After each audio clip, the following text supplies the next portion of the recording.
Good morning. We welcome you all to this joint hearing of the Education and Civil and Human Rights Committees on our topic today, segregation in the New York City school system. I'm Corey Johnson, Speaker of the City Council, and we are here today because the New York City public school system is one of the most segregated school systems in the country.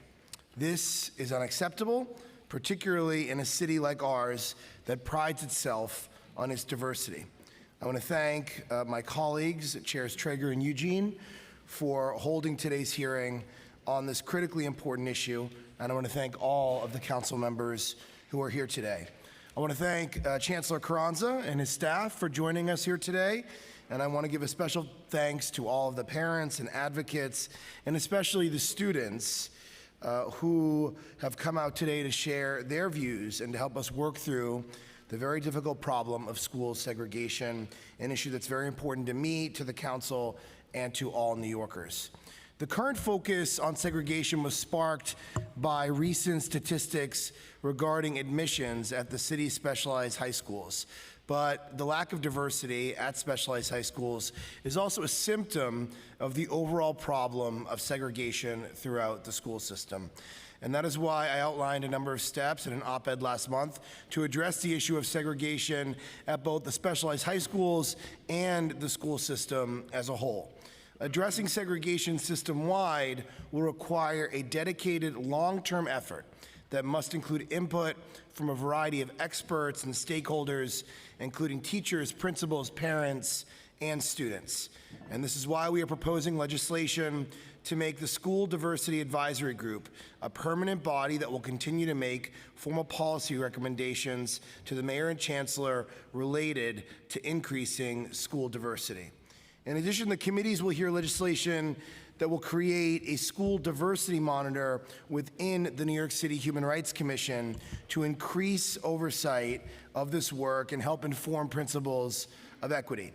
Segregation must also be tackled at the local level, which is why we are proposing legislation to establish district diversity working groups in every community school district that will be charged with creating district-wide diversity plans similar to the work that the DOE undertook in District 15 in Brooklyn. Still, we can't ignore the shameful fact that despite efforts to promote diversity in the latest round of admissions to specialized high schools, only 7 out of 895 admissions offers to Stuyvesant high schools, the city's most selective school, went to African American students. Just over 10% of admission offers to these high schools went to Black and Hispanic students combined in a school system where these two groups together comprise more than 2/3 of the total student enrollment. This is totally unacceptable. While a large share of admissions offers went to Asian students, and I want to be clear, their success, the Asian American community's success, is not the problem here, and their voices must be heard in this process. Many of these students come from immigrant families, and many of these students come from families that live below the poverty line. I want to support Asian families who have sacrificed and studied hard under the current system because they see it as a gateway to the American dream. And I also, at the same time, want to support Black and Hispanic families who have sacrificed and studied hard, just like Asian families, but have been excluded under the current system. It's important to note that admissions to these 8 schools is based solely on a single 3-hour test, the SHSAT.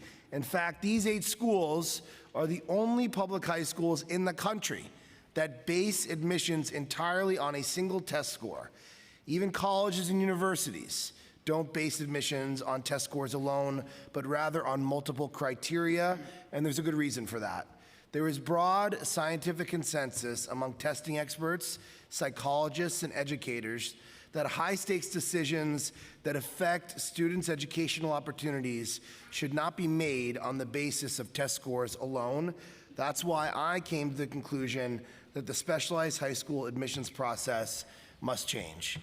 But the truth is that the current single test admissions process was enshrined in state law almost 50 years ago as a direct response to integration efforts to increase the number of Black and brown students in specialized high schools. And legislation that was based on racism must not stand, and I hope to work with our state colleagues to replace the state law with one that better reflects who we are as a city. To address the issue of specialized high school admissions, I'm proposing a bill along with Chair Treyger, Councilmembers Cornegy, Borelli, and Powers to create a specialized high school task force. And although specialized high school admissions criteria are subject to state law, that doesn't mean that the City Council can't contribute to the conversation about what it should look like moving forward. By convening a task force comprised of experts and stakeholders and charging them with conducting a process to solicit public input, we hope to see recommendations to ensure a more equitable admissions process, to expand opportunities to more students without seeing a reduction in slots for any single community. The Council will continue to advocate for the creation of additional city-designated elite or advanced high schools in which the DOE could pilot new admissions criteria. We also need to create pathways for students to excel, and one way to do that is to work with the DOE and communities in revamping and restoring full gifted and talented programs in every school district. Currently, not all districts have full G&T programs that start in kindergarten. And to that end, the committee will consider a resolution today to restore full gifted and talented programs in every school district and revamp admissions to ensure equitable access to those G&T programs. Release of the specialized high school admissions data in mid-March has generated a lot of reaction, much of it heated, but precious little dialogue on the underlying issues. Diversifying the test-based specialized high schools will not weaken those schools in any way. In fact, diversity strengthens our schools. Research shows that more racially, culturally, and economically diverse classrooms enhance problem solving and critical thinking skills, increase academic achievement, improve cross-racial understanding, reduce racial prejudice, and better prepare students to work in a global economy. And this is why we need to push for greater diversity in all of our schools. Today's hearing is just a start of what we hope will be a more productive dialogue on the issues of diversity, equity, access, and ongoing efforts to eliminate segregation in the New York City school system. For that to happen, we all have to commit to listening to one another and to working collaboratively together. We'll be doing a great service to our children if we take advantage of this critical opportunity, lead by example, and work together in order to accomplish greater diversity in our public school system. I want to thank you all for being here. I look forward to hearing from the Chancellor and his team. I'm very excited for the students who are going to testify. And with that, I turn it over to our great Education Chair, Chair Treyger. Thank you. Thank you, Speaker Johnson, for your leadership. More ways than one. Truly appreciate it for being here. And good morning to all. I'd like to welcome everyone here to City Hall for this important hearing, probably one of the most important and consequential this committee will have. My name is Mark Treyger, and I am the chair for the Committee on Education. I'd like to give a very warm welcome, as mentioned, to the Speaker of the Council, Corey Johnson, and thank him for being here today and for standing up and speaking out on the issue of diversity inside our city's classrooms. I'd like to also acknowledge my colleague and chair of the Committee on Civil and Human Rights, Councilmember Eugene. I'd like to acknowledge and welcome Richard Carranza, our Chancellor of the Department of Education, and thank him for being here in person for a topic that I know is critically important to him and a challenge he has taken on from day one on the job. I want to acknowledge and welcome here today all the students, families, educators, administrators, community leaders, and other stakeholders. You are all impacted by the issue of segregation in our schools, none more directly than our students. The committees look forward to hearing from students here today. Too often we say we put students first, but usually do not. Today we are putting students first, literally. We have a panel of 4 students who will be testifying first. I have met with some of them already. They are passionate, articulate, and have a concrete set of proposals they have developed to address the problems at hand. I am grateful to the Chancellor for coming to hear directly from these students before testifying himself. While this conversation was initially driven by the admissions offer results at the city's 8 test-based specialized high schools, we are pulling back and taking a look at the larger issues plaguing our schools as we begin the long road to tackle inequities within this system, the largest in the nation, serving 1.1 million students. We as a council do not have all the answers here today to solve this problem. We are convened today to hear from those directly affected and from a range of experts on ways that we can address segregation in our schools. The package of bills that the committees will hear today reflect that. The Specialized High School Task Force, sponsored by the Speaker, and the codification of the School Diversity Advisory Group, sponsored by the Public Advocate, are not legislating a fix. They are legislating a process that will allow stakeholders' voices to be heard and for all ideas to be considered in developing recommendations to be made to the state and DOE on how we can move the needle and provide the type of education our 1.1 million students deserve. No one should expect an easy fix. Immediate and effective change will not happen simply overnight. Decades of failed policies cannot be reversed overnight. That is the reason why this council is looking to codify into law the School Diversity Advisory Group. The work ahead of us as a city will be long and hard, but it must be done. There have been countless articles, letters to the editor, op-eds, editorials, and listservs with a diverse range of opinion, some of it well-reasoned, and some of it outright outlandish and uninformed. This is not a zero-sum game. To those who say integration will hurt the quality of schools, I dismiss that argument. That statement is both outrageous and racist. As a former teacher, I ask all of us to listen more.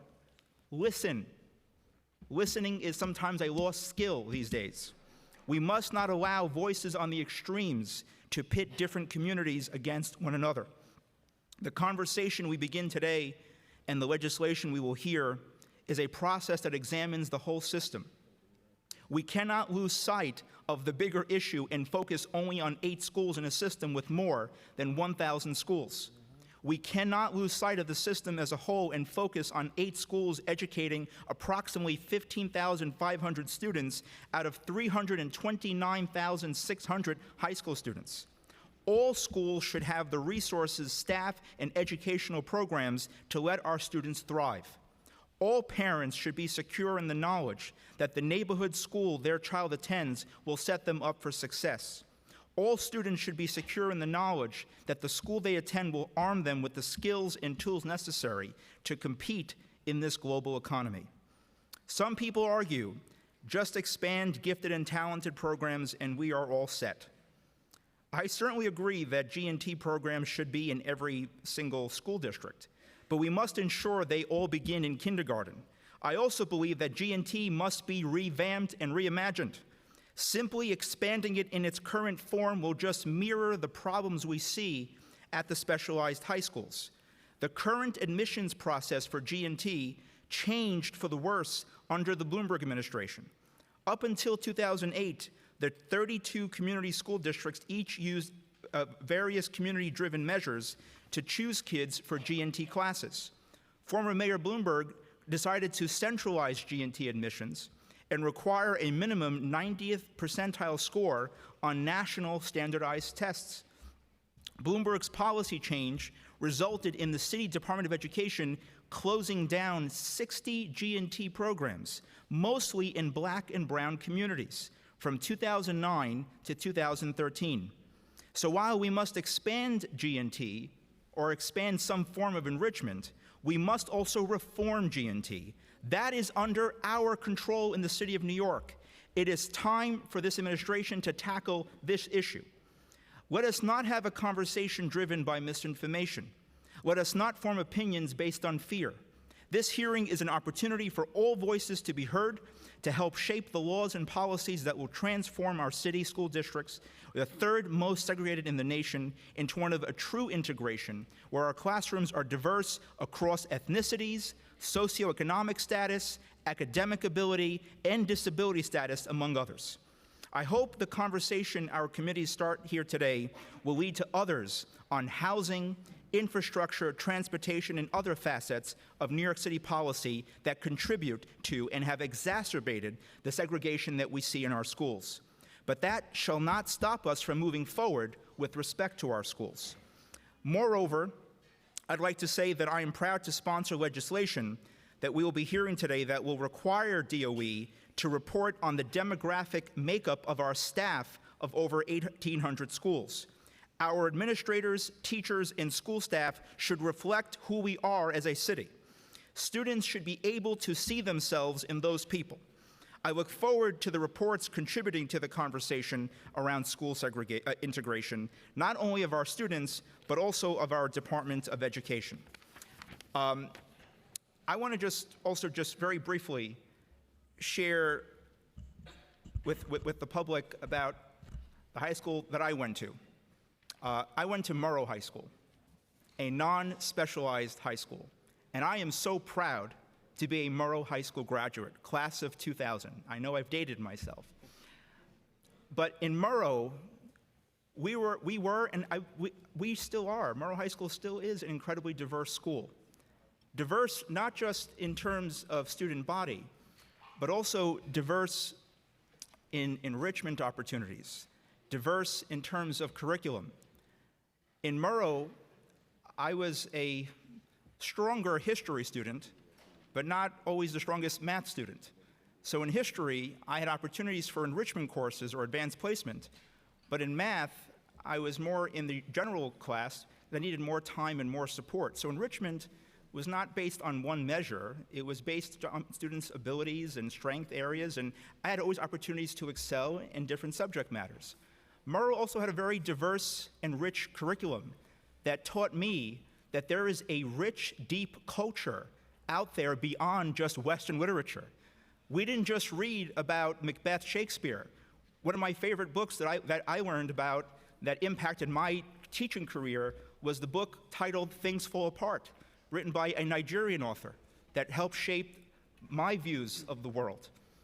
I got that from Murrow High School, and Murrow High School was, its admissions policy was shaped by something called EdOp, educational opportunity, where 50% of the students at Murrow during these times were at grade level, 25% above and 25% under.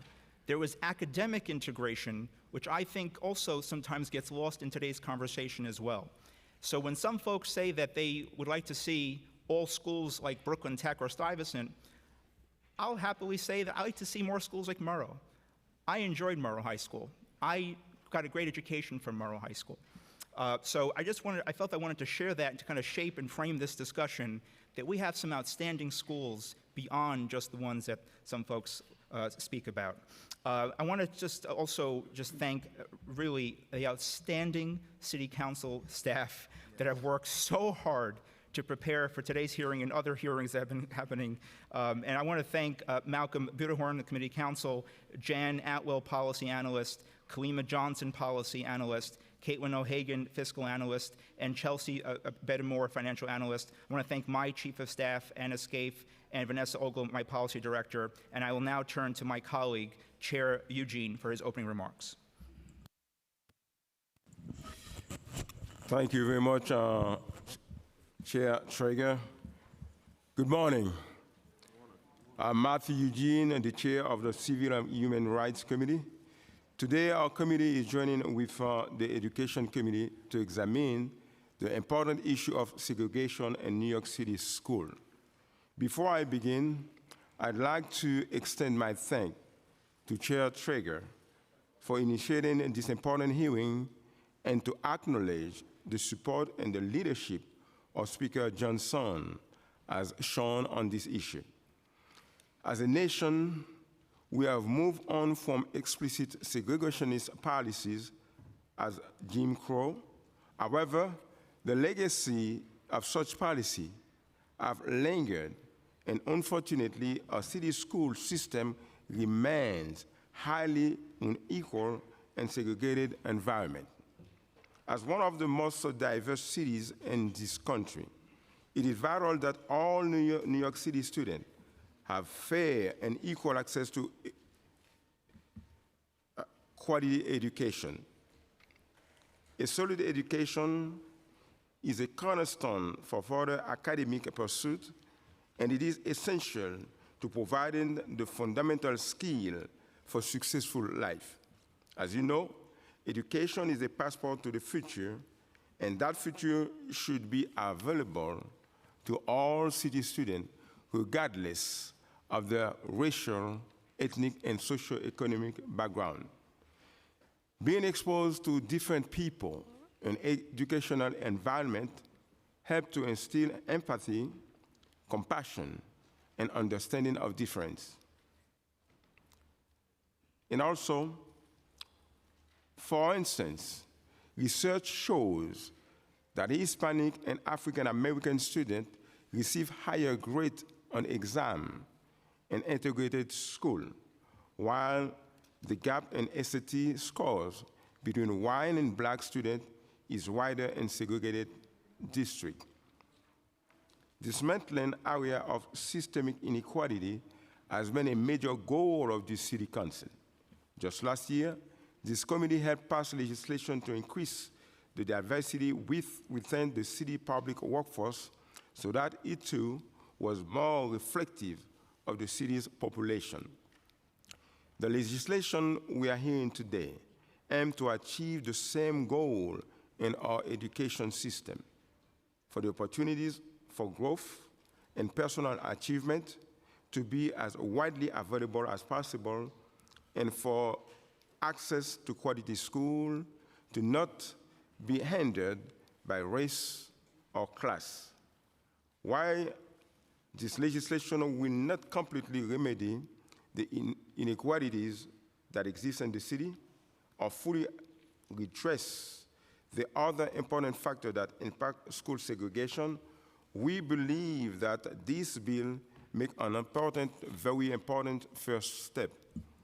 Today, we'll be hearing testimony from the administration, experts, teachers, and parents, but we will also be hearing directly from students. The committee welcomed the feedback and insight that students, as those directly impacted by education policy, will be able to provide, and we greatly appreciate their participation today. I would like now to acknowledge the members of the committee. We have been joined by Council Member Lender. And lastly, I would like also to thank the wonderful staff who have been working, task force members who have been working hard to make this hearing possible. Belki Miring, Senior Counsel to the Committee, Leah Scrooge-Pick, Policy Analyst, as well as my staff, David Schweiss. Now I wanted to turn it over back to Chair Treyger. Thank you. Actually, turn it back to the speaker. But I want to thank the chairs. I believe now we're going to call up the students who are going to testify in the first panel. So I believe the four students that are here are Sonajara, I apologize for not being able to pronounce your last name, Indige, who is a junior, is attending a school in District 36, representing Teens Take Charge. If you're here, please come up. Great to have you. And the second student is Julissa Perez, a graduate who attended school in District 22 and is representing Integrate NYC. And the third student is Jace Valentine, a senior attending school in District 20, also representing Integrate NYC. And the fourth student is Bonnie Tang, a graduate who attended school in District 22, representing the Coalition for Asian American Children and Families.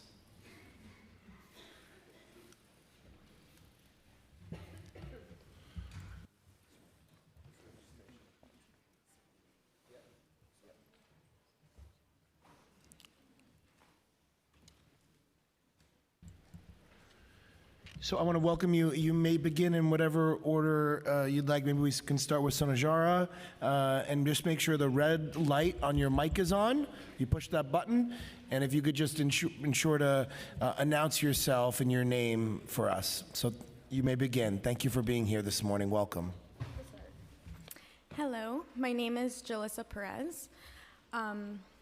Good morning. My name is Jalissa Perez, and I am the Executive College Director at Integrate NYC. Integrate NYC is a student-led organization that stands for integration and equity in New York City public schools. I got the opportunity to get involved with Integrate NYC during my junior year of high school. I had only gone to predominantly white schools all of my life, so finding a safe place that made me feel comfortable to truly be myself in was not always easy. My Spanish teacher and Latinx club advisor, Ms. Arciniegas, was someone I felt I could confide in and had my best interests in mind. She created a safe place for myself and my other Latinx classmates. It was because of her that I got involved with Hispanos Unidos, and she introduced me to Respect for All, a coalition of cultural clubs as well as the LGBTQ+ club. It was through this club that we had a school exchange with students from a school in the Bronx. This exchange shifted the way I saw public schools forever. It was with this exchange that I got the chance to see the disparity of resources, lack of relationships across group identities, unfair enrollment processes, lack of representation in school faculty, and lack of restorative practices present in our schools. From then on, I knew I had to advocate for students in all boroughs that face these inequities. Integrate NYC represents one of many youth organizations in the city. Our framework brings together a range of issues around segregation that's based on what students have vocalized from our monthly youth council meetings, which brings over 100 students from every borough. Together, we designed the 5 R's for real integration. We, the students, want race and enrollment, equitable enrollment policies, relationships, culturally responsive education to have access to social justice courses, restorative justice to disrupt the school-to-prison pipeline with restorative practices, resources, all schools to be equitably funded, and representation, a more diverse teaching workforce. We believe student voice is essential in the process of creating policy that is affecting them. The students of Integrate NYC urge you to join us to retire segregation because 65 years is enough, and it's time for transformative policies to honor the dignity of all of our students. We invite council members to meet with us to further discuss the proposed legislation. Good morning. Jalissa, I want to thank you for that amazing opening remark. I really appreciate it. Good morning. My name is Jemiah Jace Valentine, and I am 17 years old. I am the Retire Segregation Campaign Lead at Integrate NYC. It's been 65 years since Brown vs. Board of Education. 65 years is enough. It's time to retire segregation. I'm a senior in high school, and being a student of the NYC DOE public schools have been my second home. And I want my second home to be equitable. Integrate NYC has a plan of real integration for the 1.1 million students who lack resources, who don't have supportive relationships in their school, whose classrooms do not reflect the true diversity of New York City, for whose teachers do not reflect them, and who are pushed into the school-to-prison pipeline. Every student should have teachers, not a teacher, teachers they can identify with. For me, I've only had one. He came from Africa, still had his accent, spoke fluent Russian, and was a doctor in math. But the best thing was that he understood me and my religion, and understood my worldview as a Black student. Imagine if every student could have that same feeling, not just one in the 11th year in the school system at 16 years old like I did. Our demands for the Retire Segregation campaign center around the five R's of real integration. Our plan demands the DOE build on Integrate NYC's algorithmic prototype for high school admissions and release a comprehensive plan that would racially, socioeconomically, and academically integrate public school high schools so that they will truly reflect New York City. We need the DOE to commit to create a public equity report as outlined by Integrate NYC and NYC ASID, documenting resources available to students across New York City. We expect the city release money for schools to design curriculum for ethnic studies elective in all high schools and pay teachers to do that work. We ask the city council approve a budget that invests in restorative justice and counselors by stripping away policing and metal detectors.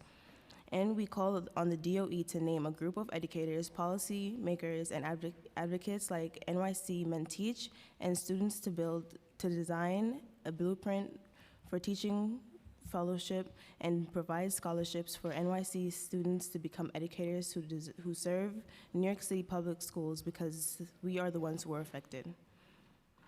May 17th will mark the 65th anniversary of Brown versus Board of Ed, and we will be hosting a retired segregation party.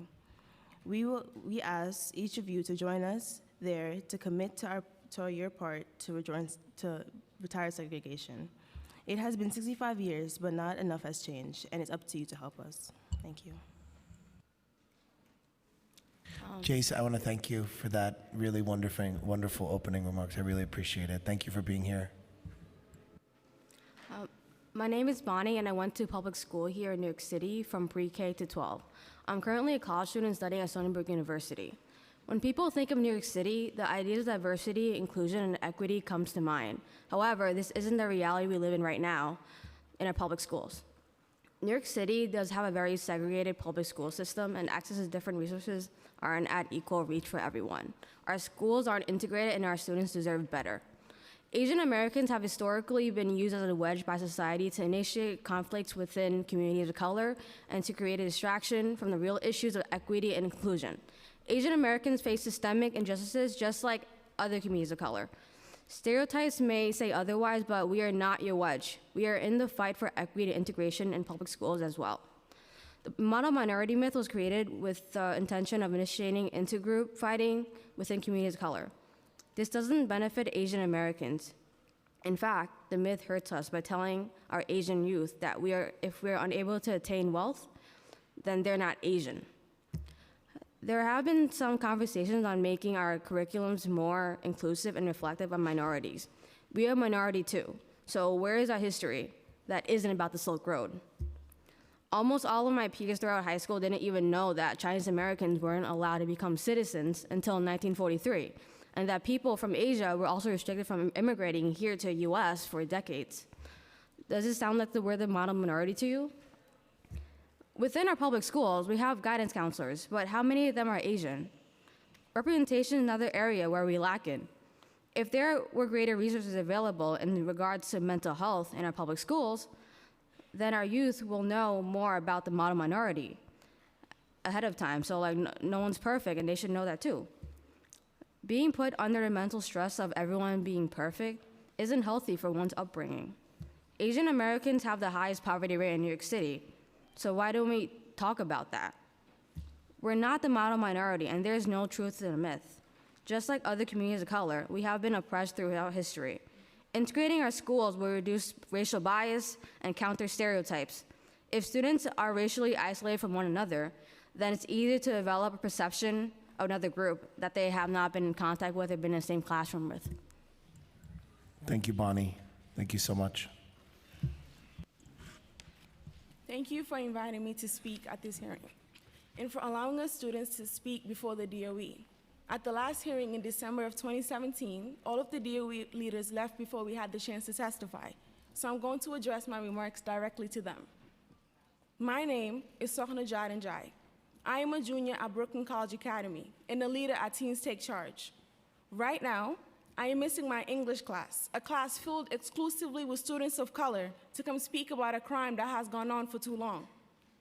Before I continue, I need you to know that I will not be the only student testifying today, and I'll be very disappointed if anyone from the DOE leaves before we have the chance to speak to you. At a hearing on the same issue in 2017, you said, "We do believe that segregation is an issue that needs to be addressed." needs to be addressed is a passive voice. Addressed by who?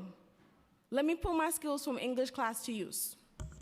We, the DOE, do believe that segregation in New York City is an urgent issue that we, the DOE, need to address. I am in front of you 65 years after the Supreme Court decided segregation had to go. 62 years after New York City approved a comprehensive integration plan that was never implemented. 55 years after 460,000 students boycotted school against segregation. 5 years after Mayor de Blasio took office. 5 years after New York City was called out as having the most segregated school system in America. 5 years after the City Council demanded that the DOE integrate our school system. 5 years after I graduated 6th grade. 5 more years I have spent in this segregated school system. You, the DOE, speak a lot about needing to look at more data. But why you continue to look at data? A student is traveling an hour and a half to get to school because the school that is a block away from her house does not have enough resources. One student is playing ultimate frisbee. One student is playing ultimate frisbee at a school that offers dozens of sports while another student is going home because his school does not offer him enough resources or any sports at all. So what are you going to say to me today? You need more time to study the issue? You want another task force or diversity group? You need some data, more reports. You want community forums. Let us address segregation today. Let us address the fact that after 65 years of Brown versus Board of Education, we are still struggling with the idea of separate but equal. Let us address the fact that we are the most diverse city in the world, and yet we have one of the most segregated school systems in the country. That is shameful. That's a student coming to you talking about that. I should be in class learning about commas. As you know, Teens Take Charge is hosting a meeting here in this building on May 17th, the 65th anniversary of Brown versus Board of Education. We look forward to speaking to you directly and presenting to you our enrollment equity plan that we have proposed to integrate an equitable school system. I'll close with this, because I think I've spoken enough. We don't want you to stop. Stop. I've heard a lot of adults say how much they love hearing from student voice, how much they value us. I agree. Student voice is great. But you know what I prefer? Adult action. So until you start backing up your words, I don't want to hear your compliments. Thank you.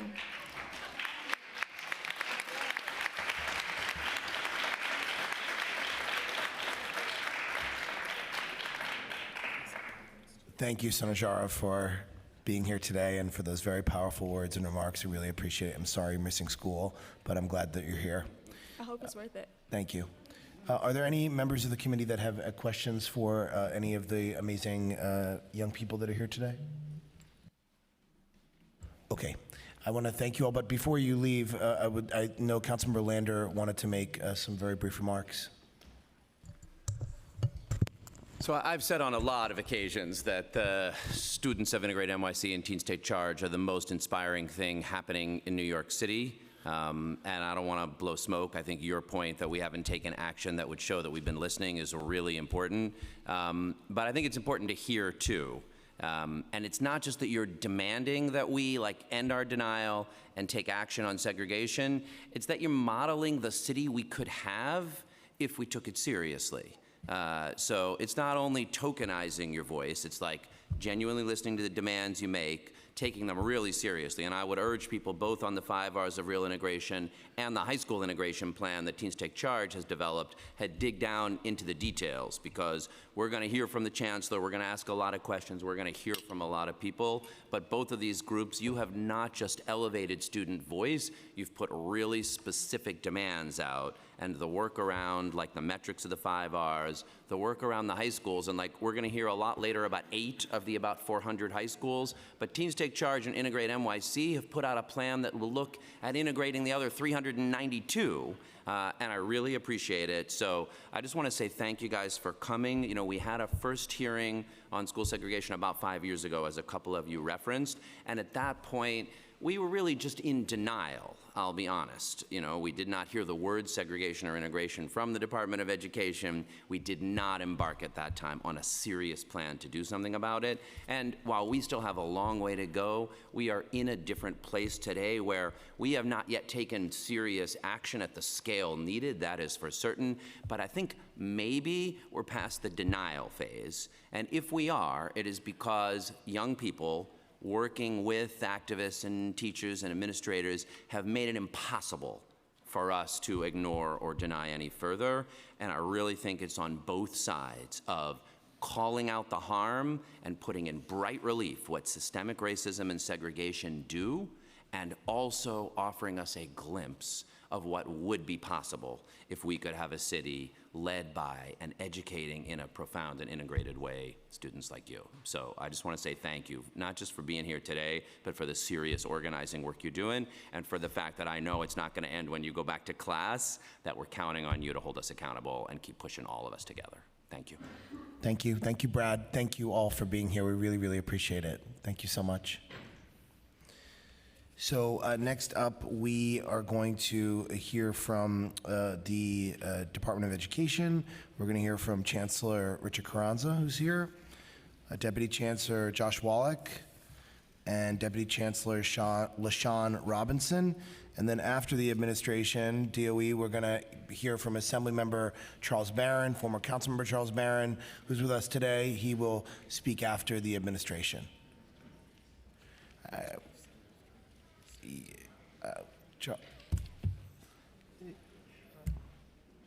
This is the way we set it up. We didn't know you were coming. I'm sorry, Charles. I hope that doesn't need to happen. So we're going to hear from the Chancellor. Charles, the council member staff just told us it was okay if you spoke after the administration. That's what they just told us. So we have to swear them in. If the committee council could swear them in. If you could just raise your right hands, please. Do you swear to or affirm to tell the truth, the whole truth, and nothing but the truth in your testimony before the council, and to answer council member questions honestly?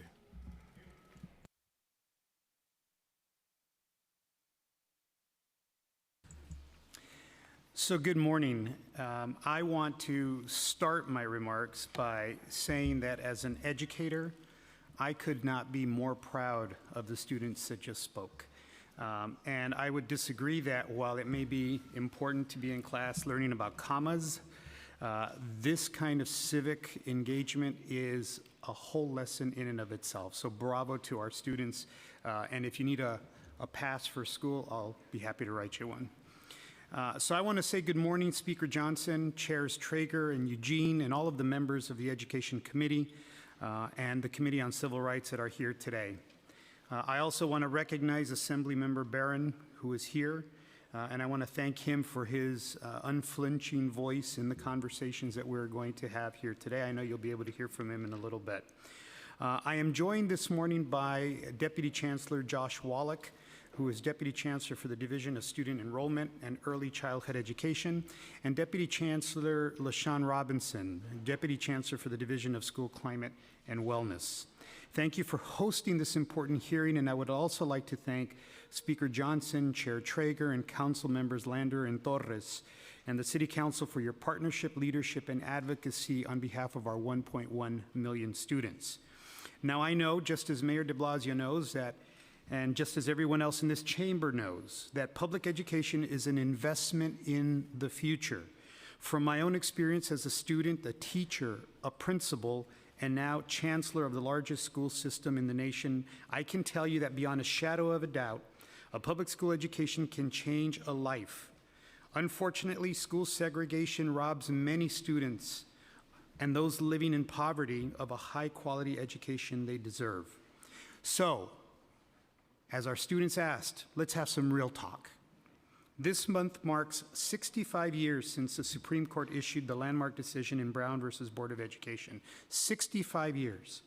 Of course, in that decision, Chief Justice Earl Warren wrote, I quote, "In the field of public education, the doctrine of separate but equal has no place, and segregated schools are inherently unequal," unquote. 65 years later, I humbly, with great respect, say to you, we have not fulfilled the mandate of the Supreme Court in Brown versus Board of Education. For too long, we've been afraid to confront this reality. We closed our eyes and hoped that the problem would fix itself or simply go away. No more. We can no longer allow such a system to persist just because the problem is hard to fix or people will say unkind things. The bottom line, a public, and I underline the word public, school system should represent the entire city it serves. Therefore, today it is my honor to share the New York City Department of Education's efforts to end segregation and integrate our public schools. I started by talking about equality, which is very important, but my overarching goal as chancellor is to advance equity as well. More precisely, to advance equity, not maybe sometime in the future, not maybe when we're ready to hear the hard truth, not maybe when everybody acquiesces and say, okay, we love the message, but to advance equity now. Why? Because advancing equity is the only way to disrupt the entrenched systems that throughout our history have kept underserved students from achieving their potential. Consider, please, that 70% of New York City's public school students are Black or Latino, 70% of 1.1 million students. Yet, if you are a Black or Latino student, you are statistically less likely to be in an accelerated program or our specialized high schools compared to your peers. You have less access to advanced placement courses and a lower likelihood of graduating and of graduating college ready. Only an equity approach can right these wrongs. In New York City, equity means that we have the same high expectations for all of our students, whatever their race, ethnicity, zip code. Equity means that we acknowledge that some students need more support than others, and we give them the resources they need to succeed.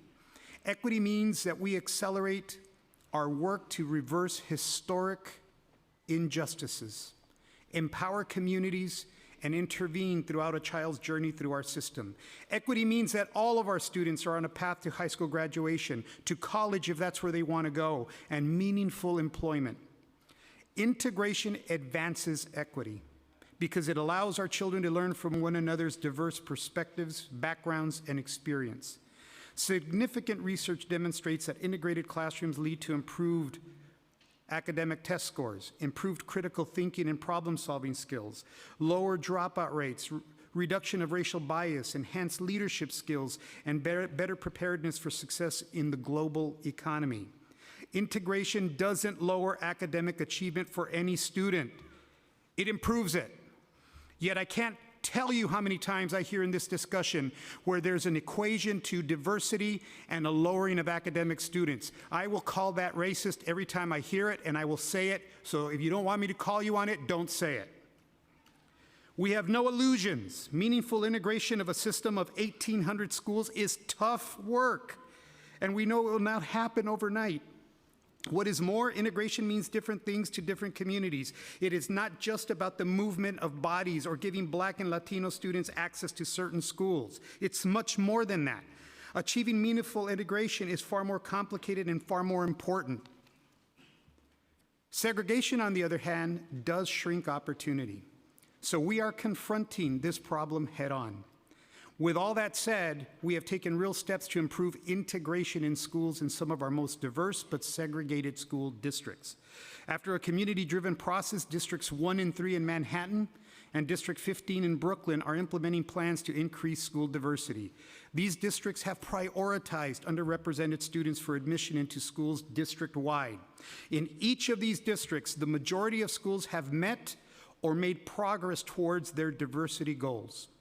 I would like to thank Council members Ayala, Chin, Rosenthal, Lander, and Menchaca for their leadership on this issue in their respective communities. They've taken hits, they've taken body blows, but they've remained true to the goal. I want to take a moment to discuss the work in Brooklyn's District 15. This is a beautifully diverse district that represents New York City in many, many ways. Unfortunately, due in part to long-standing academic screens for admissions, many District 15 middle schools have long served very low numbers of low-income Black and Latino students. Others basically served only low-income Black and Latino students. The District 15 diversity planning process brought everyone to the table: community members, parents, students, advocates, and school staff across the district, and they had very tough but necessary conversations.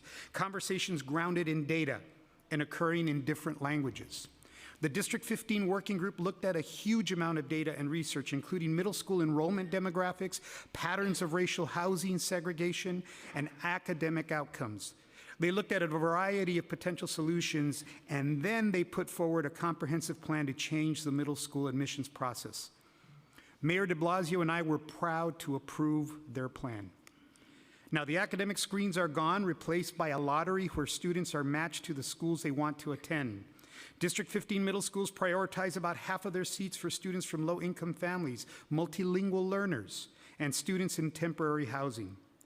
We released middle school offers earlier this month, and I'm proud to say that almost all of the middle schools in District 15 met their diversity targets right out of the gate. This is real action. This isn't just speaking. With real buy-in, with real ownership of this plan and its success. It's not just in District 15. You see, 87 schools across our city now have a diversity in admissions plan in place. That's up from just 7 schools when diversity in admissions program started 3 years ago. Based upon our efforts to integrate District 15, we have launched a $2 million grant program to support school districts to develop locally driven diversity plans in communities across New York City. In fact, yesterday I testified before Congress to advocate for additional funding to expand that even further. We're currently reviewing applications, and 5 recipients will be selected before the end of this school year. Slowly but surely, we are disrupting the status quo, and we are advancing equity now. Most of this work has come from the grassroots, bottom up, so to speak. These plans are owned by principals and superintendents, by PTAs and parent-led community education councils. They are ready to put in the elbow grease to make them successful. And at the same time, we can't punt integration to individual schools and communities. We must pair grassroots, bottom-up approaches with top-down vision, resources, and action. And New York City is supporting school desegregation like never before. In 2017, we established the School Diversity Advisory Group, SDAG, to make formal policy recommendations to ensure that New York City schools become integrated and equitable. The SDAG includes over 40 members, including local and national experts on school diversity, parents, teachers, advocates, students, and other community leaders. We have supported the SDAG in creating multiple large-scale public engagement opportunities where communities in each borough can come together and share their perspectives on school diversity and integration. In fact, I will be speaking at one of these events tonight. The SDAG has released an initial report which Mayor de Blasio and I have been reviewing, and very excitedly, I am anticipating that we will be responding in the weeks ahead. In addition, SDAG will release a second set of recommendations by the end of the summer, which I'm looking forward to reviewing. We are appreciative of SDAG's hard work, and I look forward to meeting with them and Mayor de Blasio later this month. You see, we agree on much of the substance and recommendations. In fact, consistent with SDAG's recommendations, we have recently hired a director of student voice through a hiring process that included youth input. This individual, this colleague, is charged with establishing, sustaining, and centering student voice throughout our agency. We want to reduce the barriers and increase access for students at the decision-making table. Not just hear from students, but to know that their voices will be used as part of the policy development process. Additionally, I deeply agree with the importance of investing in culturally relevant education and practices. We are actively considering the best way to implement some of the SDAG's recommendations that are specifically related to this work. We are also taking a hard look at more of our citywide enrollment practices from 3K through 12th grade. In fact, our recently released Birth to 5 Early Childhood Care Education RFP aims to make early education classrooms more socioeconomically and racially integrated by bringing together programs that have traditionally served low-income families with our universal 3K and pre-K programs. As you know, we are continuing our efforts to eliminate the specialized high school admissions test. No other city in the country uses a single test for admissions. Let me repeat that. No other city or system in the country uses a single test for admissions to their specialized schools. What outcomes has a single test led to in New York City? This year, Black and Latino students received only 10% of the admissions offers to our 8 specialized schools, in a school system that is nearly, as I've mentioned, 70% Black or Latino. This is despite significant expansion in after-school test prep, offering the SHSAT during the school day at 50 schools, and outreach to increase the number of students taking the SHSAT, a dramatic expansion of these programs that are not changing the status quo and would not be a good use of resources. Simply put, the single admissions test is unfair and the status quo is unacceptable. If we are to advance equity now, we must eliminate the single test for specialized high schools now. I want to turn to a broader discussion of integration, which, as I discussed before, goes beyond admissions and enrollment. Meaningful integration is about giving all students equitable access, opportunity, and the chance to succeed. It's also about priming school communities for this change by creating classroom cultures that respect and celebrate diversity, the beautiful diversity of our city. So let me share another way we are coming at this problem. It involves the 125,000 people who are employed by the Department of Education. Starting this school year, we've made a historic investment in anti-bias training for each of these individuals who work with our children. Now, this term may be abstract to some, but let me assure you it's not an abstract term. When we examine our implicit biases, we understand why we may have different expectations for different students. We understand why certain strategies or practices may affect different students in different ways. Implicit bias training is foundational to everything we do. It allows us to raise expectations for all students and build more inclusive school environments. It's central to advancing equity now. We are also expanding culturally responsive education through the teaching materials that are culturally relevant and include a diverse range of communities and topics. This includes the Passport to Social Studies curriculum, which has lesson plans about African, Latino, Asian, Middle Eastern, Native heritage people, as well as about gender, LGBTQ, and religious history. Across our vast system, we are working to show our students through the literature we read, in the language we use, and in the way we invest our resources that we are deeply connected, a deeply connected society made up of different voices and perspectives. Like anti-bias, this is not an abstract concept. It is central to creating schools that engage and motivate students and advancing equity now. I cannot thank enough this council for its advocacy on culturally responsive education. Gracias. All of our work to increase diversity and dismantle the status quo goes hand in hand with our Equity and Excellence for All initiatives, which are increasing opportunity for every student through historic investments in all of our schools. 3K, pre-K for all, universal literacy, computer science for all, and college access for all are game changers for our students, especially in those districts that have been historically underserved and starved of these types of programs for far too long. The basic premise is this: whether our students attend a school with mostly white peers or mostly black and brown peers, they all deserve excellence. Every student deserves it, and we are going to work to ensure it. We must believe that every student can achieve it, and we must have the same high expectations for every one of our students. When we invest in our students and tell them they'll achieve greatness, you will see amazing results. And as we talk about equity here today, I urge you all to keep one other question in mind. How do we best reach and serve our communities? We must truly empower parents and students, not just pay lip service to parent and student engagement. For example, do parents know about what their child should be able to do for algebra in the 8th grade or college prep courses in high school? Do parents know what their children should know at the completion of the 2nd grade or the 3rd grade or the 4th grade? You see, knowledge is power, and with this in mind, I have established a new division at the Department of Education for Community Empowerment, Partnerships, and Communication that specifically focuses on how to communicate with our parents and communities. We are creating the infrastructure for our parents to be the empowered and active parents that they are, especially in historically underserved communities. Now, I will turn to the proposed legislation. These bills would create a task force to issue recommendations for new admissions criteria for the specialized schools, codify a citywide school diversity advisory group, create district-level diversity working groups, expand reporting on demographics, and create school diversity monitor within the New York City Human Rights Commission.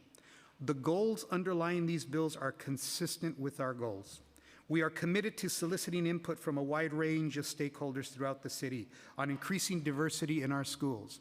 We are excited about the SDAG's work and our next steps with them. We will continue to support district-level groups as they develop locally driven diversity plans that are responsive to the needs in their communities. We believe in transparency and the importance of reviewing data for trends.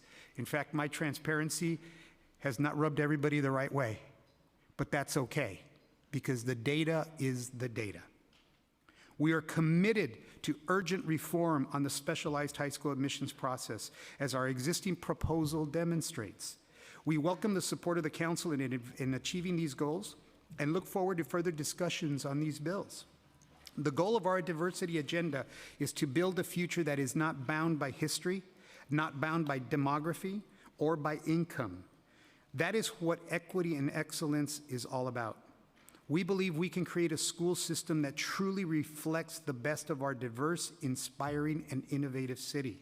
We believe that we can unleash our students' innate brilliance, unlock their creativity, and put them on a path to their dreams. We believe we can disrupt the status quo and achieve meaningful integration. We believe we must advance equity now, and we are grateful for the City Council's continued partnership and support in this necessary, hard work.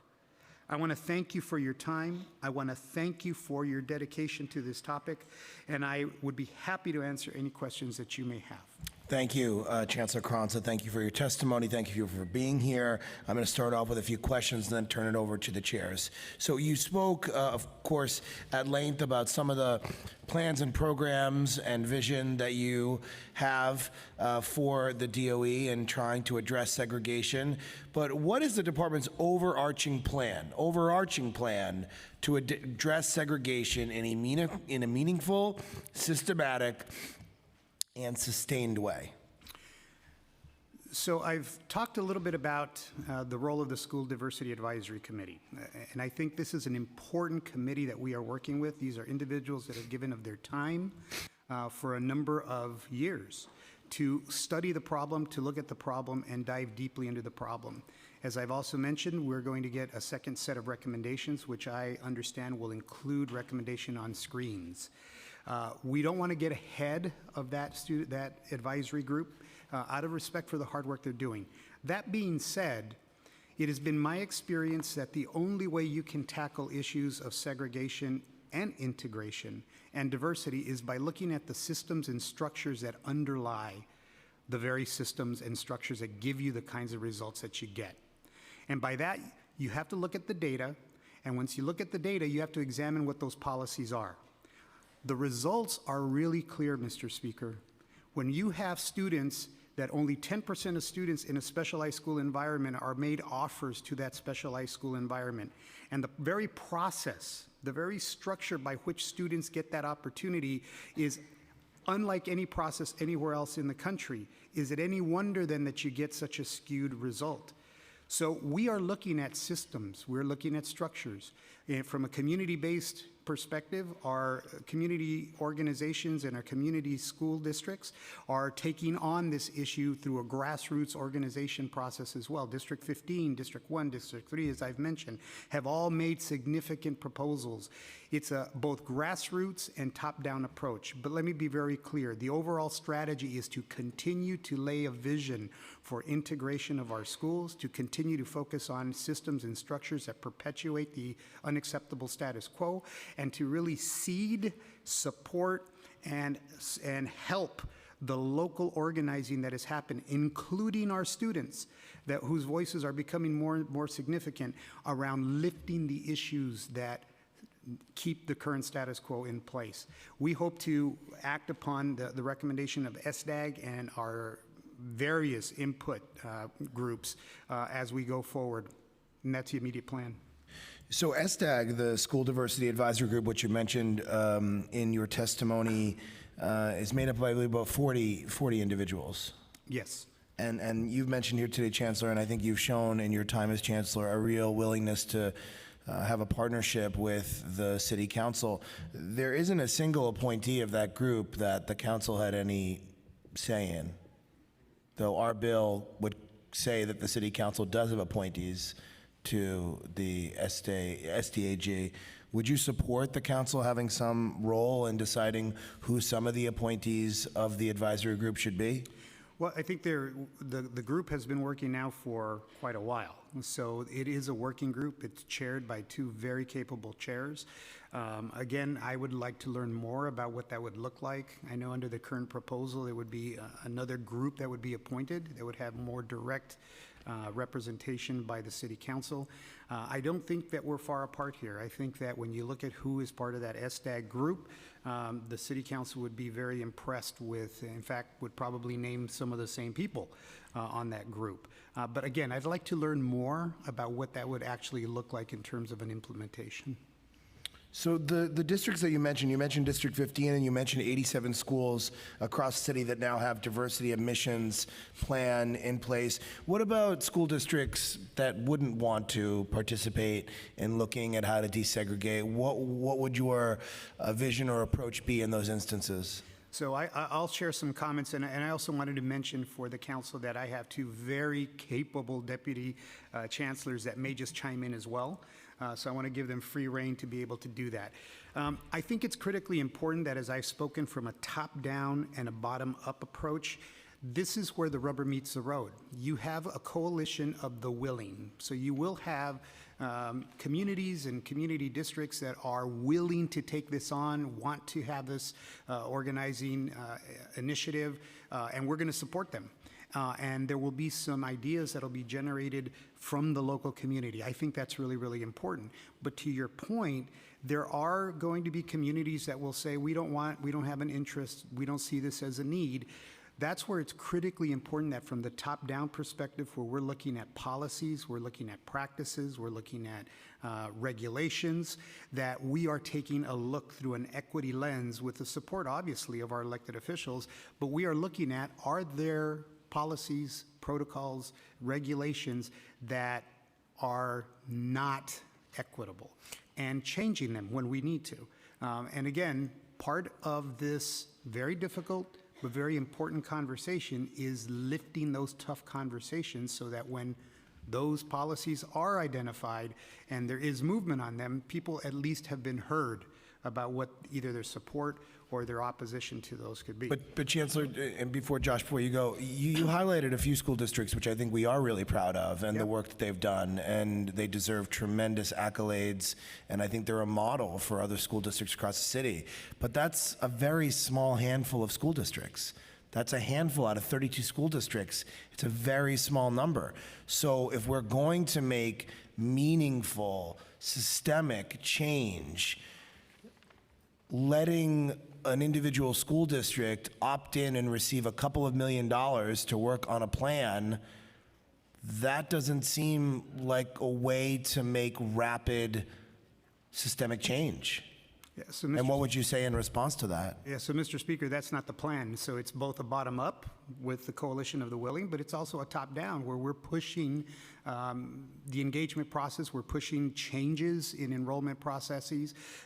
Again, looking forward to the final recommendations from the School Diversity Advisory Committee, taking those recommendations, which are grounded in a process years long, and actually implementing some of those things. So it's not just one or the other, and I think it's really important that where there is a conversation and we have some lessons learned, that we take those lessons learned and actually help share with other community education districts.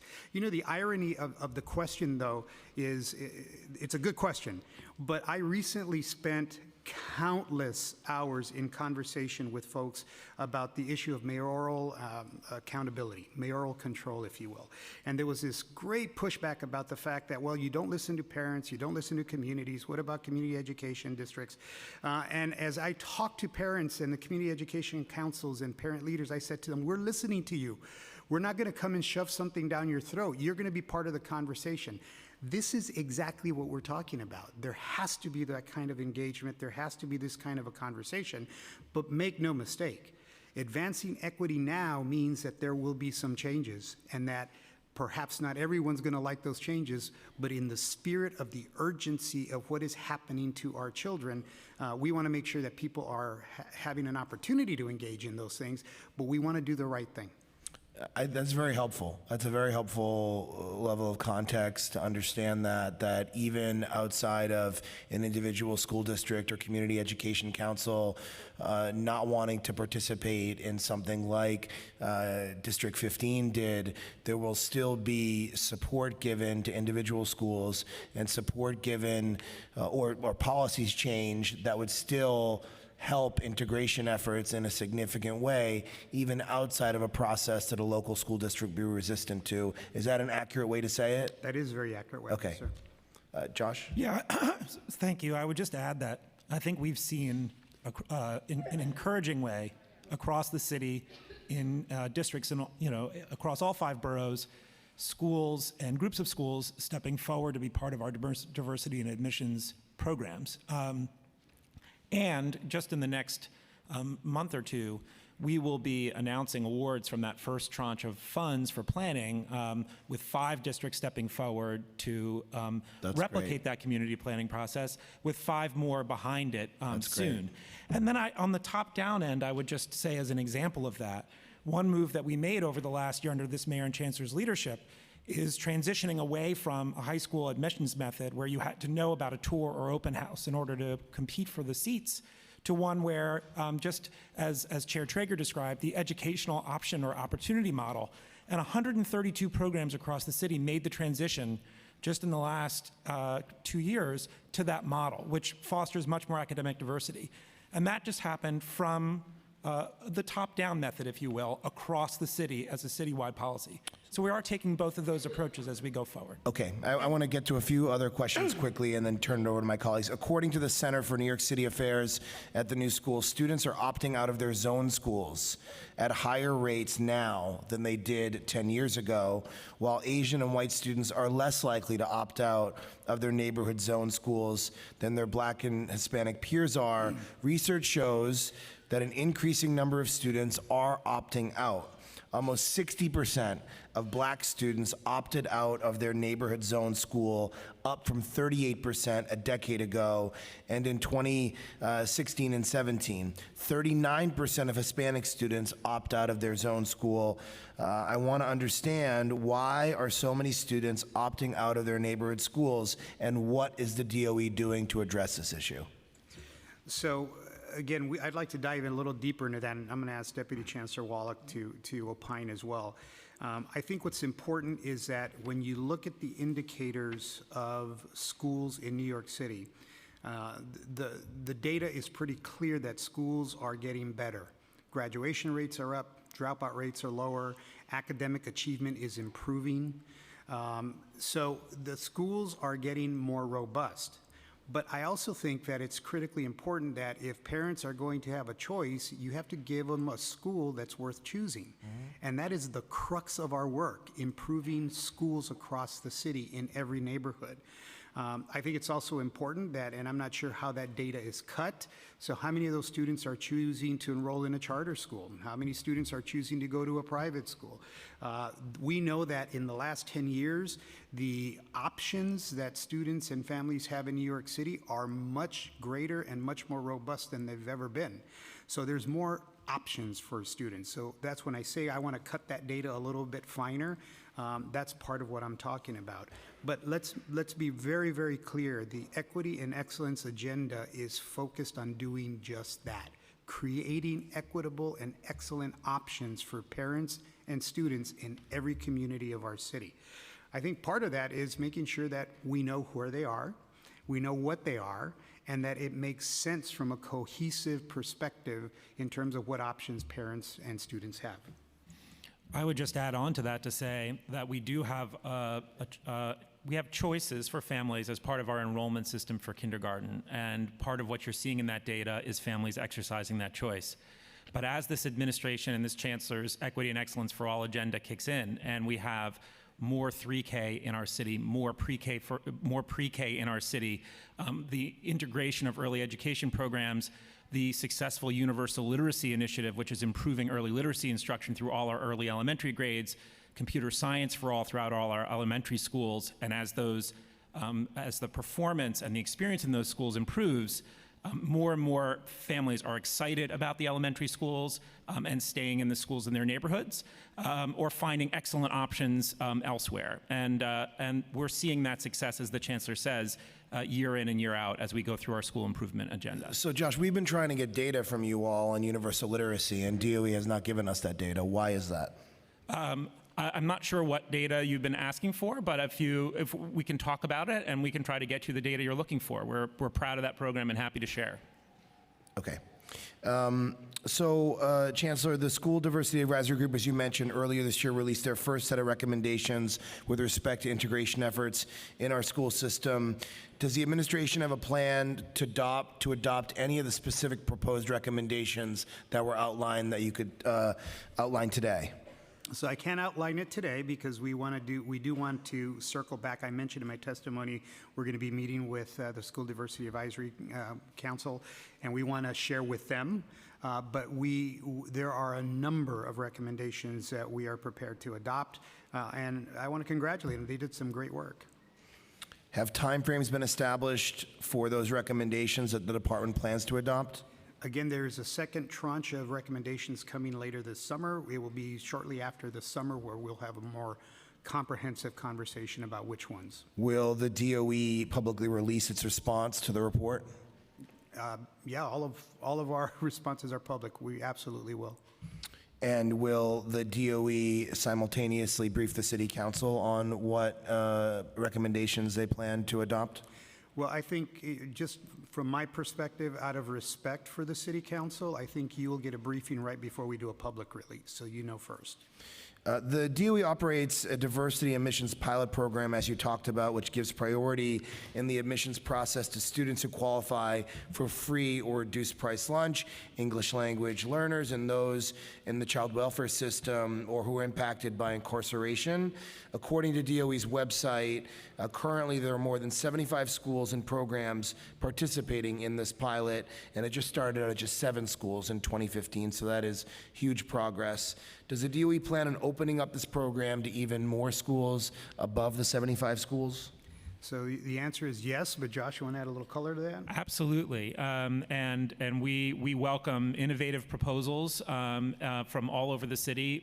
Our goal is to increase that as quickly as we can and include community-based organizations in early education as well, because we have 5 of them participating for the first time this year. How is DOE tracking and evaluating the success of schools participating in this program? Well, I think you look at the numbers. So are they moving the number in terms of diversity? We also are in deep conversations with the leaders in those schools. And by the way, happy National Principal Appreciation Day to all of our principals. But principals play a critical role in that work. It will not happen if principals don't own it. So we are in regular conversation with principals about what's working well.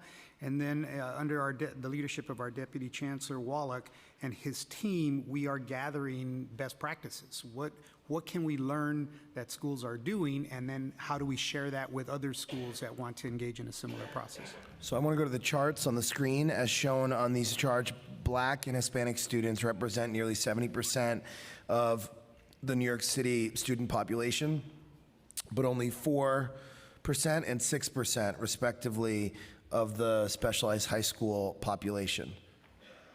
DOE operates both the DREAM program, an academic program that prepares students for the SHSAT, and the Discovery program, which offers admissions to students from high-need families who just missed the exam cutoff and who attend a summer program. Additionally, DOE expanded SHSAT School Day, which offers SHSAT during the day at 50 middle schools. And despite these efforts, specialized high schools still fail to represent DOE's overall student population. Why are DOE's current interventions of increasing test preparation and access not working? you just articulated beautifully through data the crux of the issue. And the crux of the issue is, despite all of those efforts, you have a flawed system where you have a single test that's not aligned to state standards, that is a single determiner of an opportunity for students to attend a specialized school. Now, there is not one university in the country that uses such a methodology. There is not one other specialized school in the country that uses such a methodology. So the issue here is very clear, and pardon me for my passion on this issue, but either we believe, based on that data, either we believe that Black and Latino students are biologically, physiologically, genealogically incapable of being admitted to a specialized school, or it is the method and the methodology that is shutting out a vast majority of our students in New York City. I think it's the methodology. In fact, I know it's the methodology. There's not one psychometrician that has come forward to say that test is the best way to identify specialized schools, students for a specialized school. Not one. There is no evidence that shows that is the best way to do it. Yet we talk about this thing as if it was printed on a stone brought down from a mountain. But what if the state doesn't change Hect Calandra? Well, I think in your testimony, Mr. Speaker, and I want to give you tremendous credit, the origin of that law is not based in an enlightened perspective on enrolling students. That's right. It was specifically when Chancellor Scribner and the Board of Education at the time were looking to diversify the 3 specialized schools. And that law, by the way, with very little to no public input of the communities affected, was put into place to stop integration. And that is the status quo, and yet we have people that are defending that law as if it's a birthright. It's not a birthright. So either we believe that students should have a shot. And what do we do to students to get a shot? We tell our middle school students, go to school every day. Do well in your English class, in your math class, in your social studies class, in your science class. Do well. Do your homework. Get good grades. Play a sport. Play an instrument. Get involved in a club. Become part of the debate team. Don't get suspended. Don't get into trouble. Yet none of that matters if they want to go to a specialized school, because all they have to do is take a test that is not aligned to the state standards, which is what they're studying all day long, and they have to get a certain score on that test. Do you think that the plan that the mayor rolled out was rolled out in a way that brought people together? I think process is looking back important. on it, if you needed to self-scrutinize and say what could have been done better, we've seen what's happened in the aftermath of that. There would have been a way to have less of that if we had engaged communities ahead of time. I don't know what the answer is. I want to know what you think. Yeah, we could always do process better, and we could have. I mean, we'll spend all day on that. I think it's always better when you have more conversation, where you have more process. I can tell you that the proposal would not have been a different proposal. And I can tell you that every conversation that I've ever been involved in my 30 years as an educator has always started with a proposal. We have a proposal, and we have a conversation. What I do appreciate about the council weighing in, and Mr. Speaker, I thank you for your personal involvement in this particular issue, is that the conversation has become corrupted by different kinds of attributions, if you will, of the motive of what this whole proposal is about. That is what this proposal is all about, the unacceptable status quo. And when you have a city as diverse as New York City that is getting those kinds of outcomes in some of its schools, we have to have a public conversation about that. So yes, coulda, woulda, shoulda, always could do better. But I think that the proposal that is here on the table now is what we should be engaging in. And what does the data say? What do the experts say? What does the research say? And what do we ultimately want as a city as diverse as New York City to be the protocol and the process for giving opportunities to all students in the system? Should we create additional schools to create more seats and more opportunity? The Bloomberg administration did just that. When Hect Calandra was in effect, there were 3 specialized schools. They added 5. Didn't change the methodology, and look what we got. What if we did it outside the specialized schools and called them something else and piloted this admissions criteria that you all announced or other admissions criteria so you could still have additional schools but not with the same admissions criteria? I appreciate the sentiment. With all due respect, I'm not interested in making an imperfect system a little less imperfect. The issue is still that the current system that we have in place is not effective. But what if the state legislature does not change? We're going to hear from an assemblyman next. What if it doesn't happen? I would only say this. You know, I was a teacher for over a decade. I taught American government. I'm a big believer in the democratic process. And I know that there are no elected officials that are appointed. They're elected.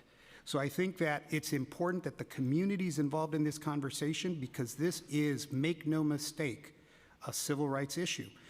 So I think that we should be talking about it in those terms. Now, directly to your question, again, I think we need to there is, by the way, and I've done my investigation as well, there's no other state in the United States that has a state law that mandates an enrollment process for a local school district. Nowhere else.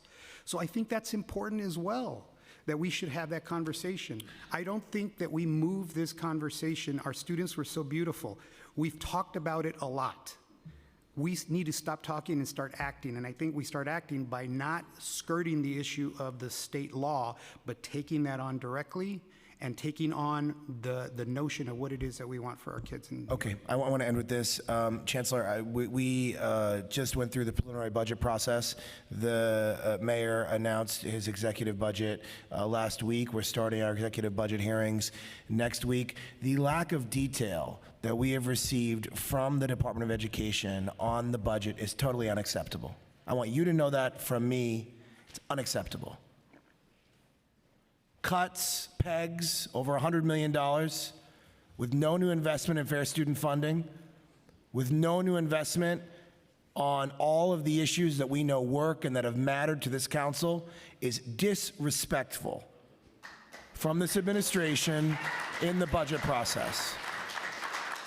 And I am saying that here today because we're about to start the budget process on Monday with OMB. And I want you to know, because you run one of the most important agencies in the entire city of New York, that what we saw in the preliminary budget and what we saw in the executive budget is wholly and totally unacceptable. So if we want to work together on this plan that we're talking about today, if we want to talk about diversity, if we want to talk about what works, if we want to talk about investments, that budget does not reflect what you're saying here today, from my perspective.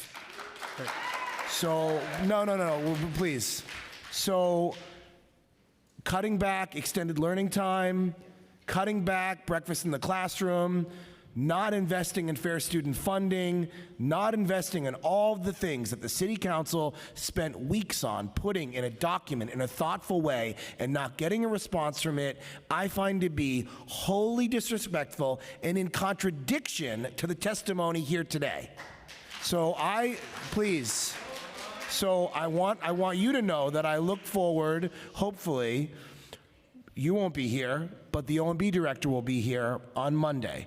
And I look forward to hopefully DOE working with your counterparts and colleagues at OMB on getting us answers on why certain pegs are being made in the system that affects students on a day-to-day basis, and why new investments, when the budget has grown by $2 billion in revenue, have not been made for the school children of New York City. I need to know the answer to that. I don't need to know it today, but since I have you here today, and since I really appreciate your responses, your thoughtfulness, your testimony, your willingness to work together, I don't know who from DOE came up with the ideas for the budget. I don't know who from OMB worked with DOE on it, but it is in total contradiction to your testimony here today. And our budget is a document of our priorities and our values, and I do not see it in either the preliminary budget or the executive budget that was released last week. So I look forward to having that conversation with you over the next few weeks. Hopefully some of this will be solved and resolved by Monday when the budget hearings start. And I wanted to let you know that personally, out of a sign of respect. I don't know who did it from DOE, but I was really taken aback to see what was proposed by DOE in the budget. So you don't have to respond. You can if you want. And then with that, I want to turn it back to Chair Treyger.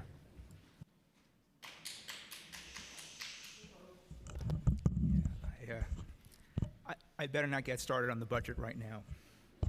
Don't get me started on the budget. Yeah. So thank you, Mr. Speaker, and again, I thank the Chancellor and everyone here for being here. And I just want you to know I've done a lot of preparation and reading and a lot of meetings in advance of this hearing, including meeting with, I think, one of our nation's top public school champions, Diane Ravitch, who is, I think, an extraordinary resource for educators and for everyone involved in the fight to protect and strengthen our public schools.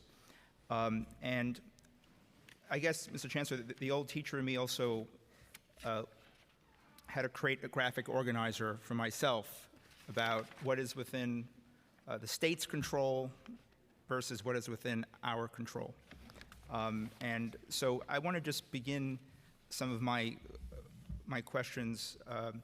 I agree wholeheartedly, Mr. Chancellor, and I agree wholeheartedly with those who say that one single exam or one single measure does not fully capture a student's ability. As a former teacher, I would be contradicting myself about what I believe deeply in our kids if I believe that one test can capture a student's full ability. But I also want to say, Mr. Chancellor, I also believe that simply focusing on one exam also diminishes the severity of the issues we face in our system. We have issues far deeper than just this one test to 8 schools. And on the topic of the specialized schools comes, I think, a deeper conversation about enrichment in our public school system. What does that look like currently? What should it look like? And I agree, Mr. Chancellor, as we just discussed, that one measure should not determine a student's entryway. But let's look at the admissions process for the current gifted and talented program. Currently, kindergartners, 4-year-olds, are tested on only one measure. So when I hear a lot today about one measure determining your fate. But it is within the city's control right now as we speak to do away with this single measure entranceway, which I think at 4 years old does not really test ability or intellectual capacity, it just tests privilege. Or a test whether a 4-year-old is having a good or bad day. And so, Mr. Chancellor, that is within your control, within the mayor's control. Do you believe it is developmentally appropriate to be conducting high-stakes testing for 4-year-olds? No. Great answer. And I've been absolutely clear on that from the minute I stepped foot into the DOE. That. And what are we doing to change that as we speak? Part of what's happening is the Diversity Advisory Committee is going to be making recommendations about gifted and talented programming, so we want to hear their voice. Within our Chief Academic Officers Department, they are also working on an analysis of what are a more enlightened process for gifted and talented education. And quite frankly, we're looking at what are other school systems doing across the country that is much more inclusive in terms of gifted and talented program. But let's be really clear, the research is also very clear that gifted and talented programs tend to segregate students as well. Agreed. So what I am not interested in doing is promulgating further segregation in our schools. Agreed. And I have seen it played out. I've lived and worked now in 5 states, in 5 major school systems. Every single one, when you talk about gifted and talented as a panacea, you're talking about further segregating children. I am not interested in doing that. I do think There is a role to play for creating enriched environments for students in every school, because every school has students on the spectrum of learning that need more and different. That's the kind of work that I think we should be talking about. So I agree with you, and my answer is so brief, no, because I agree with you 100%. But let's start talking about gifted and talented as if it's the solution to everything. It's not. And the fact that, again, we have enshrined gifted and talented as the solution, just add water. Just add a gifted and talented program. Not you, Right. but in the public discourse, is very problematic and is a symptom of not having an informed conversation, which I'm really glad about this hearing so that we can have that kind of an informed conversation. And to add to that, Chair Treyger, I appreciated your framing earlier about your experience at Murrow. A culturally responsive practice is to believe that all children bring gifts and talents to the school community. And how do we celebrate young people for their gifts and talents that they bring and allow them to learn in environments that have high expectations and high levels of support? So I appreciated your framing earlier, and along with our Chief Academic Officer, those are the models that we're looking at as a system. No, I definitely appreciate that. I just note that I think in this conversation about specialized schools, what gets lost, I think, is our current approach to enrichment currently in the school system. And it's problematic to me that 4-year-olds are tested on simply one measure to determine entryway into this gifted and talented. And I actually have a problem with the name gifted and talented as well. I think we need to look at, I mentioned before about Murrow High School. We don't have to reinvent the wheel. We have done this before. Murrow had an approach that was based on subject area. There are students who might be strong in history or the humanities, might need some more support in math, and that's okay.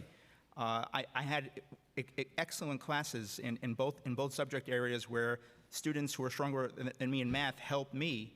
And so academic integration strengthened outcomes, I think, for all. And it sometimes gets lost in this conversation.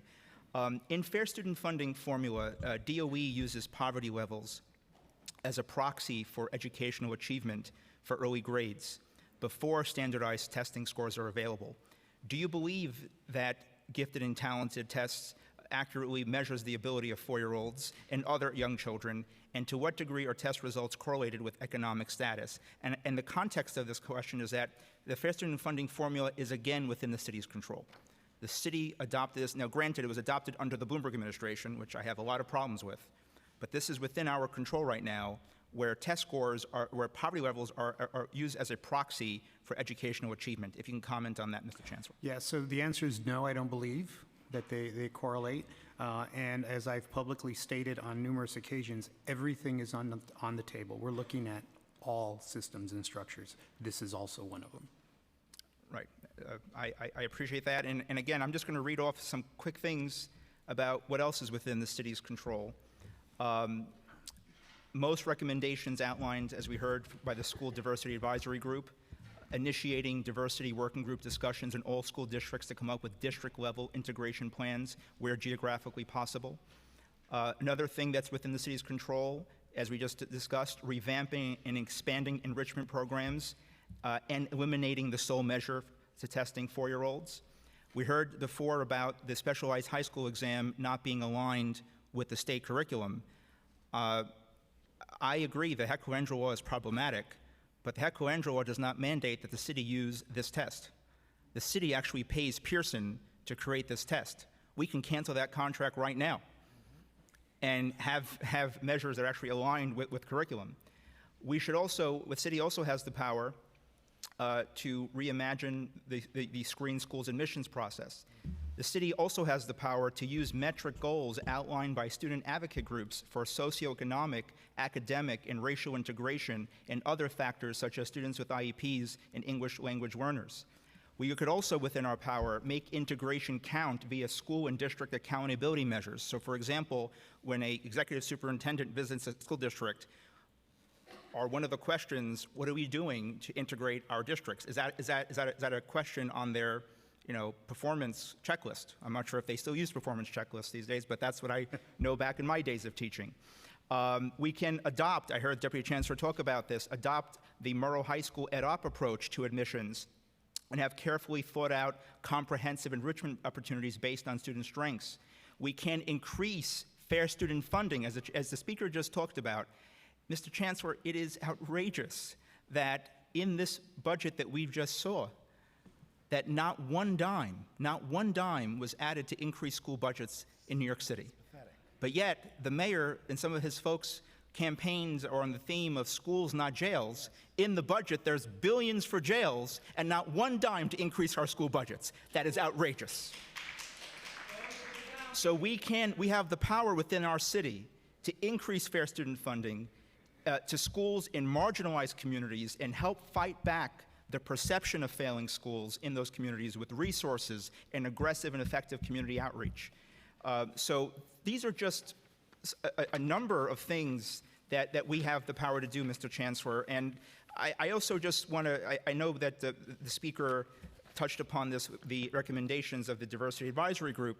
I want to just go through some of them very carefully. Mr. Chairman, I don't want to interrupt you, but Please. I do want to correct for the record one issue. Heck Calandria required us to have a single test. Right. But you could change what that test is. Right, to what? Mr. Chancellor. To what? And I'm not trying to be argumentative Right. with you, but it is a false narrative to say just change the test. Okay, so what? We've talked to many companies that do test prep, and quite frankly, we don't have the staff to develop a test every day. This is what happens. The minute you have a test that becomes the high stakes admissions test, there are, true story, there are processes in place where students that have taken the specialized high school admissions test are asked to memorize 2 or 3 questions. And post that test, there is a test party. And then students come, lots of students, there's food, it's fun, and everybody writes down the question they were asked to memorize. Guess what now? That becomes now an exact copy, or pretty close to an exact copy of the test they took this year, and that starts getting used to prep students for the test next year. So when you have a company that does this kind of a test, they have to change the test, change the questions. It's psychometrics. That costs money, and there's not many companies that will do that. So I just want to be clear. I agree with you. It's problematic. Could we change? Sure, we could change. You're still going to get the same outcome because you're still using a test for a single purpose, and people will find a way to game it. They'll find a way to super prep for it. It's the same issue. And I just want to be really clear about this, that we are on the same page, but it's a little disingenuous to just say, you can just change the test. No, Mr. Chair. I appreciate that response. It's just what I'm saying is that absent state action, and the state, of course, should act on a number of fronts, including on CFE too, quite frankly. Yes. Very disappointing the state of New York did not actually fulfill that obligation.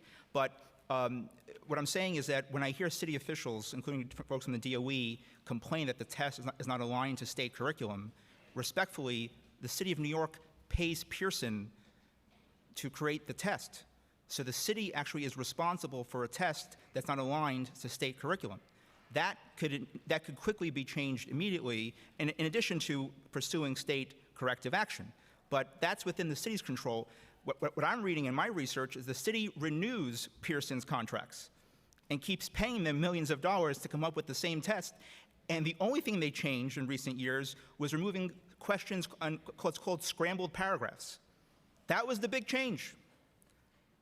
No, we can do a lot more in addition to state action. It would be wonderful if the state law didn't require us to have a single test. And again, what I'm going to say is it's a false premise to say that you can just remove the test. There is not a whole industry out there dying to do this test. There isn't. Now, if there are recommendations about a company or a corporation that can do it better, I'm all ears.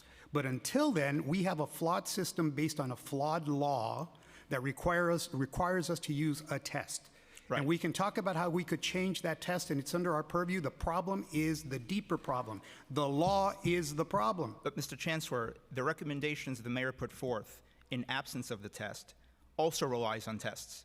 Because if you're saying that we have to rely on the 7% top students in middle schools, how do you reach the top percentages. Yes, there are different measures, but mostly on exams. And if you're going to use simply 7th grade math and ELA test scores, Mr. Chancellor, there are significant disparities there. Sure. We have a serious achievement gap in the city of New York.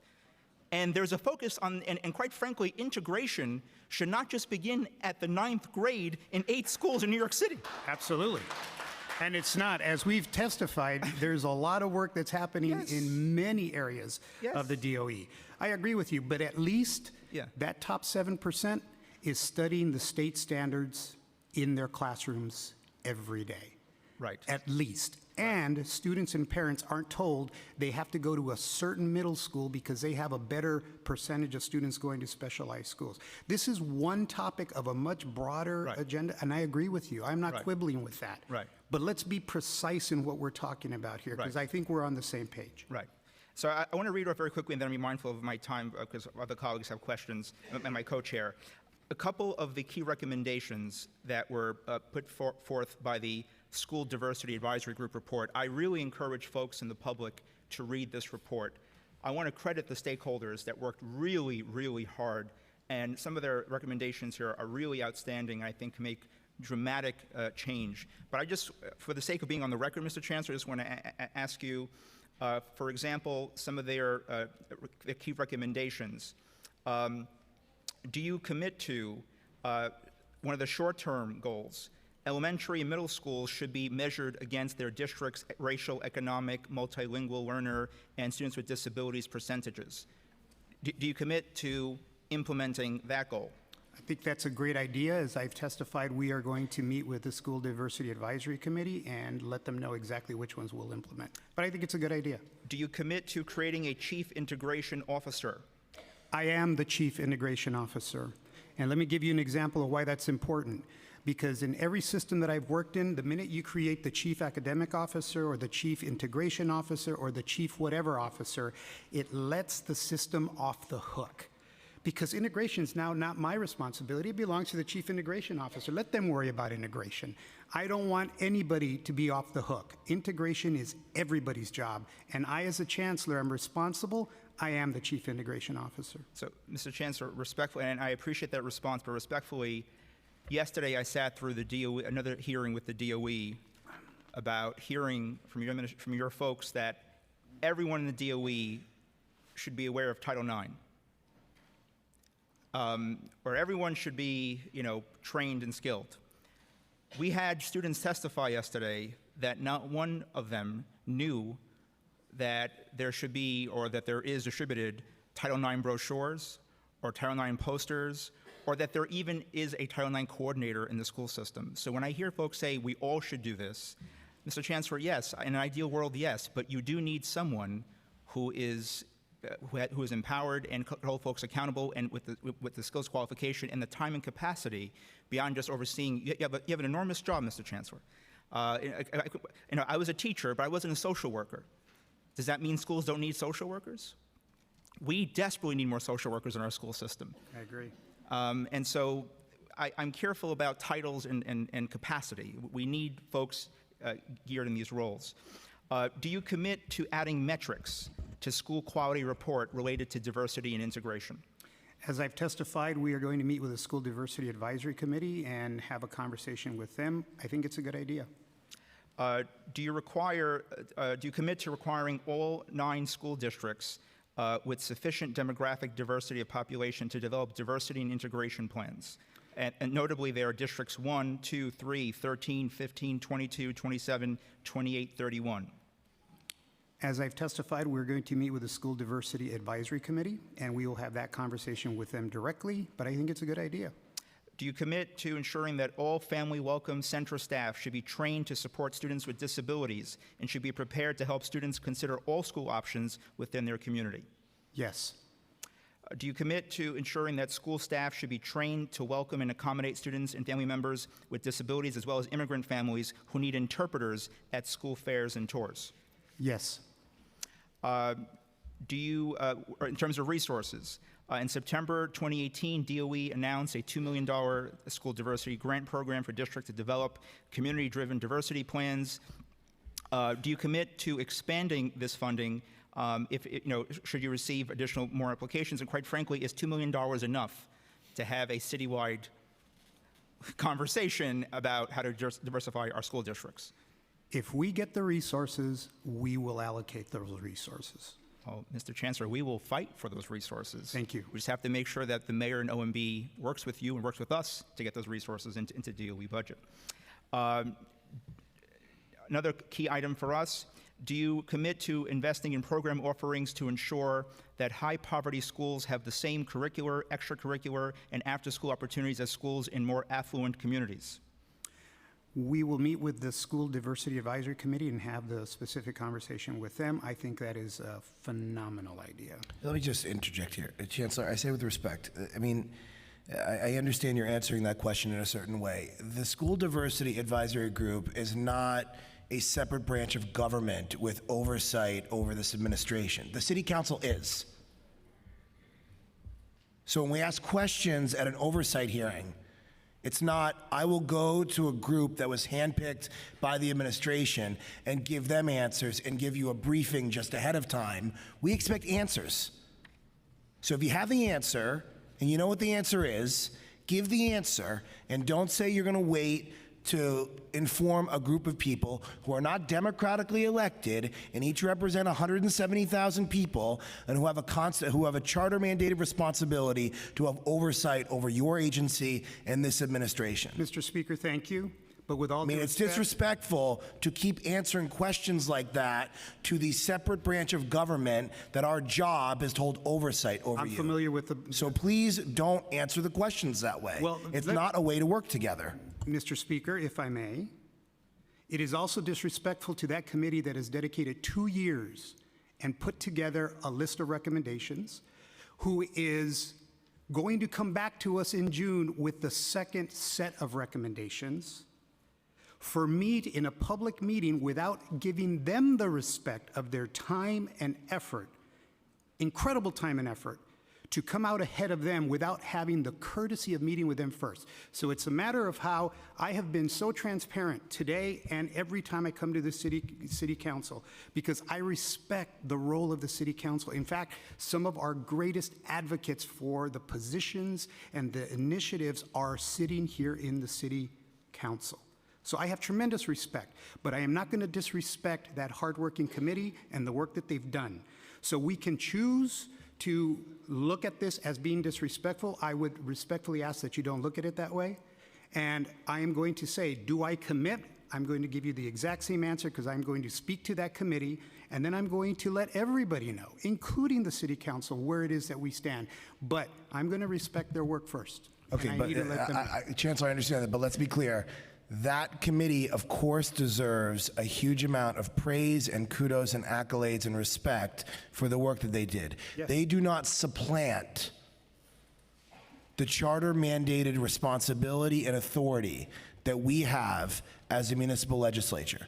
So our spot ranks far above a great group of people who we respect, because we are the ones who approve your budget annually.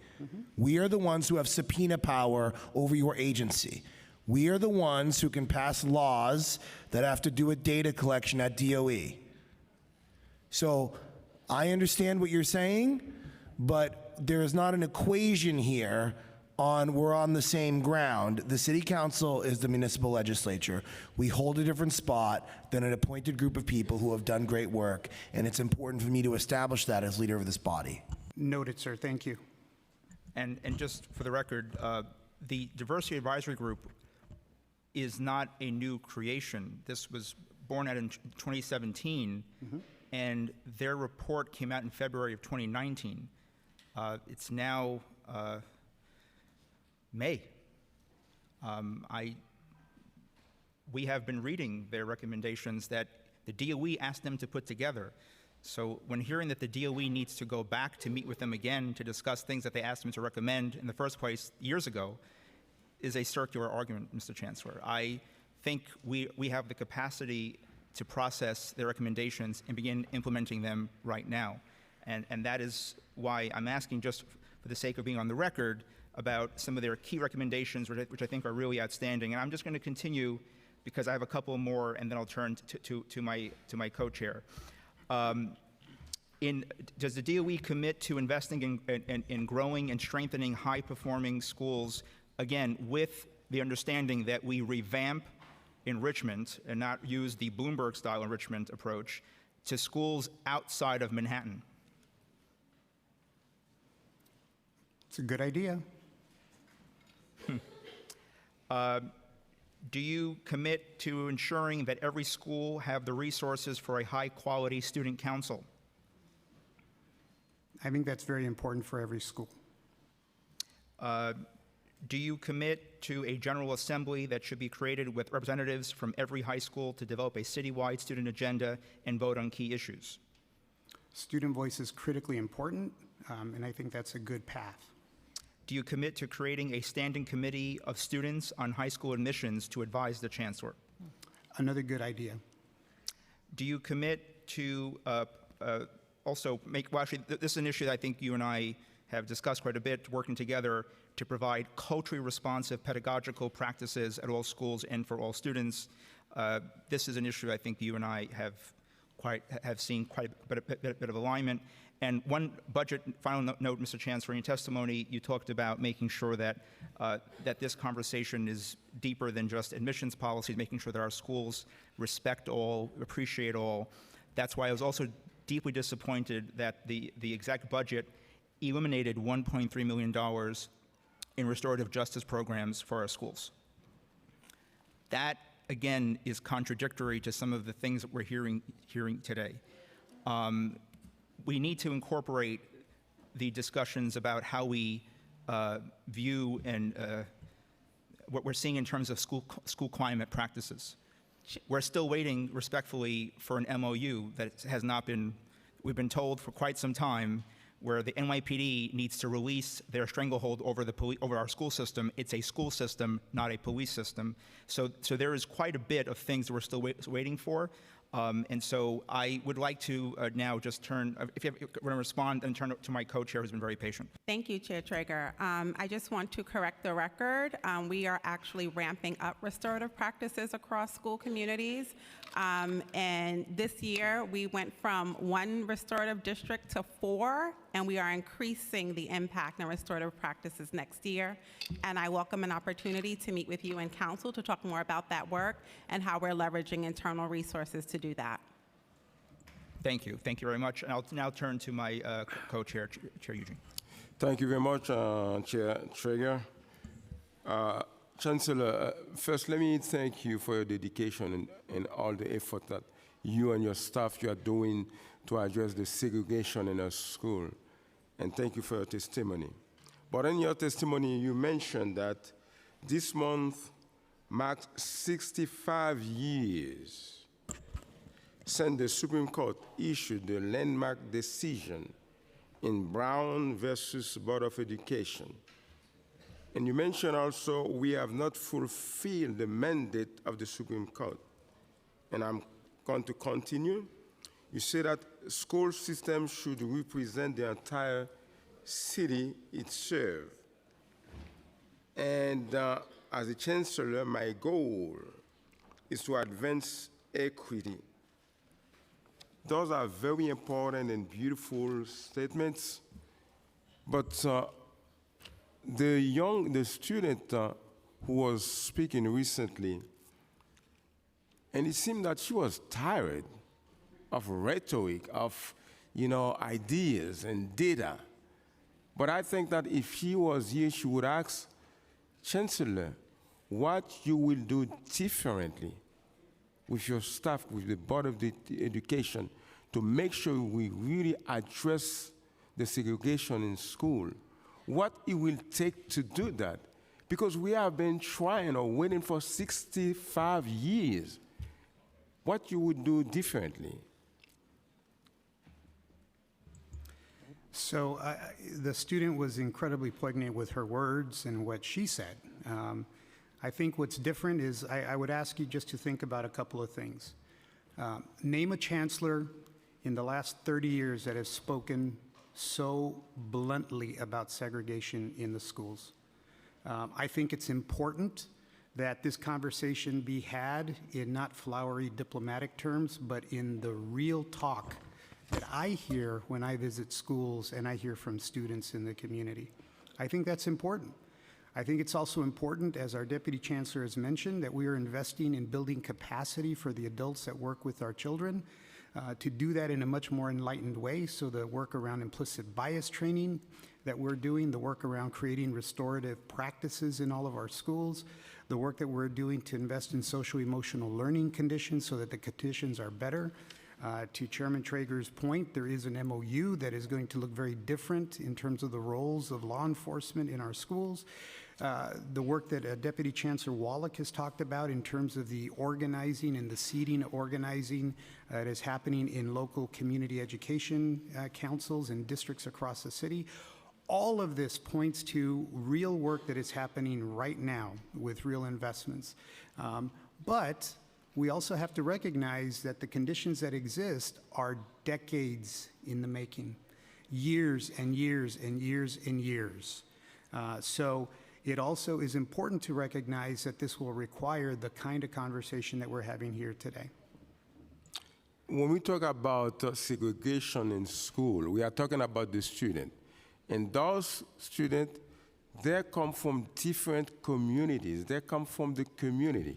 What are you going to do to engage those communities where they come from, just to ensure that you address properly the issues that they're facing and the issues that are part of the segregation in our school? Thank you so much for your question. And I just wanted to build upon what the Chancellor previously shared. I think it's important for us to just kind of like take a moment to really think through what has happened over the course of this administration. In a few short years, we released the Equity and Excellence Agenda and citywide implemented 2 additional grade levels, pre-K for all. That happened nowhere else in this country. So let's think about that for 1 second, the work that we've done with pre-K. I personally had the honor of leading a body of work called Advanced Placement for All, where we implemented advanced placement courses in schools that did not previously have them. And the largest payoff has been for students of color, young girls in STEM, and also for low-income students. That's a huge task. This year, we hit and exceeded the first target and ensuring that 75% of our high school students have access to 5 or more advanced courses.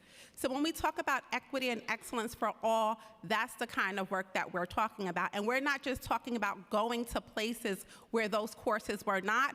We went to schools with robust AP courses, where you find that while you may have a diverse school community, when you take a look at advanced classes, those classes are not diverse. The AP for All agenda did not call for us doing that body of work, but we did it anyway because that was the right work to do. Let's reflect on 65 years ago. Where were you 65 years ago?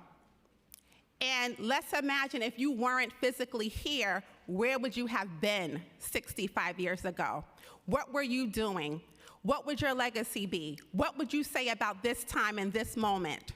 When I think about that work, I'm proud of the gains that we've made so far, and I'm looking to build with council and everyone assembled here today to take the next steps. This is a Department of Education agenda, but it's on all of us collectively to do the work on behalf of our young people. I can go on and talking about what we've done with universal literacy, college access for all middle school and high school, and other initiatives. I don't want that to be lost in this space. I also want to add, as we talk about integration, the implicit bias work is an important part of that conversation. That's about changing mindsets. That's about self-reflection. That work is about awareness. The NYC Men Teach, that's starting the work about ensuring that our school communities are reflective of the young people that we serve. So let's not miss the forest for the trees. Let's take a moment to think about what we've accomplished and then all of the work that's left to do. That's on all of us collectively as a city to realize our vision for the New York City graduate. You know, I love talking about that, and we all know that this is the reality of New York City. New York City is home to so many people coming from so many places, probably first, second, third generation. But immigrant people, when they come over here, they contribute to the greatness of New York City. They bring with them the culture, and also they are facing so many challenges. For them or for their students to succeed, even when we will do a better job in addressing segregation in school, they will need also a lot of support to navigate through the system and to make sure that their children, get access to the desegregation school that we're going to create. But what do you have in mind? What is your plan to help those people who don't speak English properly? And English is not their first languages. Those people who are facing language barrier, cultural barrier. What is in your plan to ensure that their children also, they are part of this desegregated school that we are all working together to create? So again, we are very committed when we talk about advancing equity now in those particular issues. I will tell you that language access is critically important. When I reconfigured the Department of Education within months of arriving, one of the departments that we created was our Department of Family Empowerment and Communications, because there was a real need to make sure that we were, as an organization, focusing on providing those supports to families.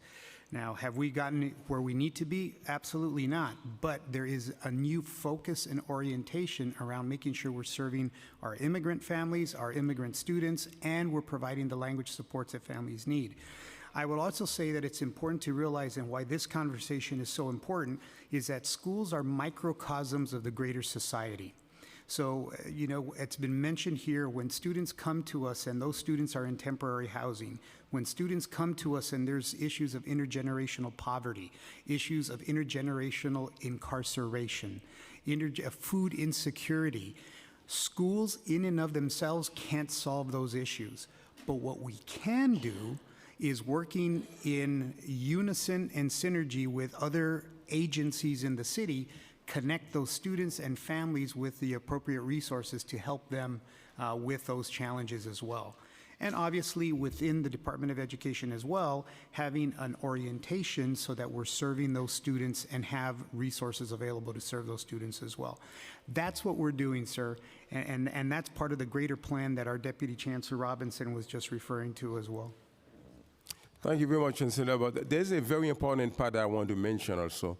And I want to ask a question about that.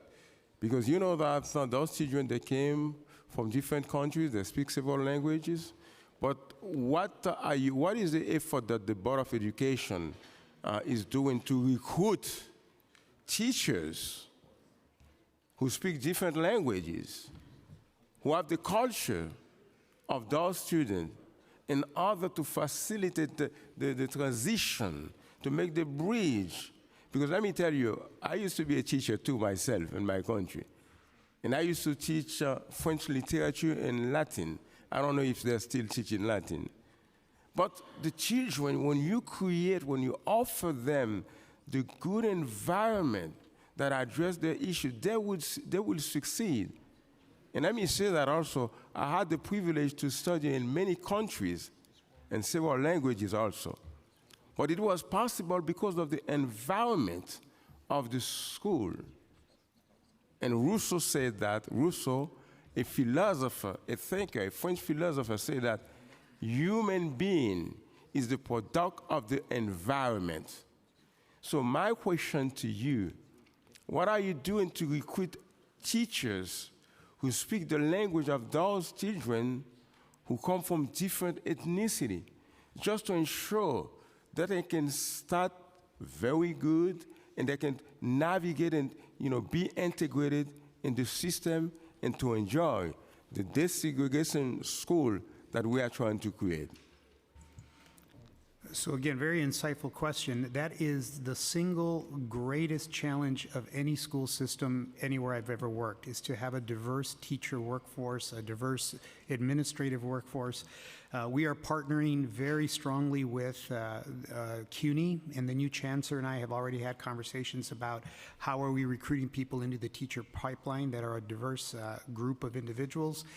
We've had some modicum of success in this as we've grown our dual language programs. Obviously, in a dual language program, you have to have a teacher that can speak the targeted language. This past year, we started the nation's first Albanian dual language program. Obviously, we had to have a teacher that could speak the language. So we have some modicum of success, but it's very small in comparison to the big picture, the big overall school system. But it is a focus for us, sir, and it's working with not only community organizations, it's working with our institutions of higher learning, it's working with our advocacy community to identify who are those language people in the community that want to become teachers, and then connecting those candidates with a teacher preparation program. Again, lots of work to do, but it is one of our human capital areas of focus, because we believe, as you do, it's important to create those conditions in schools. Thank you very much, Chancellor. I know that there are many other colleagues who want to ask questions. I'm going to stop here. But before I stop, I want to say that we are talking about segregation school. But as long as we are talking about good school and bad school, it's going to be very, very difficult to eliminate segregation in school. Because it is not acceptable that in New York City, a great city like New York City, we are talking about good school and bad school. And I think as we think about resolving the segregation in school, we should think about doing the effort to make sure that all our schools, they are good school. And the children, the students, wherever they live, whatever community they come from, they don't have to struggle to try to go to the best school. Because I believe also the parents, they want the best education for the children. And it is our obligation as city, as government, as leaders, to ensure that all the children, all the students, they got the same access to the best education possible. Chancellor, thank you very much for your testimony. Thank you.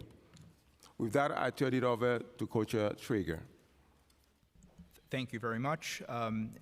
Just before we turn now to our colleagues for questions, just note in the interest of time and also the interest of letting sure that we hear from the public as well, we'll put the clock up at 2 minutes for questions here, and we will begin with Councilmember Koo. Thank you. Thank you, Chair Treyger and Eugene Matthew. And thank you, Chancellor, for coming to testify. Chancellor, with all due respect, I disagree with you with your stance of abolishing the SHSAT test. I think in this modern world, we need to know, we need to identify talents early. So if you abolish the test, how will we identify students with talent? Especially now, I think you're not a quick fan of G&T programs too. So how do we identify students with talents? Because we are all born equal, but we all born with different talents. We and you are short. We don't play basketball, right? We don't play NBA. But you become chancellor, I become council member. We have different talents. So a lot of students, they have talents in math, in science, in analytics, especially the kids. There's a big difference. When you test 100 kids, 10 kids will stand out.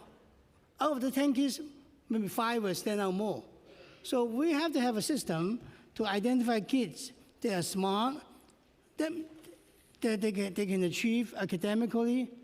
So, my way to diversify special high school is to encourage all the families to send the children to G&T programs in the district. You have to increase G&T programs in Bronx, especially in Bronx, because in Queens, in my district, we have I have how many? I have 8 G&T programs. No, but in Bronx, the whole Bronx only have 8 G&T programs. So my question is to you, how do we do this? I mean, you have to have G&T programs, and you have to have the test. Otherwise, there's no benchmark to differentiate what you know, what you don't know. So can you answer that first? Yeah. Sure. So I will attempt to, Councilman Koo. So I think if you talk to teachers, if we believe that teachers have a professional knowledge about student development, which I absolutely agree they do, and teachers spend the amount of time they do with their students, as you talk to teachers, teachers will be able to tell you who of their students have certain talents in what areas. Apropos to what Co-Chair Treyger testified earlier in his own personal experience, not all students have academic gifts in all areas. Some students are better in certain things than other things. I think what happens with the G&T testing, first and foremost, is that G&T testing at the early ages, I agree completely with what Chairman Treyger has said. It's more of a measure of privilege in the home than it is truly the gifted and talentedness of the student. We also know that that's based on a test as well.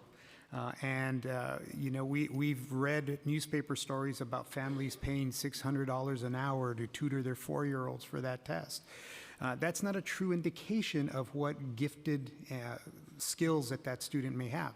So I think there are a number of I would say protocols and processes from across the country that school districts, and we're compiling those, are using to truly rely on what's happening in a classroom, along with the information coming from the home, to be able to truly identify students that have extraordinary gifts. That being said, at the same time, the focus of the conversation, which is, I understand why it's being focused that way, but we need to diversify the conversation about creating uplifting and enriching classrooms in every school, so that the classroom is able to really meet the needs of students with diverse learning needs, including the very gifted students as well. Instead of saying gifted students are going to be in a very specific program for just gifted students, because all students have different kinds of abilities. So it's broadening the conversation, but it's also being very specific about having a teacher voice in identifying which students have extraordinary academic skills.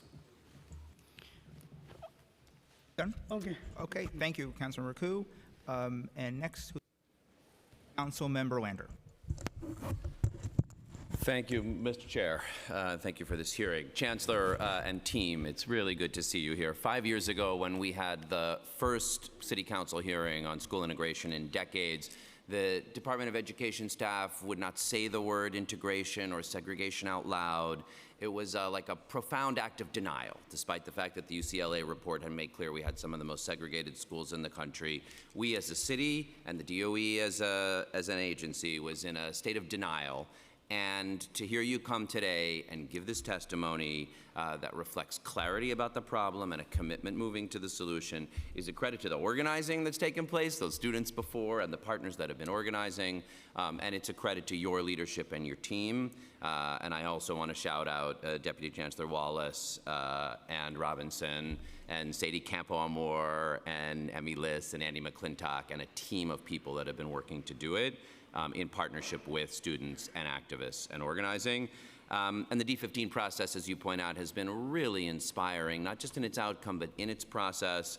I want to give props to WXY Studio for their role in helping make that happen, and the D15 working group that really led the way. And I do want to offer maybe a slightly different metaphor than top down and bottom up as we think about where we're going, because it seems to me what we really need is like a North Star. We must desegregate our schools in the ways that you've talked about, and then we need an inclusive process that doesn't compromise on the North Star, but works with people to bring them along through it. Because we can't decide some places and not others. All of the districts that have sufficient diversity for a middle school integration process need to go through it, whether they applied or didn't apply to the $2 million grant. Do you agree with that? Yes, sir. absolutely. I like that North Star. And, you know, and I think on the specialized high school process, it would have been better to set the North Star, make clear we were going to make change, and have a more inclusive process of conversation that was not going to compromise on the goal, but did involve people in a process to get there. And you did that very well in the District 15 process. You came to an early meeting of the working group and said, here are some principles I have. As long as you meet those principles, we'll be able to support the outcome.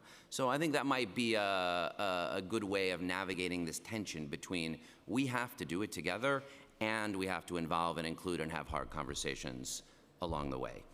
The question I want to ask you is about elementary schools.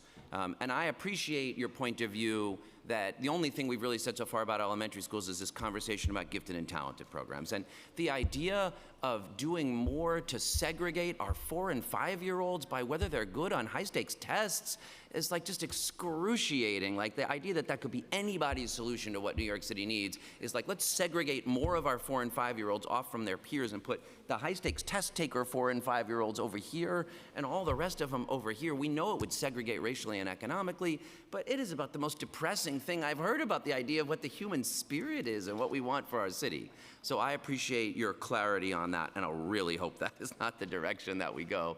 But I guess I do want to ask about how you're thinking about the opportunities to start doing more at the elementary school level in thinking about school integration. That is hard because our city is residentially segregated. Now, we saw that lots of our students don't go to their zone schools, so there's room for creativity, and we've done a little of this, but so far it's mostly through the diversity and admissions program, and if a school's already non-zoned, they can use some new criteria. We need a lot more creativity, whether that's school pairing, whether that's new ways of thinking about how we plan for new schools that open.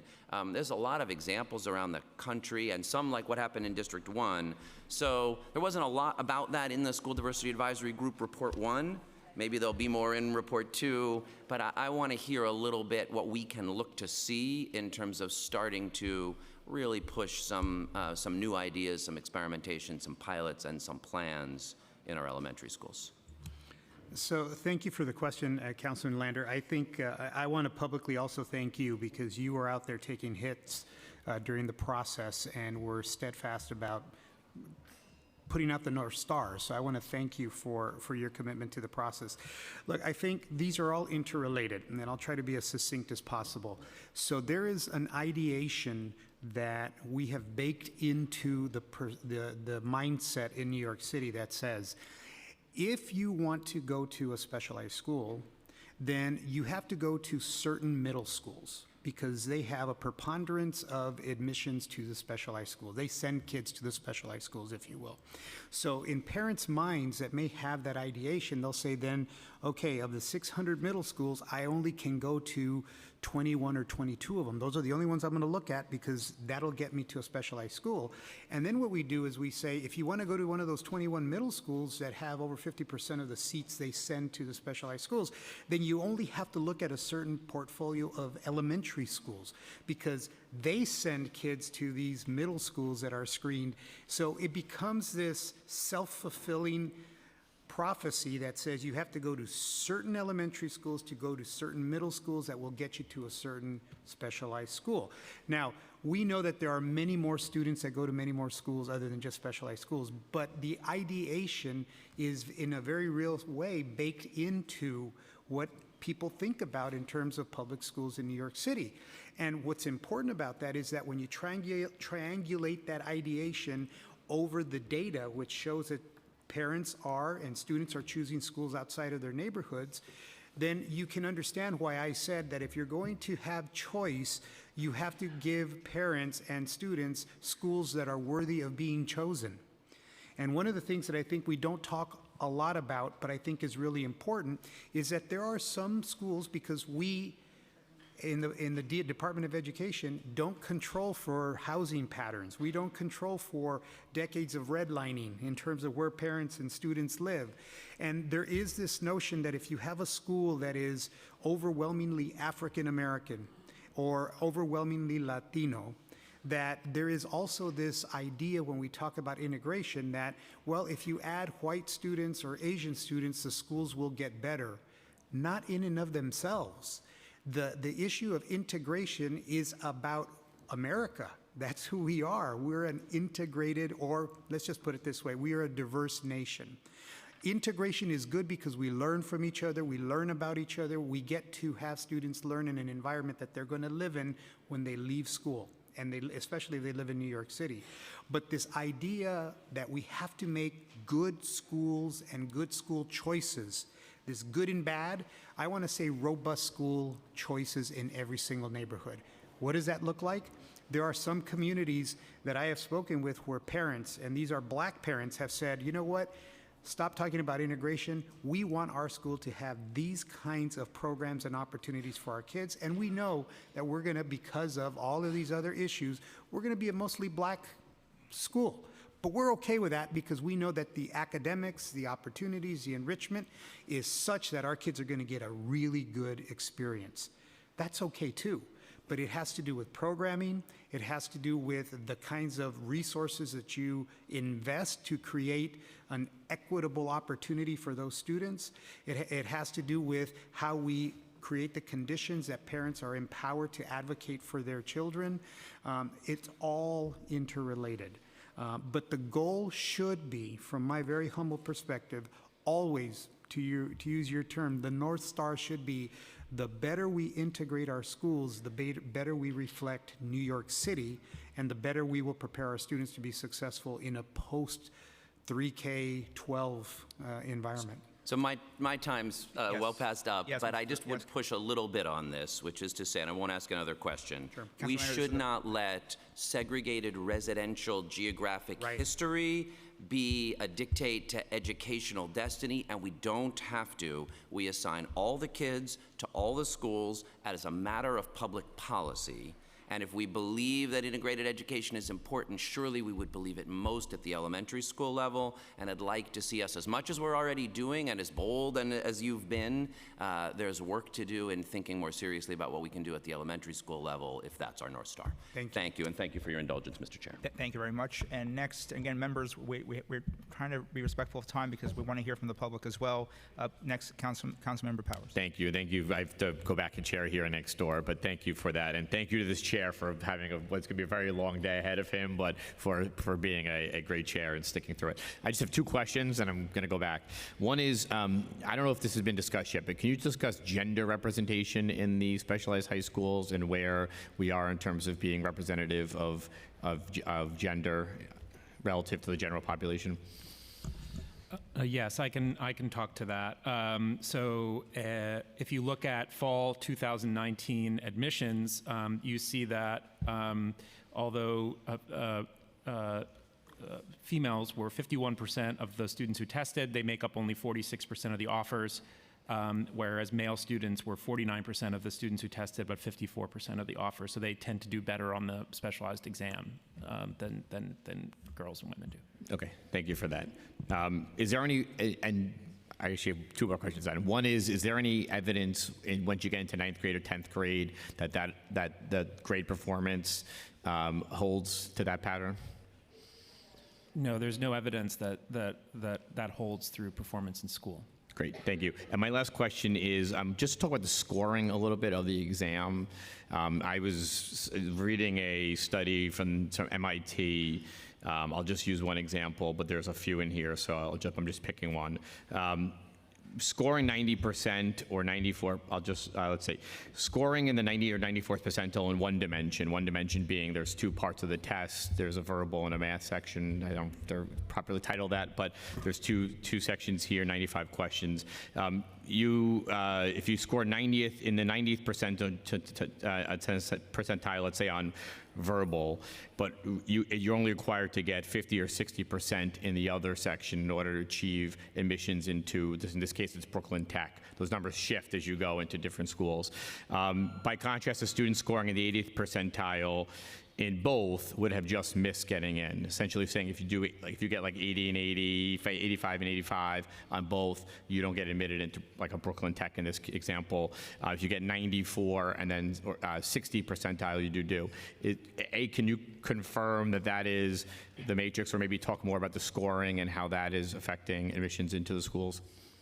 I can talk a little bit about it. I can't confirm those specific numbers. I don't have them in front of me. But what I will say, as the chancellor's alluded to, is that this single test is designed to do, to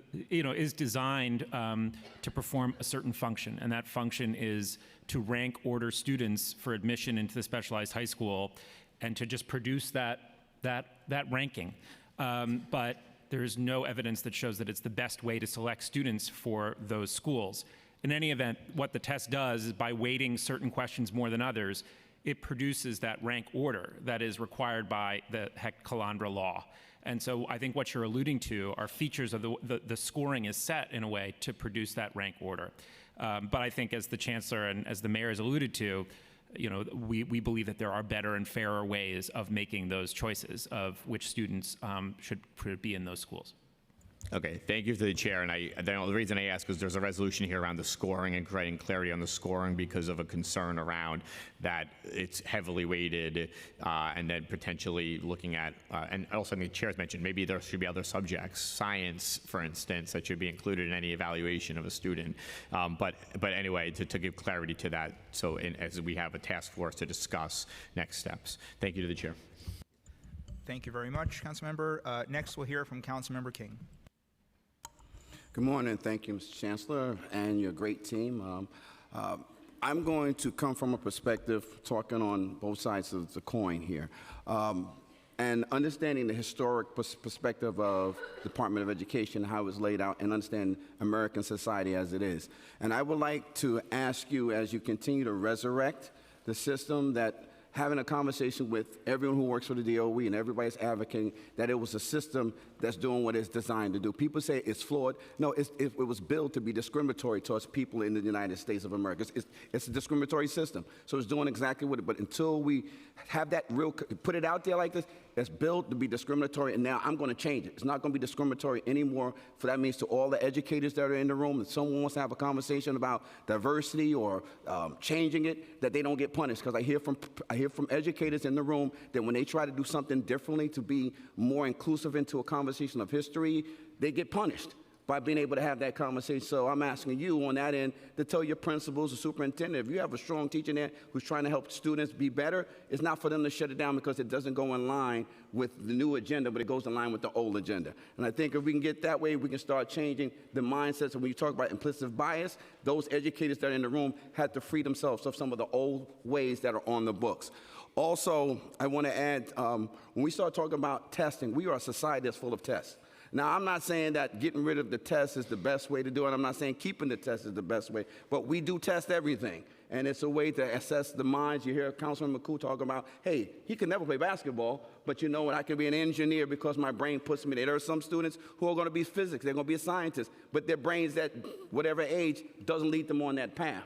But I do recall the days when I was in school that we used to have these SP classes, and it was a feeder system to the specialized high school. We've shooken that up, put everybody in the same pot, so the smart kid kind of gets lost with behavior problems because he's not getting stimulated because his brain is not being fed the way it used to be fed. So I have 4 quick questions for you. The first one is, how does ending the test fix the problem of early education? Because at 14 years old, you just don't know how to read at 14. So someone failed you when you were in the 2nd grade or 3rd grade. So how does ending the test fix that kind of early system? Secondly, where will this lead? I would say children of color. When you say about inclusion and diversity, how does that help them? Because if the adult system is still discriminatory, how does me being diverse in this early education stage when I can't get into the boys club when I become 35? So how does that do this system now? How do we change that as well? My last and my third question is, you have the professional learning community. You have 3 phases. The first is when you put together this district representatives. So I want to know who are those district representatives who are going to have these early conversations to be able to qualify for phase 2 and phase 3. So I'm going to stop there because I want to hear your answers, because I don't really think the testing is so much as the issue as opposed to teaching our kids greater and better and improving your education system from K all the way up to they graduate from high school. So I thank you. I'll take the first one. You do. Go ahead. So 3 quick answers. So yes, so ending the test. There are multiple examples from across the country, not only in the K-12 system, but also in higher education of much better processes for identifying students for enrollment in educational programs. So ending the test would not equate to diluting the academic prowess of the students being admitted. It would not equate to changing the schools in terms of how they're looked at. I had this question at a town hall where our university is going to look less upon the diploma from one of these specialized schools because you've changed the admit. No, the academic program remains the academic program. The second one, or the children of color, and again, to the point of testing, I agree. To become a teacher, we had to take a certification test. To become a chancellor, I had to take a certification test. To become a lawyer, you have to take a certification test. But to get a high quality education should not require you to have to take a test. It should be the right. Education should be the birthright of every New Yorker in the public education system. Just because they're breathing in and out in New York City, they should have an opportunity to access all of the incredible opportunities in New York City. And if we have a very specialized way or a specialized environment for students, then there should be a process that honors, that enriches, that aligns with our ideals about how fair play happens for all of our students. The issue around the question that you asked about the school diversity advisory group, I'm going to ask Deputy Chancellor Wallach to answer that. Yeah, sorry, just remind me of the specific question about the advisory group. In phase one, it says that there's going to be district representatives who are going to come together to have a conversation. So I wonder, who are district representatives? Yes. So, the School Diversity Advisory Group, who's going to testify later today, so you can ask members that question as well. They went to each borough and held town halls, so people were welcome to come, and we invited members of many community groups and the CECs. And they're continuing those conversations in town halls around the city. So I think I know that they're engaging community-based organizations, advocacy organizations, parent groups, student groups, and school-based groups to attend those discussions. So if you have particular groups that want to participate in that process, we can help make the connection for you to the School Diversity Advisory Group, but also many members are here today, and I'm sure would love to talk to you about it. Okay, and I end with this. The sister who was speaking earlier about the hour-and-a-half travel, while we're fighting, that segregation is wrong and integration is better, I would ask us to make sure that all our schools are great. Because I know there's times I don't even want to travel an hour and a half to come to work. What are we going to tell a 14-year-old to travel an hour and a half because the school in the neighborhood is not as great as the school down the street? And real talk, how many of us who have not gotten past our own biases will say, I'm going to travel from this neighborhood to go to that neighborhood because the city changed the policy? There'll still be some parents who are going to say, I'm not sending my kid over because I don't want to send them to that neighborhood just because of the white-black experience. So that's a real another conversation we've got to have when we start trying to force people to move, to shift them all the way around the city because we want to do what? Are we protecting the system or are we actually helping the student to learn? That's the overall goal, is help our children be better students. And that means every school got to be a grade 8 school. Thank you. We absolutely agree with you, and this work is not about moving Black bodies into other spaces. That's not how we see this work at all. When I posed a question earlier about where were you 65 years ago, it's not because I think you were somewhere 65 years ago, but wherever you can imagine have been there, where are you now in this moment? How do we elevate the schools in our communities that are doing well? How do we support the schools that need to move to the next level? That's our work, but it's collective work. It takes all of us. Hearing you talk about your school, Murrow, I wonder how many people are listening and how many people will now include that school as part of the high school application process, which is a great school. I elevate my elementary school, PS 305 in Bedford-Stuyvesant, Brooklyn, everywhere I go, because I believe in that school and I believe in that community. So how do we engage in this conversation, and how do we when I imagine where I would have been participating in marches. I would have been in the streets. I would have been pushing my elected officials. I would have been pushing the DOE. That's the fight that we need to take on. If there's anything worth fighting for, it's ensuring that all of our young people have access to a high quality education. In this capacity, I do it as part of the Equity and Excellence agenda. And I can talk about that, and I can talk about real gains for young people people and our school system. We should all have a legacy in this space. What will you say you did in this moment? Because there will be 65 years coming where someone will look at this moment and say what we did in this space. What will your legacy be? Thank you for the shout out from Murrow High School again.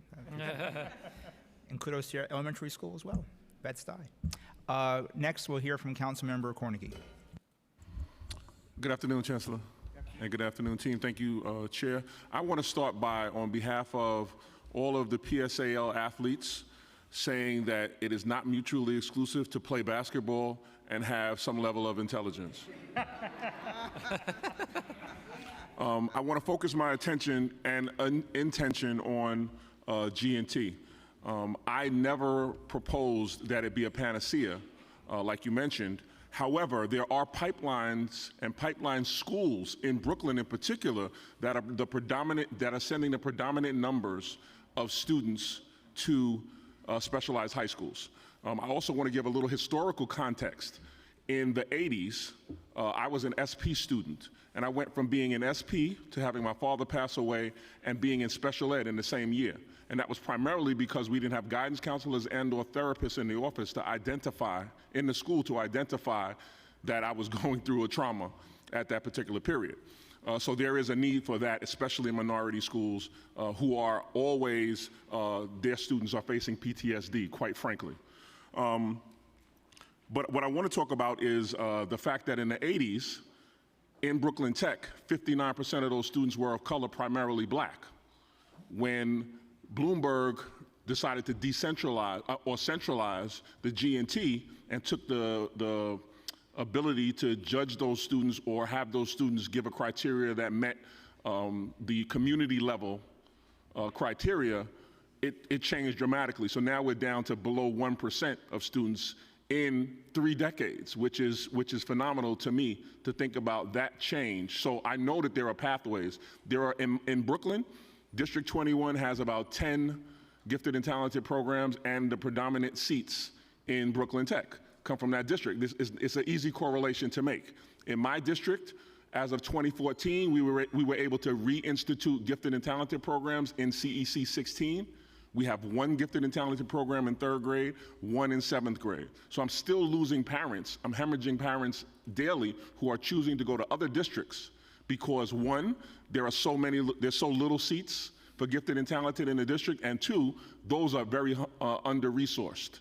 So my question is, prior to 2008, each community school district set their own criteria for gifted and talented classes, and all districts had G&T programs. In 2008, former Mayor Bloomberg decided to centralize G&T admissions and based admissions on national standardized tests and required that students had to score in the 90th national percentile to qualify for any G&T class. That policy change resulted in DOE closing 60 G&T programs, mostly in black and brown communities. I also want to point out that those 7 zip codes where those G&T programs were closed are also the 7 zip codes that populate the upstate prison system, ironically. Will the DOE consider allowing districts to go back to using local measures for G&T? If not, what steps will DOE take to ensure equitable access to G&T programs in every district? Thank you for the question. So the use of local measures, and I've been diving into what exactly was that. I think that collectively is the genesis of what we're actually trying to do. So I want to be really clear about this. Using a single test to identify students for a gifted and talented program, yeah, it may be very efficient, but it's not efficacious for students. But having multiple measures, and we have historically a portfolio of what those multiple measures are, if we could create the protocol that allows us writ large as a system to ensure that there are multiple measures used to identify where students have additional talents, that is a good way to go down this path. And that's actually part of the information gathering that's happening with the Chief Academic Officer's office. The second thing I think is really important is that when you look at who are the students that are identified for gifted and talented, you see a disproportionality there as well. And that's not by accident either. We know that correlation and causation are not the same thing. However, it's very interesting to see how those numbers correlate, which you've pointed out. So we're also looking at if we're going to determine and establish enriched programs, can you imagine how powerful it would be in every elementary school? It was resourced, it was staffed, and it was in place in every elementary school, an enriched programming for students that truly needed that enriched programming. Then parents, apropos to the comment that I made about, you know, if you're gonna have parent choice, you have to give schools worthy of being chosen. Parents wouldn't have to choose to travel. They could have that programming right there in their neighborhood. That's what we're talking about. And what does that model look like? And in an ideal world, we'd be able to come to you and say, this is what that model will look like, this is what it's based on, and for the low price of, this is how we're going to be able to resource that. I think that's the kind of conversation you've been pushing for since we first met, and I really appreciate. But that's really the vision for us, to create that kind of programming, not so that some schools have it and others don't, because we know that's not equitable already, but that every school has that in place. I want to thank you, and I just want to say that waiting this long to ask a question makes you ask it pretty curtly. That's not generally my personality, so I don't want to come off as somebody like that, but when you wait this long to be able to ask your question, you want to be concise, and sometimes that sounds a little curt, so excuse me. No, I appreciate it, sir. You are a gentleman and a scholar, and I appreciate it, and I just want, for the record, to note that I might not be tall, but I can shoot the ball. So that sounds like a challenge between DOE and City Council. We'll talk about that offline. I appreciate that exchange. It's also just evident, when I went to Morrow High School, we didn't really have sports teams. I was not really gifted in that area, Mr. Chancellor, but that's, I was on the debate team and all that. But I just want to note also, we hear about choice. There was a very powerful article recently, I believe it was in the Times, that talked about San Francisco just solely relying on choice. If you don't provide a framework for equity and integration, without that, you will still see that types of segregation that gets exacerbated. And if we solely focus on the expansion of the current G&T model, that will also exacerbate problems. So we need to really revamp, reimagine this whole approach systemically. I want to turn next to Councilmember Levine.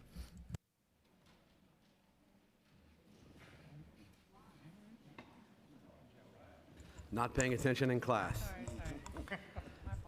Hello, Mr. Chancellor. Always great to see you. I have the pleasure of representing part of Community School District 3, which together with 15 has done some really innovative and important work to diversify middle schools, to integrate middle schools, a plan that they also took a lot of hits for. It's a little different, as you know, from the plan in 15, but it's not too soon to say it's already succeeding. Based on offers, we see that schools where challenging students who have struggled have been underrepresented, now have seen that population grow, and schools where students were struggling had been overly concentrated, now appear to have a more even distribution. And some of the dire predictions that were made about chaos in the application process or parents leaving through a mass exodus haven't happened. And so I really want to congratulate the parent leadership there for moving forward on this. I think one thing that we've heard a lot today, we all agree on, is we can't forget the 95% of high school students who are not in the specialized schools. And the truth is that if you look at the key STEM AP courses, they are in biochemistry, physics, and then there's 2 levels of calculus. There are only 5% of the high schools offer at least 4 of those STEM AP level offerings. And that is putting students in the remaining schools at a disadvantage in preparing to apply to college and to move ahead in STEM careers. So why have we not given every student the opportunity for that kind of intense level STEM coursework? So again, thank you for broadening the conversation. So actually, yeah, that's an area that we are very concerned about as well. Our AP for All initiative really aims to do that, to bring AP level coursework to all of the schools. I looked at the data when we started AP for All a few years ago. The absolute disparate numbers of classes. There were some high schools in New York City that didn't even offer AP coursework. So again, our goal is to make sure that all schools have AP coursework. That being said, we are also doing some innovative things in partnership with the UFT. So as part of our contract, we agreed to do a remote teaching initiative so that we're not waiting to develop. You know, one of the biggest things, and Chairman Treyger will know this, one of the biggest components of having an AP course established is having a trained AP teacher in that course. So in schools, to really jumpstart this, we all know that there are some AP teachers that are absolute superstars. So part of this pilot is being able to remotely have that superstar AP teacher teach AP classes in 4 or 5 different high schools using technology, so students are getting the benefit of that instruction. So does the goal of AP for All, which I strongly support, yep. Has it given you an explicit target of disseminating the STEM AP classes? Or is it more vague than that? No, it does give us a specific goal, and I'd be happy to come back with specifics on where we are with those goals. But your question is right on point and is in line with what the AP for All initiative is all about. Okay, and very quickly, I really want to applaud Chairman Treyger for his bill that would require publication of demographic data on the teaching force. We need to hear student leaders, some of whom spoke this morning, who have told us repeatedly that diversifying the teacher force so that it reflects the diversity of the student body is a top priority in every school in the city.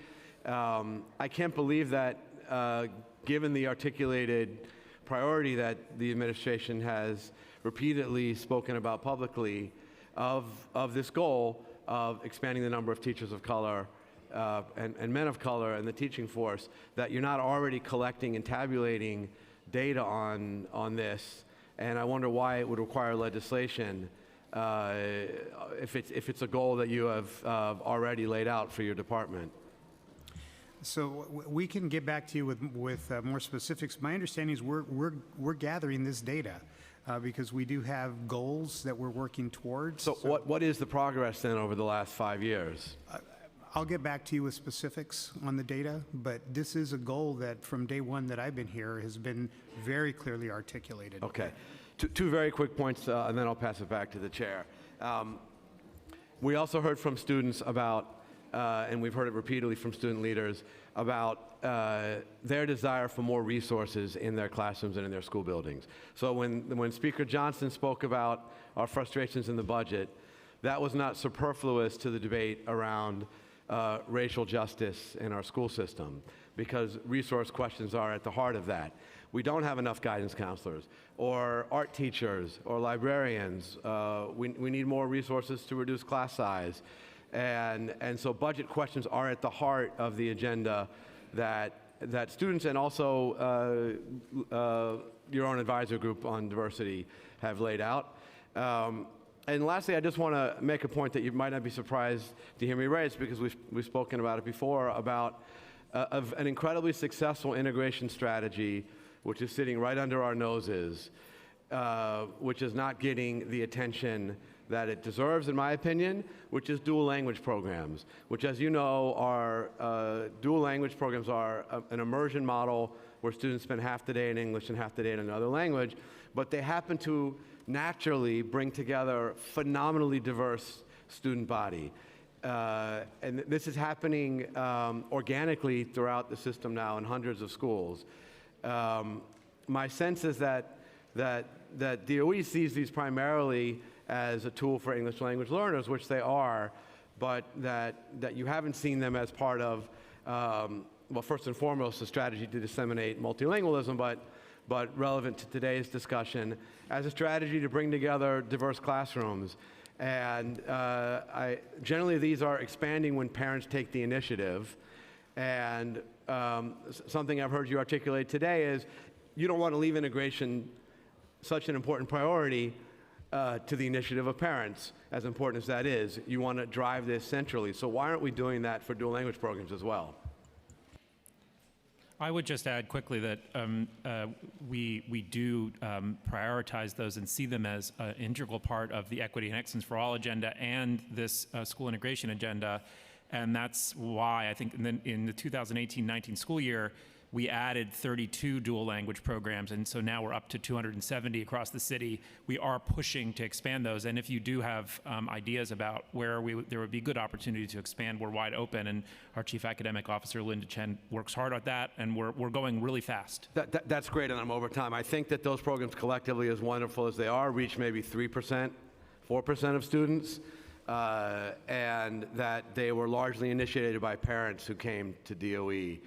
I don't believe that was the result of central planning. I could be wrong about that, but every program that I know emerged out of activist parents who found great partners among the principals, and that's resulted in an uneven distribution of where these programs were located in. That's actually part of the protocol for interest in a dual language program. To have a dual language program, as you know, you have to have a teacher that can teach, but you also have to have a pipeline, a level of interest, if you will, so that you can populate the program and that it will succeed more than just a year or 2 years. So there's actually a protocol, much of which is based on, is there interest in the community? Is there interest with the school community, including the principal and the leadership? We're happy to get you the details of that, but you and I have talked about this, and I appreciate you mentioning it again, Councilman. Thank you. Muchísimas gracias. Thank you, Council Member. Next, we'll hear from Council Member Barron. Oh boy. Thank you to the chairs. Thank you to the panel for coming. And for full disclosure, LaShawn Robinson is my cousin, of whom I'm very proud, so just so that everybody knows. The February 19th edition of the Chronicle said, perhaps the greatest charge levied against standardized testing is that it routinely disqualifies otherwise capable, disadvantaged students from the admission process. So I'm here certainly in favor of Resolution 196, which I have introduced, which talks about eliminating the test, not tomorrow, not next week, but over a period of 3 years, eliminating that test and using the student population of all of our middle schools to talk about offering slots to the specialized high schools. The American Psychological Association, the American Education Research Association, and the National Council of Measurement in Education have concluded that, quote, a high-stakes decision with a major impact on a student's educational opportunities, such as admissions to a specialized or gifted and talented program, should not turn on the results of a single test. And let us be very mindful that historically, tests have been found to be racially biased. And this is a test which has not been aligned with any of the standards or the curriculum, but it's a test which, when students have been prepped for, has given them an advantage for admission to the specialized high schools. Mr. Chancellor, I know that you support that. And I know that you, I think, agree with the fact that as an educator, we know that it is the mission of public education to be able to provide formats where all of our students will have an opportunity to display their talents. But my question to you is, what is the ethnicity of the staff at these specialized high schools, particularly the top 3 so-called elite? What's the ethnicity of the teachers? Councilmember Barron, that's a great question. I don't have that at my fingertips where I can get that to you. I can just tell you, based on my school visits, I wouldn't consider the ethnicities of the staff that I've observed to reflect the ethnicity of the students in the system. But we will get you specific numbers. Okay, and that, I'm sure, is also a reflection of the fact that there's been a steady decline in the number of Black and Latino staff, teachers that have been hired over the years, but we certainly want to make sure that as students are in these elite environments and specialized environments, that they have an opportunity to benefit from the talent and the intellect of Black and Latino faculty, and that they have an opportunity to see themselves in the future as reflected in the staff that's there teaching them. And finally, I just wanted to say that the other measures that we're talking about are grade point average, yes, test scores, but tests that have been given by teachers during the curriculum year, during the course of the year. And we tell our students, go to school, do your homework, get good grades, but then at the end, when they want to get into a specialized high school, it all turns on one test, and that's really not fair. I want to thank you for that. And I also want to say, as you spoke about parents in predominantly Black schools saying they're not so much concerned about changing the composition of the students, but that they are concerned about equity. I think that that's an important piece to consider, and we make sure that we get the resources to those who are not in those other kinds of environments with different kinds of proportions of ethnicities, where students can see themselves getting access to the same equipment, resources, and opportunities that exist in other counterparts across the city. Thank you. Thank you, Councilman Barron. And just to note, I have one of the bills we're hearing today is my bill that would require DOE to report on staff demographics in all of our schools. And so we look forward to getting the DOE support on that. Thank you, Councilman Barron, again. Next, we'll hear from Councilmember Rivera. Thank you so much. I'll try to speak quickly. So I know you mentioned in your testimony that things are getting better. I do, have to note that recent outcomes that we've all seen in the press, and even just our own anecdotal data as council members and the conversations that we have with parents and families, it proves differently. And not every person sees education through that same kind of social justice intersectional lens that I think is exhibited in some of your comments. And, in my district, I had a conversation with a parent who told me, I can't have my child go to this one school. I want her to be an engineer. And I was appalled, first and foremost, and I was completely heartbroken because she wanted her child to instead go to a school one block away.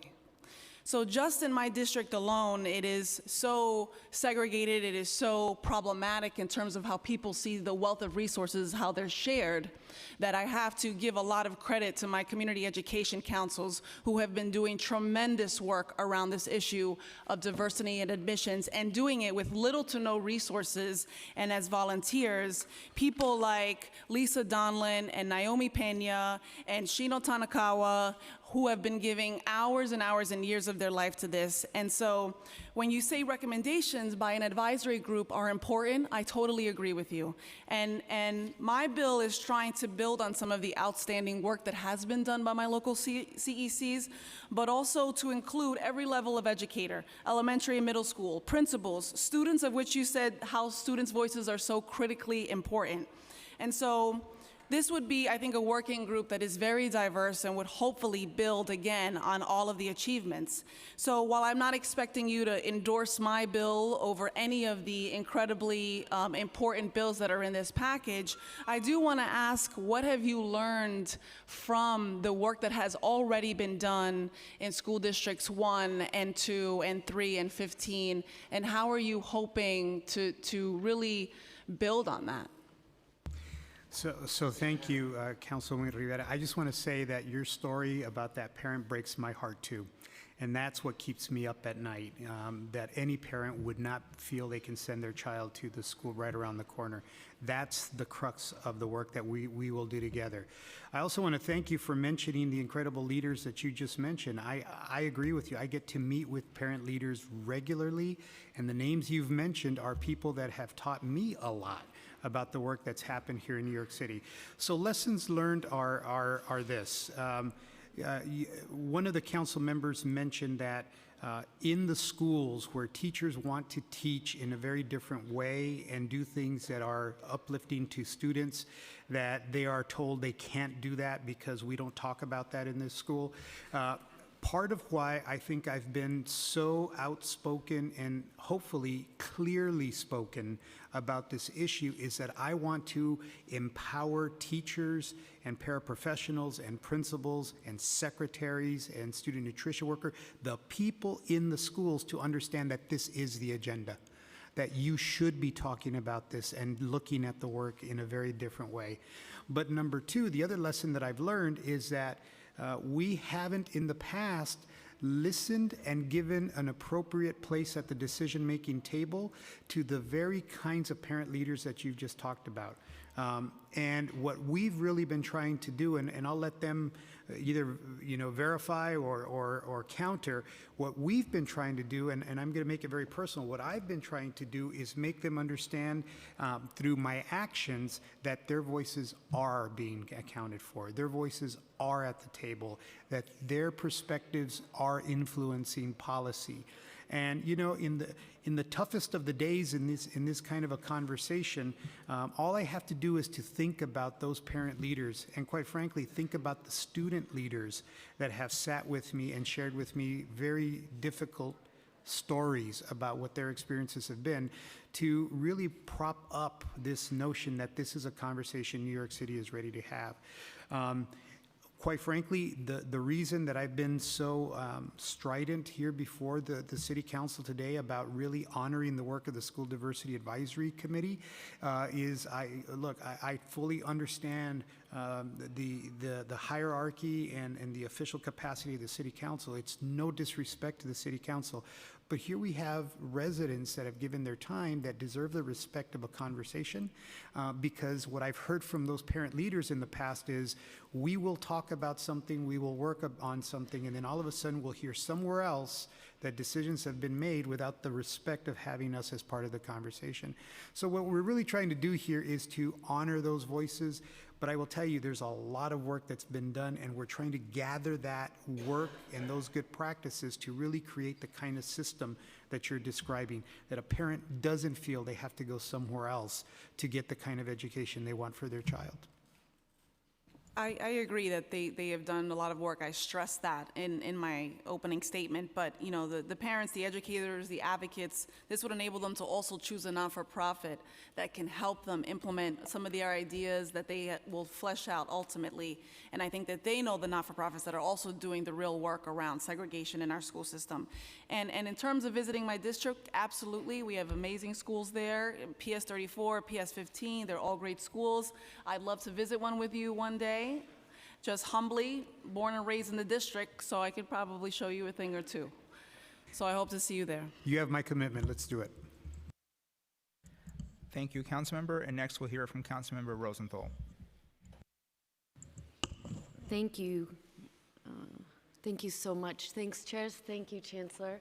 Always great to see you. Appreciate your work on diversity. And actually, so I have three questions, and my first one is about an amazing rezone integration plan that we were able to achieve in 2015. One of the lessons I learned is resources, resources, resources, that when you are successful in integrating the schools, that they may need, and certainly in our case, we did need, additional resources to guarantee success. And let me give you one example, a full-time social worker. And that was something, and it goes to the speaker's point about the desperate need for a full-time social worker at every school. And because the DOE did not do it, every year it comes out of the puny amount of money that I'm allowed to allocate in my district. I need to pay for a full-time social worker at a school, and that's a problem. And yet, the principal tells me that it's because of that social worker that they have had the success that they've had. So, one thing to keep in mind. The second question has to do with what are we doing about increasing diversity and integration as it has to do with people with disabilities. They are 19% of the students in the system, and they, I believe, should always be included in every conversation about diversity and inclusion and integration. And by the way, as Councilmember Barron raised the point about diversity in the teaching staff and in administration, we must include people with disabilities as a category as well. And lastly, I'd like to ask you about a specific high school CTE program, which should be, I believe, one of the treasured screen schools in New York City, which is Food and Finance High School. Everyone says this, love that school, but they're asking for one thing and one thing only, besides to fix their kitchens and their ovens and stoves. But in addition to that, that they be screened in the following way. Why are you interested in a school that's called Food and Finance? That's it. Because many students come to the school because they like to eat food. I do too, but it wouldn't have been the right school for me. They have an amazing program. They want to keep their 16% IEP students.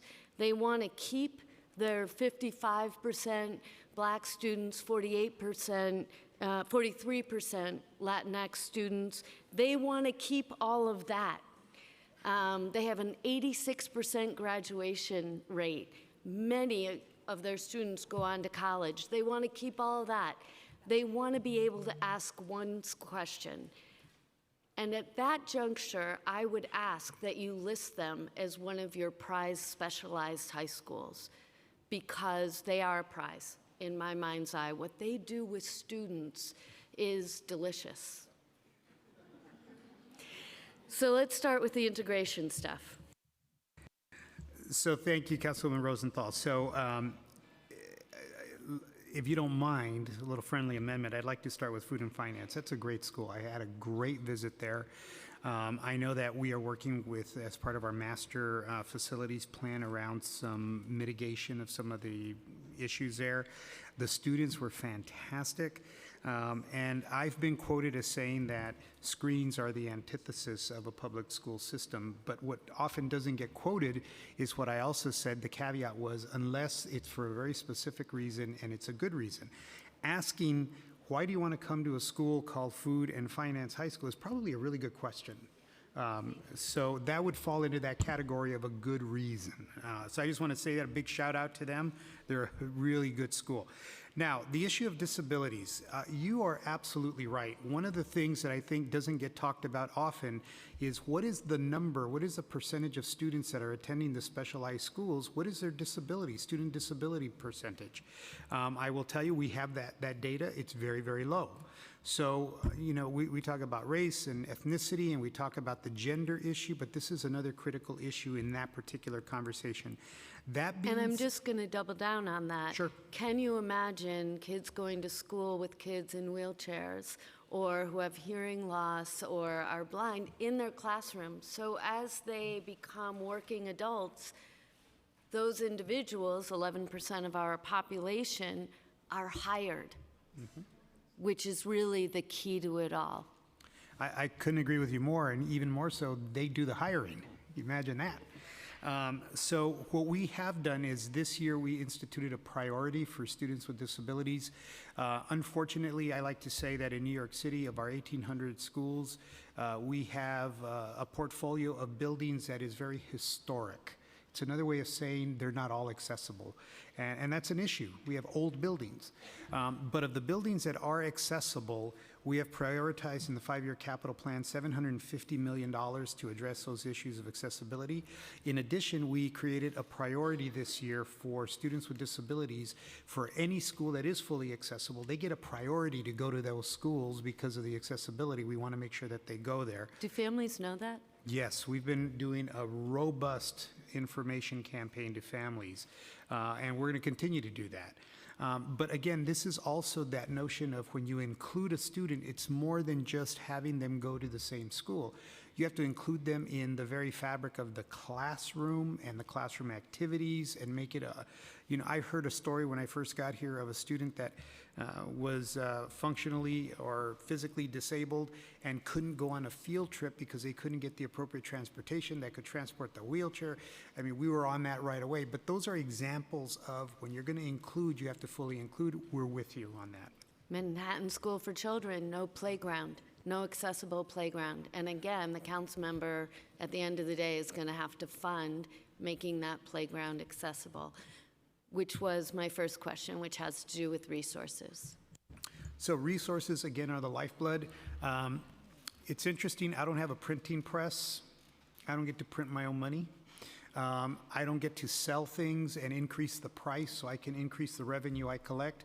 We are funded in the DOE based on the allocations that were provided. So the conversations around budget are very appropriate. I want to thank the City Council for advocating for those things that are important to us collectively around our students and what students should have. But there is also another conversation that we should have as part of how we view schools in the future, and that is this notion of a weighted student formula that we currently have in New York City, where the money theoretically follows the student, and if you have fluctuations in student enrollment, you have fluctuations in the allocation of resources, and we should have a conversation about what are the essential positions that every school should have. And I will tell you that in school systems that I have led across the country, when we've had that conversation, the pushback becomes, well, you're centralizing the allocation of resources. I say you should be talking about what are things that are important to you, and if they're important to you, they should be funded. So if we say that social workers are important, then it shouldn't be based on the funding. Certain schools get them, other schools don't. If that's an important, essential position, there is a school of thought that says then it should be funded as a position. Same thing with counselors, same thing, you can name a bunch of essential librarians. So I think that's the next iteration of conversation that we should have. Again, it comes with a price tag. And I don't say that as an excuse, I only say that as to frame the conversation about what is it that schools should look like. We need to have a very, very nuanced but clear conversation, which I think you've already started to have. I appreciate that. I mean, you could. Just the last point, because Councilmember Rodriguez is very patient. Of course, last point, sure. of course, and thank you for your time. And Chair Treyger, you're a rock star. By the way, food and finance, more than 90% go on to college or further education, and some go to non-degree culinary training. Most go to college, and they're under-enrolled. And if you had one guiding question, why are you interested in food and finance, you will get more students at that school. Thank you. Full disclosure, Councilmember Rosenthal, I invited the principal of John Dewey High School to visit food and finance with me a while back ago, and that visit inspired a $3 million plus investment to build a state-of-the-art culinary kitchen at John Dewey High School that will be opening very soon. Mr. Chancellor, you're invited to that as well. And one way to raise revenue is the students. That's right. They do some fine cooking and baking. That's right, they do. They do. Our kids are already gifted and talented, all of them, that's right. Next, we'll hear from Councilmember Rodriguez. Thank you, Chair. I believe that there's a lot of people responsible in the city of New York for building a system that has been based on racism and discrimination. And today we're paying the consequences. I believe that, we have a guy in DC that we can call her who he is, but here in the city of New York, when we try to make changes. So if you touch my privilege, then we get in trouble. And I feel that unless we recognize that we are investing more than $20 billion to educate 1.1 million students, and for decades, students have not been reading, writing, math, science at their level. And that's why we got here today. If we are not able to do it in this administration, I don't think that we don't have a guarantee, because we can have disagree on many things, but this is a more progressive administration that we have. There's a lot of people that we have in tweets. They've been working there for Giuliani, Bloomberg, following order. They execute some of this policy. They just follow order. They just follow leadership. So for me, the problem is not the specialized high school. For me, I think that we should lobby together to double the specialized high school. And I really mean it. For me, this is about the pipeline. As a former teacher for 13 years, as a co-founder of two schools, one of them a progressive education built on the Chancellor Fernandez, I believe what the city has been lacking, and this administration, new chancellor, the mayor, and new team, you're doing the best you can to build that pipeline. So we can spend months and years. You know, studying for the test in the Chinese community come from the Confucian time. There's a specific value that is given to preparing to the test. I believe that what we need to do is, one, to learn from the Asian community. We should start preparing the kid since 3rd grade. And we should be sure that we have a pipeline that from 3rd grade to 6th grade, we already know what choices the student will have. And again, I support reforms. I support changing in formula, but I don't think that the target should be, the specialized high school. Because most of the students who go to specialized high school, their parents, they are working class. They are not the wealthy one. And I think that we need to bring them all together, because every single child should deserve to know that when they apply to high school, they will be prepared with choices. So as a father of 2 daughters, I just want every child in New York City to be prepared to have choices. So in summary, my question is, how much more can you do to continue expanding the pipeline from kindergarten to high school and middle school so that the student will have real choices? So thank you for your question, Councilman Rodriguez. We agree, and I agree completely with you. It's a pipeline issue. Part of what's happened is in this administration, the pre-K for all has been a game changer for students in this city. The ability to start earlier, we know through research, changes outcomes for students. The addition of even 3K is even more of a doubling down on that initiative. So that's one of the first things that this city has done, and it's been with the support of the city council and this mayor. It's a game changer for us. That being said, as we look from an equity perspective in terms of where do we have programs across the city, and many of them have been mentioned here, dual language programs, STEM programs, where do we have AP programs, where do we have IB programs, where do we have different kinds of specialized areas of study. As we look at where in the geographical distribution of our city those programs reside, there are some glaring inequities. So when we talk about from an equity perspective, where are we investing in historically underserved communities? That's exactly what I'm talking about. When you look at opportunities for students, even marrying the issue of academics with sports, for example, we know there are some gross inequities in terms of opportunities for students to have that experience as well. All of that we're taking on. And as we become more and more focused, and you see more and more of those initiatives that come forward, it's going to require some funding, but it's also going to require the political will. You talked about privilege. I want to thank you for saying that word in public. You've talked about when you are moving what is perceived as privilege from one item to another, there's going to be a robust conversation and pushback. I think that's what we're seeing right now. But I do think that to the chair and to the speakers, great credit. We have to be able to have this conversation in very unvarnished terms, but in a respectful way that is the North Star. What are we trying to get to is exactly what you just talked about. Great opportunities for students in every one of our neighborhoods. Second, one thing that on the Bloomberg was stopped it was some change, it's about dollars, about budget, was a number of CBOs in the local community. They were down committed to run program in the schools. And DOE used to give a waiver so that they didn't have to pay for the cost. It was a change that happened in the last 4 years of Bloomberg when then the CBO, they were charged per square feet.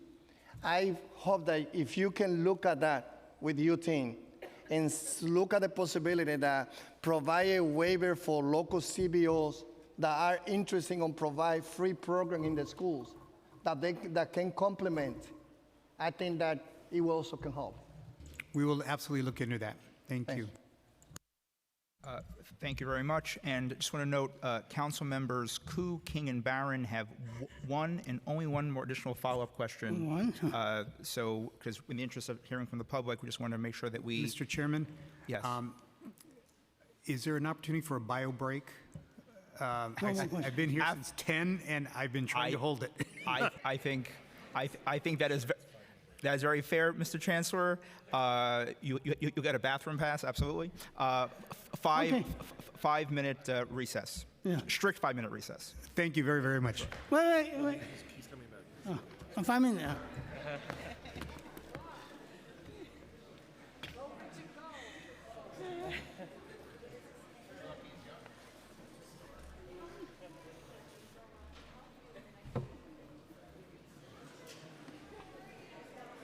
Just a stretch. Yeah. I saw it. I was like, what? Oh, no. We're in the water. Yeah.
Folks, if we could all please grab our seats so we can begin shortly.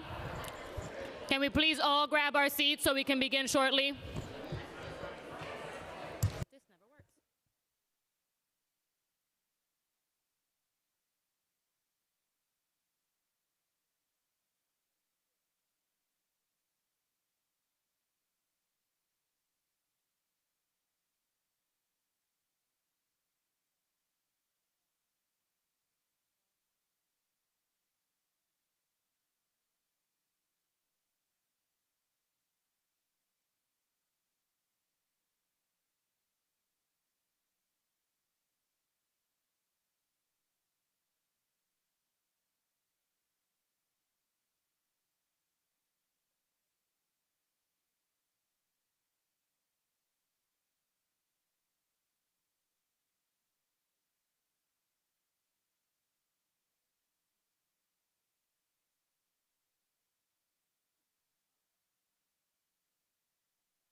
Okay, I think we are ready to begin again. And just a note, a reminder to my colleagues, just one question, because we try to be mindful. I want to hear public testimony as well. We'll first we hear from Councilmember Koo. Thank you, Chair. Mr. Chancellor, thank you for your first session. I know you're tired. So you spoke about expanding time. You spoke about expanding 3K, right? But this year's expansion doesn't include 3K in any community that's largely Asian American. Not Chinatown, not Flushing, not Amherst, Sunset Park. Can you explain why? So I'm going to ask our Deputy Chancellor Wallach to talk a little bit about that. Yes, so a couple of things. One is that we're very proud that now that we're bringing the early care and education programs together in this administration, we will be able to offer early education to low-income families in every district of New York City as we bring those programs together. And second, I would say that the way that this administration set priorities for the initial 3K for all districts was by looking at the 10 districts with the most economically challenged families, the lowest income districts in New York City, and then all 5 boroughs of New York City. That being said, our aspiration, as you know, is to bring 3K for all to every district in New York City, and we are working hard to try to secure the funding for that, and we look forward to working and partnering with you to accomplish that so that every child can experience high-quality early education at the age of 3. But in my area, in Sunset Park, there are a lot of poor families. Final question, please. Yeah, there are a lot of poor families. In Sunset Park, We agree that we should have 3K for all in every district of New York City, and we want to work with you to accomplish that. That's how we chose the initial ones. I look forward to that. Yeah, thank you. Thank you, Councilmember. Next, we'll hear from Councilmember King. Thank you again. Hope everybody's cool from their bio break. But my question to you is that there was a chart up there identifying the breakdown of ethnicity of blacks, whites, Hispanics, Asians in the public school system. But the number of blacks who are high in being part of the system, but low part of going to specialized high schools. My question to you is, I see in 2019 over 27,000 children took the test. Almost 6,000 said come on in, and out of that, 4% were black, 51% Asian, and 6% Hispanic. So my question is, who made that decision out of all those numbers? Who goes into a specialized school after taking the test and passing the test? Who made those? Who made the decision to say we're going to take that large amount, that gets a small amount? Who made that decision? Who made the decision of who takes the test? Sorry, No, after they've taken the test and children have passed the test, who made the decision to say we're going to take this amount, that amount, that amount? Who made that decision? So yes, so as the program functions right now, as the system functions right now, it's just literally picking kids according to their score on the test, starting with the top score and going down the list. And I think what the chancellor and the mayor have pointed out is that when you rely on a single exam like that and that one score to make that decision, you wind up with outcomes that don't reflect the diversity of New York City. And so what you're seeing is there's no person making choices. It's just computer? The order of the test scores. Is that a computer? I'm sorry, I don't mean no follow-up. I'm trying to... No, it's fine. Basically, there is a computer involved, but basically we're just looking at a list of all the test scores that students got and taking the top scorers, and they get the first offer to those seats. Well, maybe we need to put the human component back into this, and then we can alleviate a lot of this discrimination. Thank you very much. It would be the same result unless we change the system itself, as the chancellor said. Thank you. Thanks very much. And Councilmember. Thank you, Mr. Chair. I just want to address what is perhaps a subtle undertone of talking about cultural differences and in a negative way, casting aspersions, particularly on the African American community.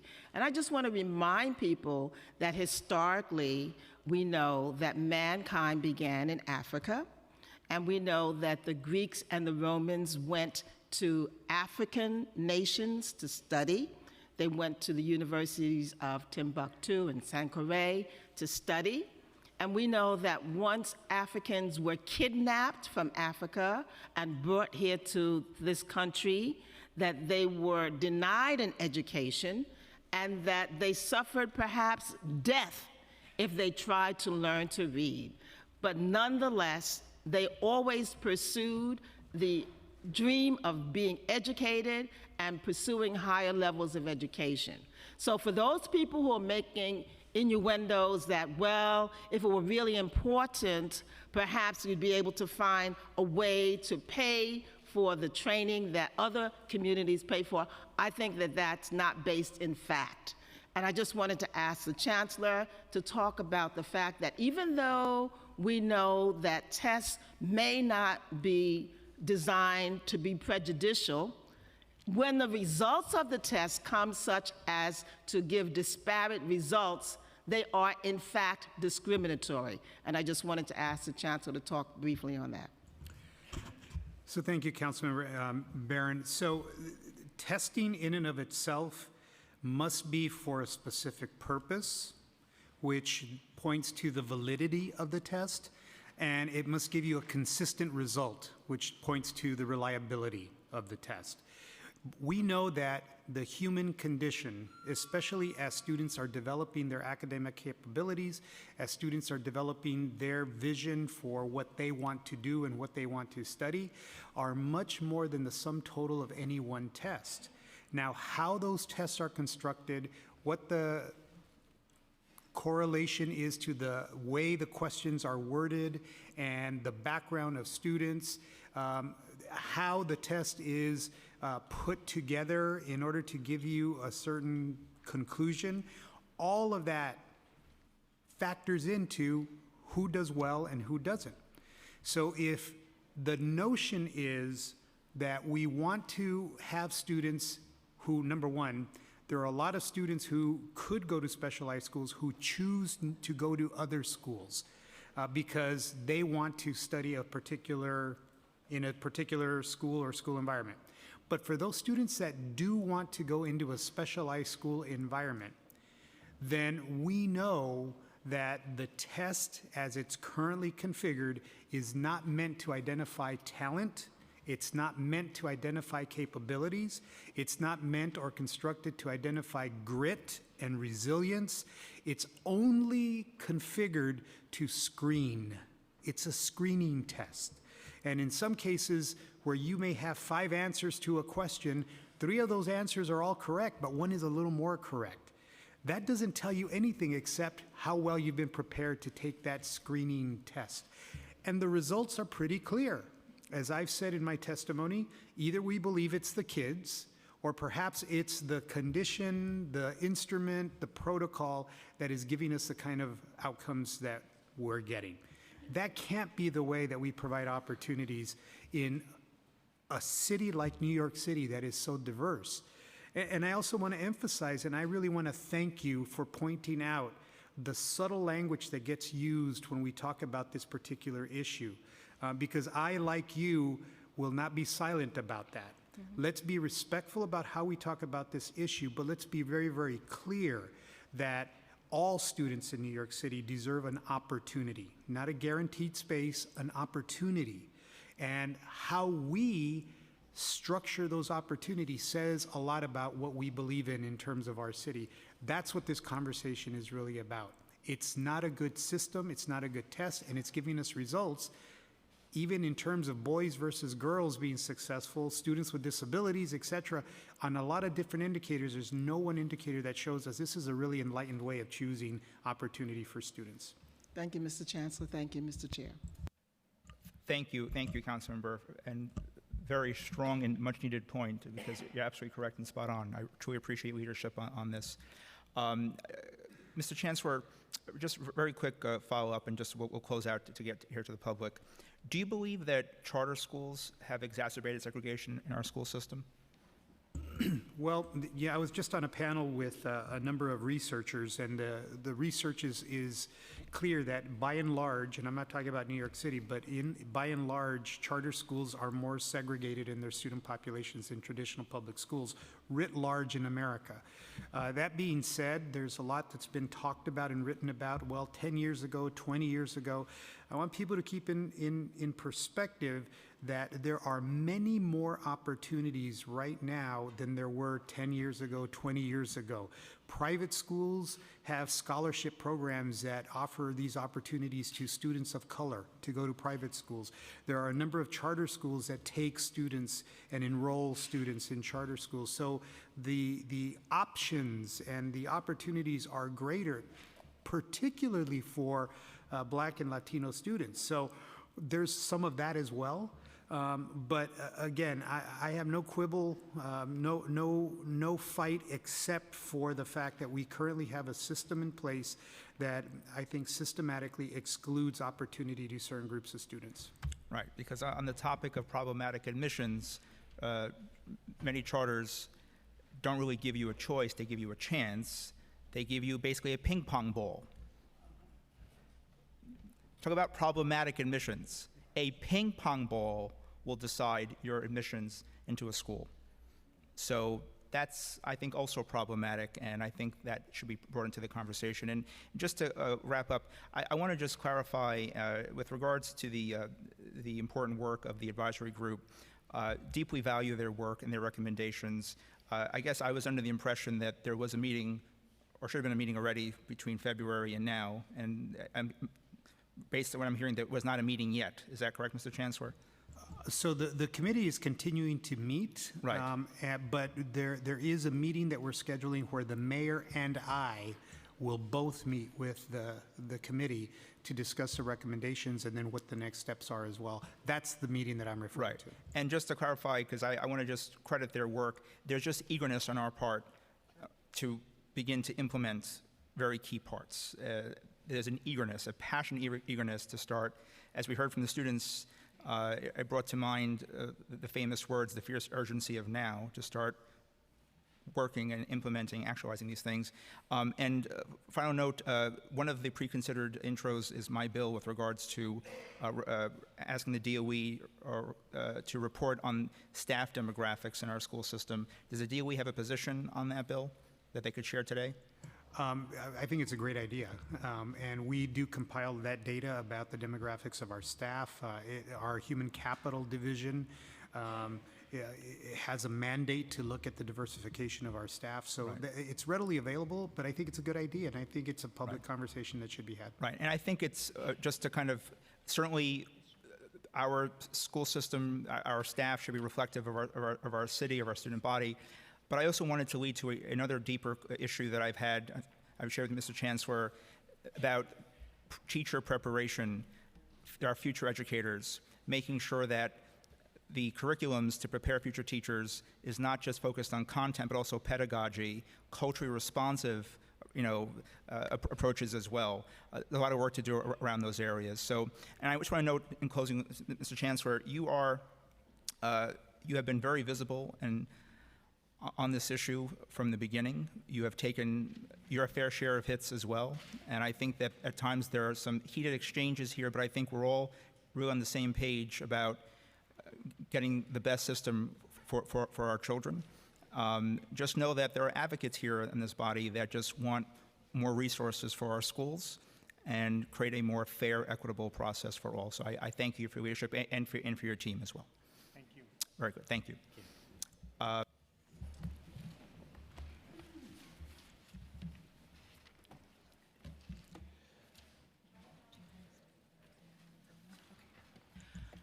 Okay, I'd like to now welcome, we have a member of the New York State Assembly who is certainly no stranger to the New York City Council, former council member, current assembly member, and someone who has been very forceful and outspoken in defense of public schools throughout his career. I'd like to please welcome Assembly Member Charles Barron.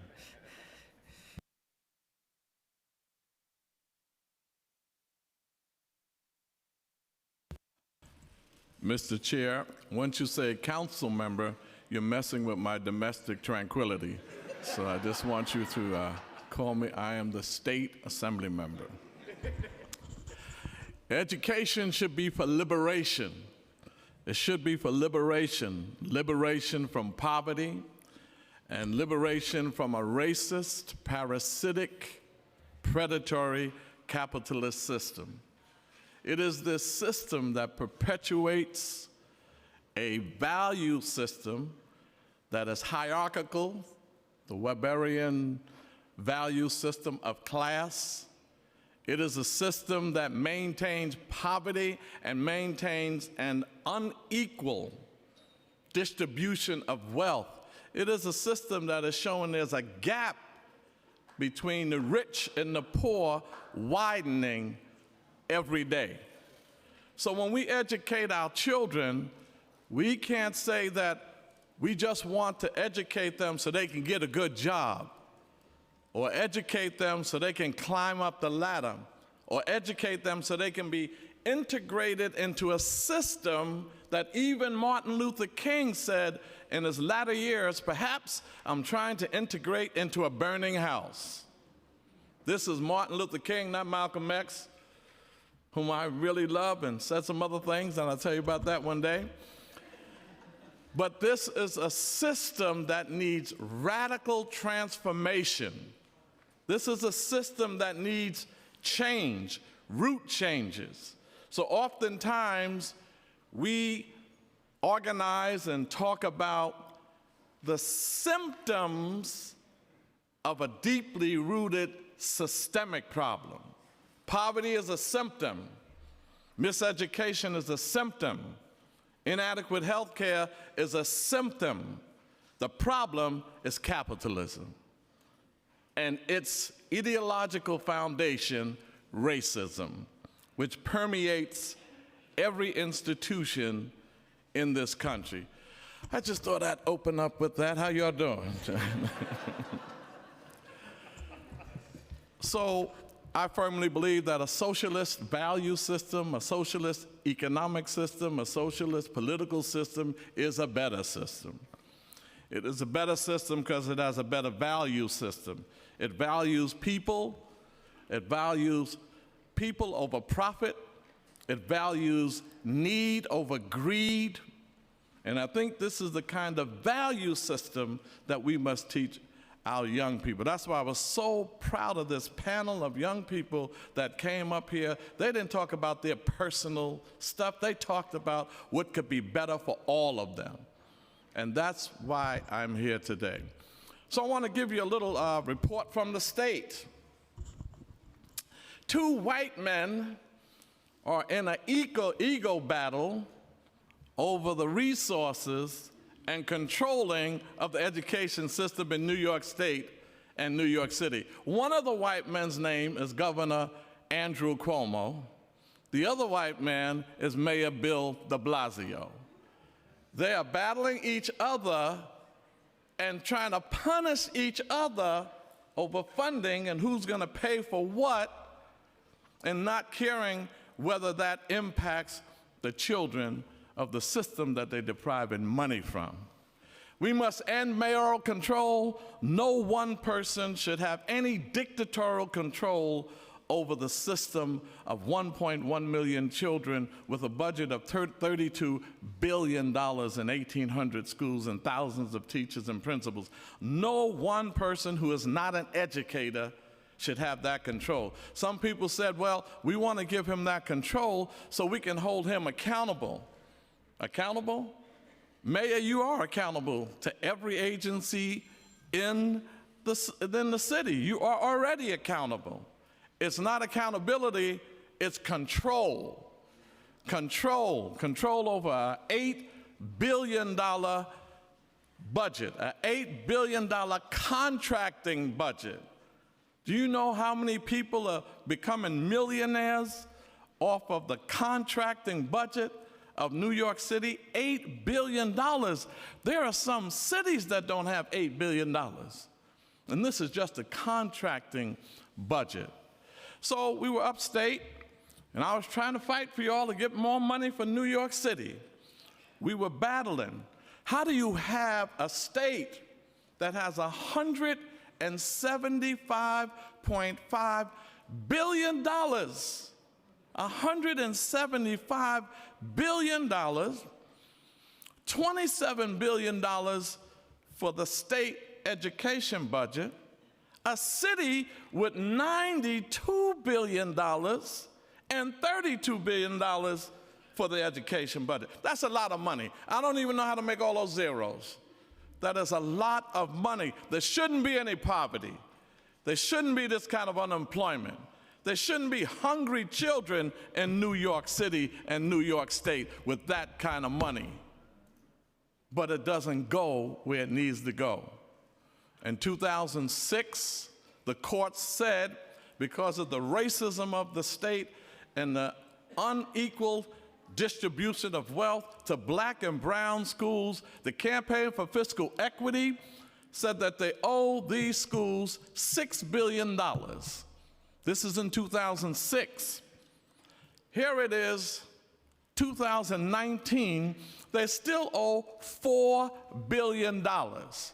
So out of this $175 billion, Mr. Chairman, we said let's do this. Let's do $1.2 billion this year, $1.657 billion next year, and then pay the rest off in 3 years so that we can pay that whole debt off and deliver it to the neediest schools in New York City and across the state. And you know what happened? The governor said, well, I'm only going to give $338 million. Now, remember, we were all so happy that we had a Democratic Senate and a Democratic Assembly with I don't know what you call governor, whatever he is politically, a chameleon. But we had the two parties controlling both houses. One party controlling both houses. Everybody thought the Democrats have arrived. Wow, this is great. Let me tell you something. Last year, when there was an IDC and Republicans controlling the Senate, we got, and I have fought hard for it, totally disappointed. By the way, I don't vote for any of the budgets because they don't do the right thing by the people. I fought and we got 618 million dollars toward Campaign for Fiscal Equity, 618 million. This year, I said, uh-oh, we don't have those Republicans in control anymore. We got this. Guess how much we got? $618 million, the same amount that was given under the Republican administration. You know, I told them that they should stop calling it a two-party system. They could either be Republicrats or Democrats. There should be a one-party system, the way they're acting up there. So we didn't get the money that should have come to the city for this. So we're fighting hard. And when we say education for liberation, we can't just teach our children how to survive a decadent system. We have to train them to change it, not to cope, not to survive, but to change it. And that's a different kind of education. So when we integrate into what? Integrate into what? And that what is what we got to work out so it works for our children. We know what it takes to educate children. First of all, it takes teachers who know how to teach. It takes teachers who know how to teach. And I know there's some great teachers, but there's some lousy ones that need to go. It takes principals that have vision, leadership, and management skills. When we got some great principals, some need to go do something else. It takes a curriculum, and I'm particularly concerned about black people and people of African ancestry. We definitely need to have a mandated African and African American history in that curriculum. That should be a mandate. We know it takes a culturally relevant curriculum. We also know that it takes smaller class size. We know that every school should have a library, an updated library with high technology. We know that it takes music and arts and culture and sports, because that's motivating students to learn. And we know you need to get rid of standardized tests. Standardized tests, you know, if they take local tests all year long and got grade point average, that's it. They don't need to do anything else. They prove that they have education potential. So we know that's what it takes. It takes smart boards, computers, science labs, and this city council has to do most of that in the schools in our local district. I know because I've been a city council member for 12 years, and we had to do the same thing. So when we're talking about education, we got to educate our children. And when we talk about integration, it's not because Martin Luther King and the civil rights people wanted to sit next to white people at a lunch counter. It's not because we felt we would be better if we went to a white folks' school. It's because we wanted the equal resources. And that's the same thing we're talking about today. I'm all right with an all-black school. Just give me all the computers we need, all the qualified teachers we need, all of the nice gymnasiums. Give us what everybody else has. Finally, On the specialized test, I think everybody said it well. I could only repeat. I think the chancellor handled that very well. But let me say this to you. First, there are no seats reserved for any ethnic group. All the seats are open for everyone to apply for to get in. Nobody has a reserved seat. So if you change policies, you're not hurting one group because nobody has a reserved seat. These seats are open for everybody. Secondly, I don't understand how anybody can be against a policy that's going to move the numbers from less than 10% with Black and Latino students to, in 3 years, 45%. Especially a Black person. You know, some Black people say, and it gets on, y'all know about the last nerve, right? This gets on my last nerve. Well, I passed it because I worked hard. So why can't they pass it? Those are bushy Black folk who think that they made it because they were smart, and they didn't. They made it because a system was set up for that kind of stuff to happen. A test doesn't make you smart. I know some pretty dumb people who passed that test. The test doesn't make you smart. There are some students who didn't reach the grade level, the score that you spoke of, went on to Stanford University, went on to Harvard University. Oh, they can go to Stanford and Harvard, but they can't go to Stuyvesant? They can't go to Stuyvesant? And don't talk about we need better preparation, we need more test prep and all of that. We need to get rid of this test. And how could you be against a policy that says 7% of the top students in each school? I don't even believe in this elitist school stuff. I believe we should have an egalitarian school system. Egalitarianism simply means equal access, equal opportunities for all. We should call it an egalitarian school system.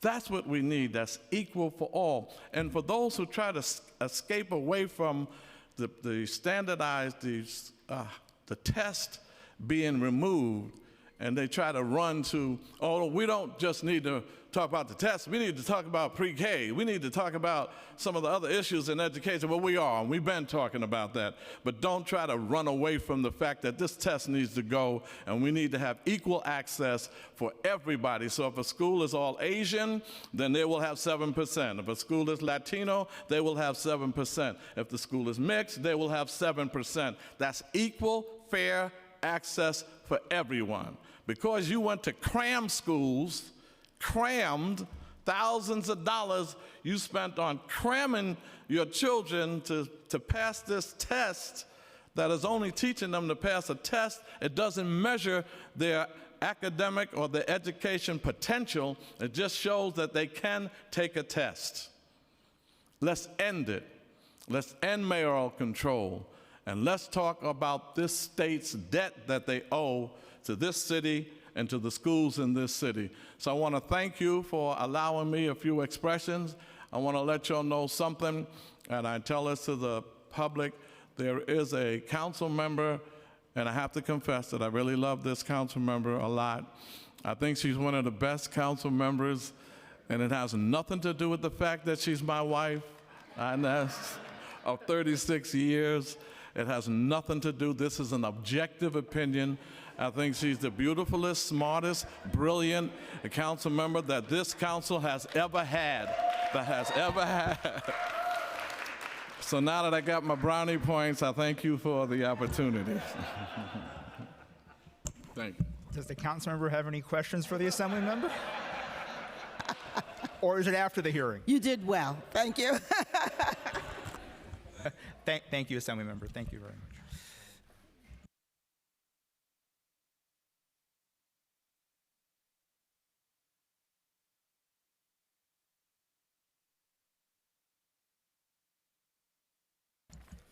Okay, so now we will now invite members of the public to speak. In the interest of time and trying to keep things along, and I know it's been long already, and I truly praise everyone's patience and time. Everyone will be on a 2-minute clock. We have your testimony in full, so please summarize your points for the council members. If you need an interpreter for your testimony, please come to the sergeant's desk for an appearance card, and we do have interpreters here with us.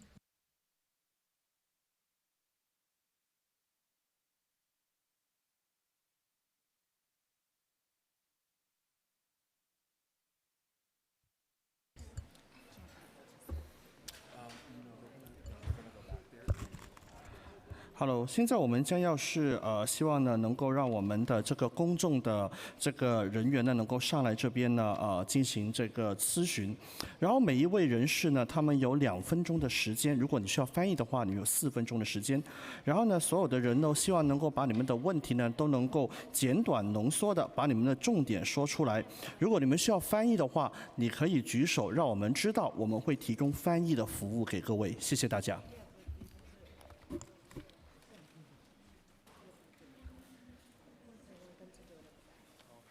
Okay, we'll call the first panel. Yeah. Oh, I'm sorry. Yeah, just follow her.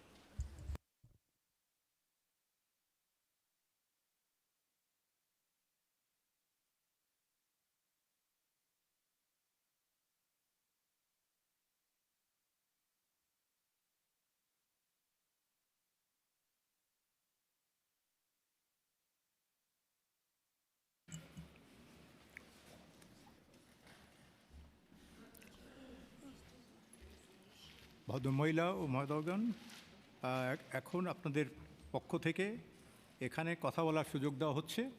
এখানে 2 minute করে আপনারা কথা বলতে পারবেন। আপনারা যে পয়েন্টগুলো সংক্ষিপ্ত আকারে কাউন্সিল মেম্বারদের সম্মুখে উপস্থাপন করতে পারবেন। সেজন্য যদি আপনার ইন্টারপ্রেটারের দরকার হয় তাহলে আপনারা বলবেন। ইন্টারপ্রেটার চাইতে হলে আপনাদের সার্জেন্ট ডেস্ক আসতে হবে, সেখান থেকে কাগজ নিতে হবে। ধন্যবাদ।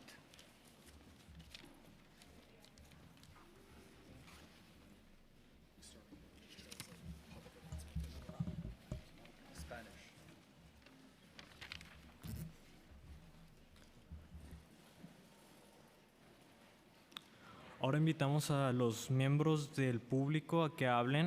Todos tendrán estrictamente 2 minutos en el reloj. Tenemos todo su testimonio, así que resuman sus puntos para los miembros del consejo. Si necesitan un intérprete para su testimonio, por favor venir al escritorio del sargento para una tarjeta de aparición.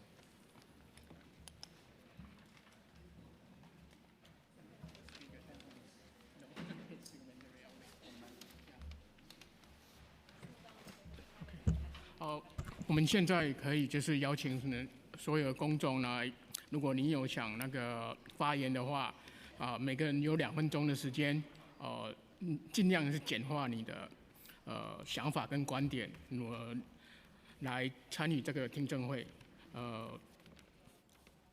如果你需要任何的翻译的话，我们这边来做这个听证会的话，我们这边都有很多的不同语言的翻译来帮助你。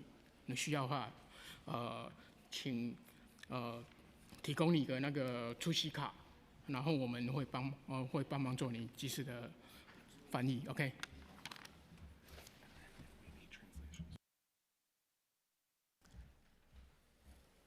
Okay, thank you very much. So our first panel, we have Janella Hines from UFT, Henry Rubio, CSA, and Patrick Joseph, Manhattan Borough President, Gail Brewer's office. And I think we've set the clock, and you may begin. Good afternoon, Chairman Treyger. Good afternoon, everyone. My name is Janella Hines, and I am the UFT's Vice President for Academic High Schools. And on behalf of the union's more than 190,000 members, I'd like to thank Speaker Johnson, the chairs of these 2 committees, and members of the committees for holding these hearings today. We deeply appreciate your oversight of New York City's recent desegregation plan, authored by the School Diversity Advisory Group. And in full disclosure, I actively participated in the advisory group's work as a representative of the UFT. We applaud the local community school districts where parents, advocates, and educators recognized the system was broken and created their own school integration plans. In districts 1, 3, and 15, and in over 24 PROS schools across the city, stakeholders collaborated on plans to reverse worsening segregation. They took a bold step, but as a system, we need to do better. It's time for us to focus on all schools. We need a top-to-bottom retooling of the DOE's approach to high school enrollment, from its application process to the complex placement algorithm, from its screened and specialized high schools admissions to the vestiges of the small school era. The UFT believes admission to the specialized high schools must be changed to a system of multiple measures. That's not new. That same standard, multiple indicators to assess a student's academic standing must be applied across the board, so a single test does not determine access to gifted and talented programs, middle schools, or the specialized high schools. Equally important, the UFT supports the creation of more high schools, particularly where existing high schools are overcrowded, and the creation of more academically rigorous programs inside more high schools. Frankly, no discussion without segregation in New York City's public schools can be complete without reference to one of its most pervasive forms, academic isolation. We do our students a disservice and their parents when we reinforce a narrative that it's only about 8 specialized high schools and that the only vehicle to success is through those 8, when we know there are hidden gems like the school where I teach, where students, teachers, and community work together to empower students academically and socially. Thank you very much. Good afternoon. My name is Henry Rubio, and I serve as the Executive Vice President of the Council for School Administrators. I'm here today on behalf of our President, Mark Cannizzaro. More importantly, I'm here to represent our members, the nearly 16,000 active and retired principals, assistant principals, educational administrators, childhood education directors, supervisors of. We welcome and thank you for the opportunity, Chair Treyger and other committee members, for the opportunity to offer CSA's perspective and our support on the resolutions.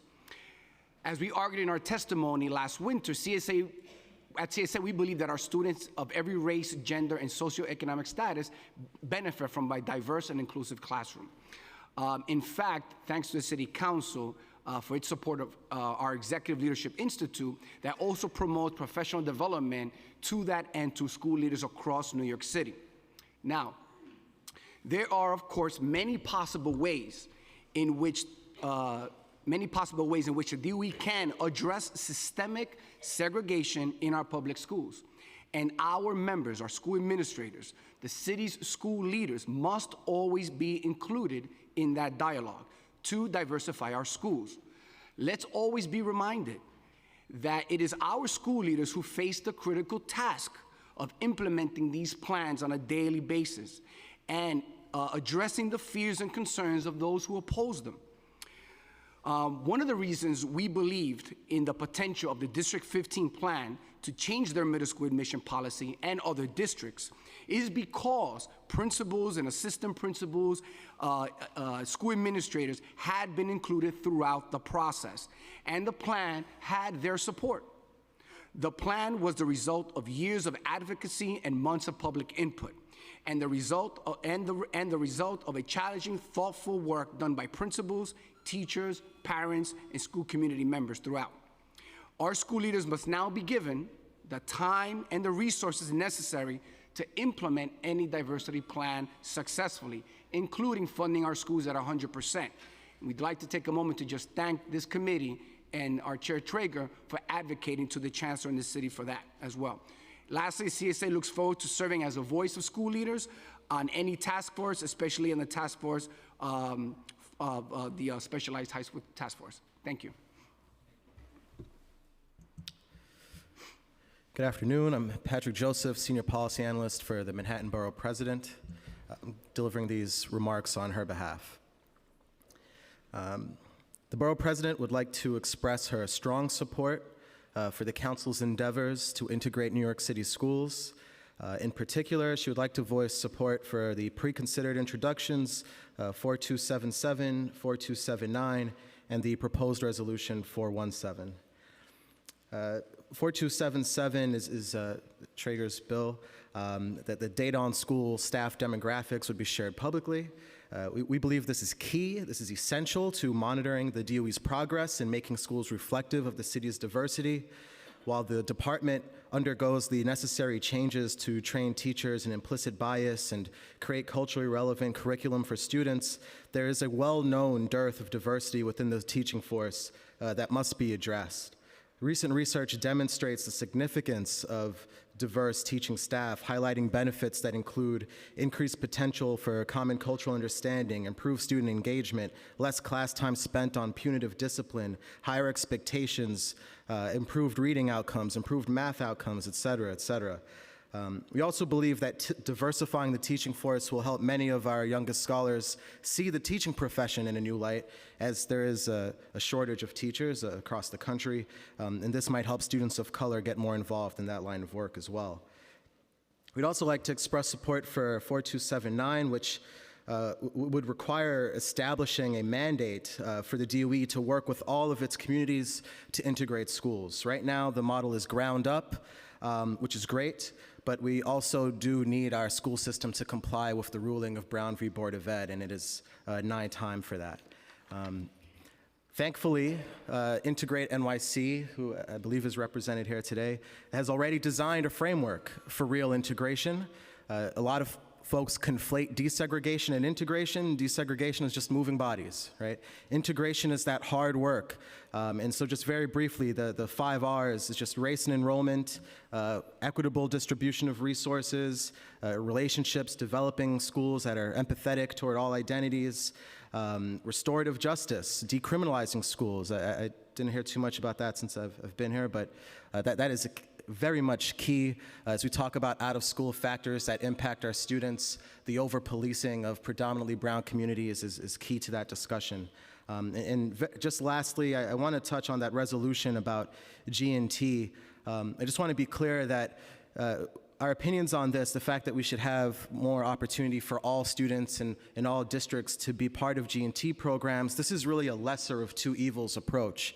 Currently, G&T is about privilege. Extending those opportunities to other students was better than that. But in reality, we really just need to stop screening kids, stop tracking kids, telling some kids they're intelligent, telling others they're dumb and they won't make it. That's just vile, and that just needs to end. G&T is not a solution for racial disparities. The research tells us that it actually exacerbates these things like segregation. And so I want us to just keep that in mind as we have these discussions, and thank you for the time. Absolutely, and if you heard briefly, we had an exchange with the Chancellor over the MOU that we've been waiting now for quite some time, which, again, the NYPD has incredible power over our school system. Our school system is still governed by a Rudy Giuliani-era police system, which is outrageous. Outrageous. It is a school system, not a PD system. And I fully agree with you, and I truly appreciate your remarks and leadership. Councilmember King has a question. Thank you, all three of you, for testimony today. My question goes on the line of, I'll double back to something that Assemblymember Charles Burns said. Well, what does integration actually mean? You know, is it about, we're saying it's not about moving bodies, but really getting the resources into our schools that make sense. But at the end of the day, it starts at the beginning of the day. We tap in systems and symptoms as opposed to saying this education system is doing exactly, I said it earlier, it was built to make sure that certain people do okay and certain people don't do okay. And all that is all the other symptoms that come out of it, whether it's poverty, health care, miseducation, whole 9 yards. So I want to ask you all as union president, representing your unions, what is the union prepared to do to have a real conversation with its membership in regards to the issues that they sometimes enforce themselves within schools? And I come from a perspective talking to principals and talking to teachers about, I'm a teacher who's teaching social studies, and when I want to have a real conversation to empower students on the story and the history of America, I get chastised or I get suspended or I get punished for having these conversations with kids because it doesn't fall in line with the DOE curriculum. So that's a principal throwing a teacher underneath the bus. You represent both of those entities. So I'm asking, what conversations are y'all willing to have as opposed to waiting for a solution to come from the DOE? They say, we as union, this is the approach we want to take to say, the system is doing what it's supposed to do. We got to rip down that whole system and rebuild a new one with solutions that now in turn inspires your membership as opposed to put your membership in a position that they can't stand up or present new ideas. Speaking for the teachers union, I can say that our members have been very vocal in calling for the kinds of changes that you're talking about. Specifically around the specialized high schools, members from every one of our schools came together in a task force to talk about what needed to be in place to provide an appropriate education for all students attending those schools. They're the ones who said, these schools are not as representative as they need to be. These schools don't offer the same kind of opportunities as they should. We as educators need to provide more to New York City's breadth of students, and we want to be at the front line of doing that. By extension, I will say that not only in our pro schools, but across the board, our members are involved in conversations about removing the barriers to honest empowerment of our students, right? And so you see spaces where our teachers are working with organizations like Integrate NYC and Teens Take Charge. That is happening in many schools around the city, particularly in the Bronx, but in many schools around the city. But it is also the responsibility of educators across the system to think about exactly what you're talking about, and we are engaged in those conversations. Thank you for the question, Councilman. I think that we've been on record, both in our written testimony and in our participation here and in other venues, that our members are overwhelmingly in support of a diverse school system and diverse schools. In supporting curriculum to that effect as well, the training of teachers, the training of supervisors as well, and administrators. I think that there are many other factors, some mentioned by my colleague here from the UFT, Ms. Hines, that are outside the principal's control, right? Zoning is not in the principal's control. Enrollment practices that are conducted by the Department of Education are not in the principal's control. Budgets, despite what the department might say, is really not in the principal's control, right? They're limited. Principals are held 100% accountable for everything in a school, but only giving 90% of the funding to do it, right? And so I think on our end, there's a lot that our members are open to doing, but need the time and the resources in order to effectuate it. Okay, I thank both of you for your answers, and whatever solutions that you're coming up with, I don't know how is the DOE receiving, because I'm hearing you say it's out of our hands, we don't manage it, but one the problem I have with creating new task force out of task force, 65 years, we know there's a problem. We need to have a task force created that tells us the same problem that we know existed for 65 years. The question is, what actions have you told the DOE, we need to do this? And have the DOE said, you know what, you're right, or the DOE told you, get away out of our office? What has the DOE said to the solutions that you're saying in regards to the bias, the prejudice, and the discrimination that's happening in this education system that y'all know that is hurting children of color, period? I think both Ms. Hines and I serve on the SDAG, right? And in our participation, we've offered recommendations. Later, we'll have someone from the SDAG that's going to be talking about it. So we're on board with those recommendations that have been already made to the Department of Education, have been published. Now, there are other things that we have as a union, and I said today, that we think are going to be key to making anything work. Every school district has its own intricacies and differences. And for anything to work, you've got to involve the parents in that community, the local elected officials, the community. Those plans, like in District 15, are the ones that are most likely to succeed because you have community buy-in. And for us, I think that's the most important part. In moving any plan forward, right? And that this is not, you're right, this is a problem we've had for decades. We're not going to fix it in 1 or 2 or 3 years, but in order for this to work, it's got to involve our parents, our teachers, our communities, our elected officials, and we'll find a way forward. Thank you. I thank you, and I just want to note in this conversation about desegregating schools and integration, I want to note as well about students, for example, in District 75 schools that still don't even have full access to their schools. Literally, if a school is not accessible, they might as well put a sign that says, "This is not for you." So I don't want to lose that in this important conversation hearing today. And there have been advocates who have been on this from the beginning that deserve attention and resources. We hear resources a lot here today, not just in terms of programs and educators and culturally responsive education approaches and integrations with admissions policies, but making sure our schools are fully accessible to all of our children. That must be a part of today's conversation as well. So I thank all of you for your leadership. I thank you for being a champion on that issue as well. It's something that's very important to our members. Our District 75 schools were some of the neediest children in New York City, so thank you. Thank you. Thank you all. Thank the panel.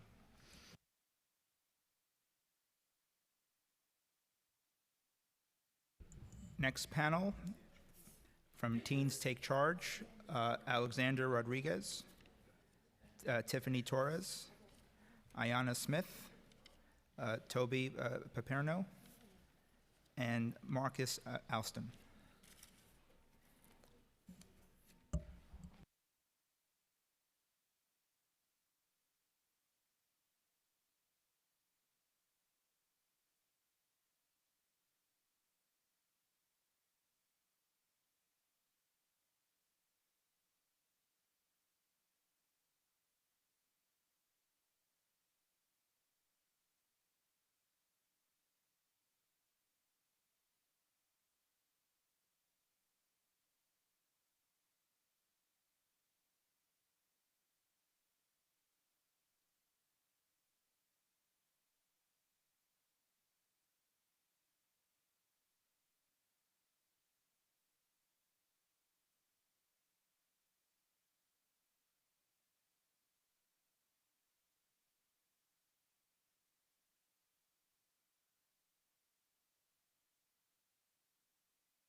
My name is Alexander Rodriguez, and we'd first like to say that it's disappointing that the DOE is not here to listen to students' testimonies. We trust social media will do its thing.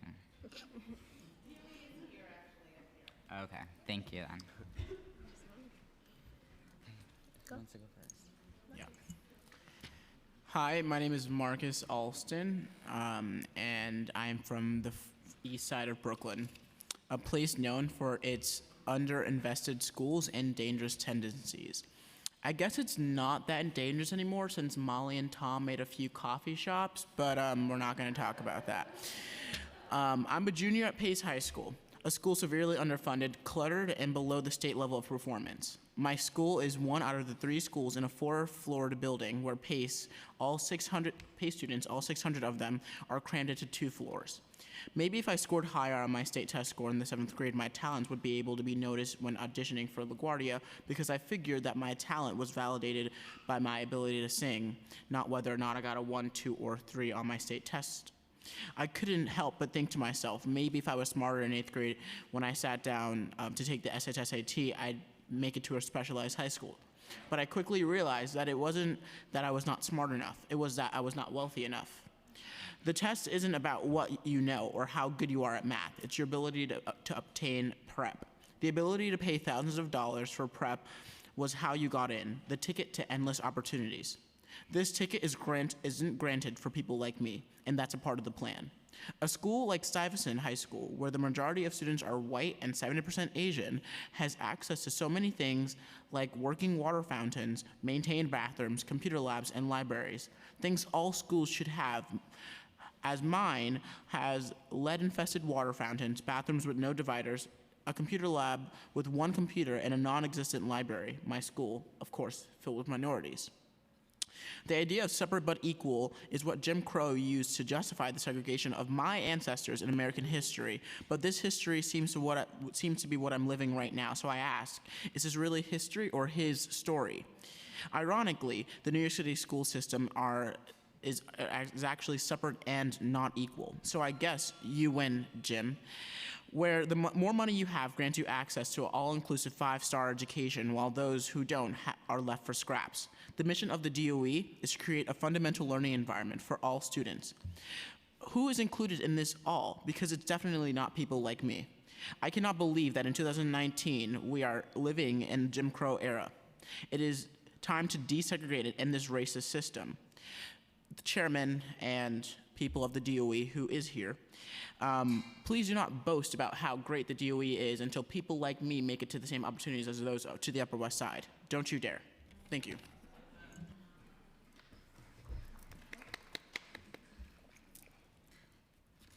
Good afternoon to you all. My name is Alexander Rodriguez, and I am a junior at the Urban Assembly School for Law and Justice and Direct Action Fellow here at Teens Take Charge.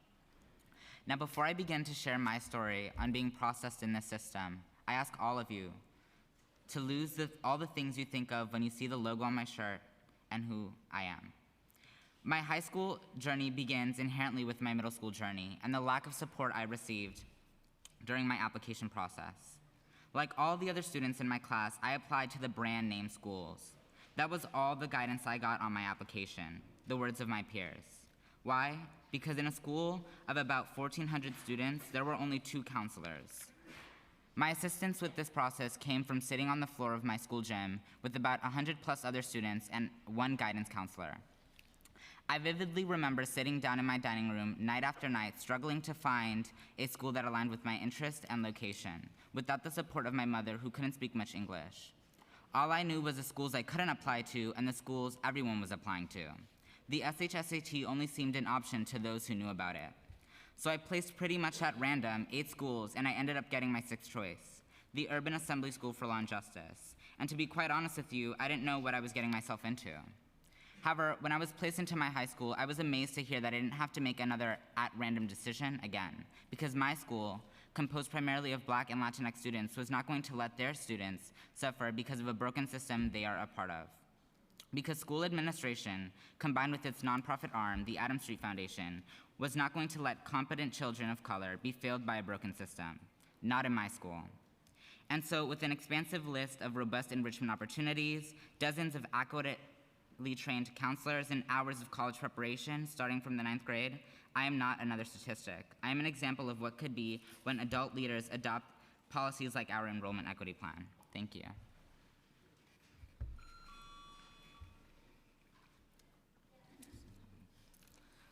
My name is Sylvia Sherfields, and I am a senior at Brooklyn College Academy. I attended a predominantly Black middle school in Crown Heights, and I graduated as valedictorian, and I got into selective high school. I felt like I was ready to take on the world. Though my school lacked crucial resources, I was happy to be there. And I thought it was the norm in New York City public schools to not have several sports or underqualified teachers. It wasn't until I joined SEO Scholars that I learned that I was being underserved. My first day at SEO, I was introduced to the achievement gap. The achievement gap is the disparity in academic achievement among students based on the basis of race and class. At 14 years old, hearing this atrocity, I was furious. Furious at the fact that I had a one-sided story of this education system. Furious at the fact that I came to the United States to seize opportunities and make something of myself, only to find out there's a limitation to my success because of my income and race. But I mostly was furious because lawmakers and the people that can make real change refuse to do so. The achievement gap exists in schools like my high school and middle schools that are not equipped with the same resources as the school in the Upper East Side. We have one sport, overworked teachers, lack of extracurricular activities. We don't even have a gym. How am I supposed to compete with students from schools that have several gyms, guidance counselors, clubs, sports, and all the tools that facilitate success in an allegedly free integrated education system? It's unfortunate that your access to quality education is dependent on your zip code or socioeconomic status. As a graduating senior, I never got the chance to explore different sports or take part in AP classes or elective classes that I might happen to enjoy. I was fortunate enough to have a program like SEO that prepared me for college and fill in the gap that my school failed to. But in a diverse city with a system that advocates for no child left behind, think of how many kids you are leaving behind by choosing not to take action. Thank you. Hello. Okay, can you move closer? Yeah. Thank you so much. You're welcome. Hello, my name is Ayanna Smith, and I'm a senior at University Heights High School. In the fall, I'll be attending Cornell University, and I'm a team leader at Teens Take Charge. I'm before you all today because our school system fails to reflect the students it serves academically. This year, I was fortunate enough to serve as a teaching assistant for my school's AP Calculus cohort. I was able to teach class content and offer in-class tutoring to a diverse set of students whose GPAs range from C to A+. I remember asking two of my classmates in the beginning of the first semester, "Do you understand the content?" "No, Jan, it's confusing," they said. It was confusing not because they weren't smart, but because it was challenging. One student was a sophomore who didn't take any Algebra 2 or pre-calculus courses, and the other student had still been learning English, so sometimes they didn't understand what the teacher was saying. Both had been at different levels in terms of GPA and knowledge. However, both had been motivated to do well. After working with them for another month, I wasn't surprised when they finally mastered derivatives. "This is too easy," they exclaimed. Eventually, they were able to help the rest of their classmates, furthering the student engagement in the classroom. Through this experience, I was able to help some of my classmates believe that they can understand and pass the AP exam. Additionally, I was able to become better at calculus and better at explaining ideas and socializing. What was most valuable was being able to witness learning firsthand. Learning is not meeting a numeric criteria, and learning is not how high you can rank relative to your peers. Learning is being in a space where people are different from you. Learning is being challenged by the course content. Learning is being curious, eager, and vulnerable. Every student is capable of learning regardless of prior experience and knowledge within a subject, and every student should have the opportunity to teach as a form of learning. We are only truly aware of what we've learned when we explain it to someone else. We never get this opportunity when everyone in our room is at the same level as us. Implementing Teens Take Charge's academic diversity thresholds for high schools, where at least 25% of all incoming students and no more than 75% of all incoming students pass their 7th grade ELA exam, is essential to creating academically diverse student bodies where real learning can take place, because academically inclusive schools helps everyone. My name is Toby Paperno. I'm a sophomore at Beacon High School and on the leadership team at Teens Take Charge. I ask you and everyone listening to support Teens Take Charge's enrollment equity plan to integrate New York City high schools. I've gone through my public school career in a bubble of privilege in terms of the resources I have access to and the people I encounter. Yet my dad, a high school teacher at a heavily under-resourced and segregated high-poverty school, watches his students go through high school in a very different bubble, a bubble of limited resources. My dad comes back from a day of work and complains that after 16 years of trying to help kids, he is tired of his students not getting the support they need at school. Beacon is a school in the middle of Manhattan that is 25% low income and 50% white. At YCD, the school where my dad teaches, 87% of students are low income, and it is 3% white. My dad's school isn't the only one of its kind. 237,000 students go to schools where at least 90% of students qualify for free or reduced price lunch. My school is the one that's out of place in this system. But it is not the only school of its kind. The few dozen other selective screened high schools like mine are also deeply segregated in terms of their student body's racial makeup and access to resources. In this school system, intelligence is defined by your grades, test scores, and what school you attend, which, more than anything, is a measure of privilege. The students that, like me, who attend well-resourced schools with good academic, extracurricular, and social supports and opportunities, and who come from more affluent, white families with social capital and systemic savvy, receive more help than those who were born without the resources that have allowed me to succeed. A public school education system should have the goal of educating everyone to the best of its ability, not separating the affluent from the rest and setting the rest up to fail. For all those reasons and more, I once again ask the City Council to support Teens Take Charge's enrollment equity plan, which outlines measures aimed at increasing school integration, including eliminating the SHSAT, setting academic diversity thresholds, and better supporting 8th graders in the high school admissions process. Thank you. My name is Tiffany Torres, and I'm a junior at Pace High School and leader at Teens Take Charge. I'm constantly reminded that I cannot afford to fail in a system that works to sustain failure, a system that teaches low-income students of color that they are not enough, and that the only way to escape the faded clutches of oppression and poverty, the only way to achieve a better life that at the end of the day isn't promised, is working twice as hard. When the time came for me to apply to high school, the thought of applying to my zone school was discouraged by my school's administration. I was, in fact, encouraged to leave, to stray as far as possible from my neighborhood, from my district. I was told that there were better schools, schools with screens that were not accessible to my peers nor to myself. The first choice on my application was a prestigious high school on the Upper East Side of Manhattan, known for its stellar SAT scores, high graduation rate, extensive number of resources, a forever dwindling percentage of students of color, and a zone requirement. I live in a neighborhood dubbed the riskiest area in Brooklyn for children to grow up in, courtesy of New York Daily News. I was told the schools in my area, with graduation rates barely scraping 50%, lacked the resources I thought I needed to be successful. A serious lack of AP courses, few guidance counselors, and college advisors, combined with a system that fails to meet all of its promises, all contribute to New York City's increasing achievement and opportunity gaps. The schools in my immediate area do not have the tools their students need to achieve their dreams. And whose fault is that? I stand before the City Council today urging you all to take action, not only to compensate for the experience of my generation and those before me, but for those who come after me, and for those who are currently being told that they have to work twice as hard for half as much. The job of the City Council is to represent the people. Take action for the students you are leaving behind. Use your voice to fight against the injustices that thousands of students are facing each and every day. Join us in calling on the mayor and the DOE to approve our high school integration plan, which can be accessed at teenstakecharge.com by the end of this school year. We cannot afford to wait any longer.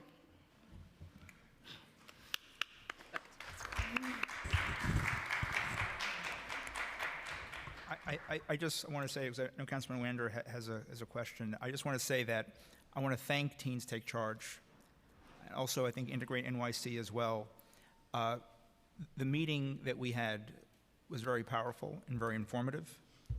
One of my criticisms of the administration was that, where I agree that the one test for specialized schools is problematic, but abolishing simply one test by itself is not a game changer for the entire system either. And you put forth very comprehensive and detailed, strong, thought-out recommendations on integration in many different forms. And if you heard my testimony earlier, my opening statement about Murrow High School, what I experienced in my school, very diverse both in terms of student body and also very diverse, rich curriculum. And so when I hear some advocates say, why can't all schools be like Brooklyn Tech or STI, I actually say, why can't more schools be like Murrow, a school that I experience, or schools that you experience that you enjoy? So I truly, truly appreciate your leadership, and I agree, we must act now. We must act now. I will turn to my colleague, Councilmember Land. Thank you, Chair. Thank you, Teens Take Charge, for being here today and for what you've been doing. I had the honor of joining you at the Schomburg and Brooklyn Public Library, and some of you presented at PS 321, and so I'm sold on your high school admissions proposal and on the ways in which you are demonstrating what we need to do and what we get out of it. And you all spoke really in smart ways. I want to draw out a little more the point, and I'm sorry, I don't know your name, but the young woman who spoke about the kind of tutoring and peer coaching, because I think one thing we haven't quite been able to get to enough today and is really important is to think about what, and the chair really got to this with some of the ideas of diversity by achievement. If you haven't integrated a diverse classroom, diverse schools, you're going to have classrooms of diverse learners who are, doing better and doing worse and a little more advanced at different subjects. And I think we have in our heads that if we bring people together, that holds somebody back.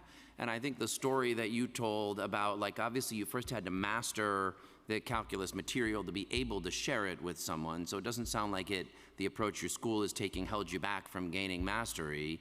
And then the ability to be that kind of peer mentor or peer coach that both helps you even better master the material, but also develop skills of team building and coaching and communication that are really valuable. So I'd just like to hear, I think this is an important part of the vision here, is if we're not just moving bodies around or some kind of zero-sum game, but imagining what it looks like to educate in more inclusive ways. I'd just like to hear a little bit more on how you think we balance helping everybody do their best, right? Helping people push themselves to develop skills they don't have and develop their talents while working across lines that recognize people have different gifts at different times. So I was struck by what you said and would just love to hear a little bit more about it. So I don't really know how to expand. I feel like in part of what I do, I asked my teacher last year, since I passed the AP exam, if I can work as a teaching assistant for this year, and he said, yeah, sure. And I guess the experience itself was like really eye-opening, and it was just fun in general. Like when you're working with your peers, they seem more receptive of like feedback, and I guess they learn better. I've been told numerous times, like, we really like appreciate what you do, and that the fact that you stay after hours with us. And like we feel like sometimes the teacher doesn't necessarily understand like our questions, but since you're a student, you've sat in this room before and you know how the teacher teaches, having you as a resource is really valuable. So I've been able to do that. Yeah. All right. I just, we're better at things you can measure, like what goes up on a chart, and we got a lot of work to do on those things, but I think trying to figure out how we capture what happens if we get this right, that is the adding up of the experience you had and making it something that's much more common in our schools, is one really powerful thing that we shouldn't forget, and I'm going to take it away from this hearing, so thank you so much for sharing it. Yes, absolutely, and I thank you, Councilman Lander, for noting about the various forms of enrichment opportunities that should exist in our schools, and a more diversified, doing it the right way, not the Bloomberg or other folks' way. But I want to know, in my conversations with Diane Ravitch, she talked about the impacts of the Bloomberg administration's approach to create smaller schools, which also, in a way, created smaller opportunities and really hurt public schools and many, of course, neighborhoods across the system. So there's still damage to undo as we're trying to move forward to make sure that we have a fully integrated, accessible school for all kids. So again, I really, truly appreciate your testimony. I know that this is not the first time that you've spoken on this issue, and it's time for folks to act. Thank you. Oh, I'm sorry, Councilman King has a quick, yes. I have more of a statement. I want to say thank you to each and every one of you. I've been working with you all at a library when I was the library chair. It's good to see you. But for the DOE who's still in here and UFT is still in the room, she made a valid point. I like the point that you made, my sister, about staying after school and talking with your peers. That should be a wake-up call, because somewhere along the line in our school classrooms, there becomes a communication gap on how adults are talking to children, where their peers can educate them better sometimes once they understand it. So it's just something that we should be mindful of when we find out why children can say, well, I've been in a class, well, the teacher hates me. It's not the teacher doesn't hate you. It's just that the communication is not working, so they're not understanding. And an adult will get more frustrated than trying to scale themselves back to figure out how to get the communication over to our children. And then it's reflective in a poor grade that they may give to a student. So thank you for being a peer leader, and hopefully one day you'll be leading the classroom and you'll know how to get it right. Congratulations to you all. Thank you. Thank you all very much. Truly appreciate it. This actually made me first. Oh, absolutely. The next panel I'd like to call up, and full disclosure, I am a big fan, and I enjoy listening to her, seeing her on TV, and I hope that she runs for office one day as well. Maya Wiley, Hazel Dukes, Diana Noriega, and Matthew Gonzalez.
I think whenever folks are ready, they may begin, sure.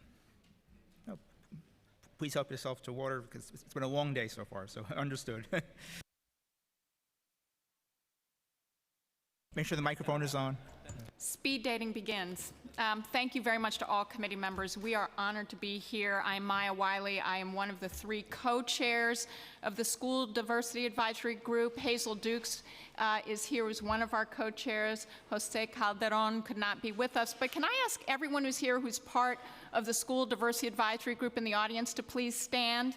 Because I think we have a very large representation, and I just want folks to, thank you. Yeah. There's the speaker. So we both we're all really excited and proud and thankful for this hearing. I also want to acknowledge that we're extremely thankful for the support we've gotten from the Department of Education. They have been amazing at supporting all of our requests for public engagement. We have had over 40 meetings. We have had town halls in every single borough with 800 people total, and that was all because the Department of Education did not blink when we asked for the resources and support to do this in a way that built a transparent process with the public as a group of 45 very diverse stakeholders that we believe represent the city of New York. And the building of trust, I think, was critical to get us to a point where we could make recommendations as a very diverse group that we can all stand behind. And we think that models something that we need to accomplish what we just heard our students say we need to do. And I want to acknowledge the advisory group for that. Thank you. So just very quickly, we've asked that our full February report be put into the record, so thank you for accepting that into the record. We just want to emphasize some high points of our 73 recommendations that we made for a diverse school system.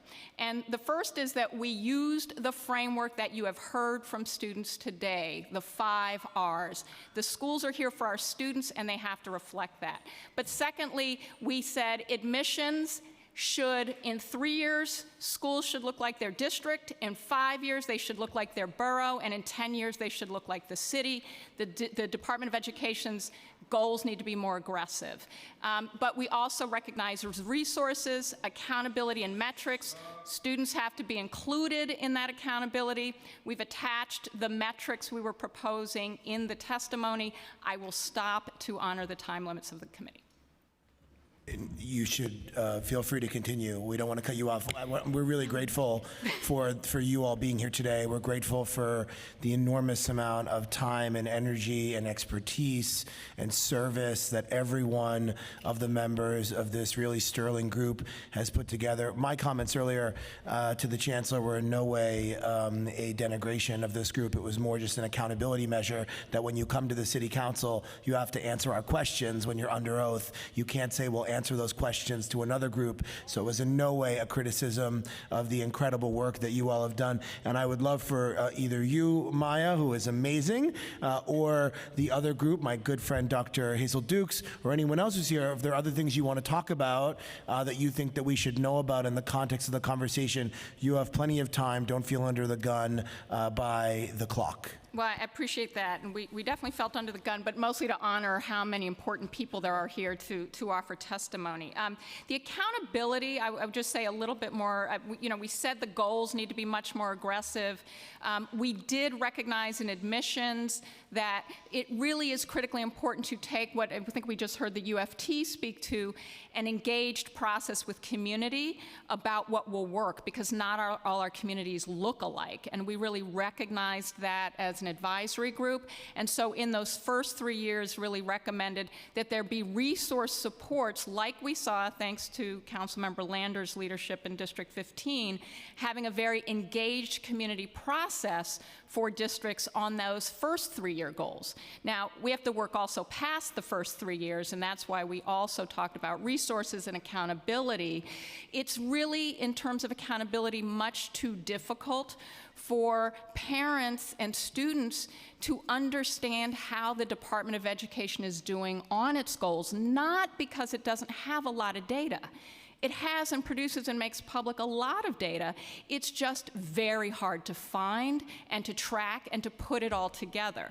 And so part of our metrics are make it accountable by putting it all in one place in a simple way for parents and students to find how we're doing in our schools around integration, around educational opportunity, around staffing. We were very happy to hear the Chancellor say that he was supportive of diversifying the teaching population, because that is one of our recommendations. It's one of the 5 R's that students have asked for, and we endorse that.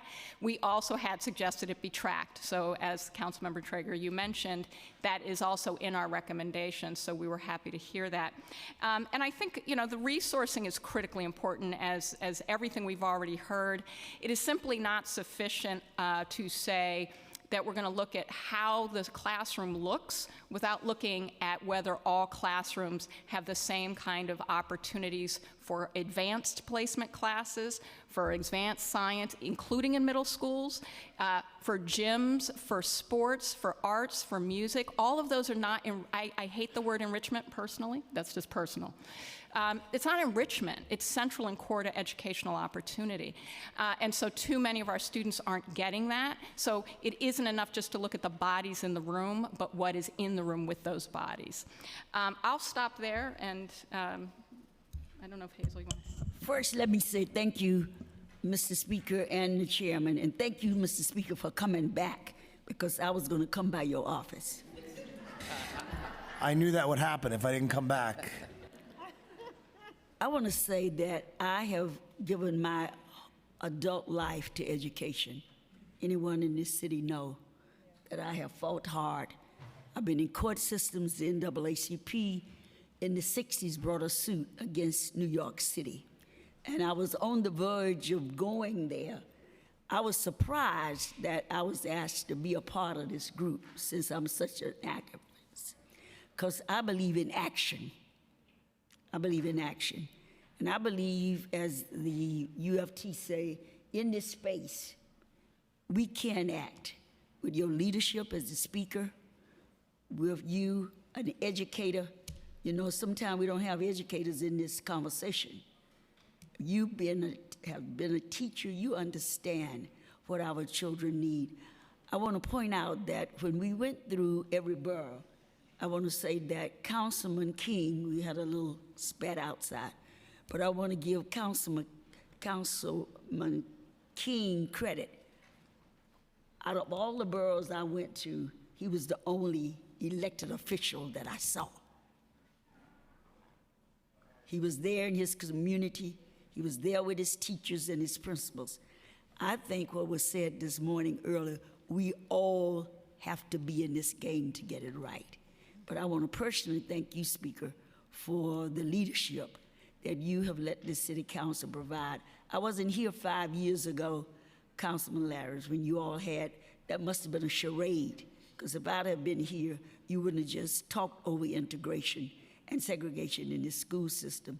And I want you to know, it's nothing about, I want it on the record, this is not a fight against any group. This is for all the children in the city of New York. It's not a fight.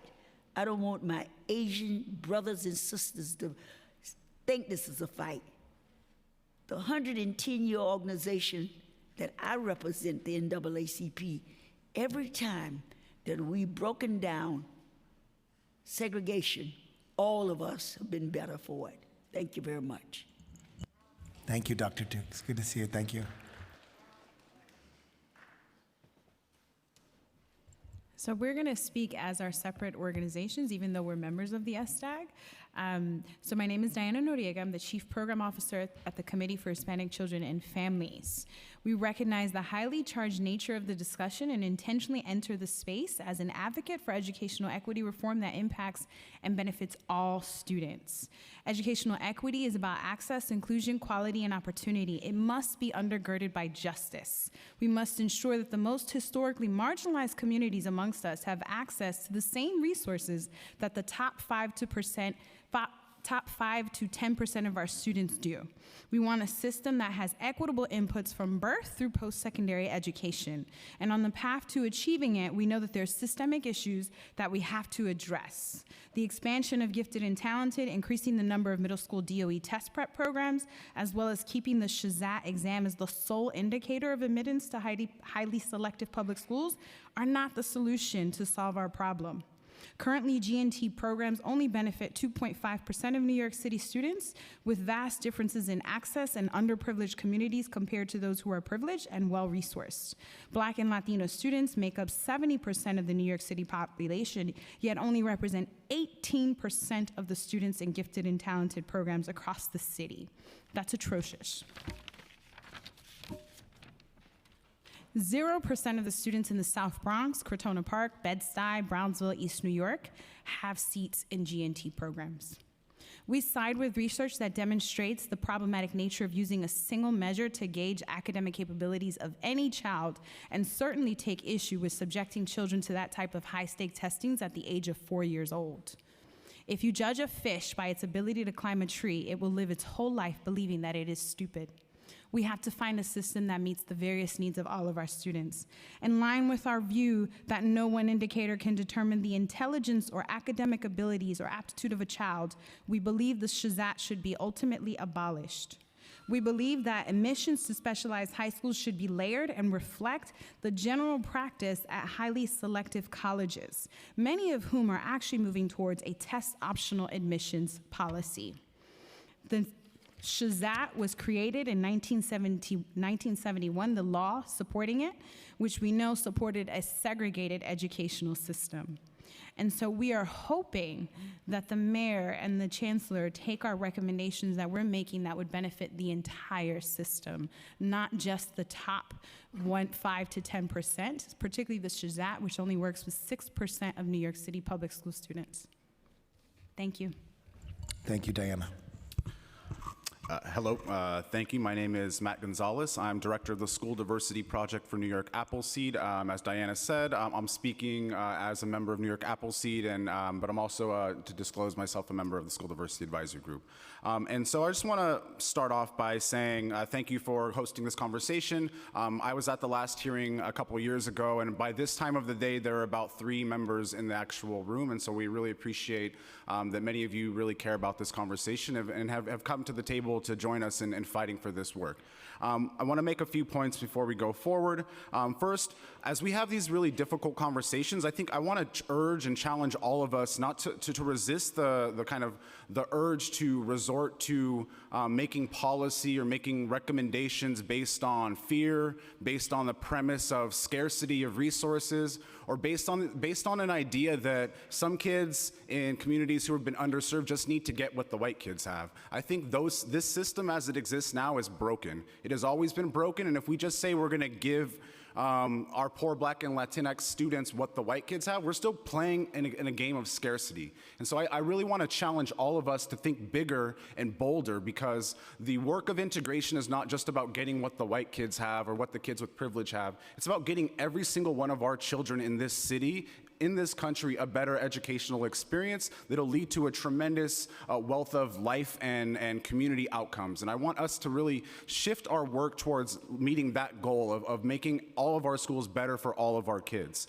Appleseed and our student-led partner at Integrate NYC have long understood that integration is more than moving bodies. It's about moving resources. It's about moving curriculum and pedagogy. It's about moving discipline policies away from disproportionality. It's about moving our recruitment and retainment of teachers and faculty to ensure that our staff reflect our students. And that's why we align and endorse all 73 of the recommendations outlined in the School Diversity Advisory Group's report. Lastly, I think most of the conversation over the last few months, maybe the last 6 months, have centered around 8 schools. And we are really committed to the 99% of the schools that serve all of our young people. And we really want to ensure that as we're talking about these 8 schools, that is just the tip of the iceberg. And so what we at Appleseed have advocated for is the abolishment and the removal of segregated middle school screened admissions, because what we know is that 14 of the 15 middle schools who supply half of the students to the specialized high schools are not open or accessible to this city. And so what we know is that the process of integration is not about busing kids around the city today. Maybe that's for tomorrow, but today it's about removing structural barriers to access that were designed to create and facilitate and maintain a segregated system. So join us in removing barriers to access, screens, gifted and talented programs, other selective and exclusionary admissions methods that only provide access and support for a select group of students. Let's open up access to all of our great resources to all of our young people together. Thanks. Thank you very much. Any questions from any? Yes, Brad. Councilmember Lander. Thank you, and thank you guys all for being here and for pushing. I do want to note the School Diversity Advisory Group has overperformed the expectations that we had for it, and I want to give you guys credit. We did that first hearing 5 years ago. We got this denial from DOE. We did pass 2 bills out of it, one requiring information and annual report, and the other a resolution Councilmember Torres sponsored calling on the DOE to put forward a plan for combating school segregation. And it took 2.5 years before they, in June 2017, came out with the plan that called for the creation of School Diversity Advisory Group, but it was a milquetoast plan, and some of you up there were joined with us in criticizing the fact that it was not bold, it was not ambitious, it didn't set ambitious targets. Nonetheless, you took up the challenge of joining the group, of leading the group, of building the group, and the fact that you've been able, on the one hand, to work productively with the DOE, but on the other hand, to put forward 73 pretty ambitious recommendations that we know are independent because they weren't immediately ready to say yes to, is a pretty good thing. So I want to give you credit here. The work that's organizing, that's getting some support from inside, but that is building a big, broad coalition to push us is really significant here. So I want to say I appreciate it. So I guess my question is this. You heard earlier, and the speaker underlined some of the challenges, like the chancellor was not ready. I know you've got more coming in June, but he could have said yes to those pieces of I'm sure you wouldn't have objected if he had said yes to recommendations you made that he was ready to sign on to. But I guess I want to ask you it this way. If the DOE, either on what you've already done or what you've done in June, comes out and says, yes, we endorse them, I assume you will celebrate and roll up the sleeves to get the work done and keep moving forward. Where the DOE says no or can't or wait, will you work with us to keep pushing forward to make sure that the recommendations you're making continue to be that North Star, even if there's more organizing and pushing to do? Well, thank you for the easy question, because it's an easy one. Yes. This diversity advisory group, I want to underscore what a privilege it has been to be a part of, because it has worked really hard. We have challenged each other. We have not always been in agreement. We've had to work through and understand when we have different positions. Our principles and our goals have been the same. Let me just say that.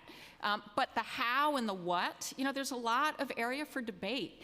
And and I want to say with participation from staff of DOE, meaning principals, teachers, people who are doing the equity and inclusion work within DOE have given us information. They've given us their honest take on what some of the challenges are of implementation, which is important to understand. That's why we did short-term versus medium and long-term, like recognizing what can get done effectively now and what takes more time. That process was really, really important, but it means when we penned that 116-page report, there is not one minority report attached to it.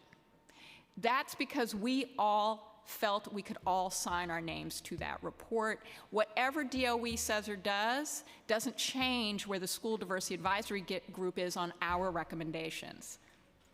Great, thank you. And I want to honor the DOE took some risks in establishing the group and giving it independence in providing the data and providing the support. I gave the chancellor credit. I'll give him credit again. So, and I think there's an opportunity created, and we need to use it as a roadmap to keep pushing. So, thank you.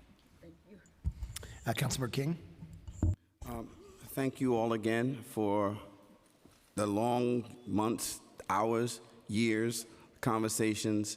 My question goes in the state of, I've said earlier, and I will double back to your conversation as well, young man, in regards to it's a system that was designed to make sure there's no equity.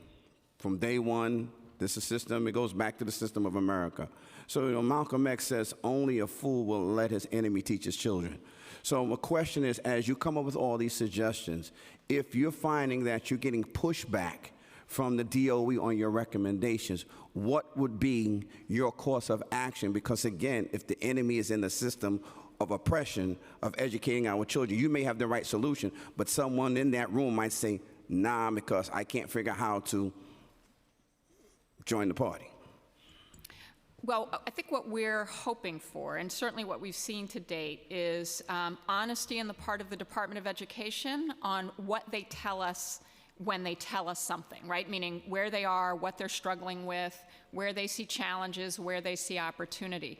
Our expectation is that when we hear back from the Chancellor about his views on our recommendations, which we will hopefully hear very soon, if there are recommendations they are not going to accept, our request is to tell us why. In other words, we're not going to just stop with no, and our relationship has been such that we don't really, I don't have any fear that they won't say why they disagree with the recommendation or why they feel they can't implement it or why they might delay it. And I think we will, at that point, be able to be more reflective on what we would do next. I think it would be premature without hearing from them first to say what we would do if there's disagreement, because they may raise something we didn't consider. It may be that they're saying, we don't think we can do it now, but we think we can do this other recommendation more aggressively if we focus on it. You know, it depends on what they say. But I think to your point, the group has very much been rethinking schools. In other words, we haven't been sitting around having a discussion about tinkering. We have been having a discussion about the vision, exactly as you've heard all day long, the vision for a school system that works for every single one of our children, no matter what language they speak, no matter how they learn, no matter where they were born, no matter what part of the city they live in. That's our vision. And if it doesn't work, then our recommendations are going to be to change it. I want to thank you for that. And if there's any individuals that are getting in the way, we can tell them thank you, go sell Amway, whatever it is. All right, but thank you. Thank you. Councilor Levine. Councilor Levine. Thank you, Mr. Speaker and Mr. Chair, and thank you to this panel for your incredible work on this issue. And having spoken to several of you individually, and of course having read the report, a recurring theme, and you just mentioned it, Ms. Wiley, is the need to improve every school, and that requires resources, and you've articulated that. And when I talk to parents in schools in my district, that's generally the starting point. We have articulated in our City Council budget response, as the Speaker very powerfully reiterated earlier in the hearing, a list of ways the city could, through targeted investments, have more adequate resourcing in schools in ways that I think you care about, from school social workers to renovating bathrooms to after-school programs. And we're very disappointed that the mayor's executive budget did not include any of those priorities. And I would like to hear from you about your priorities for resources, what we should be fighting for in the budget in the next 2 months, so that we deliver for the young people that you are trying to do right by. During this process, Councilman, I think you know me very well. And I think that Mayor Wiley said it. We didn't sit around tinkling. We know this is an urgent matter now. We are citizens of this city. We vote in this city. We will have some input individually, what we say to our elected officials and where they stand. We have been talking about equity. and that means resources. So as a citizen of this city, as an advocate, whatever it takes for this to begin, we will be working individually, not just as a member of this advisory group, but individually to see that it is an urgent matter and our children need to be saved now, all children. Ditto. What I wanted to point to, we obviously, when we were developing these recommendations and resources as a category of recommendation, we didn't, it was one of the areas we also wanted to spend some more time with, just because we weren't looking at it from the perspective of the budget, right? We were looking at it from the perspective of what do all our schools need to have. But I will say that the things we were very explicit about, for instance, is there really is no student in the school system who should not have the opportunity, for example, for advanced math and science curriculum based on what school they're in. If you're in a middle school in the Bronx and you're able to, you're ready for an advanced math or science course, you should be able to get that advanced math or science course. So that, and of course we talked about arts and sports and music as critical components of a high quality education that too many of our school children don't have. I would also point to our proposed metrics for accountability, where we really think it's important also to make more visible. I mean, I think one of the challenges is understanding what the resourcing is and how it is getting allocated by school and program.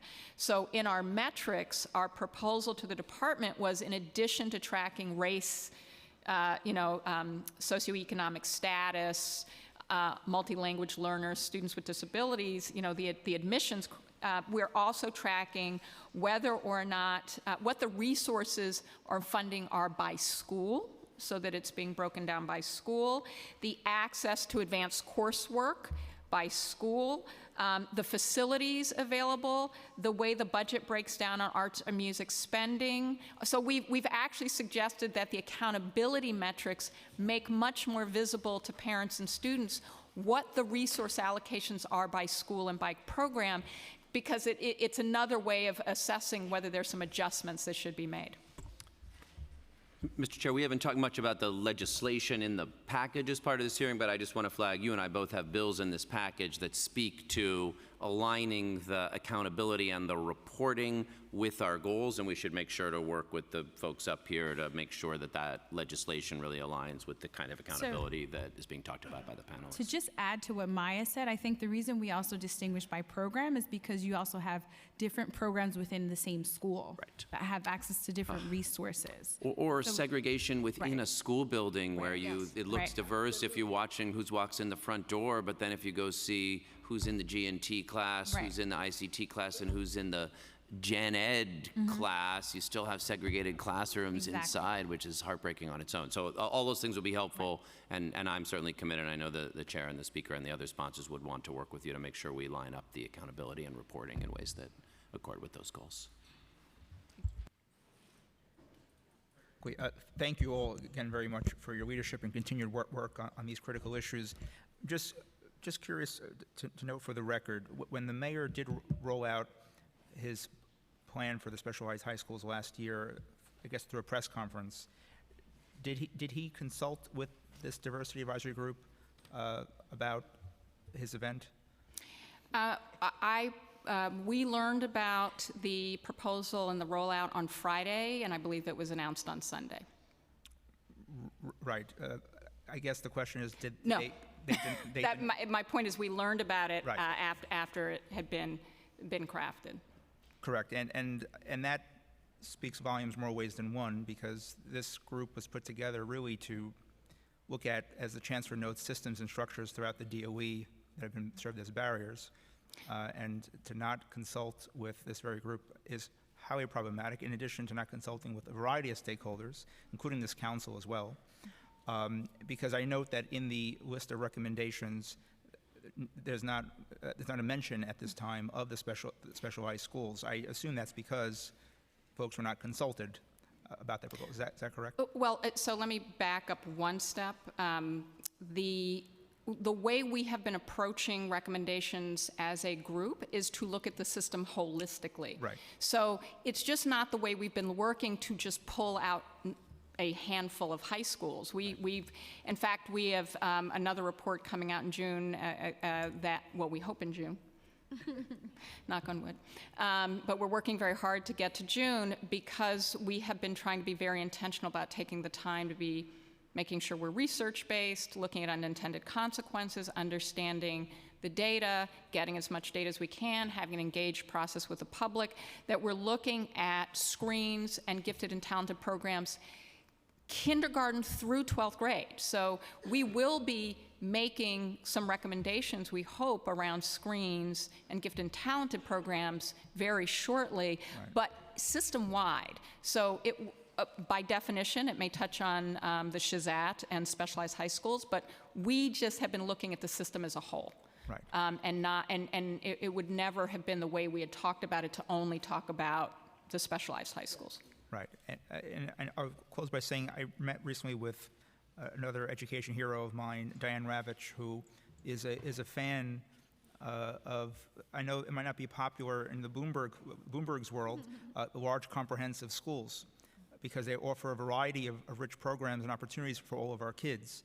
And so I'm curious to know if there's any opinion at this time or in future time on the admissions policies that Murrow experienced when I went to Murrow High School class of 2000, where Diane Ravitch talked about the EdOp program, the EdOp approach, but a very academic integration, which actually touched upon other forms of integration as well in the school. Has that been discussed yet, or is that something that you're looking at with the group? Yes, we've asked for data on EdOp schools, and we're trying to get as much data as possible to understand all the different opportunities we have to ensure really high quality. Because I'll just note that I experienced both a very diverse student body, but also a very diverse, rich curriculum, which I really appreciated, which helped shape my teaching career as well. Yeah. And so I just wanted to give a shout out to Murrow and the EdOp approach as well. And I thank the entire panel. Thank you. Can I make one point please. about the EdOpt idea? And then I'm speaking for Matt Gonzalez from Appleseed, not for the SDAG. I think one challenge with really innovative ideas around that focus on educational option models is that when you have a system, particularly in high schools, of hierarchies, where you have the screen, the highly selective screens, less selective screens, EdOpt models, and you have this kind of system of hyper competition, the kind of theory of action behind the EdOpt model, I think it's undermined in a lot of ways. And so I think part of what the conversations we've been trying to have is how do we design and really vision a system of schools that serve every single person's needs, but that also ensure that we're capturing and really engaging the full wealth of diversity that this city has to offer. And so I think we want to definitely engage in thinking through where do models like EdOpt fit into a large system of high schools. But I think as we look at the kind of tiered system of high schools we have, the reliance on certain models over others, I think is going to continue to kind of create this over competition that I think undermines the vision and values of public education. Great points. Noted. Thank you so much. Thank you to the entire panel. Truly appreciate it. Thank you.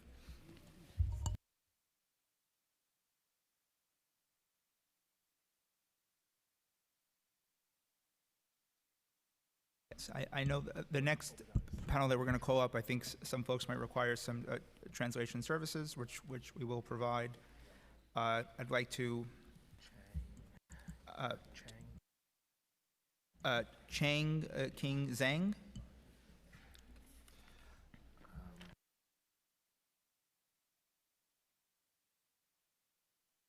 I think the last name is Shazang.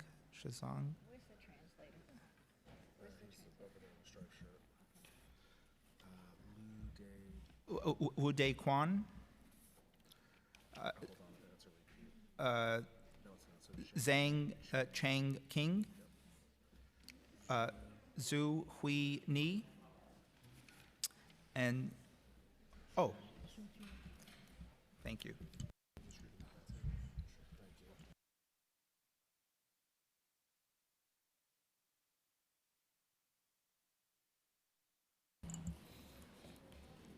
第一个名字许慧恩，第二个名字郑长青，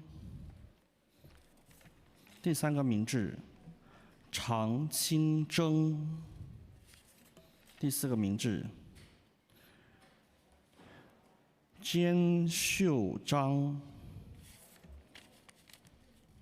刘德全，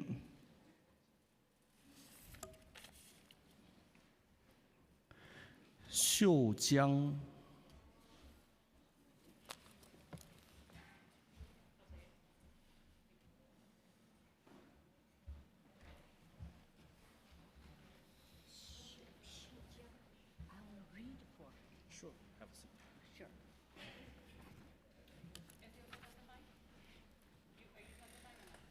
，Yes, I read a statement for a mom.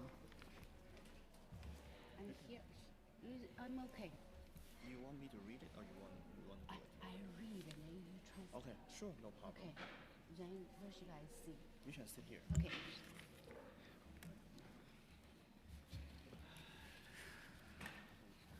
Okay.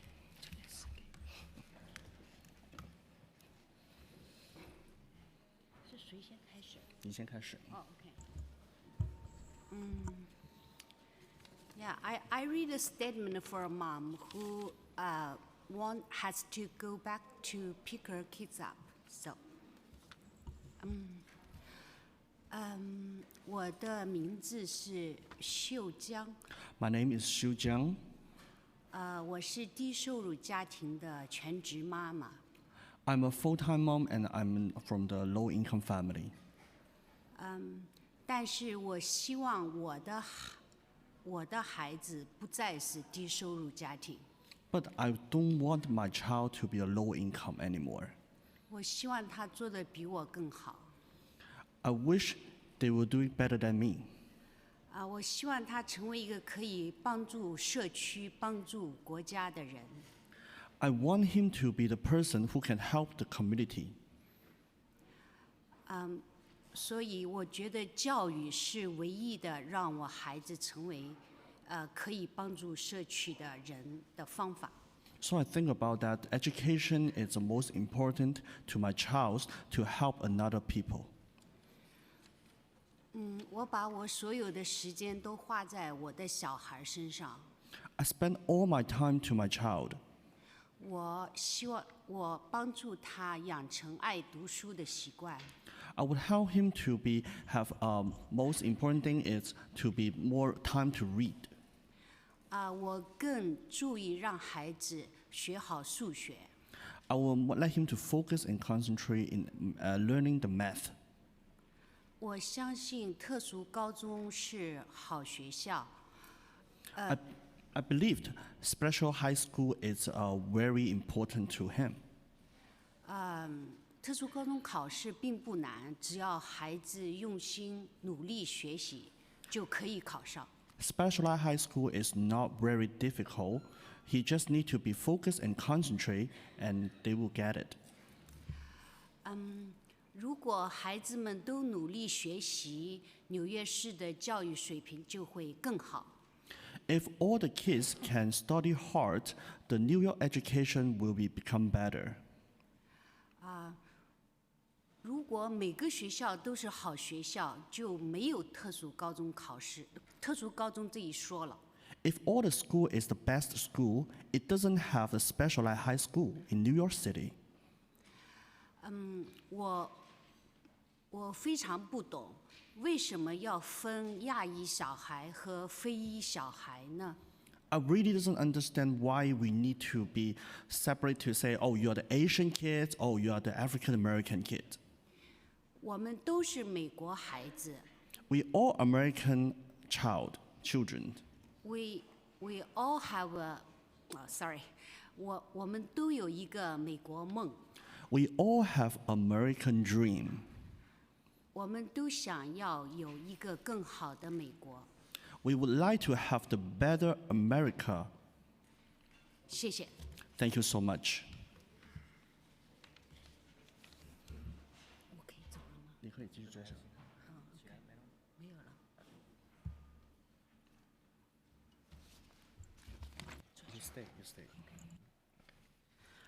大家好，我是一个2个孩子的家长，一个普通的低收入的家长。Hello. I have 2 children and I have a low-income family. I'm from the low-income family.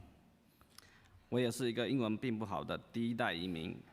I'm the first generation immigrant and my English not that well. 不然我也不需要翻译了。If not, I don't need translation service. OK， 我放下今天的工作来到这里，是因为我认为，现在的市长和教育总监推动的这个教育改革，取消 SHAT， 它其實是一個房間裡的大象。Right now, I give up to work today. I come here. I want to represent myself. The specialized high school test is very important to our family. I mean, 房間中的Edison in the room. Oh, and also the Edison and the Broom. 那我直接的说吧 ，I'm straightforward. 取消 SHAT 的改革是针对亚裔的歧视。I think about that you cancel the SHAT. It's kind of not fair to our Asian population. 是市长为了他自己自私的利益，以及掩盖他的教育失败而推动的这个违反常识的做法。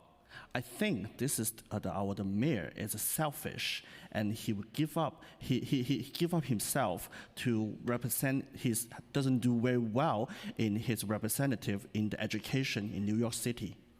一个显而易见、不言而喻的常识。A very basic thing is. 测试是一种检验，而检验是保证质量的必要手段。Test is give the people have testing who their representative is positive. 在我们的社会里 ，in our community， 检验是无所不在的。Testing everywhere， 包括我们现在在用的手机，如果没有检验，就不能使用。Even though we know you're using the cell phone, we need to testing is work or not. 另外一个不言而喻的常识 ，Another simple thing is， 美国是个机会平等的市场经济的国家。United States is fair for everyone. It's good for everybody. 不是个结果平等的共产主义国家。It's not a communism country. 肤色与学习无关，肤色也与科学无关。Your skin color it doesn't equal to your education. Your skin color is not equal to your rich or poor. 任何强调肤色比例的人，我认为他们都是种族主义者。I think about all the people who is based on the face color, the skin color is not fair. It's unequal. It's racist. Yeah. 想一想，现在市长想要操弄的，他们并不是关心学生真正学到了什么。Right now, the mayor, the discussion, the point is not they really want the children has the best education. 他们只关心他们的肤色的比例。They just care about the percentage of their skin color. 想一想，美国现在的战略对手的国家。Think about who is another side of the American. 那些追赶的国家正快速地追上美国。Those country is step by step to close to the United States. 他们靠的是美国辍荒先贤们的艰苦奋斗，是更高标准的考核，更加艰苦的学习。Because those country is using a very strong testing score to testify they are the children. 而不是那种所谓的快乐的无害的学习。It's not using something. It's for joyful education.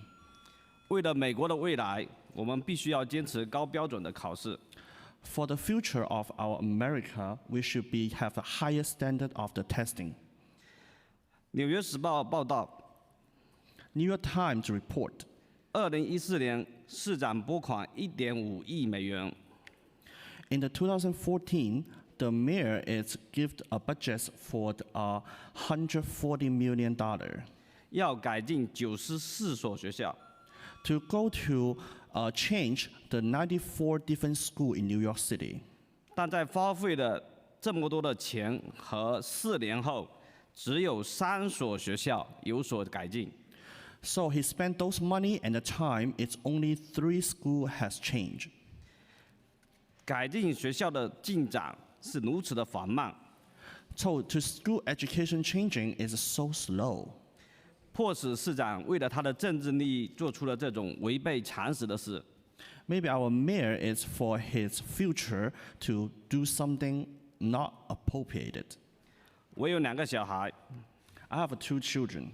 而我只有公校的教育资源。I only have a public education source. 我没有私立学校或者其他的像 Discover Program 这样的渠道。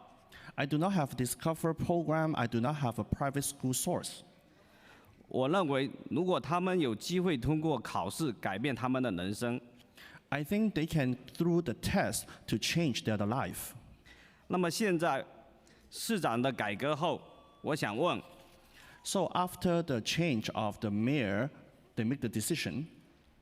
如何确保每个学校的 Top 7% 的人都是相同的水平？ How could you 100% sure those top 7% of the children of the student, they are all equal? 如何确定所谓的贫困指数？ How to make a decision of the low income? 如何让那些进入到像187这样的好学校，但又没有 Discover Program 的小孩，当他们在 7% 之外，要如何？ If they are not the top of the 7% and they do not have the 187, those are school or discovery program, what do they do? 教育局的责任应该是提高教育质量。Department of Education is supposed to be maintain the quality of the education. 而不是像幼稚园那样，只是发个糖果。 It's not just like a preschool to give a candy to the kids. 这不是教育，这不是数字游戏。 That's not a game of number. 生活是艰难的。 Life is very difficult and challenge. 就好像我们墙上的这些开国的先贤们。 Just like on the picture around this room. 只有艰苦才能创造辉煌。 Only working hard, then we can be changed our life. 只有考试才能促进小朋友的成才。 Only tests can change our children's future. Thank you. Thank you.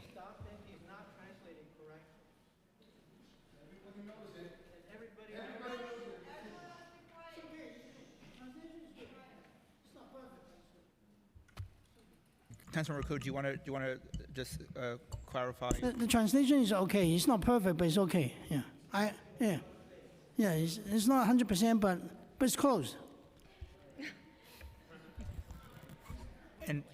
And also, if there's testimony that they have, he's reading from, we'd like to receive everything as well, and we'll make sure it's translated 100% correctly. 你们可以把你们的这个手上面的这个纸可以交给他，他们可以帮你翻译。你讲完了几等一下可以交给我们。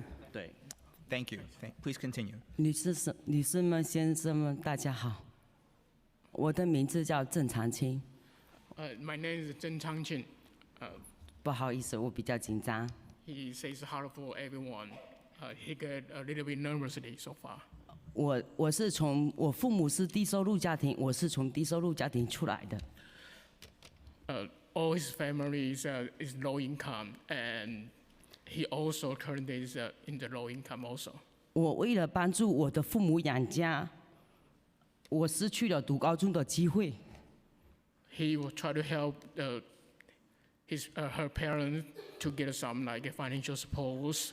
He lost the chance to continue the education. 很早就出去工作了。He lost the chance, and at the moment he applied for a job, and looking for the job to work in that to help her parents. 那现在我是3个小孩子的妈妈。Right now, I have 3 kids in my family. 2个6年级，1个1年级。There are 2 kids in 6th grade, and one is 1st grade. 我很庆幸我的小孩很热爱学习。 I'm so grateful that all my kids like to learning that in school. 我的最小的小孩1年级，他通过了Give and Talent 考试。My little Charles has passed the Give and Talent Give and Talent the test. 但是因为位置有限， However, I mean the qualify is limited. 我们还在等待候补。 Let's still waiting for that. Not sure so far what the status. 我希望教育局能够提供给学校更好的资源。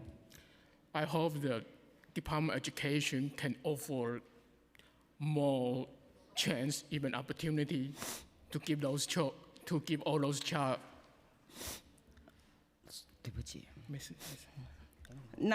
那每个孩子都受到更全面的教育。 Hopefully, all the kids can have a kind of chance to learn it. 不是废除考特殊高中考试制度。 It's not to abolish the SHSAT examination. 我是一个妈妈，我知道小孩需要更好、更丰富的知识。 I know I'm a mother, and I know that that my child needs more support and help. 这样才能成为对社会、国家更有用的公民。 Then therefore that my child can be useful in society and helping this country to be a better citizen. 谢谢。 Thank you.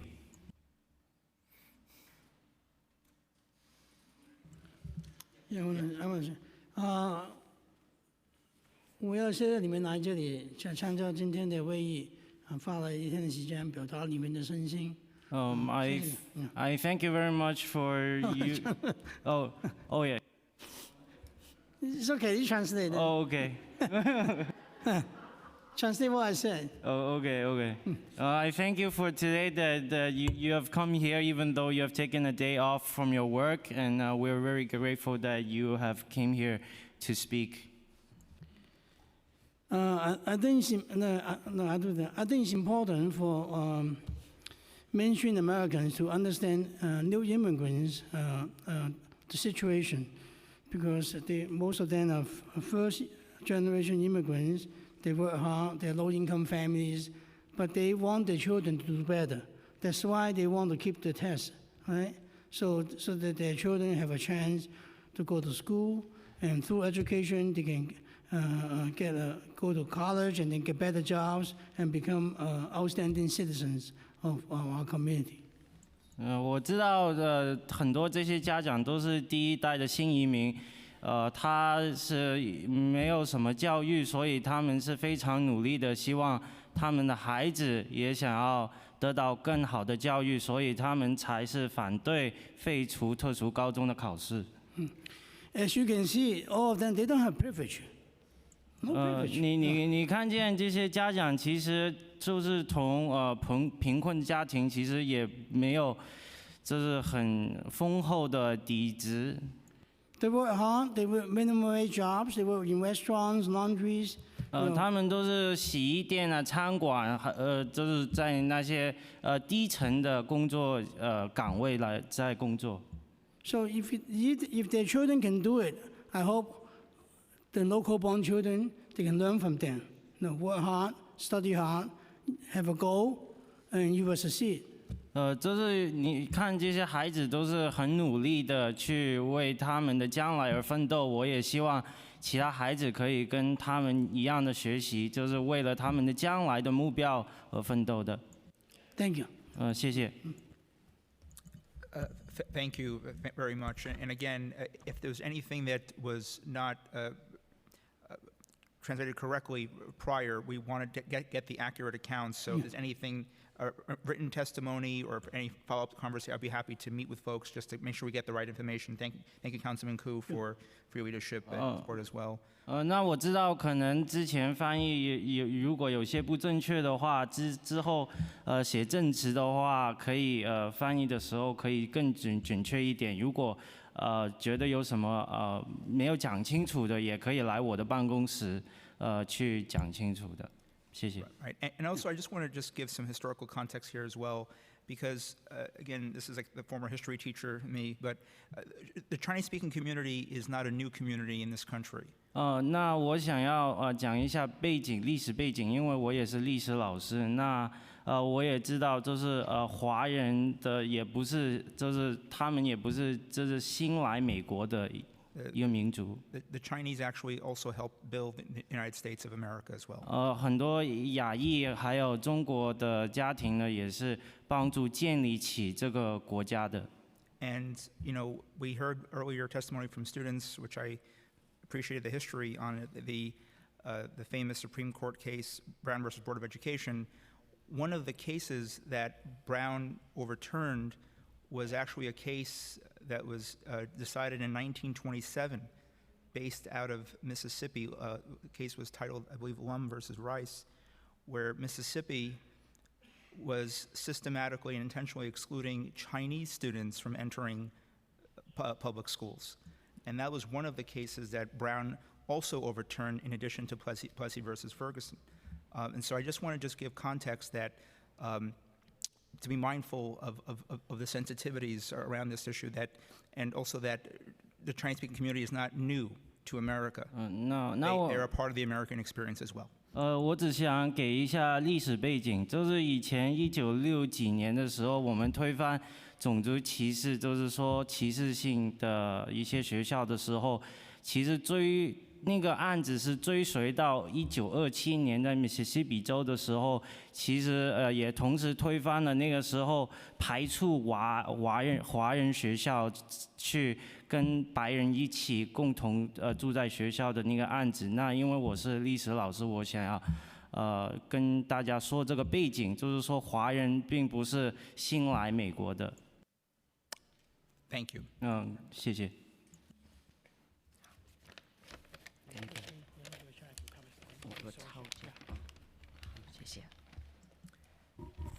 Next, we'll hear from Shino Tanakawa, Adam Lubinsky, Maria Batista, Vanessa Lung, and Tony Smith Thompson.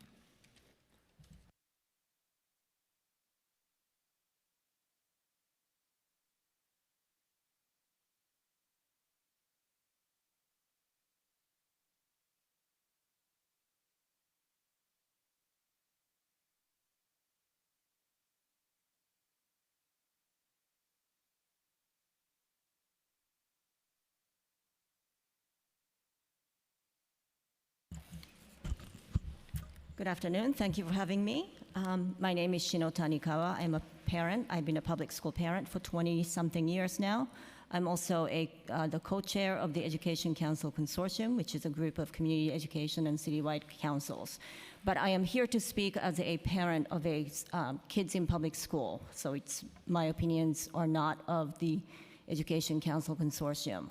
I have to start with this great sense of travesty caused by the mayor's proposal from last year.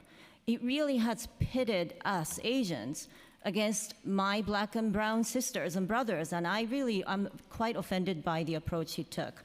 So having conversations on these really thorny topics, I think, is an important way for us all to heal. So to that extent, creating a body that actually looks at specialized high schools and admissions and other topics, I think, is a good way to move forward.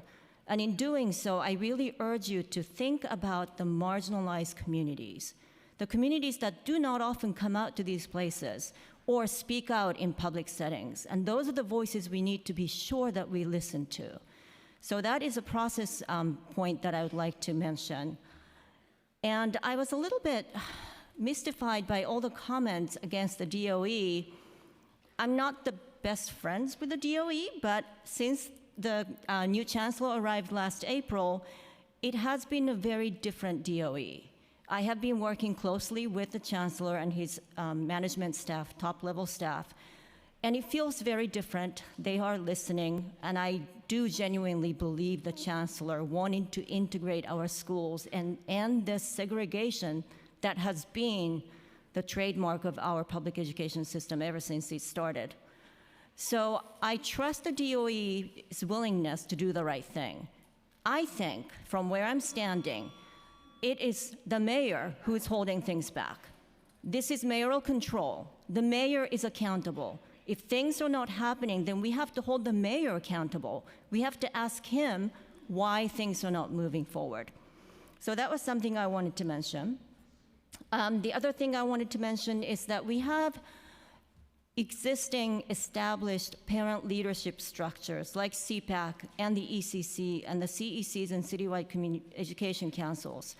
If we are to move forward with establishing these bodies to look at the school diversity advisory groups or any other task force of that sort, I urge the City Council to actually consult with those established parent leadership organizations to recommend people to sit on the task force, as well as in drafting the bills. We have a lot to offer. We are the parents on the ground. We see our kids go to school every day. We know what's happening from the parents' perspective. So I appreciate that the parents are included in various task force memberships, but in selection of the parents, I think it would be a good idea to use the established structures. And I support the reporting bills on the demographics wholeheartedly. We need those reports both for teachers and students. Thank you very much.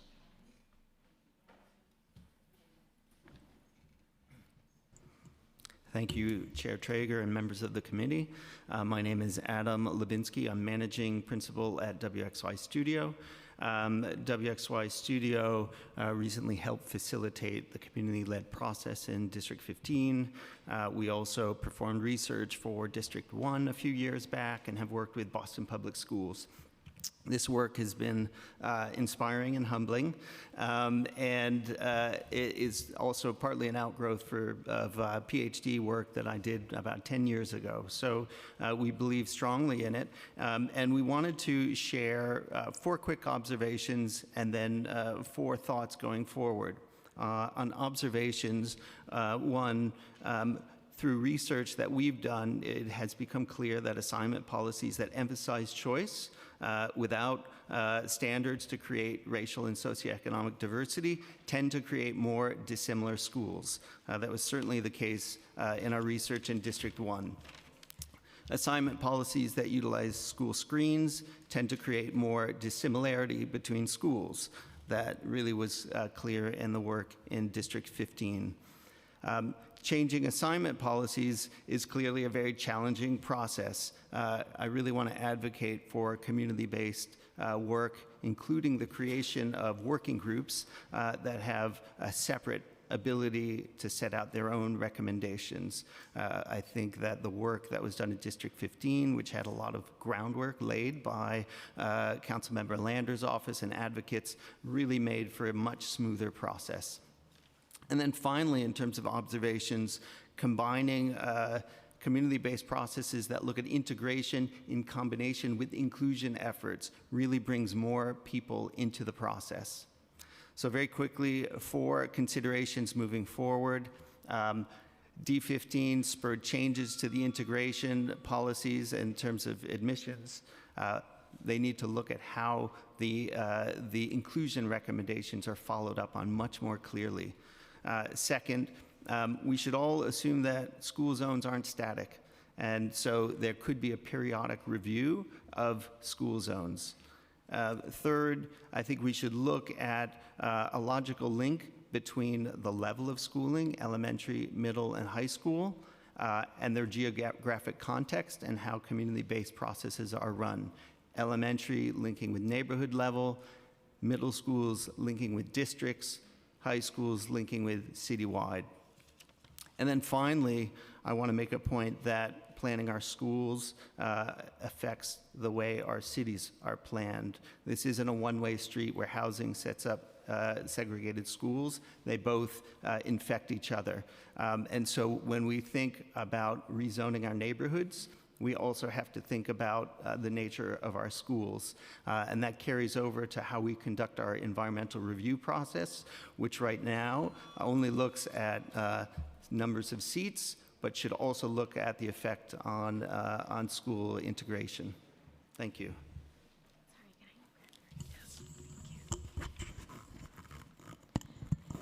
Hi, good afternoon all. Thanks for sticking in there, right? These are long days.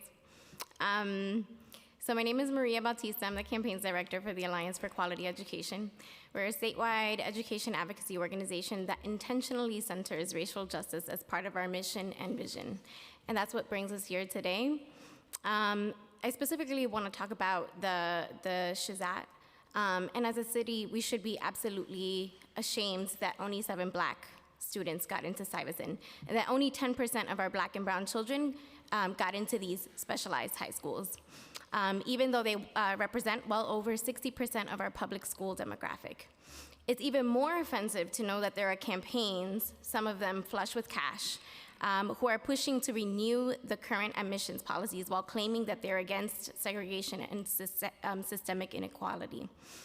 Let's be clear about this. Allowing a system to remain the same guarantees that we will continue to uphold systemic racism. The history of the Hecht-Calandra legislation, the legislation that enshrines the single test admission policy, is no secret. It reveals the original intent and motive of the legislation was to block the growing calls to diversify these schools at the time. The test has served and continues to serve its original purpose, to keep Black and brown children out of these schools. This alone should motivate state legislators who hold the power to address the original legislation, and the mayor who can change admissions requirements at 5 of the schools to take action. What we're seeing today is, again, the lack of political will to tackle the racist foundations plaguing our school system and complicity with white supremacy. The specialized high school admissions test is only the tip of the iceberg.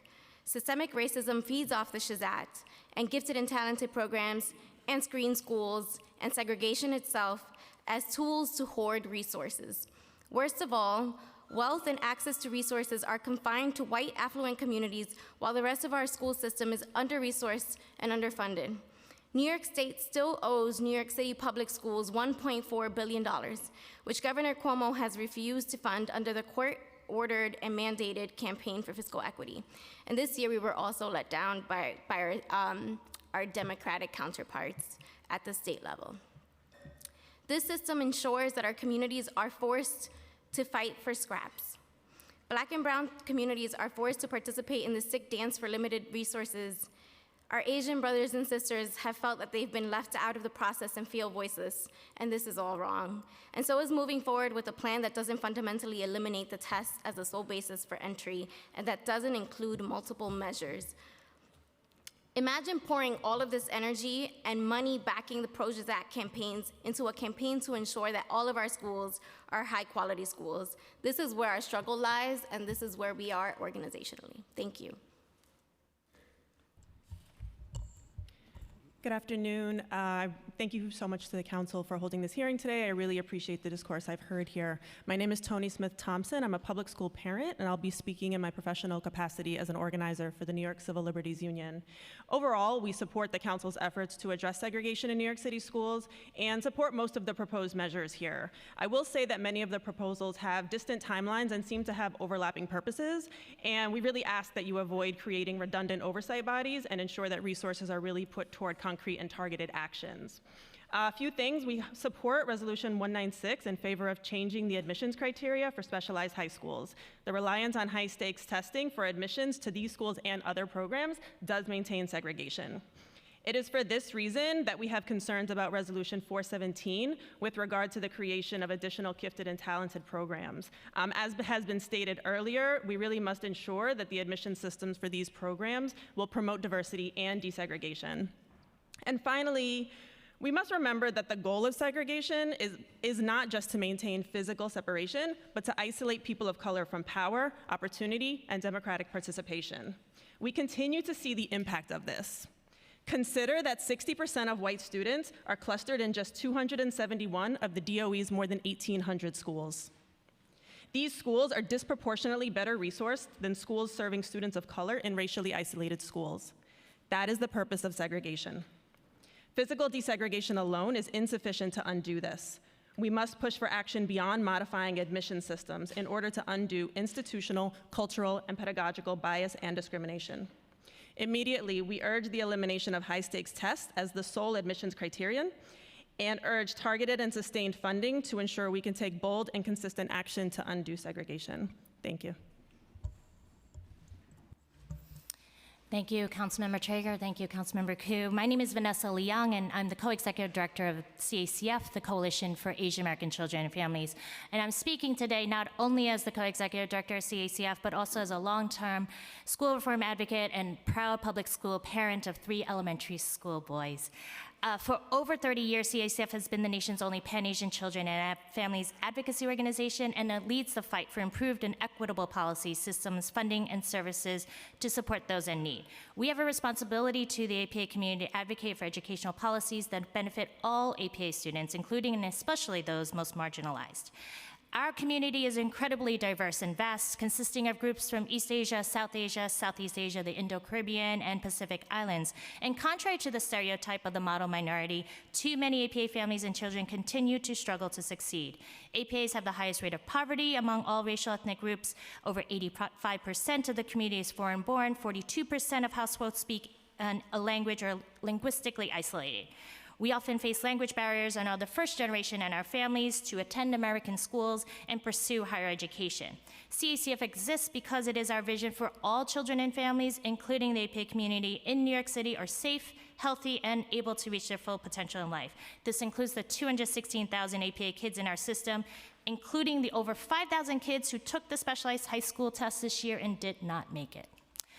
We are constantly fighting the harmful impacts of the model minority myth, which prevents our needs from being recognized and understood, but also used as a wedge to continue to pit minority groups against each other and justify the inequitable distribution of resources and opportunities across communities. Today, we want to be clear that we stand united with our allies from other communities to fight for educational equity. We must continue to fight for equitable funding and resources that support both the academic and social-emotional growth of our students. As a parent, I understand that all parents want what is best for their children. However, as parents, we need to start thinking what is best for our children does not mean simply wanting what is deemed best by others. As a parent, I do not want my children to just be good test takers. I want my children to love learning, be willing to take risks and challenges, learn from their mistakes, and know that one's life is never defined solely by their lowest low or their highest highs. Yet we've created a system that defines our children's ability for accelerated learning at age 4, and then again at age 13. We're in a system that makes selecting a middle school and a high school so complicated and stressful for all of our families, but especially more so for those struggling with language barriers and or those ensuring that our children's health and learning needs are met. We have the most segregated schools. We have an opportunity now to create opportunities for students for accelerated learning, but not within the structure we have now. The city's specialized high schools are a severe reflection of this segregation, and maintaining the single exam perpetuates that segregation. I do believe that it is a disservice to all our students, including our APA students, and I just want to end with a quote from a Stuyvesant alum, and how the high-stakes single test and test prep culture has created an unhealthy environment. Many of us came to conflate not only our potential for success, but our worth on testing. Students who performed well often develop condescending and judgmental ways of relating to those who did not. It was an environment that encouraged individualism and a harmful belief in bootstrap mentality, making us especially vulnerable to depression and anxiety. We obsessed over grades and proving our intelligence, fearful of being on the wrong end of our classmates' condescension. These dynamics continue to harm students long after high school. Again, I want to thank the City Council as well as folks and look forward to working with anybody who wants to build a strong public school system. Thank you. My colleagues have any questions? Thank you all very much. Appreciate your work. Thank you.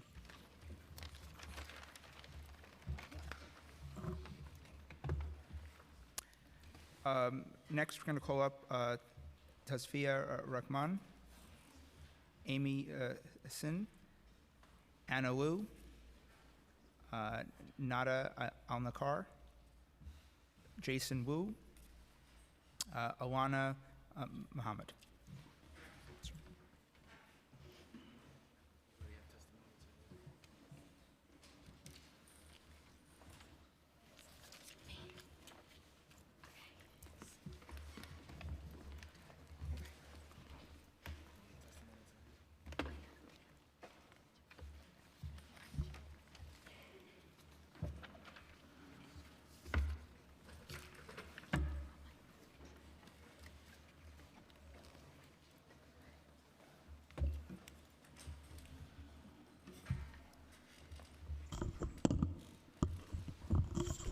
Good afternoon. Thank you for holding this hearing regarding New York City school segregation, and happy APA Heritage Month.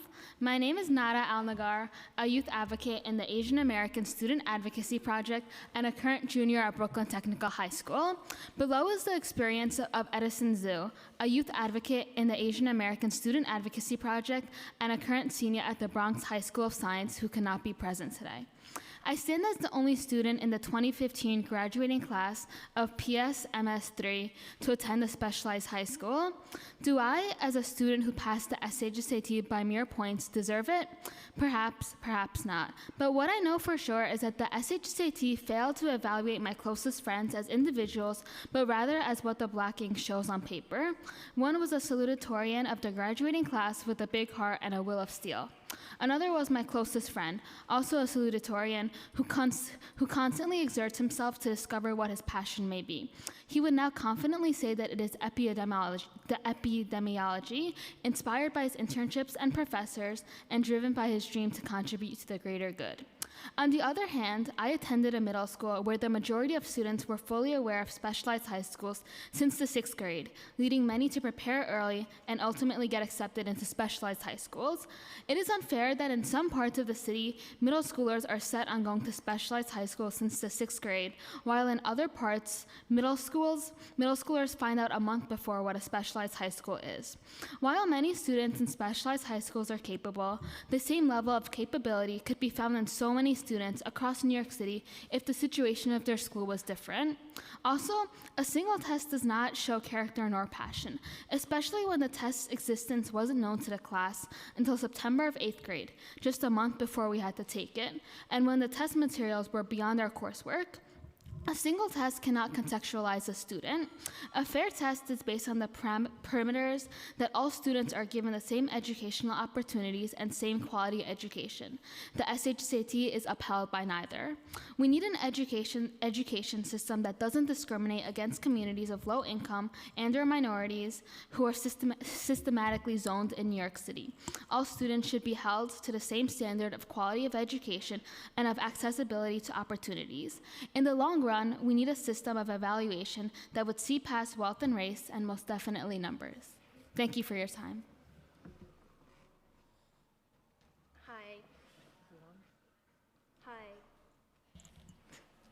Hi, my name is Anna Liu, and I'm a youth leader at the Asian American Student Advocacy Project. I'm currently a sophomore at Stuyvesant High School, and I'm advocating for SHSAT reform and greater diversity and integration in New York City schools because I see the impact of a segregated system in my classrooms every day.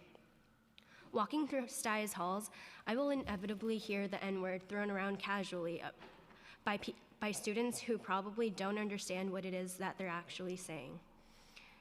Because the city's school system is so segregated, most students at Stuyvesant have been educated in environments where they've never had to learn how to be race conscious. Stuyvesant is another one of those environments. When I was in middle school and planning to take that SHSAT, I remember one of my friends who was black, and she was adamant about going to Stuyvesant because of its prestige. The week after the SHSAT, I asked her how she felt about it, and I learned that she decided not to pursue her original plans after she discovered that only 1% of Stuyvesant High School students were Black. She wasn't optimistic about her chances of fitting in, and even less optimistic about her chances of success. I'm at Sty, and she isn't, not because she didn't work hard enough, but because she didn't feel that she would be safe and happy at a school where so few students looked like her. When people support the SHSAT, they're supporting the archaic belief that education should be exclusive and are actively discouraging students that are not part of the group deemed deserving of a quality education from pursuing it because educational spaces continue to be hostile spaces for them.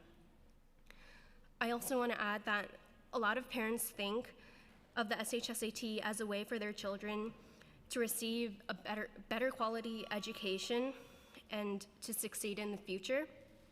But I think the purpose of these reforms that we're advocating for is to expand access to opportunities so that the quality of education that students receive doesn't depend on this one test that they're taking. And so, yeah, thank you for this opportunity to testify.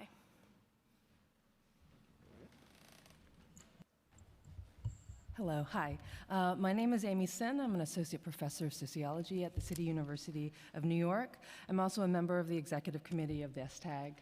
But today I'm speaking to you as a researcher of education, inequality, and immigration. I'm also a mother of two students in the public system, and I am speaking as an Asian American.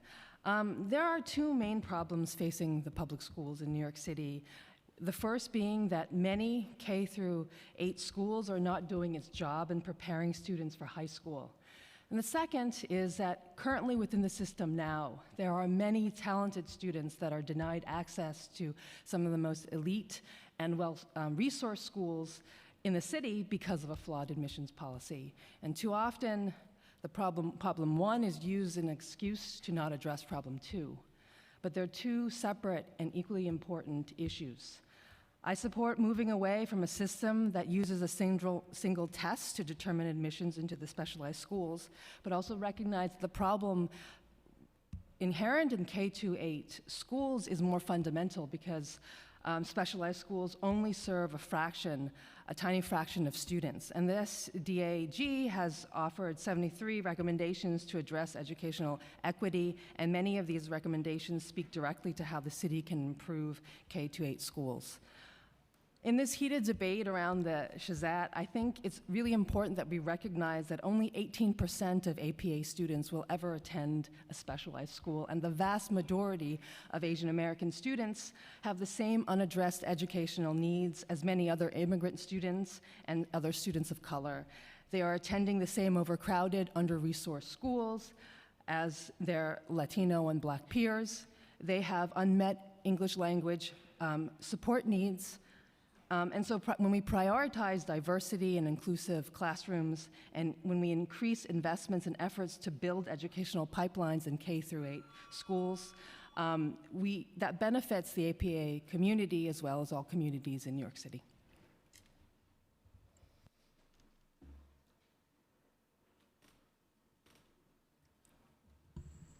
Okay. Hello, good afternoon. Thank you for having me today. My name is Alana Muhammad, and I am a Brooklyn Tech alum. I'm a first-generation Asian American. My father worked 2 to 3 jobs to provide for me, while my mother quit her job to help me study all throughout school. I didn't have test prep or any of those resources. But I'd like to say that I would support more transparency into how the SHSAT is constructed, since right now there's no research that really supports that this is a reliable measure of student ability. I think we need to keep that in mind as we go forward with these conversations. And as an archivist, I'd really like to highlight some historical context that I feel is missing about the deep-seated fight for desegregation that Black people primarily have led in this country. Specifically in New York City in 1972, hundreds of white parents in Canarsie shut down schools for 3 days because Black students were being bussed in from Brownsville. One protester claimed, "We are for equality, education, and integration, and this is not a racial issue." But a later story quoted one parent as saying that white people were, quote, fearful that their kids' education was going to go down the drain if black students attended these schools. In 1973, these same parents won a redistricting battle to keep black students out of Canarsie schools and suggested schools in Brownsville simply be upgraded. And I would be remiss if I did not mention Heck Calandra, which was established primarily to circumvent a study into whether schools were culturally biased against black and Puerto Rican students. I understand that now we need to address charges of anti-Asian discrimination, but as an Indo-Caribbean alumni, I hope that we can keep in mind the diversity of Asian Americans and not just consider the loudest or best funded voices. More research into the ethnic and socioeconomic diversity within our communities is needed to better understand our concerns.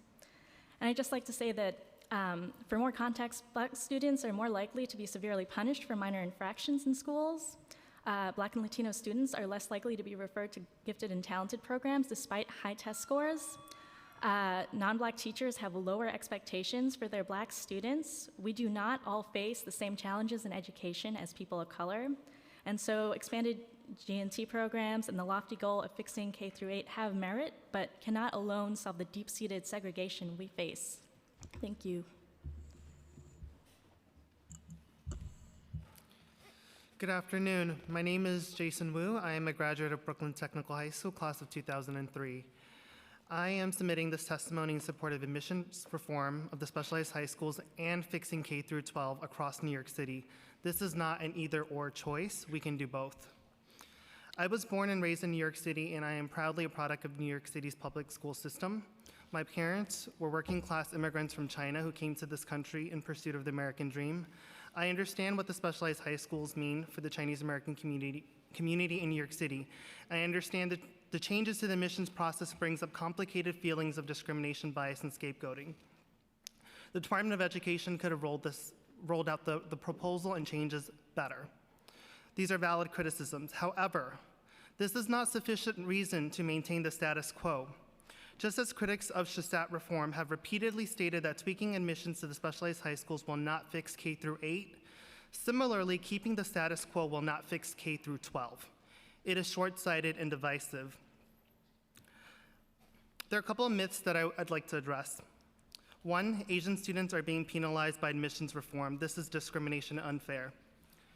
The current admissions policy already unfairly excludes disproportionately Black and Latinx students in New York City.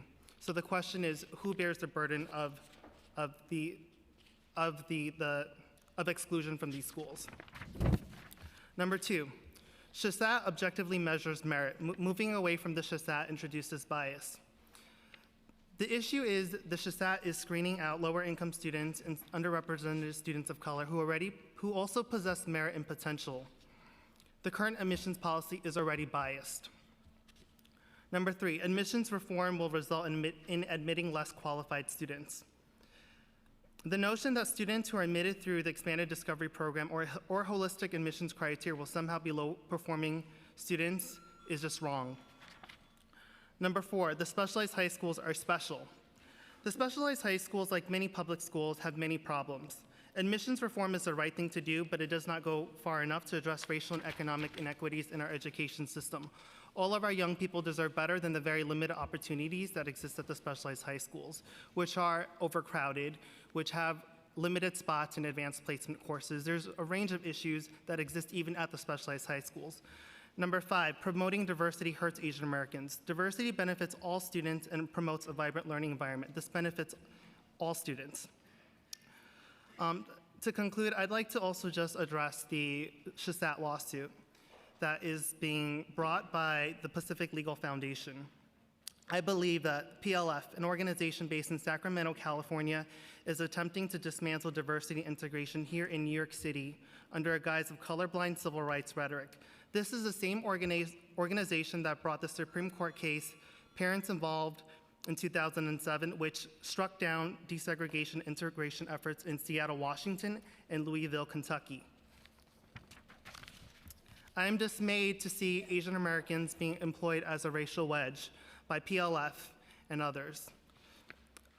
These same groups and its members are also actively attacking voting rights, and they have come to our city to promote their anti-civil rights agenda. As a New Yorker and as an Asian American, I say not in my name. As an advocate for racial and economic justice and as an Asian American, we must resist how our identity and experiences are being used here. We must acknowledge and address the many struggles in the Asian American community, including poverty and immigrant rights, but attacking measures to promote diversity in our public schools is misguided. We must address educational equity by addressing the root causes, and we must do this in solidarity with all marginalized communities and communities of color. Good afternoon. My name is Tasfiya Rahman, and I'll be speaking as a policy coordinator of CACF and as an alum of Brooklyn Tech. As an Asian Bangladeshi American raised in Bed-Stuy in the 90s and 2000s, I grew up in a diverse neighborhood with families and friends of different racial, ethnic, and religious backgrounds. I went to an elementary school where even though standardized test scores were low, we learned about the civil rights movement, celebrated annual multicultural potlucks, and wrote fun essays about our cultural heritage. At the same time, faced with limited English proficiency, my parents were unable to navigate the school system and were too embarrassed to even speak with my teachers, let alone advocate for themselves and their children. So when I scored low on my standardized tests, they resorted to tutoring, which continued up until the SHSAT. The pressure was intense. I was told that my future depended on a single test, and I had one chance to prove my value, my worth. That's what a single high-stakes and pressure-ridden test does to a child. It creates a sense of impending failure and disappointment at a young and impressionable age. When you allow a single test to be the only standard of intelligence, you breed a toxic learning environment with students cheating, bragging about lots of sleep, and competing with each other, even bullying with each other based on differences. As a Muslim, I heard many Islamophobic comments being casually thrown around. But I'm also disgusted to look back at how, during college admissions time, I stood by and witnessed many of my white and Asian Pacific American peers accuse our Black and Latinx identifying peers of getting into prestigious colleges based solely on their race. Equity and elitism does not go hand in hand. In a society stratified by race, elitism strengthens racism. As elite schools, the specialized high schools are not an exception to the entrenched racism that plagues the system. In fact, they embody it. The SHSAT, an exam that is rooted in anti-desegregation history, perpetuates segregation both outside and inside these schools. A multiple measure admissions process is the first step in creating more diverse, inclusive school environments that welcome the multitude of backgrounds and experiences of our students and nurture their unique individual abilities and talents that go outside of being good test takers.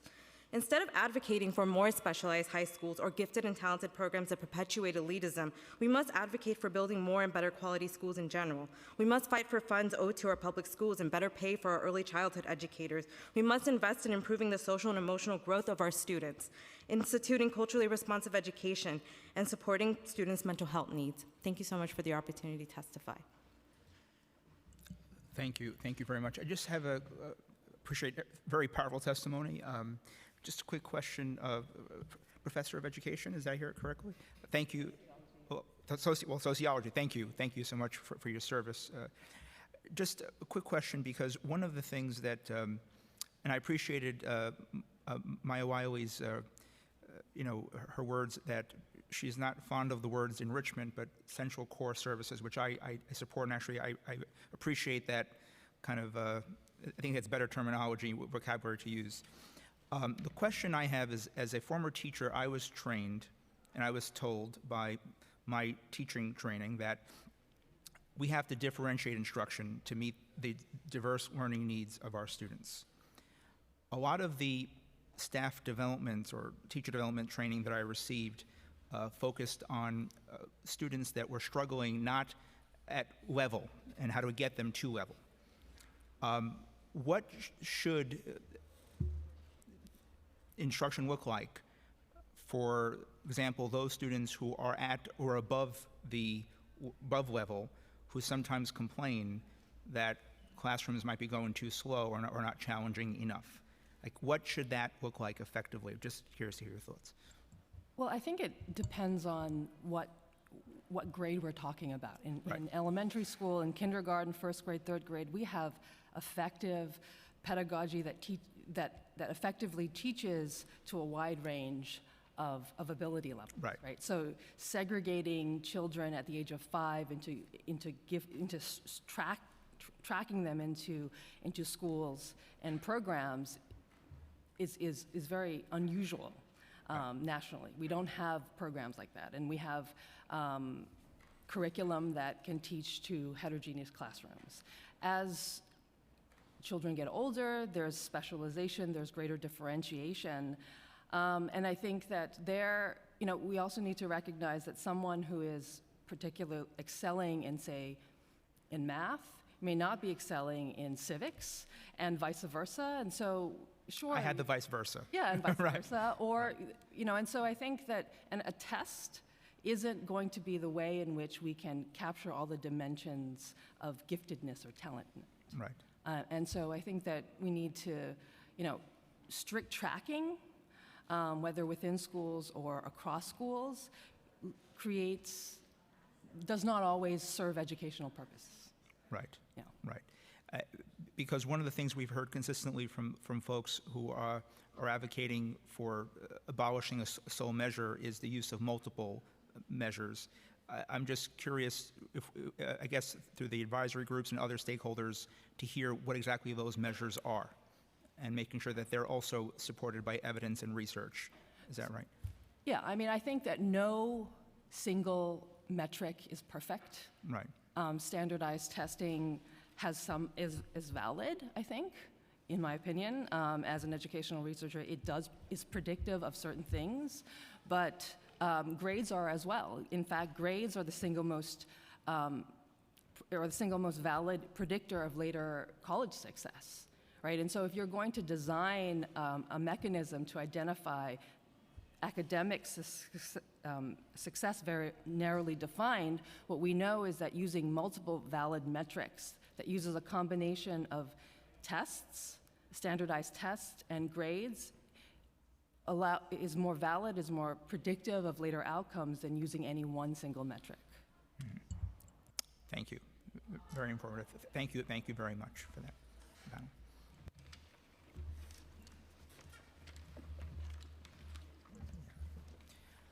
Okay, I'm going to call up the next panel.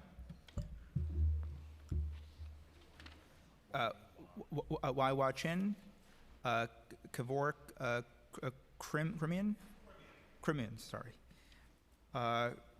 Charles Vavruska, Wilton Cedeno, Dr. Ivan Khan, and Mr. Jonathan Roberts. Folks, if it's okay, we'll take a quick two-minute recess. Be right back. 2 minutes. Yeah. Yeah.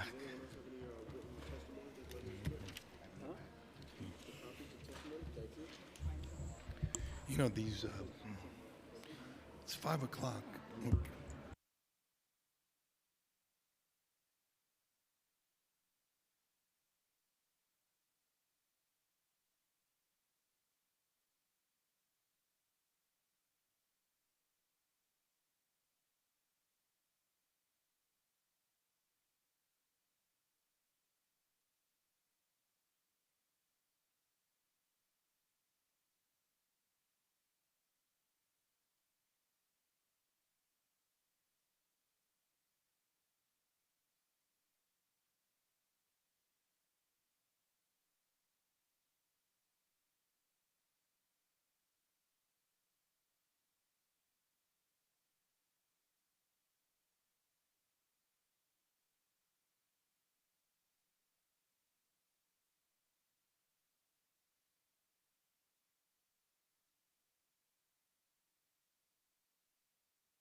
Sharon, just to the Sergeant at Arms table.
All right, folks, we will start again. But before we start again, I just want to kind of just first quickly publicly apologize for incorrectly citing a court case. I said it earlier, Lum versus Rice case.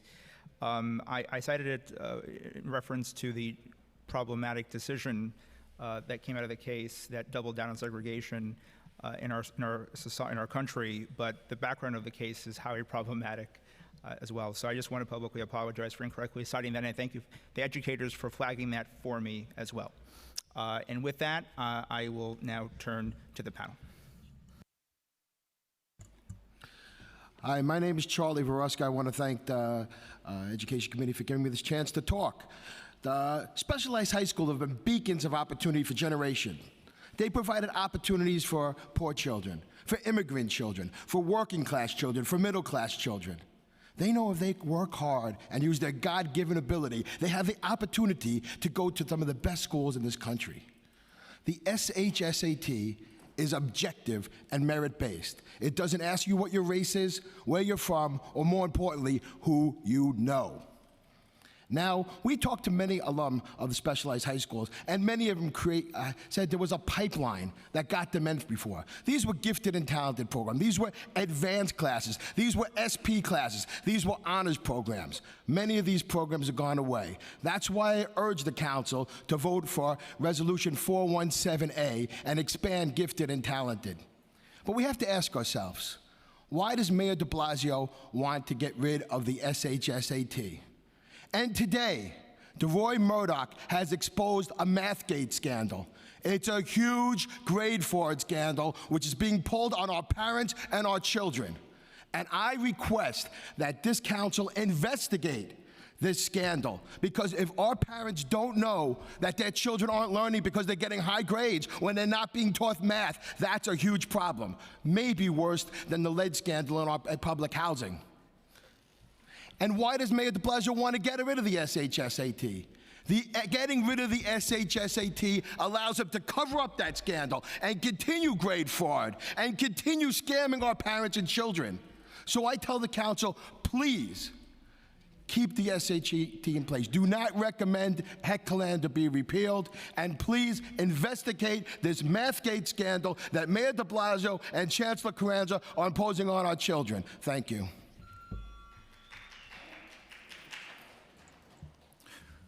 Hello, my name is Kev Krimian. Thank you for having me. I'm the parent of two SHSAT students. My first daughter graduated from Stuyvesant 2 years ago, and my other daughter is graduating as we speak from Bronx Science.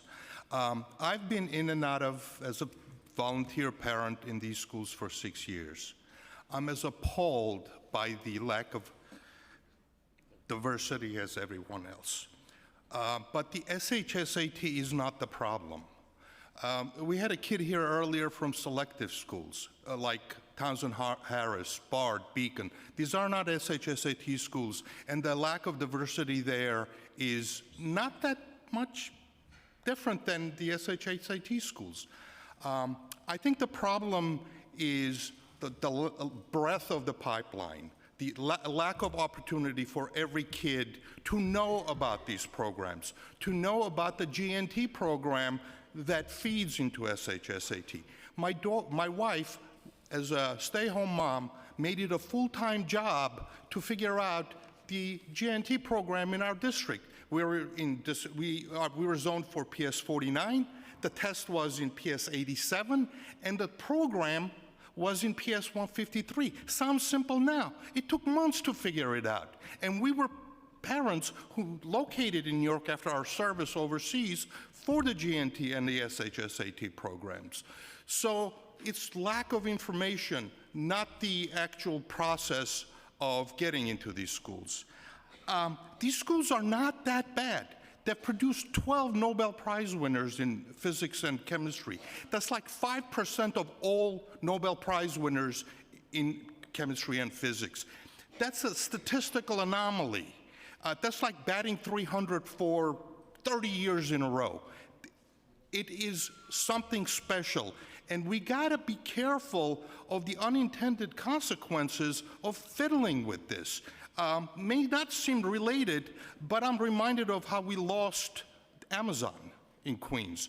That was terrible. That was weak thinking. And I've been all over the world serving this country, and I know our adversaries, and they're not looking at this as a democratic process. They're looking at this as soft Americans shooting themselves in the foot. They're not undermining their schools that produce Nobel Prize winners. If anything, they're treating them a lot better than we are. Thank you. Good afternoon, everyone. My name is Dr. Ivan Khan. I'm a proud Bangladeshi New Yorker and a product of New York City. Sure. Good afternoon, everyone. My name is Dr. Ivan Khan. I'm a Bangladeshi New Yorker and a proud product of New York City public schools since the first grade. During the week, I do serve as the CEO of Conservatorial Supplemental Education Program, serving low-income families in the outer boroughs, 1 in Brooklyn, 8 in Queens, and 2 in the Bronx, that last month nearly helped 40 Black and Hispanic students receive offers through our scholarships and partnerships, and I'm here to share some of those best practices. This includes 4 out of 7 Black children who attended Stuyvesant High School, who got into Stuyvesant High School, 4 out of Hispanic children that got into Stuyvesant High School, and one of our Hispanic students, Alan Arias, wrote a beautiful op-ed in AM New York, which you may have read, about a partnership that he was a part of. The biggest factor helping these kids was not our SHSAT program council members, it was their early grade level proficiency. Right now, only 25% of Black and brown children are not receiving the proper DOE support to be fully grade level proficient. So if you take that 1/4 of passing Black and brown kids and you multiply it by the 4/10 of the students that are actually sitting to enter the specialized high schools, 1/4 times 4/10 equals 1/10, which is 10%, which is exactly the result that we're at right now. My family and I arrived in 1987 as immigrants from Bangladesh, just one stop away from the Shea Stadium. My dad was a high school teacher in Sheepshead Bay, Canarsie, and Wingate High School, and he ended his career as a AP in Wadley High School. So growing up in the house, I understood the disparities that existed, not only as a kid being a product of the public school system, but hearing from my dad what was going on in other areas. He realized to move us out, and even though we had the IGC and SP programs that were non-testing based, I commend you, Councilmember Treyger, for recognizing and remembering those teacher-based recommendations for advanced classes for K through 8 learners. Over time, he did get sick by 2002 while I was a medical student at Downstate. And after graduating, I chose to leave my promising medical career to serve my community to ensure that objective merit-based entrance criteria do exist for all immigrant New Yorkers. Right now, we're doing programs in Harlem, STEM, and with Brooklyn Tech, and we have our own scholarships we've had for 5 years. Council members, I've given links to schools in North Brooklyn, entire borough of the Bronx, to DOE schools, and in Harlem, and quite oftentimes my director says the guidance counselors simply don't forward the free links. And unfortunately, charter school networks are taking up our scholarships, even though that's not our intention. We really want public school kids to know, and our scholarship's still out there. So I'm here not to talk about our company, but to share how much we value diversity as a community of Bangladeshi New Yorkers.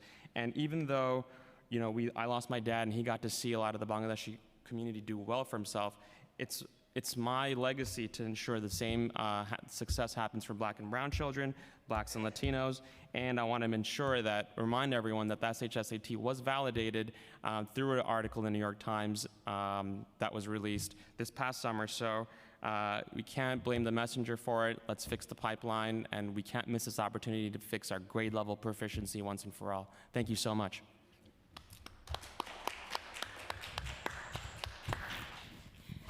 Thank you. I'm Wei Hua Chen, the president of the Chinese American Citizens Alliance of Greater New York. I want to make this clear. We're for unity, not division.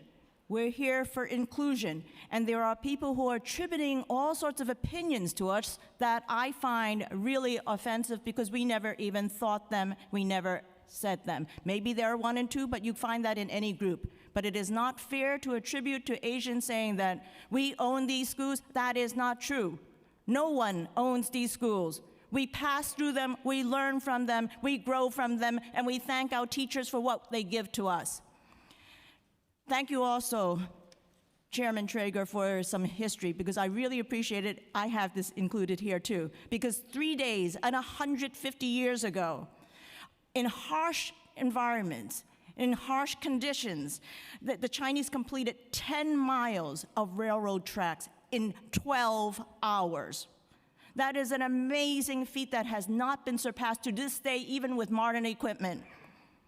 Days later, the Transcontinental Railroad was completed, as you said. And in those celebrations, the Chinese were excluded.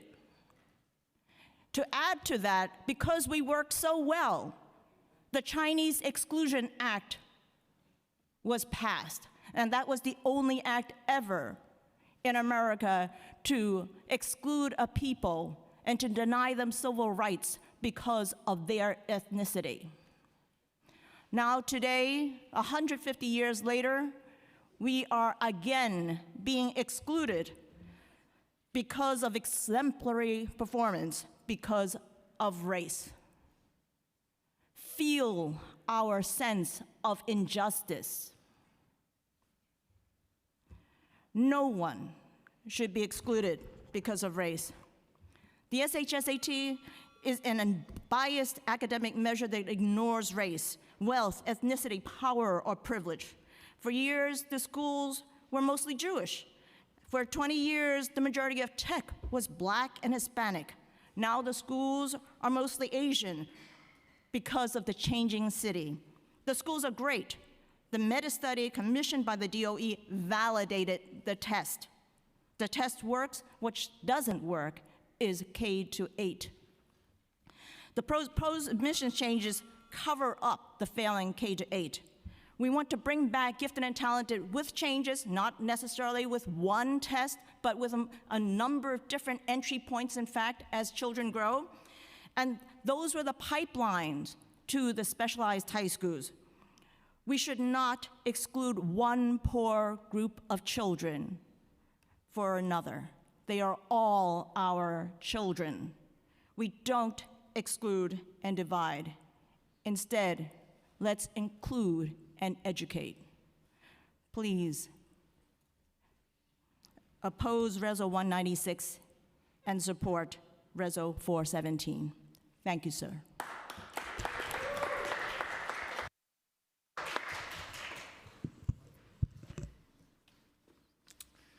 Hi, my name is Jonathan Roberts.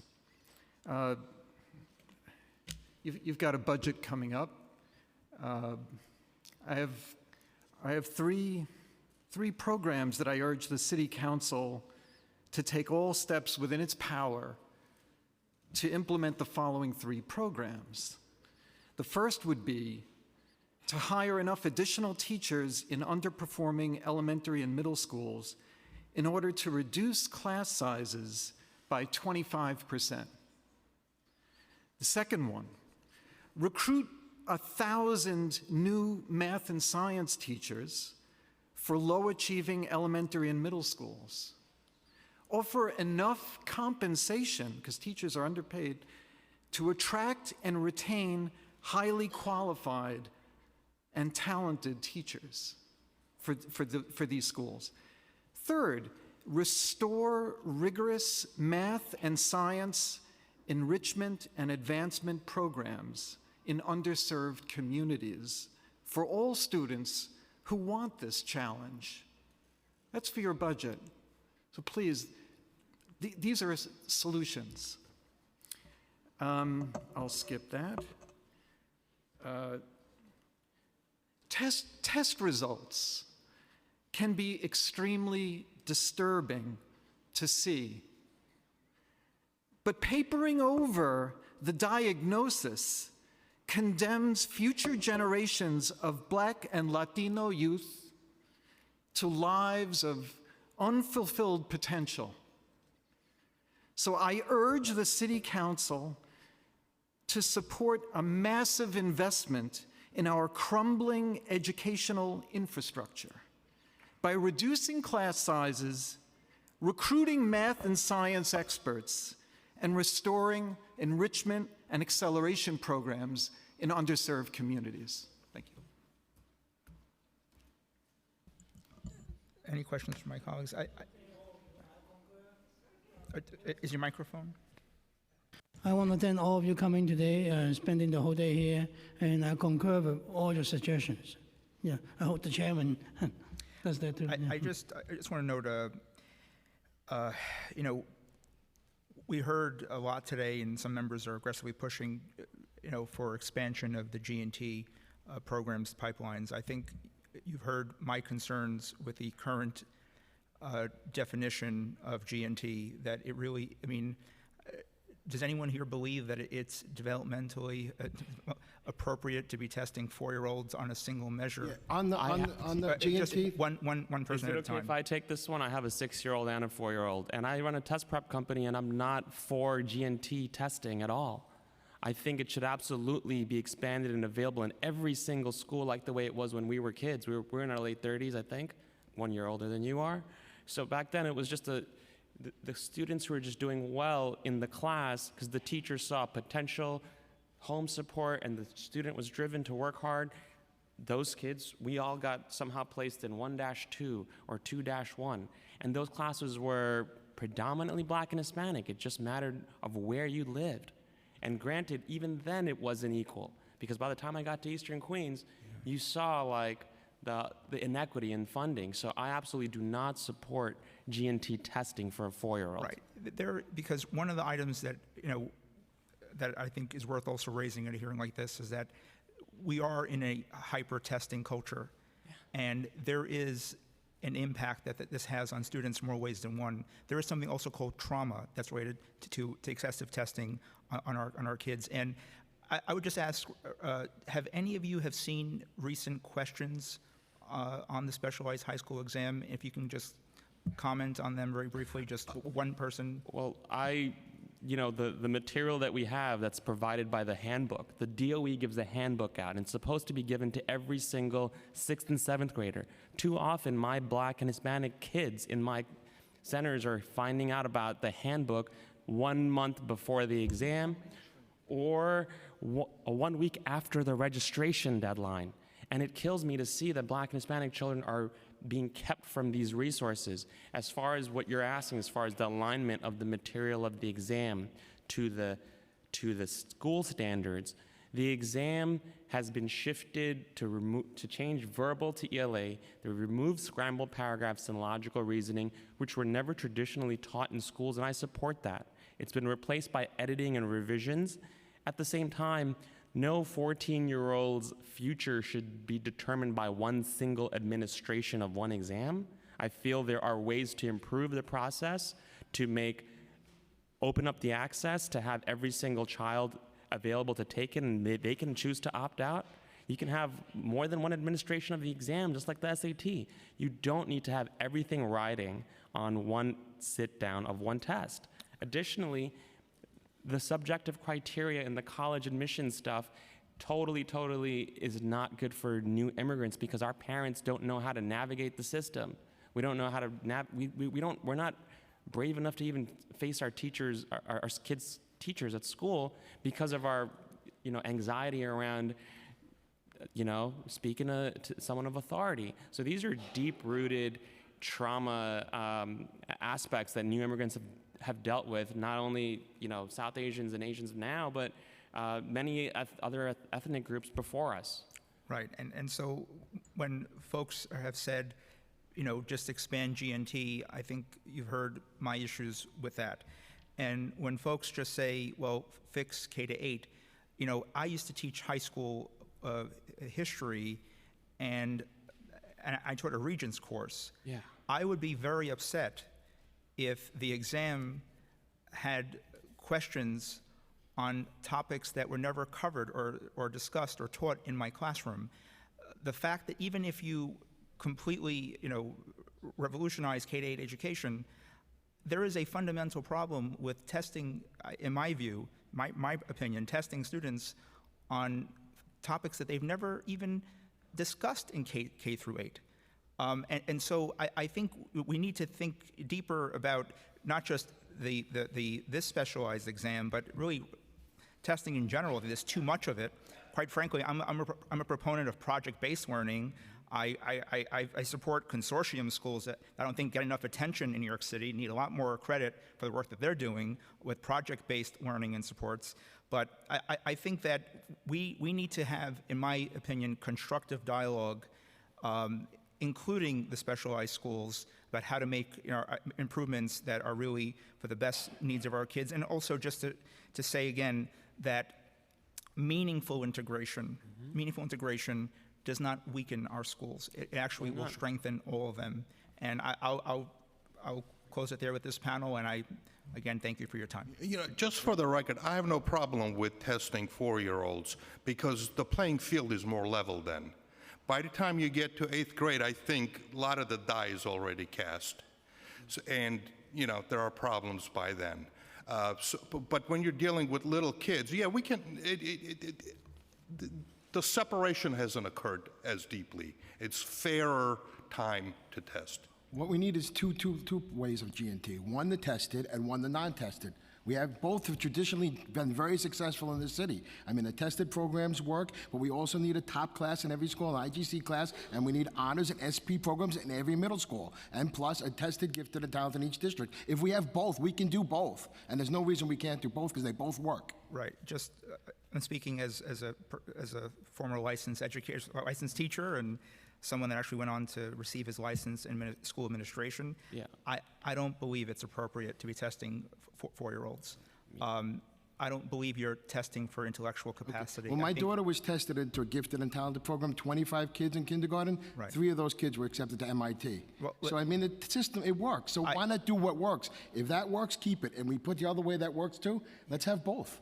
We can do both. I just respectfully believe that is only really testing privilege and whether kids are having good or bad days. Yep. At 4 years old, I think our students deserve to. But you receive take a more- 25 kids, 3 get into MIT. That was just random then. I mean, it works. I agree with you, Councilmember Treyger, and I would love to see that money reinvested into smaller class sizes and culturally relevant education and integration from kindergarten at a very, very early age. I appreciate that, and I thank the panel for its time. Thank you.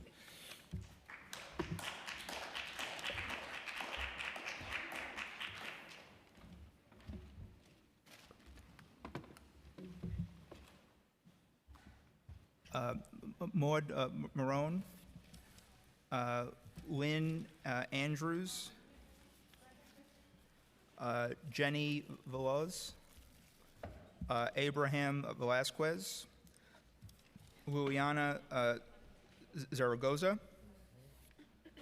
Andrea Ortiz, Juan Cartagena, and David Kirkland, and Maya Wiley.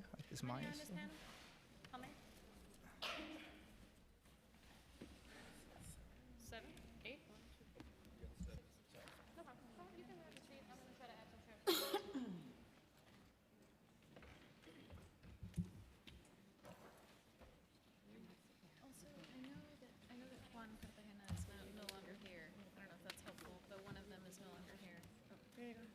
Yes, who's ever called, you can just sit down and we'll figure out all this.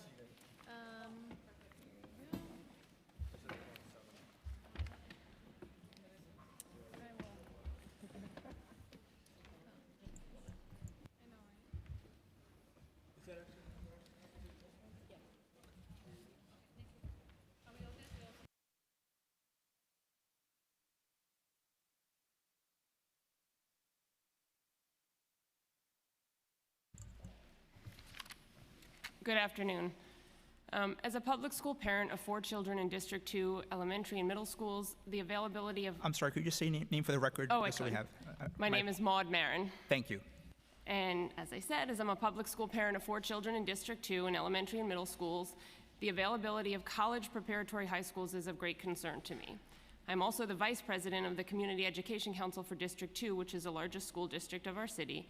And in that capacity, I have heard from hundreds of other parents over the last 6 months about how the mayor's plan to replace the SHSAT with a 7% quota system for specialized high school admissions will negatively impact their children and their children's ability to access the education they need and deserve. All children deserve access to an education that honors their interests, their aptitude, and their willingness to work towards their goals. This plan does absolutely nothing to increase the number of seats at STEM-focused high schools, which over 30,000 New York City students attempt to access every year via the SHSAT. In District 2, approximately 19% of students attend specialized high schools each year. A drop to 7% would drastically reduce the number of seats available to District 2 students while not creating any other comparable education elsewhere, and that's unacceptable. I also asked this council to consider that specialized high schools are among some of the most gender-balanced high schools of New York City's academically accelerated schools. They're 54 to 56% boys in a system that's 52% boys. The mayor's plan is a disaster for bright boys who fare much worse under the subjective grading standards used in multiple measures admission schemes. I ask this council to support parents in rejecting this flawed proposal and to join us in demanding more specialized high schools. I'd also like to just make a quick point, a comment to something that I heard earlier from Maya Wiley of the School Diversity Advisory Group. She said many smart things, and I commend her for the amount of work that she's done. But she said that, and I'll quote, "Our principles and goals are the same," referring to the group that was together. And she also said, and I'll quote, "Not one minority report was attached to it." I don't agree with her that that is such a great thing, because the lack of diversity of thought and opinion in a group creates an echo chamber that doesn't do anything to help bring our polarized communities together. And I think that that group and other groups that are working on diversity would do tremendously well to listen to the communities that feel so excluded by these plans. Because the desire for more diversity in our schools, I think, is shared by communities that both want to get rid of the SHSAT and that want to keep it. And I think it's deeply unfortunate that our chancellor has been setting us up in a situation where the goals for diversity and the goals for excellent schools are seen in contradiction to each other, because they shouldn't be. We New Yorkers deserve both. We deserve integrated schools where children of all different colors and all different abilities and all different ethnicities can go to school together, but where we can also have excellent schools that are helping our students prepare at the highest levels that their abilities can help them reach. And I think that parents who disagree with our chancellor should not have to be called racist all the time, because it sets up a dialogue in the city that's deeply unfortunate. And I think that we need to recognize that our shared goals can be met if we listen to each other with a more respectful tone.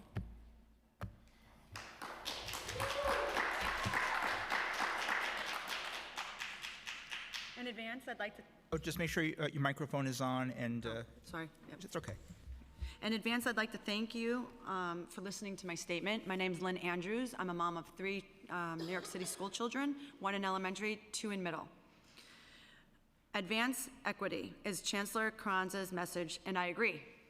We need more diversity in our schools. Absolutely. The definition of equity, the equality of being fair and impartial. If only grades were impartial, unfortunately, that is not the case. Grades are subjective and also leave kids behind. Factual. Grades from 7th grade are just as high stakes. Only 1% of New York City high schools are basing admission on one test. The remaining 99% use multiple measures. There are children who are much better test takers than their grades reflect. We all learn differently. Some say that SHSAT is not equitable. That is logically given the lack of diversity in the specialized high schools. It is currently the only measure that is transparent and non-biased. All children have or should have access on how to prepare. One day, one test is tough. I agree. I'm a horrible test taker. So why not allow the children to take it twice and then take their top score? Should a student have to take the MCATs to gain entry into med school? Should a law student have to pass the bar to practice law? These are specialized high schools and have a much more rigorous specialized curriculum and should be inclusive. The chancellor and the mayor are concerned about the specialized high schools being diverse, race, class. What about children with special needs, learning disabilities? This bill is integration, but doesn't seem inclusive to me. What accommodations will be preserved or eliminated? I asked a question at a CEC meeting last fall about kids with IEPs, and how will the new plan include these children? The answer from Mr. Wallace, Josh Wallace: there will be many more seats for kids with IEPs under the new plan. And he said he would like to discuss this with me further offline. Fine, I followed up. I emailed Mr. Wallach. And he quoted this: "We do not expect to see a substantial change in number of students with disabilities getting an offer to a specialized high school under this proposal." That's coming from Mr. Wallach. Well, 19% of New York City's school system is made up of children with special needs. How is 1% in this current specialized high school system okay? I have 2 boys with dyslexia and both have IEPs. My oldest son is in 8th grade and is not and will never be in the top 7%. It gives him 0 chance to attend a specialized high school, given his stakes. His learning disability does hold him back. He was allowed to take and prepare for the specialized test this year, and he succeeded.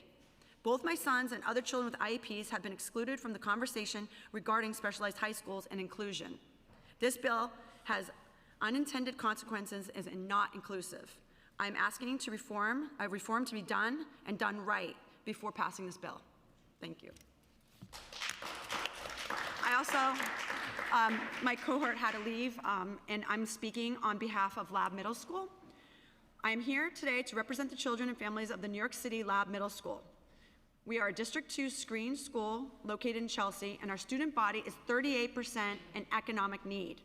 I'm proud to say that 77% of this year's 8th grade class received an offer to a specialized high school. That is 142 children out of 186. If the Barron Bill, Assembly Bill A10427A passes, only 13 children will be eligible to attend a specialized high school. I would like to know the DOE's plan for the remaining 129 high-functioning lab students that have worked so hard and come from so little. It saddens me to think there has been no thought, no communication on what this does to the lab middle school children and their future. We have asked at various community forums, and no one has an answer. There has been no transparency and no proper data to support this bill. We do not feel it is fair to pass a bill that has serious implications for New York City children of all ethnic and socioeconomic backgrounds. We have written to the mayor, the chancellor, and Corey Johnson's office requesting meetings to discuss this issue for our children, and we would like to provide ideas on how to improve diversity. We have 0 response, and we want more diversity too. Thank you.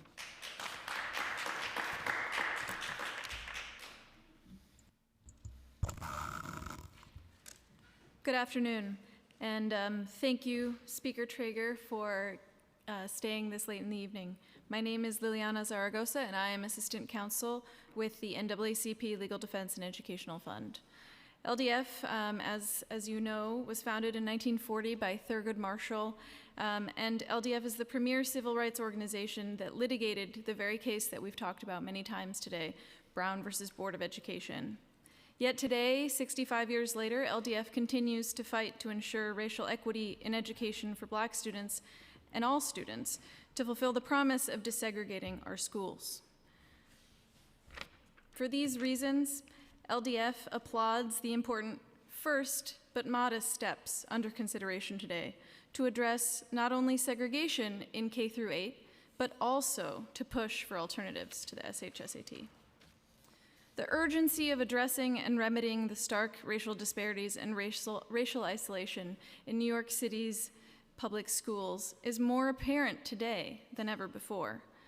Indeed, our city and the conversation around the specialized high schools has become a central part of the national conversation regarding the meaning of merit, race, power, and the harms of segregation and discrimination in school admissions at every level of education, not just K through 12. By making access to the specialized high schools more equitable, New York has an opportunity to begin to reverse the trends that infect the public school system overall and that make it one of the most segregated in the country.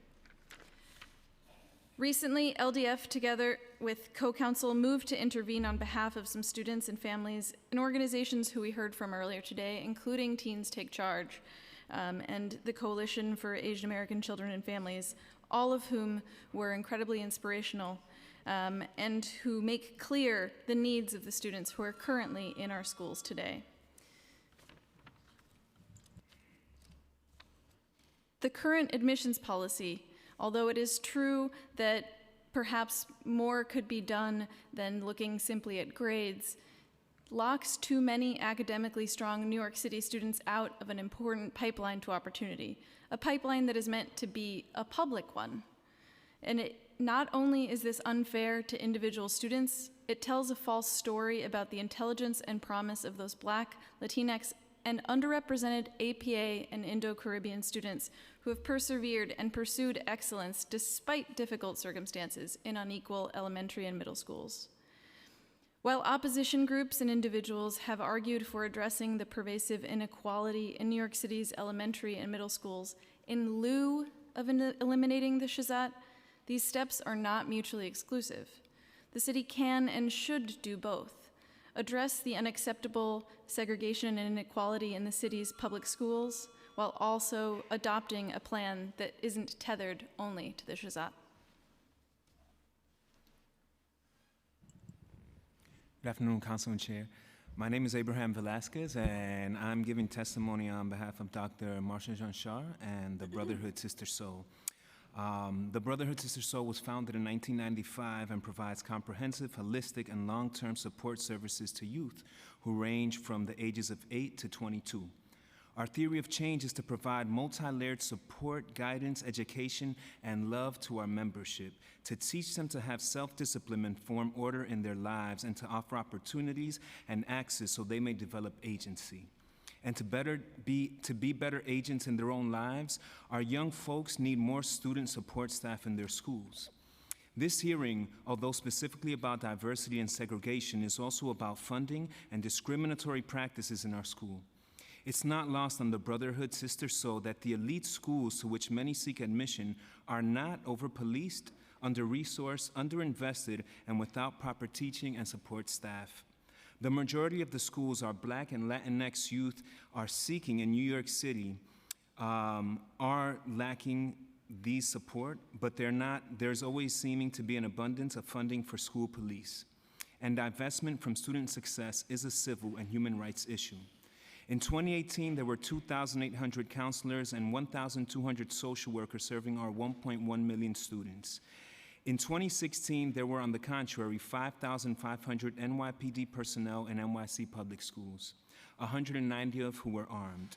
These statistics are deplorable and indicative of our growing inability to support the needs of our young people, especially the marginalized. 1 in 10 students in NYC are homeless, and 74% of our public school youth are economically disadvantaged. Moreover, 96% of teens surveyed indicate that anxiety and depression are of the top problems that they and their peers face. Given these realities, having more NYPD staff than student support staff is a major injustice. Crafting poetry to express their hopes, they write that guidance counselors can help me feel that I'm heard at school, can help students feel that they have bright futures. College counselors can help students finish what they've begun and can let me know asking for help is okay. They can help me get through 8 hours of school without bugging out.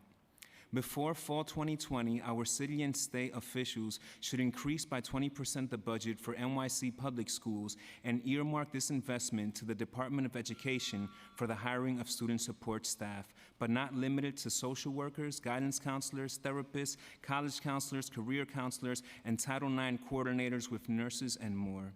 Our youth members at Brotherhood Sister Soul are hosting an interactive exhibit about their experiences in schools and in demand for student support staff before the fall. I invite you, council and all present, to please see their experiences and their exhibit before it closes on May 12th. Thank you. Hello. Good afternoon, and thank you, Chair Treyger. My name is Andrea Ortiz, and I'm here on behalf of the New York Immigration Coalition, which serves over 200 immigrant organizations. And I'm here to talk to you about the inadequate number of quality seats that serve older newcomer immigrant students or even allow them to enroll. We should be disturbed by the fact that more than 1 in 4 multilingual learners drop out of school, and only 1/3 graduate on time compared to 3/4 of their peers. But much of the debate around segregation has missed a major exclusionary challenge affecting most of our most vulnerable learners, namely that across the system, there are not enough good seats for older males. Year after year, our Education Collaborative members confront this issue. YABCs and many transfer schools do not serve older males, even though traditional night school programs in Queens and Brooklyn were abruptly closed, while small schools without E&L supports were propagated under the Bloomberg tenure. We have been working to train Family Welcome Center staff to adequately support immigrant youth, and enrollment staff also recognize the greater problem. There are no schools that they can offer in high-need areas with programs that can serve newcomer immigrant students. Moreover, central guidance on what constitutes a quality program for older males and comprehensive list of male-specific programs are needed so they can easily identify and offer already available quality spots. Strategically expanding access to quality programs and optimizing the enrollment system is crucial, especially as older newcomer youth and particularly SIFE students need robust programs to develop their language and content knowledge in a short amount of time before they age out of schools. Without counselors, social workers, and dedicated teachers who are culturally responsive and ready to infuse all subjects with language acquisition, these youth will struggle to graduate. We are grateful that we've been able to work with Mirza Sanchez Medina, who oversees the Division of Males, to address how the system effectively excludes and isolates older males. And it is our sincere hope that as we are questioning how to dismantle systemic segregation, the City Council and the DOE feels the gravity of the problem and works to begin immediately to reduce the male dropout rate by creating high-quality programs for older males in communities with large immigrant populations, prioritizing new programs in Brooklyn and deep in Queens in areas where schools cannot meaningfully serve our most vulnerable populations.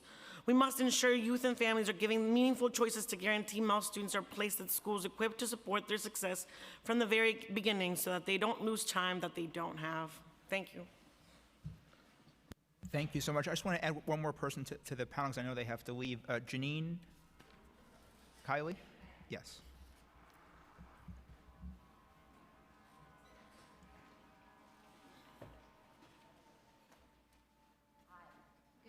Make sure the mic is on.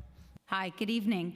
My name is Janine Kiley, and I chair the Schools and Education Committee for Manhattan Community Board 2. This January, CB2 passed a resolution in support of revised proposals to increase diversity at specialized high schools and other public schools, and the disclosure of data relating to all proposed changes to the specialized high school admissions. It was passed 37-0 with 2 abstentions. Fairly unanimous. I just want to share our recommendations. CB2 is deeply concerned about the inadequacy and inequality of education in public schools throughout New York City and supports the following. Community Board 2 recommends that the mayor make revisions to the current proposal to change the admission process for specialized high schools because we are unable to support the proposal as it is currently written, but we are eager to see a revised proposal to increase diversity and achievement among the students of New York City. CB2 objects to the revised Discovery Program requirement that eligible applicants must attend a school with an economic need index of at least 60% because this will reduce the number of low-income students eligible to participate. And before New York State and New York City change specialized high school admissions, CB2 requests public access to DOE data that would be relevant to understanding this process and the impact on schools throughout the city and in our community, and there's more details in our resolution. CB2 also urges the Department of Ed to pursue additional initiatives to increase diversity in New York City public schools, such as starting early and expanding city and state education funding for high poverty schools to provide more resources for 3K, pre-K, elementary and middle schools, including funding smaller class sizes and expanded special education programs, offering the gifted and talented test to all pre-K students, and expanding G&T programs that start in 3rd grade, and reevaluating the 2006 decision to base admissions on a single test that has resulted in the percentage of minority children in these programs to plummet, improving instruction in middle school and increasing opportunities for students of color, of low income, and of immigrant parents, and providing effective outreach for parents, for students applying to high school beyond distributing a 400-page high school directory and requiring attendance at high school fairs, including language accessible and culturally appropriate outreach to help ensure that families are not only informed about their high school options, but they also feel secure about the options that best meet the needs of their children, given that there are more than 700 public high school programs in New York City and 70 in District 2 alone. Thank you. Thank you very much. I just want to note earlier that we heard calls for additional social workers and counselors in schools, which we wholeheartedly support and endorse. It's a part of our budget response. And just to note that the DOE currently has a freeze on hiring social workers and counselors. And that impacts our immigrant communities as well because they can hire bilingual. We should get bilingual social workers. Of course, we desperately need bilingual counselors and social workers in our school system. So I truly appreciate and across all the languages. 100%, and I truly appreciate your advocacy on that point. Thank the panel very much. Thank you. Thanks. Okay, Bei Zhang, Mark Crane, Phil Wong, Dao Yin, Chan Kwok, and Yafin Chu.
You may begin, whoever.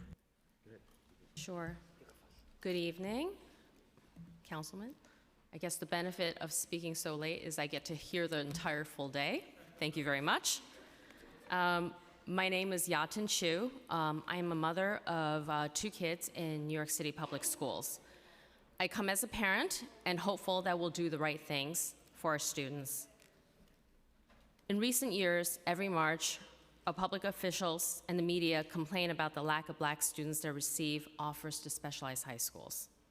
What once used to be majority Black and Latino specialized high schools are now admitting just 10%. The fix, proposed by some people, is to get rid of the admissions test, the SHSAT. They deliberately ignore the inconvenient fact that the test hasn't changed. It does not discriminate on the color of your skin. What has changed is the quality of our education and the academic support systems, especially in the critical formative years, namely K through 8.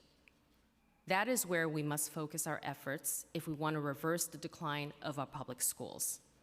For the past decade, and certainly for the past 6 years, under Mayor de Blasio, state test results have remained at a mere 25% passing rate for Black and Latino students. But there's little outrage compared to that of the specialized high schools, because the de Blasio administration and the SHSAT opponents have scapegoated the test. They cry, "Kill the test," as if that will magically fix the terrible education that our kids are getting in K to 8. New Yorkers come from very diverse backgrounds, and we all hope that our children will have a chance at a better life, more opportunities, and for that, we need to give them a good education, one that inspires them and challenges them to reach their fullest potential. Although diversity has great advantages, it also means that our education system must meet the needs of a diverse student body so that the students can thrive. The mayor's plan for specialized high schools will benefit 2,000 kids at the expense of 2,000 other kids on the basis of skin color. He claims that this is equity, but all 4,000 students are economically disadvantaged, so the mayor's plan is in reality racist and discriminatory.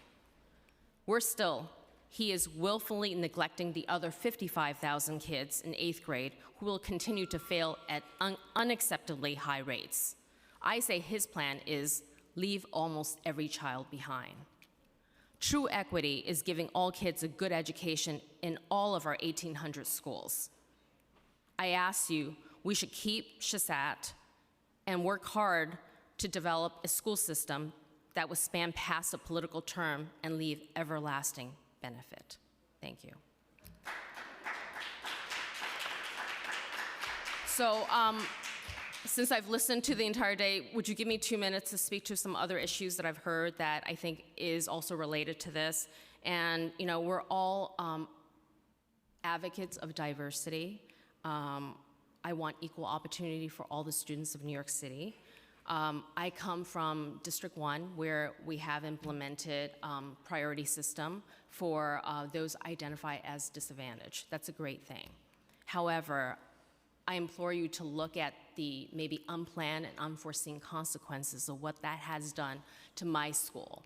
where 60% priority is given to 60% of the seats of students that meet low income, temporary housing, and I think learning disability, which is great. However, if those families don't choose our school and we don't fill those seats, we cannot notify other parents who do not meet those criteria and want to come to our school until the fall of the year that their students are starting. No parent of a 5-year-old wants to move them a month after, getting them acclimated to their kindergarten and having to transfer. Now, this is what has happened in 2 years. Funding was pulled from our school because we weren't up to capacity. And it's going to continue to go that way until, the school fails. So I like to understand, what is the solve for that? Because, we're already an under-resourced school, and by implementing these aspirational and great diversification policies, it has hurt our schools tremendously. And we know that if we don't have the correct resources for kids that are already in the school, we're looking at a downward vicious cycle that will start for this school to not be performing at par, and therefore other parents won't choose to come to the school. So I want you to take that into consideration when you think about all of these policies, is not just how it looks the first year, but what it looks like 2 years, 3 years, and 5 years, and 10 years down the road. Thank you very much. Good afternoon. My name is Dale Ying. I'm the Executive VP of Queens Residents and Voters Coalition. Thank you, council members. Thank you, everybody, for listening. I think many of you are tired. It's so long. I just have a very quick question. Team USA was not qualified for the 2018 FIFA soccer game. How do we do that? Can we make FIFA to change the rules to use hands? Because I know Americans are very good at the balls game, use hands. In terms of the NFL, the National Football League, unless you can allocate 7% of a group of people, say Asian American, to the National Football League, unless you can allocate 7% to the Hollywood A-list, we will not agree with your plan to change the particular SHSAT. That's the reasoning. Good politics, not just to change something from the right to the left. Good politics are continuous improvements. I don't know if everybody here is curious about the chancellor's salary. New York City pays big salary to hire the chancellor. The mayor appointed the chancellor. For what? It's not for fighting with 1-2 communities here. You came from Houston. We want you to improve the largest public school systems in the nation. As I said, the largest.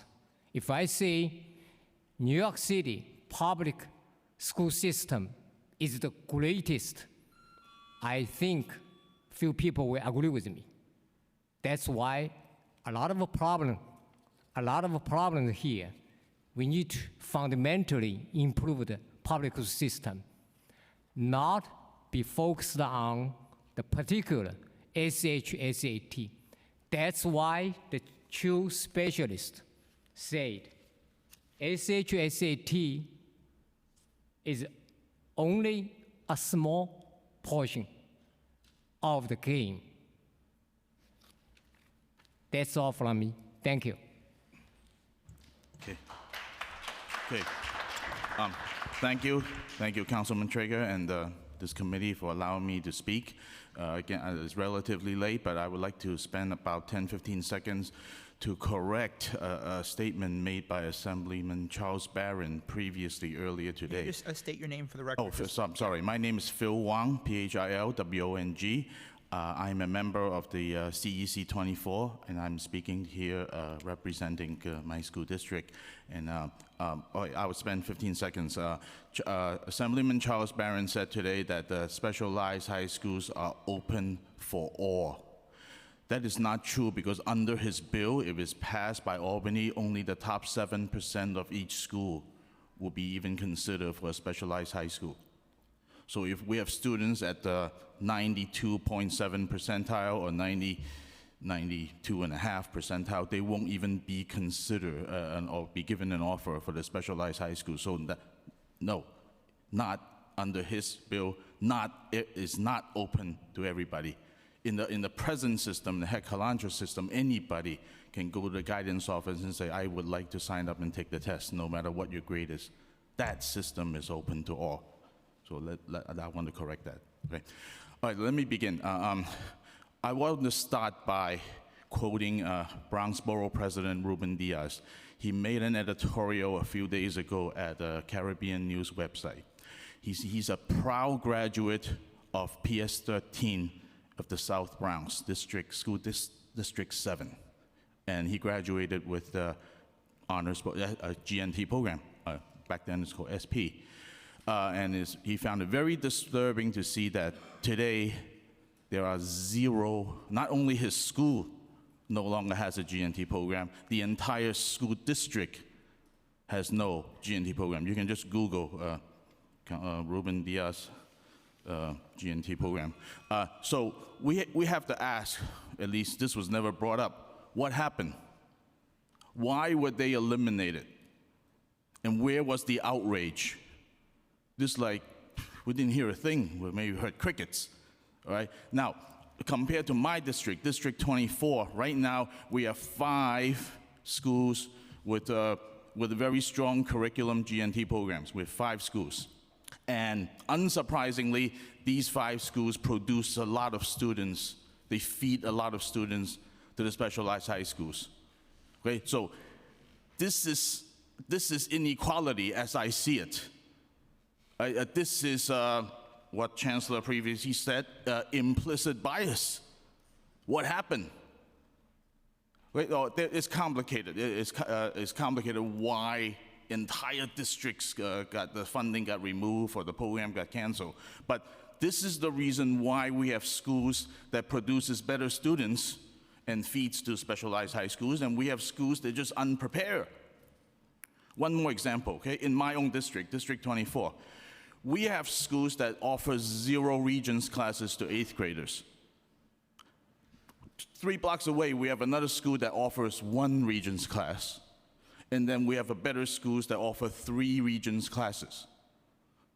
So obviously, they produce very different quality students, right? And this is a problem we need to address. We need to address because the top 7% of this school over here is not the same as the 7% of the school down there. And obviously, they're not going to do well in these specialized high schools because simply they're not prepared.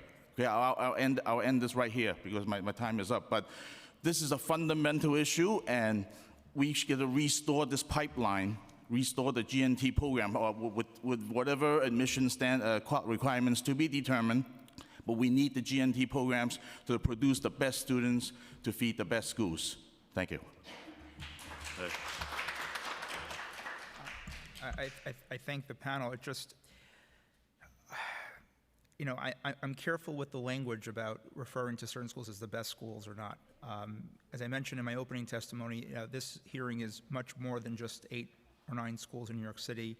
And I again repeat one more time that I am a proud graduate of Murrow High School, a non-specialized schools, but gave me a very special education and gifted education in many ways. I just want to note again that I read the borough president's comments and also the Brooklyn Borough President's comments as well about GNT. GNT in its current form is highly problematic. the issue is more than just whether it's a pipeline or not. The pipeline is problematic.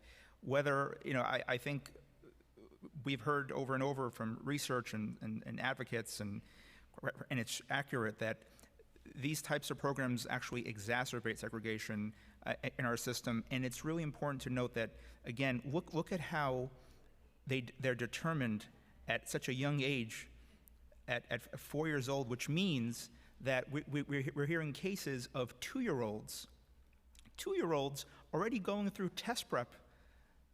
2-year-olds. When I met with Diane Ravitch, who was an education historian and I think a champion on education, she noted, for example, that in Finland, I think in schools, the children go to school at 7 years old because they want children to be children below 7.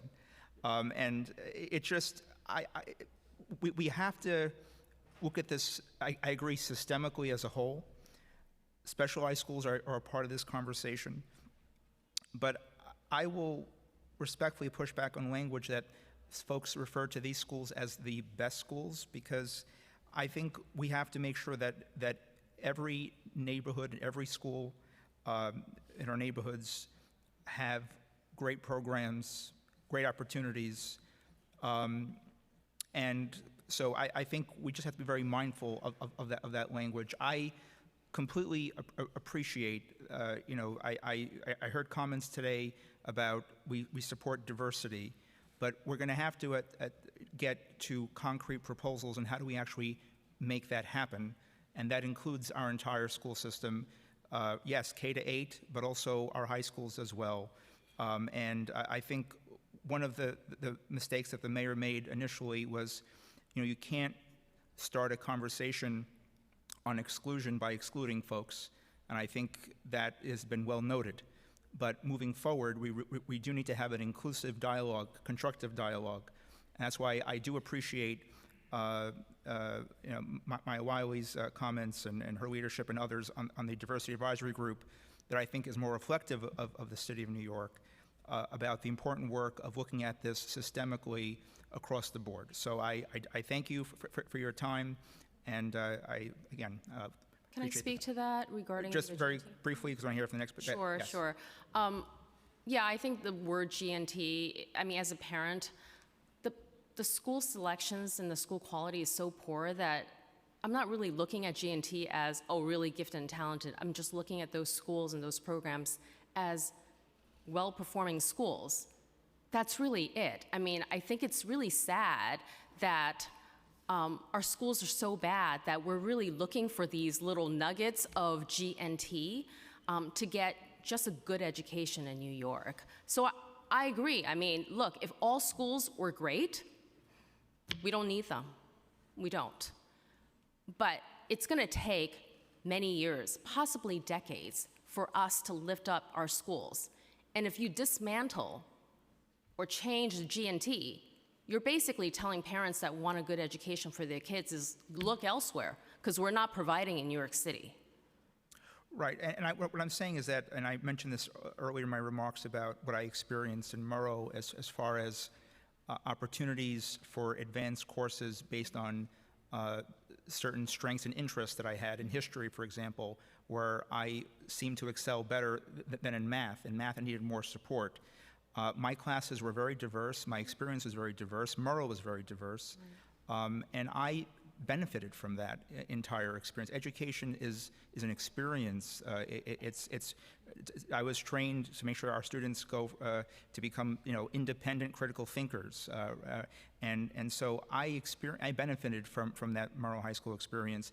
The current format of GNT, from my professional standpoint, and I certainly appreciate your opinion, is that at testing kids at 4 does not really test them on intellectual capacity, so to speak. To me, it's just about matters of circumstance at times, or privilege, or whether kids are having good or bad days. I mean, a lot of research goes behind this about the different factors. So I think that to simply say that we just need more GNT, I think that is not a part of the whole picture. Also, this conversation around bad schools, great schools, I want to note for the record that I actually supported the approach behind the renewal school program to invest in public schools, it's never a mistake to invest in a public school.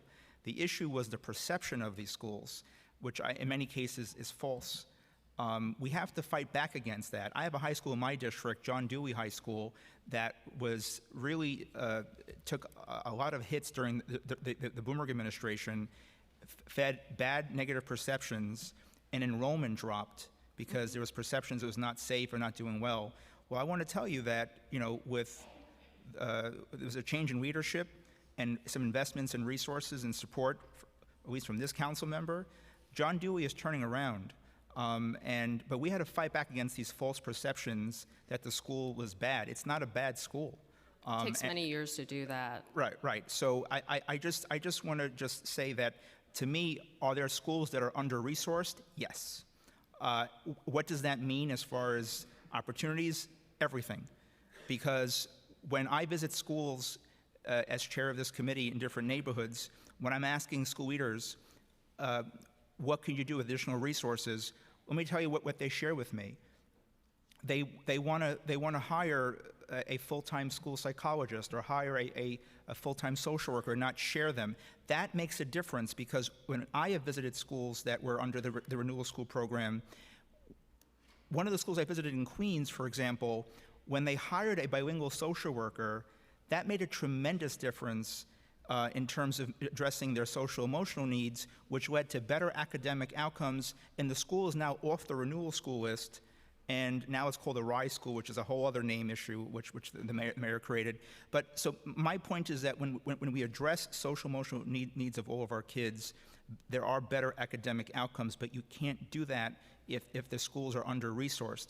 And the last thing I'll say is that in the specialized schools, one of the things I speak with current students. I've actually visited Brooklyn Tech recently to visit. I met with students there, and I met with staff as well. One of the feedback that I received was that it's also, some of these schools have greater access to more resources, and more than other schools. And that's also a problem, because all of our schools should be equipped with resources and opportunities for all of our children. So I just want to note that as I ask the chancellor to also sometimes just, you know, and actually he agrees that all of our schools should be good schools, and not just be mindful of the language that there are schools, when folks say that there are schools that are the best and schools that are not the best, because we create this feeling and this real perception amongst our students that they're somehow inferior, and they're not. They have been deprived of certain opportunities that have held them back. And so I don't see schools as bad. I see them as under-resourced, as understaffed, as marginalized, as not providing the types of opportunities and services that our children are entitled to. And if they did have those opportunities, all of our children should be excelling. Well, since you brought up the renewal program, and it was resourced, and the RAND research that came out a few weeks ago showed that there was very little impact in terms of improving academic outcomes. So I'm not really sure putting more funding in some of these schools really led to anything that is beneficial. Well, I mean, aside from attendance marginally going up, there was no other positive academic outcome that came out of nearly $800 million of our New York City taxpayer dollars. Right. Respectfully, these schools did not struggle overnight, and no one's going to fix things overnight either. The mayor's and the chancellor's own documents stated that you need at least 5 years for the program to really fully take shape. But the state ordered reviews after 1 year or 2 years, and the mayor began to hold them accountable after 3, which I thought was also not fair. Secondly, when you don't explain to the public adequately and sufficiently what a renewal school means, you create a perception problem. And what we saw in many of those schools, I visited a number of them, what we saw in those schools is that many communities were confused about what that meant, and staff in those schools began to look for transfers out because they thought that school might close. Educators want to work in a stable environment. They're afraid of losing their jobs, so so quality educators transferred out of them. Parents began to get concerned about sending their kids to renewal school because they felt it was a label, and enrollment dropped in some of them. So some of these issues that you highlighted became self-fulfilling prophecies. Yes. Because the mayor, without any mandate, chose to label them such a way. I support community school approaches where we provide wraparound services, integrated services to address social emotional needs. So to me, it was not just the issue of we need actually, quite frankly, more resources in our schools. But I'll end there, mindful of time. I thank the panel, and I'll call the next panel now. Thank you. Thank you. Okay, next we'll hear from Reverend Adrian Thorne, Luke Davenport, Anna Minsky, Raman Rahan, Brandy Carbone, Sharmali Ramadut, and Yifeng Chen.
Sure. Can folks just state their name very quickly, just make sure that we called everybody up and we have everyone here?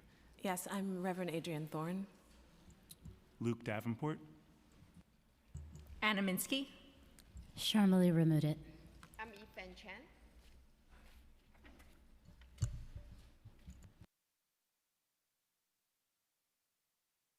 We'll call up two more. I think it's Asby Meyer. Debbie Meyer. Oh, Debbie Meyer. Forgive me, Debbie Meyer, and David Rem. Yeah.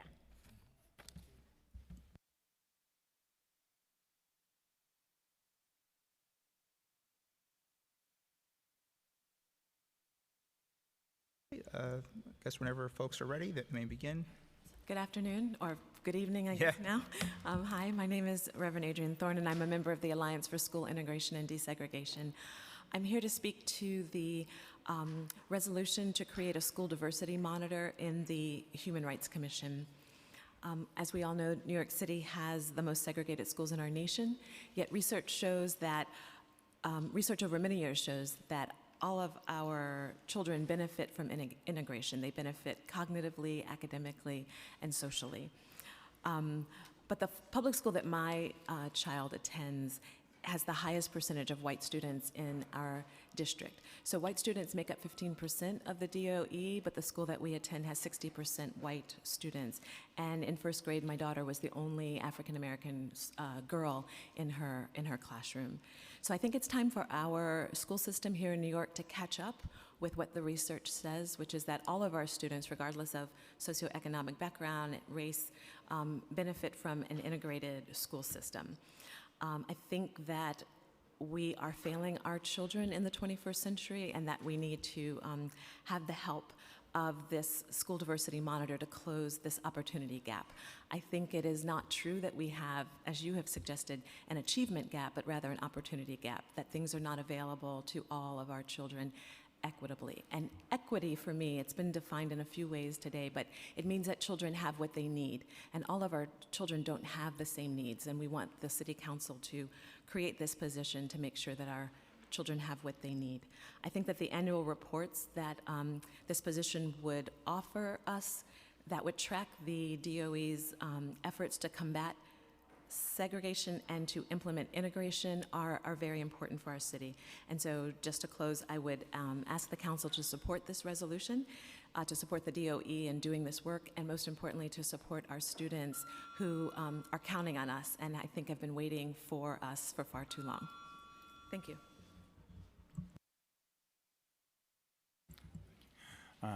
Good evening, and hello everyone. Thank you very much for the opportunity to testify, Chairman Treyger.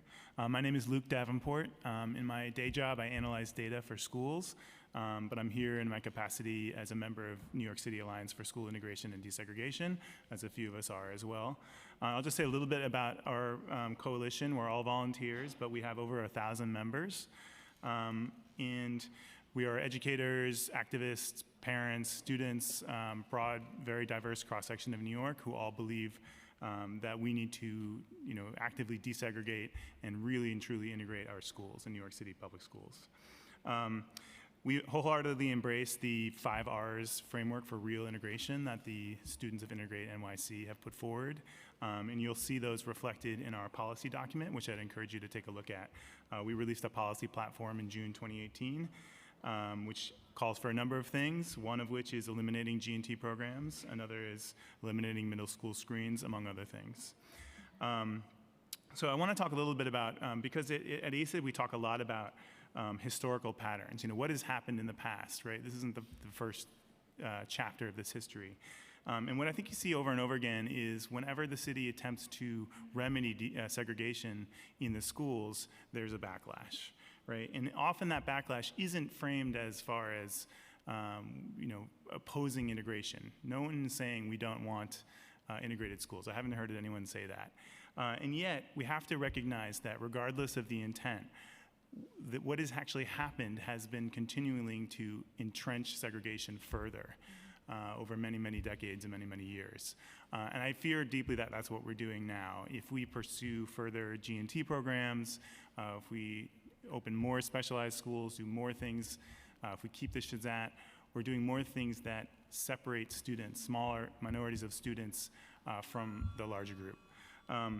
So I think there's a lot that could be said about the problems with the SHSAT that don't even actually have to do with diversity, frankly. If you weren't considering that, you would still have a good reason to eliminate the SHSAT. I mean, we've heard a lot of evidence about the fact that grades are more predictive of future success than tests, right? That's pretty well established in the research. You have other aspects, test prep, things like that.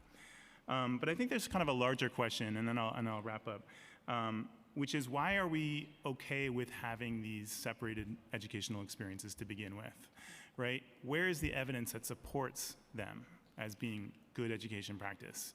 And in fact, if you look at, there were 2 2014 studies around the specialized high schools that indicated that students who go to specialized high schools did no better in terms of getting into, through, and the prestige of the colleges that they went to than similar scoring peers who went to other high schools, right?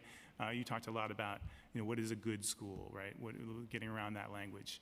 I think that's a really important point.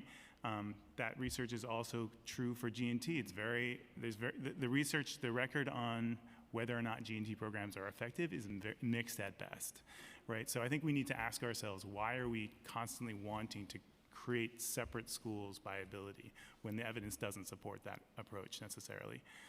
So I'll leave it there. Thank you for your time. Thank you for listening. Hi, my name is Anna Minsky. I'm a New York City public school parent. I'm also a member of my Community Education Council in District 5 in Harlem and a member of the Alliance for School Integration and Desegregation, like the others on the panel. And in my professional life, I provide technical assistance on the use of data to guide systemic and structural reforms at Metis Associates.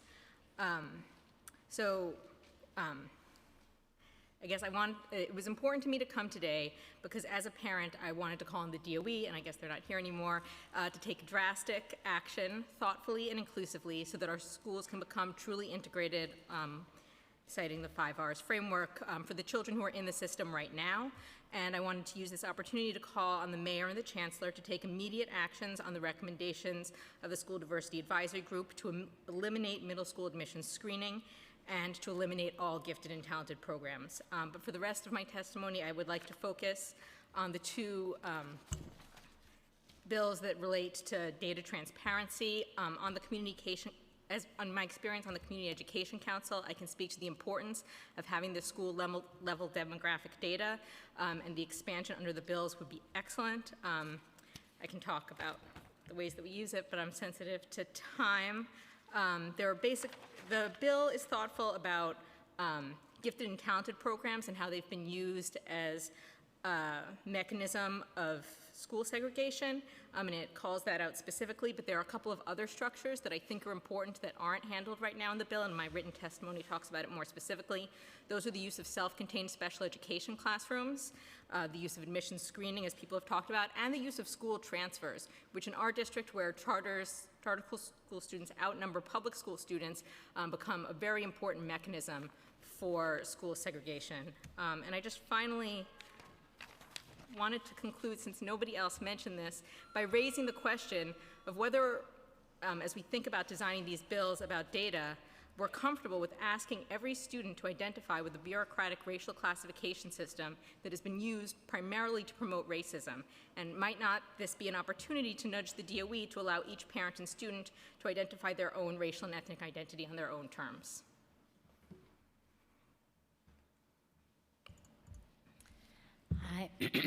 Hi, my name is Sharmali Ramuda. I'm a member of the Community Education Council for District 3 and also a member of ACID and many other groups that were represented in this room, or I pop into their meetings. And so many of those other voices in this room spoke so very eloquently about why we gathered here today, and precisely to the data and experiences that have motivated this hearing today. So what I would like to speak to is the lens that I've developed and how I developed that lens in my work and how it informs my view on CEC3. And that position is rooted in social justice-centered leadership and policymaking. And how I got there is first by doing historical research. At New York's Historical Society, there's a rich trove of resources that document the political and civic opposition to desegregation. Dr. Matthew Delmont explains in his book, Why Busing Failed, Race, Media, and the National Resistance to School Desegregation, that New Yorkers were just as biased as residents of Alabama and Mississippi, and many New York politicians and citizens did not want the Brown decision to come to their schools. So you only have to travel uptown a few more stops to our neighbors in District 5, to Harlem's Schomburg Center for Research in Black Culture, for access to all the other scholarship, knowledge, and historical insight into the root causes of this resistance, as explained by Ella Baker, Langston Hughes, and other luminaries of the Harlem Renaissance. So historically, policymakers only know how to segregate. If you would like to now do the opposite, my recommendation is to seek out this scholarship that describes what social justice-centered leadership and policymaking looks like. Doctors Sonia Douglas Horsford, Janelle Scott, and Gary Anderson wrote a book, The Politics of Education Policy in an Era of Inequality, that has really informed my thinking and how I make my decisions on CEC3. So you have taken the momentous step in legitimizing 65 years of education advocacy in the New York City educational landscape.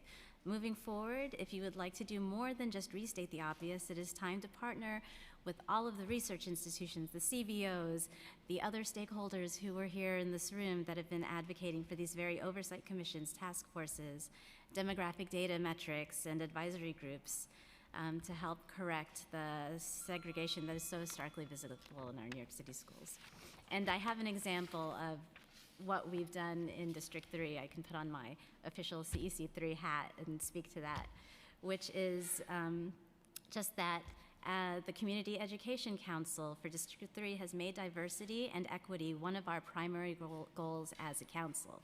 And CEC3 represents the Upper West Side and parts of Harlem.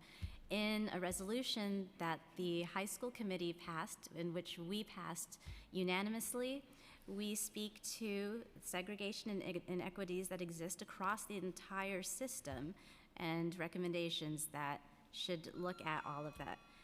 We speak to the scarcity mindset, which is a barrier to addressing this. We speak to the complexity of the admissions process, which needs a comprehensive, and we speak to then a comprehensive plan where integration and diversification efforts by the city have not included proposals to improve programming and leadership at underperforming elementary and middle schools, or a discussion of the future low-performing high schools that are not adequately preparing students for college and careers. So efforts to expand and replicate successful school models need to be a large part of the equity efforts. So we continue to work on these efforts in CEC3, and we look forward to partnering with you in a comprehensive approach. Good evening, everybody. My name is Ethan Chang, and I'm a parent of 2 kids, age 6 and 3. Yes, my older son, who's age 6, is in GNT. So let me tell you a little bit about myself. So I came to this country at age 16 as a new immigrant. I didn't speak English. I went to New York High School, also in Brooklyn. So New York High School, it's a great school. I mean, it provided me with all I needed to succeed. So eventually I went to Stanford to obtain my PhD degree in statistics. And I have been a data scientist since then. So I have over 10 years of experience analyzing data, building statistical models. So I do want to point out that people say, you know, like GNT or specialized high school test doesn't measure the performance. It does. And as you can see in the recent New York Times Metis study, right, there's apparently a very strong, very significant statistical significance for the correlation between the performance of students at the SHSAT and the performance when they actually start the high school in the first few years. And also, when I was a high school student at New York, I did a study myself, taking an advanced placement statistical class back then. And I do find that there's also association between the students' like grade point average and also their performance on the AP exams. So that's that. So I'm for tests, and also because I'm working in this field of data science, so I know the need for the artificial intelligence, for the big data, for all the modern technologies. That's why, like, I totally disagree when people say, you know, like, we should get rid of testing. If you get rid of testing, what could be used as a universal standard to, you know, justify if students are performing or not? It's like you have to take an exam to become a doctor, right? You have to take a job interview, answer all the technical questions to see if you are a fit for the right position, right? And also, secondly, I think it's really about parental choice when it comes to school, right? So, I mean, like, as a parent of 2 toddlers, age 3 and 6, my son is in the 1st grade, as I mentioned before. I think it's about, I'm a full-time working mom, and also my husband is a full-time working dad. So every night we get home after 7 p.m., we have to sit down with him and make sure that he learns like what he's learning at school today, and then like we ask him about like what's going on at the school throughout the day, right? So it's really about parental engagement and involvement, right? The parents have to be there for the kids, right, in order to make sure they are learning how to read, write, and do the basic math. So, and also like as a New Yorker myself, I'll call it, so we love diversity. That's the reason that I chose to come back to this great city after spending 5 years at Stanford doing my PhD. So like, have you guys ever considered the economic impact of like all this, you know, getting rid of testing, get rid of everything? We all want best school for all and best education for all our kids, right? I think the economic impact, as I could feel it, right? I recently read on the newspaper from the previous year, survey, there are like 40,000 New Yorkers moving, right? Leaving the city. So if all this like change of taking down like whatever, like really elite schools and then taking away this and that, right? It will result in a lot of middle income families who wants best for their kids to leave the city eventually. So I do want like all of us to also take this into consideration. And lastly, like I said, the specialized high school is only 1% of the school, right? What about the 99%? What are you gonna do with that? Why don't we fix all the schools? Why don't we fix the failing K-8s? I think Chancellor Carranza is blaming the diversity for the failing of the schools. The causation is wrong. As a statistician, I could confidently say it's the other way around. If you fix the failing K-8 schools, then all the diversity problem will be gone. All the schools are great. Why are we sitting here having this fight over good school, bad school? You know, that's it. Thank you. So, oh, there's one more. I'm sorry. Yes. So thank you, because that's the perfect segue to what I'm going to talk about. I've got to talk before. I've been on the very first panel, so this is different for me. I want to talk about not the 40% of kids that might get to take the SHSATs or the G&T tests, but the 60% of kids that never learned how to read in our schools. Segregation is a symptom of a lot of issues, and literacy is a very important one. We know our low literacy rates mirror the rest of the nation. We know struggling readers do not lack intellect or curiosity, and it affects people of all races and backgrounds. I always thought public education was a bootstrap and a silver bullet. I thought public education is what states provide for citizens to foster civic participation and create a workforce to drive our economy, not fill its prisons. I thought elementary school teachers could teach reading. And then I found myself a parent of a struggling reader, and everything I knew about public education was challenged. My son is dyslexic, like about 20% of the population, and like most struggling readers, he requires instruction based on the research behind reading. Most schools don't deliver that, even though dyslexia represents 80% of all learning disabilities. A resourceful parent can find and pay for tutors with appropriate skills, or a psychologist able to evaluate their kid, or an attorney who can sue the school district for free and appropriate education. That doesn't just cost money. It costs time during the day when most people are working. They can't make calls. They can't go to appointments. A savings account's really important too. My family spent $90,000 to try to keep my kid in public school. The taxpayers of New York have generously put in $150,000 to help him become a reader and writer in a specialized dyslexia school. So if education were a bootstrap or a silver bullet, we wouldn't allow so many kids, nearly 60%, to flail and not learn to read. Struggling readers get disconnected from school. They never reach their potential. They become statistics rather than leaders. They have mental health issues, some as early as grade school.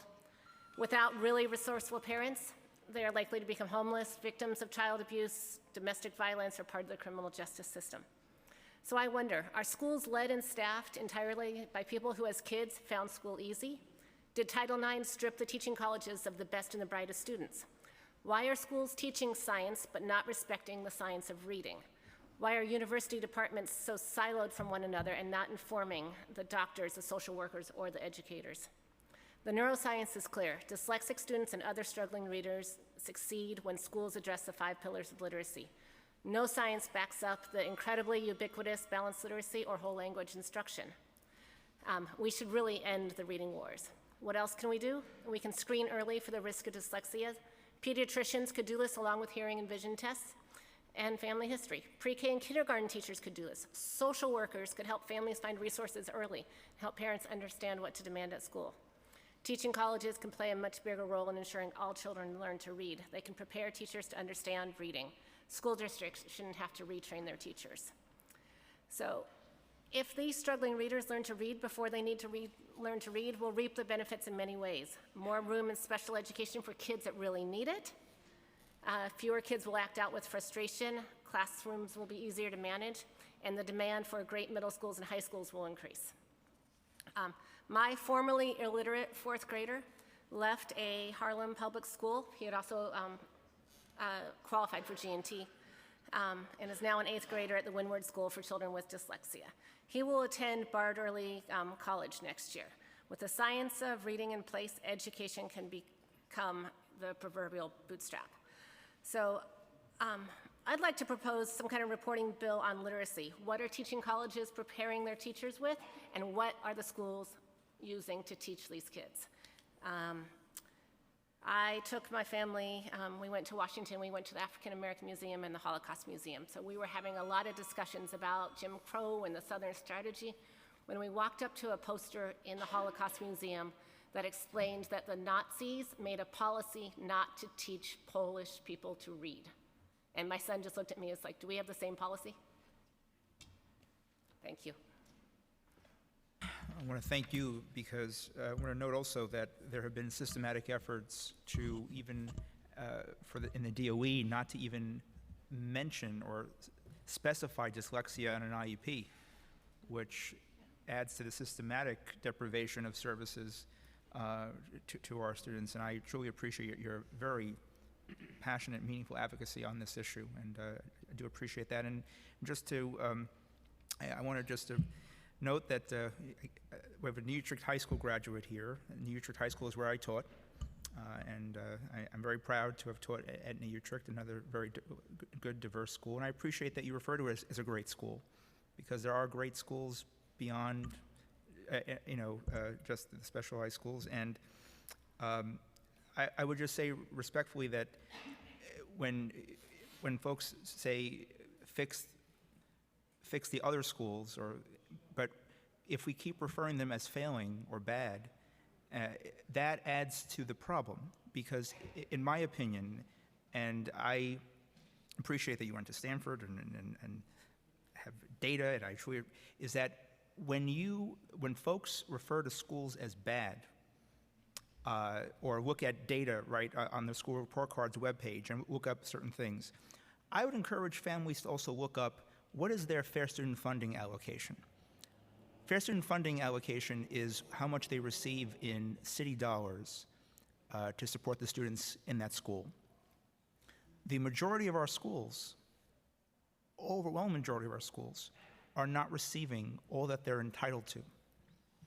And so I refer to some schools as, quite frankly, under-resourced, understaffed, and they cannot effectively meet the needs of all of their kids. I agree that if all schools were properly resourced and staffed and equipped with the opportunities which all of our kids deserve, that will be the ultimate game changer. There's no question about it.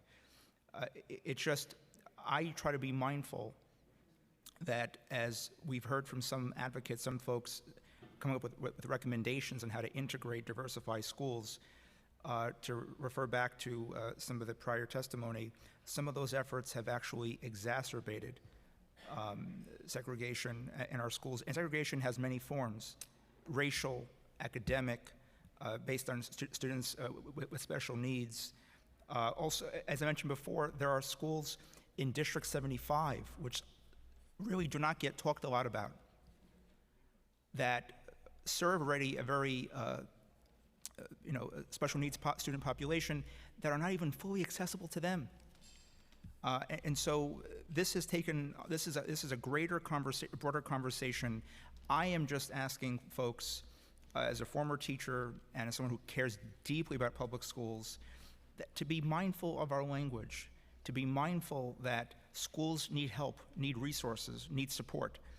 And if folks keep referring to schools as failing, bad, terrible, that perception becomes then someone's reality, and they will not enroll their child in their neighborhood school or this, rather than work together to improve all of our schools and to demand public officials to deliver the resources. We heard before from a state legislator who noted on the record that New York State government just passed a budget that technically was not an increase for our schools. And some of the same folks then complain about inequities and problems in our school system. You can't have it both ways. We must get resources into our schools, particularly in those schools in communities that have been historically marginalized and shortchanged in many different ways. So again, I thank everyone here for your very powerful, passionate testimony in your work. Thank you so much.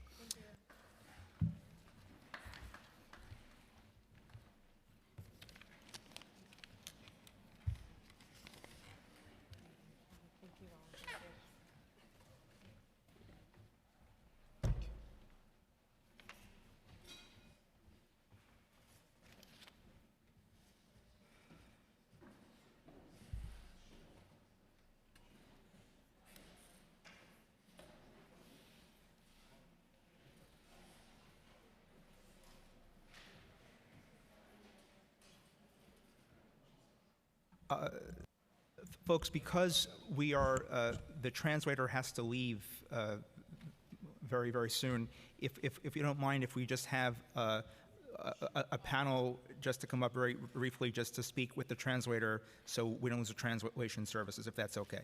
Thank you. I truly do appreciate that. So the translator will say the names.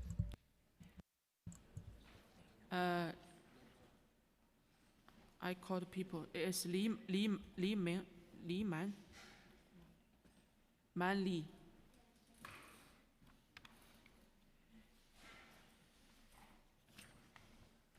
And Hu Yuhua.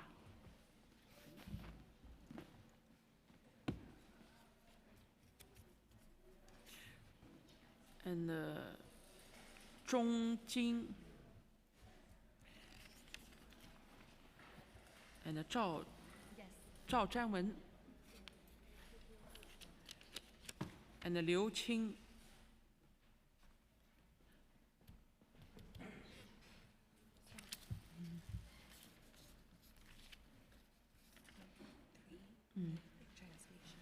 Okay.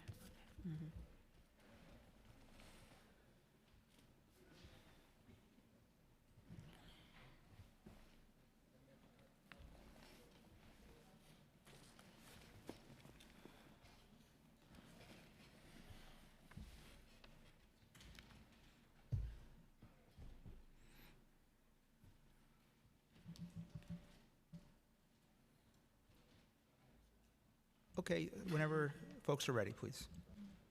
你讲一句，我翻译一句。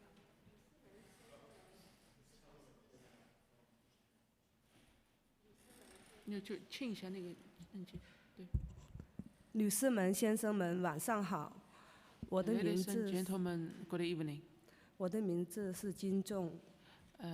My name is Jin Zhong. 我是第一代移民。I'm first generation of immigrant. 我是2个公立学校孩子的妈妈。I was the mother of 2 kids in the public school. 我2个孩子都在美国出生。The 2 kids is all born in America. 今天我来到这里参加这个公听会。Today I coming to participate in this hearing. 是因为感受到了市长的计划对我们亚裔孩子们的歧视。Is feeling the mayor's proposal. He feels like the mayor was racial discrimination to the Asian people. 市长为了掩盖他在教育方面的失败。Mayor is try to cover his failure in the education. 而拿8大特殊高中来挑拨种族之间的争斗。什么？而拿8大高中来挑拨种族之间的争斗。He's tried to raise up the conflict about inside the races. 这是不明智的。This is not wise. 市长及教育总监应该从 PK 到8年级抓起。Mayor should be pay attention to the PK8 and so on. 应该从基层教育打好基础。Should be pay attention to the basic education. 我相信考试是对学习能力的考量和认可。The test is reflect the people's ability. 好像医生、律师、会计师、护士等等，一样都要参加考试。Same as the nursing, lawyer, attended to test the same thing. 我支持考试。I support the test. 谢谢。Thank you.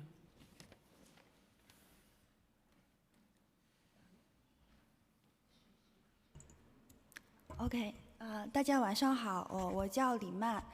My name is Li Man. Good evening. 我是一个7个月大孩子的妈妈。I'm a mother of the 7-month kids. 听到市长想要取消特殊高中这个制度，我感到很不可以理解。Hearing about the proposal of mayor try to cancel the SHSAT, I feel it's not understandable. 每个人生下来，他们都有公平的机会去学习。Everybody should have a fair chance to learn. 如果一个孩子他能够努力的学习，他应该获得一个很好的教育环境。If a kids they try the best, she will get a better chance to study. 市长说他想要给所有人一个公平上学的，就是上好学校的一个机会。The mayor says she wants to give everybody a chance to learn better. 但是他为什么不去教育那些孩子去努力的去学习呢？ So why they didn't teach the kids to learn hard?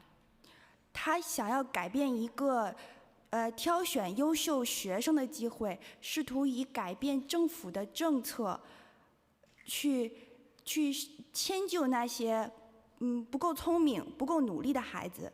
She tried to change the policy to do the way to let the people not that qualified and not that study hard to better school. 要不要再说一下？再说一遍。你再说。所以我觉得，你要给每个人公平的机会，而并不是说改变制度来让他们获得公平的机会。You should give them a fair way to study. It's not the change the policy to let them achieve that. 好的，这就是我想说的，谢谢。That's all I want to say. Thank you. Good evening, Councilman Mark Treyger. And before I start my statement, I want to ask you something.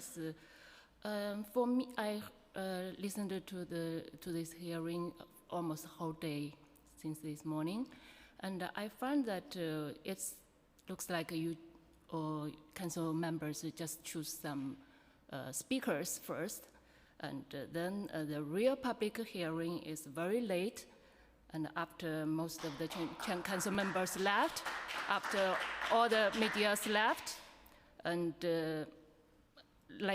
I found out Miss Shino Tanikawa, she came in late afternoon and she has a chance to speak, and then she left. And I want to know what kind of privilege she has. And I don't understand and I don't accept this kind of public hearing.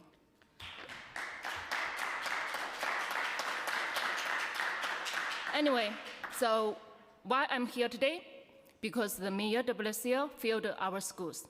He wasted 773 million on renewal program. And just now you said he needed 5 years, and he did it in the office for 5 years. And he didn't improve the schools. He closed some schools. And I don't think that's correct, and that's not, you still give all the senators, they still give him the mayor control, that's unacceptable. And the Chancellor Carranza, he came in New York for 1 year, and he did nothing, just to dividing our communities. And why now City Council and the Chancellor and you all want to eliminate the SHSAT, the test, is to try to help Mayor de Blasio to cover his failure. And as you said before, that there are very few AP classes in some high schools. And many schools are under resources or poor performance. And as us parents, we know that. And we have no choice. We don't want our kids to go to that schools. That's the reality. You have to face the reality. Otherwise, you cannot fix the problem. You cannot avoid to say some words and avoid something, and that's not the way to fix the problem. And the reality is the SHSAT works. It works for decades. And all the students, the 8 schools, they benefit from this test. So why don't you, I'm not targeting you, but because I prepared this for all the council members and everyone in education. So why don't you fix K-8 first? Why don't you improve all the school first before you touch SHSAT? Why you put the cart before the horse? So at the last, I want to, all the council members, ask yourself, you want to do something right for all the kids, or you want to do something wrong, but you can reach some political goal? Thank you.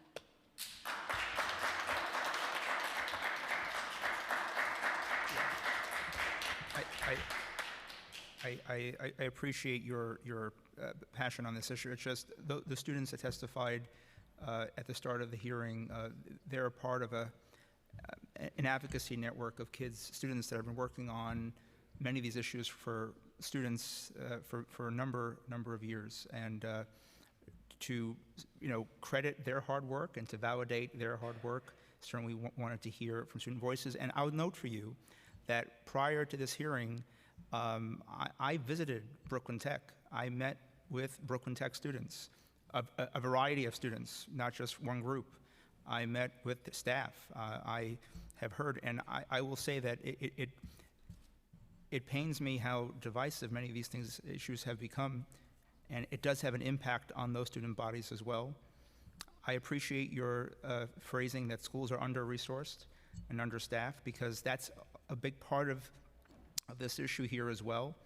And the question becomes, why are certain communities more under-resourced than others? And with regard to the specialized schools, I acknowledge, fully understand that many of the students that are attending the specialized schools themselves don't come from economic privilege. I understand that. But what I'm hearing is that the schools themselves have access to more resources than other schools, and that becomes an issue again in terms of equity and fairness across our system. So I'm sorry that folks are waiting. This has been a long hearing.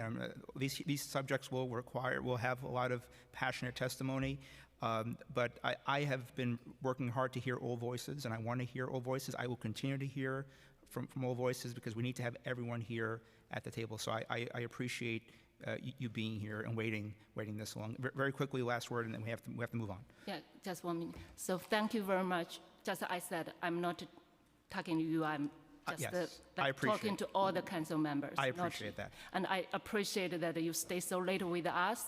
Yes. And I really thank you for your hard work. Thank you. But talking about the specialized high school, I want to say is the government spend much less money on those kids. For example, I heard from Stevenson High School. Right. The kids, the money spent on them is much less than the regular high school. Why? Because they get money from the alumni. And they get help from the students graduated. Right. Because they want to come back to help their school. Well, also, just to note for the record, because we do have to move on, the city itself, the city government itself, adds a weight on the funding formula to those specialized schools. So that's in addition to whatever they might receive from their alumni associations. The Fair Student Funding Formula adds actually a weight for specialized schools. So they get more money because they're specialized schools, which adds to this concerns about equity. But we have to move on, so I again appreciate your time here this evening. Thank you so much. Okay, thank you all again for your patience. A long day. Jerome Kramer, Chris Giordano, George Lee, and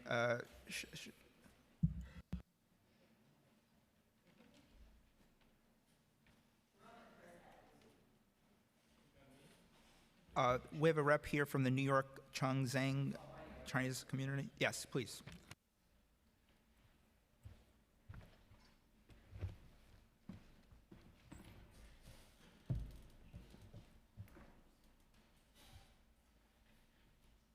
So we'll call two more folks up. Oh, I'm sorry.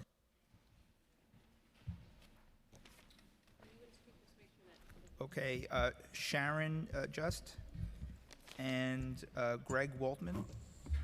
Oh, these are low chairs. I do. Just one copy, though. Thank you.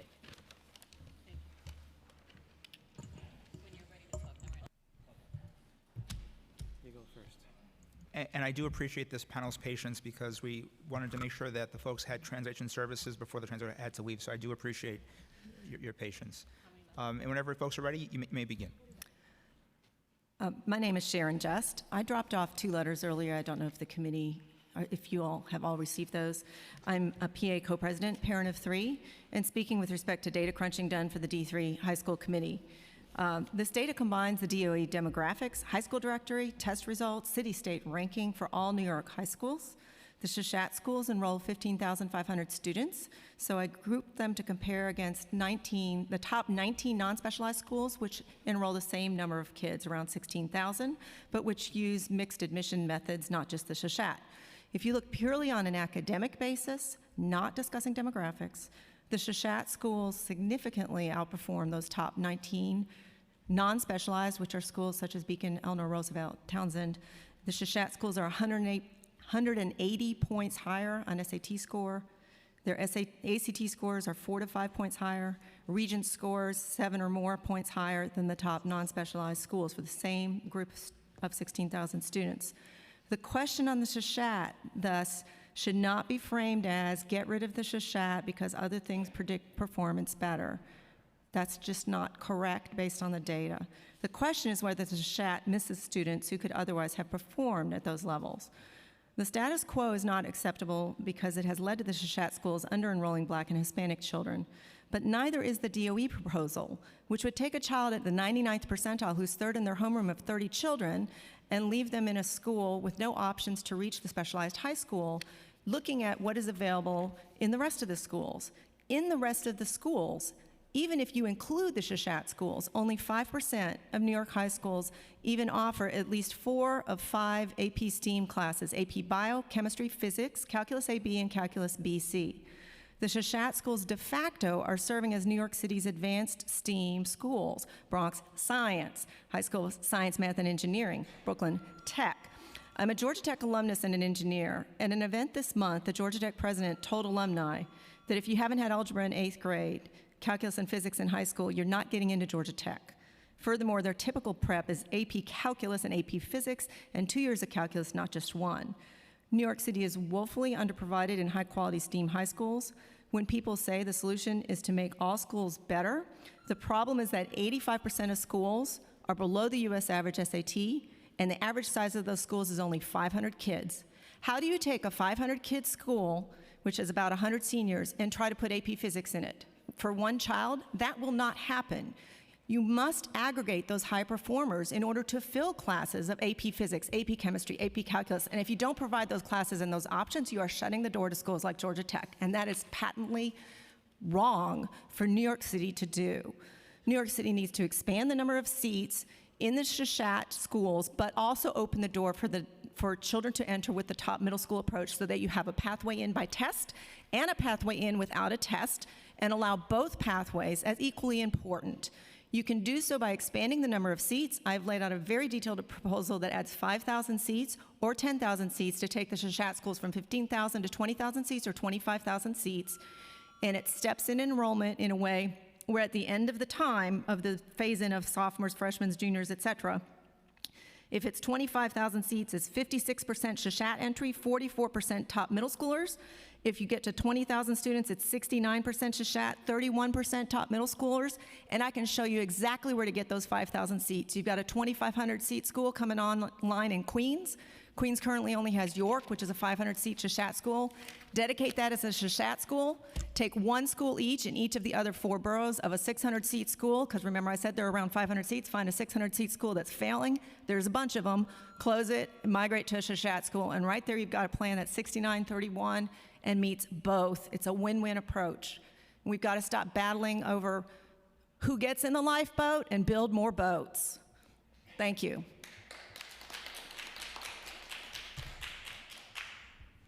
Thank you, Chairman Treyger. I had a speech prepared earlier, and I changed it because Chancellor Carranza made an outrageous statement in his testimony this morning, but I think I'll change it again because I heard some more outrageous things said. I heard that the specialized high schools should not be considered as better schools, that all schools are good, and with all due respect to your loyalty to Ed Murrow and John Dewey, the fact is that the specialized high schools, Stuyvesant, Bronx Science, and Brooklyn Tech produced 14 Nobel Prize winners. John Dewey and Ed Murrow and the Finnish schools that Diane Ravitch is so fond of did not produce 14 Nobel Prize winners. The 3 specialized high schools produce a disproportionate number of math Olympiad gold medalists and physics Olympiad gold medalists. Neither do the Finnish schools, nor Ed Murrow, nor John Dewey produce them. I'm not saying that you get an invalid education at Ed Murrow. I'm not saying that the people who come out are any less moral human beings or any less complete human beings. But if you're looking for a particular kind of STEM education and excellence, there is nothing better than the 3 specialized high schools, and then the 8 specialized high schools. And what produced them is the SHSAT. That is the only thing that curated class after class of distinguished STEM students. I'm following what you said, actually.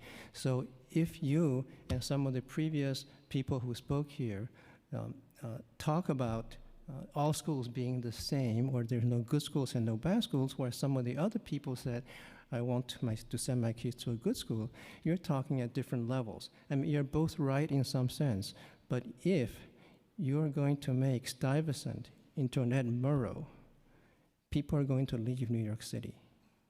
The 40,000 people that Yifan talked about, that's going to happen.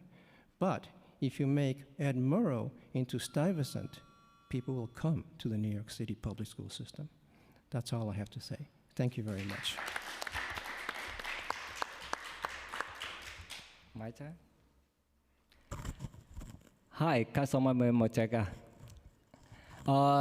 I'm from the New York Sumten Chinese Community Federation Association Chairman. Do we catch your name? I'm sorry. Xiaomin Li. Thank you.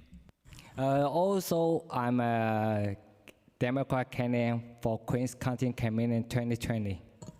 Okay, I want to say, the Mayor de Blasio, he said the Asian student percent too high because I not agree.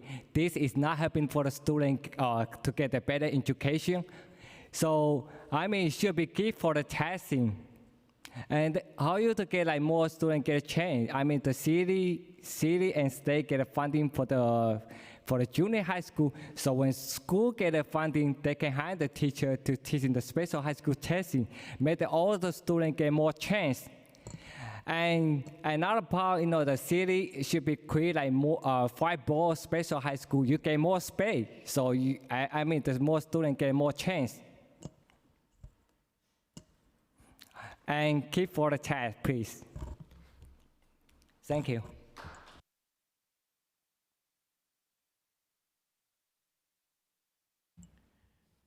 My name is David Rem. As a native lifelong New Yorker, I am a proud father of a half Colombian Hispanic daughter, born to a first-generation immigrant mother, who was a September 2019 accepted Stuyvesant High School incoming student. I was appalled at hearing Chancellor Carranza's comment that anyone who wants to keep the SHSAT exam unchanged as the sole criteria for children gaining entry into New York's 8 specialized high schools is a racist person. I believe that Chancellor Carranza owes all New Yorkers an apology, and I call on the Mayor de Blasio to fire Carranza for making such a blatant racial statement. I thank the New York Senator John Liu for publicly calling out Carranza's statement as a racist statement. It is insulting to me to think that my brilliant minority Latina daughter would somehow need de Blasio's proposed racial quota in order to gain entry into a specialized high school. Ava scored a 600 on her SHSAT exam, as well as scoring a perfect 4.5 on her New York State math scores, as well as scoring a 4.2 on her ELA test state test. Ava scored 43 points above Stuyvesant's cutoff of 557. Ava has been a lifelong 99 to 100 report card student from kindergarten to 8th grade. I'm the product of the New York City system, 1970s and 80s, when the same SHSAT test was also the sole entrance test to gain entry into these specialized high schools. In the 70s and 80s, Brooklyn Tech was predominantly black and Hispanic. I lived here, I saw it. Just like Stuyvesant was predominantly Jewish. Nobody had a problem with the test then. Today, the majority of their specialized high school students are composed of a different minority, namely Asian. So why all of a sudden do de Blasio's, Carranza's racist, anti-Asian proposed policy to get rid of the SHSAT exam warrant even any consideration? They don't, and they shouldn't even be considered. In fact, race should not even be listed on the SHSAT exam itself. In private and Catholic schools, when children take that test, there is no bubbling in for your race. I used to bubble in human race back in high school. There are some 439 New York public city schools, 8 of which are the specialized high schools. We should leave the 8 specialized high schools alone and focus instead on the 430 or whichever ones are those which are failing miserably. So how do I propose to fix the failing New York City public school system? Firstly, you must fix K through 8. That's the base for any student to achieve great things in life, which the majority of it's in shambles. Secondly, there are 27,000 kids that took the specialized exam test this year, and there's only 5,000 seats. You have to add numerous other specialized high schools to the system. Thirdly, we should even listen to some of the specialized high school principals, such as Stuyvesant's principal, Eric Carranza, who is also a Latino man. He opposes Chancellor Carranza's and Mayor Bill de Blasio's proposed plan to get rid of the exam. Fifthly, we desperately need to add more gifted and talented programs. They still make a difference. I understand the particulars, but they still make a tremendous difference. We also need to add free specialized prep classes in all schools, in all boroughs, throughout all racial areas. Lastly, and the most importantly, and I heard you knock it a little bit, but the 15 feeder schools, they work, they're proven. We need to copy and duplicate that in all middle schools. Why would you not want to copy and duplicate something that has been producing, whether it's whatever the reason that's occurring in that school, whether it's the teachers, the quality of the teachers, whatever, the funding, the money, the resources, whatever, you have the data. It's real easy, simple. Also, do not continue to pass children from grade to grade who can't even meet the New York State exams, and that happens all the time. The mayor and the chancellor also grossly misrepresent to New York's public about their discovery program, which, in my opinion, unfairly allows students to gain entry into that, and he states that they missed the cutoff by just a few points. That's not the case.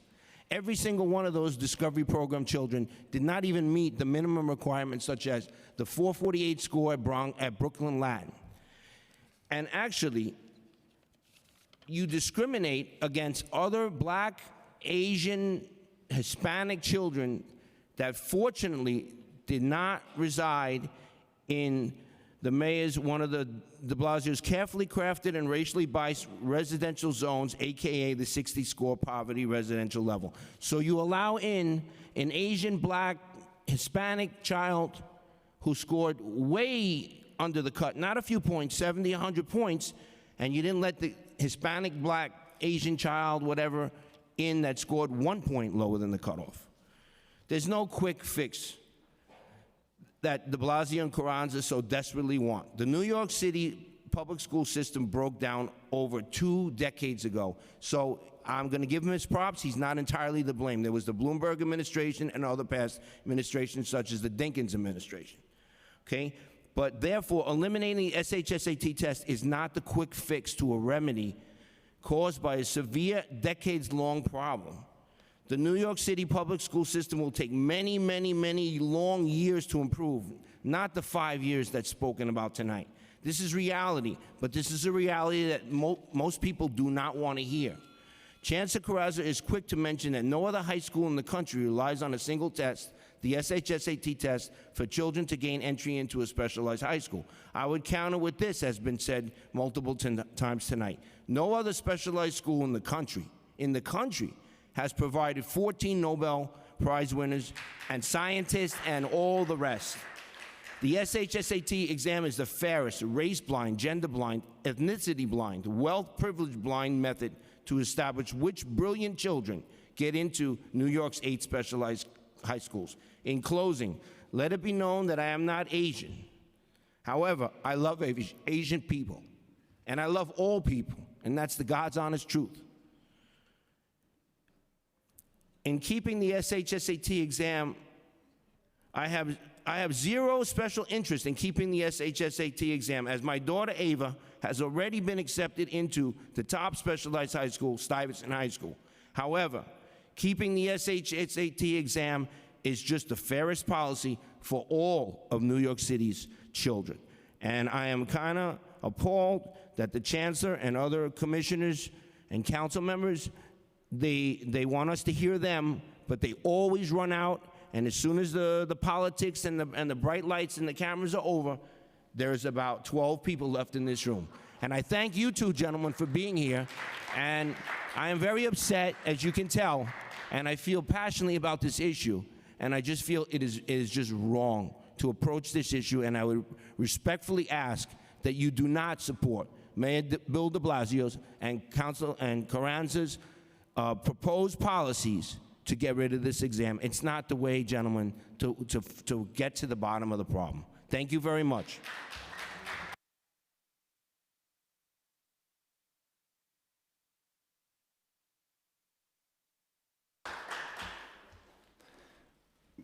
Good afternoon, Council. Greg Waltman from G1 Quantum Clean Energy Company. I'm here to talk about the concrete solutions you were alluding to. First off, starting with Chair Barron's husband, Assemblyman Barron, echoing his comments, it's completely disingenuous to think that with the value entitlements and point of privilege that anything resource allocation wise is going to get distributed back into these schools to make the type of difference that you're looking for. And when I say it's disingenuous, I say it in a frame of context from a clean energy standpoint, where I've been echoing clean energy solutions such as the solar wall application, where you're putting solar panels on 10 feet of border wall on the southern side. If it's going to be there, it might as well create energy, which creates 242 trillion kilowatt hours of energy, or $291 billion of energy per year at 12 cents per kilowatt hour, allowing us to export energy to Latin America to reduce the barrier to entry for them to participate in the global economy, and contractually creating those types of contracts derived out of New York can be most beneficial in reshaping the type of budgetary considerations as we talk to the school, or talk about school and revitalizing and injecting capital into these types of initiatives. So when I see the Green New Deal and these initiatives talked about, it's almost like the city council is a house at the casino being imposed upon by Value Omaha, Nebraska establishment constituents.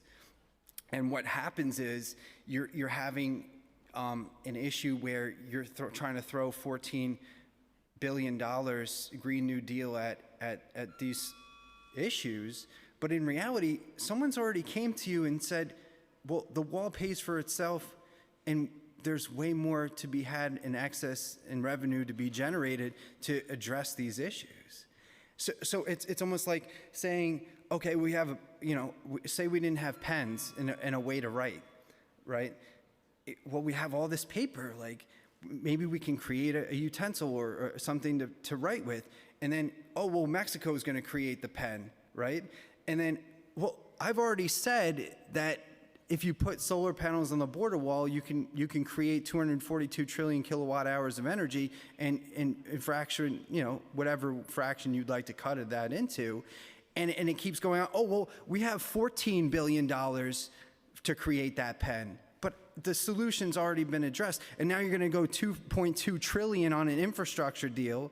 And I've already outlined a way. Now, I didn't even get to quantum tracks yet, creating the first ever self-sustainable city in the world. But do you have testimony that you provided for us? I Menchaca 2 months ago. Okay, if you could email it to our committee, because at this hearing we're having a little bit. But does it make sense? It's almost like you're a casino trying to clear these value bets, but someone's sitting here right in your face, articulating the solutions, but the media, due to the hyper-protectionism, the value-based hyper-protectionism that's rampant in the media, it's not being presented to the public as an alternative solution. So we'll follow up. So when you talk about, excuse me one more time, when you talk about money being allocated to these types of school and programs, and you say you have no resources to do it, it's just not only disingenuous, it's criminal.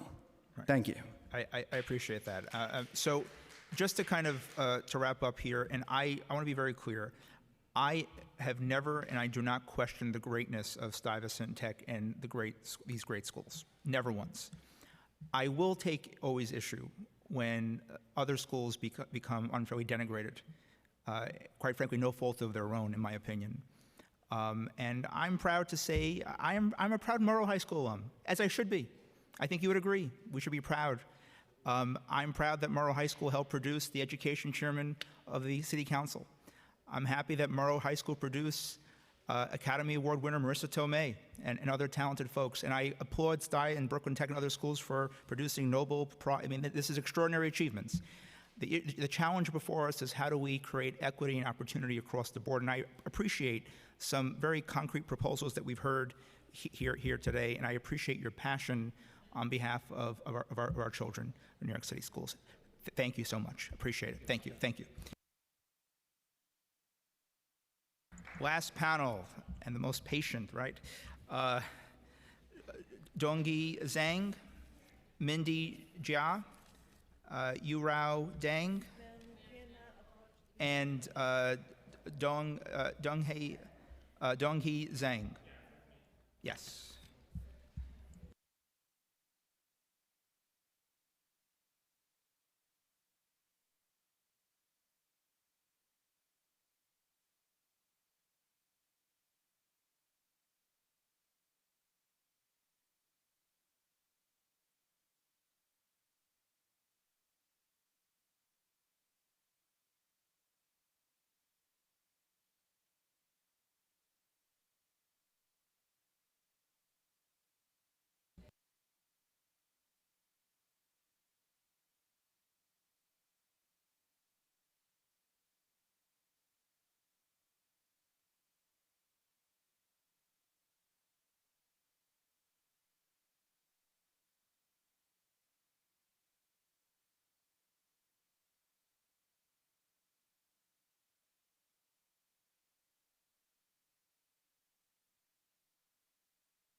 Okay, so whenever folks are ready, just state your name and you may begin your testimony. Thank you so much.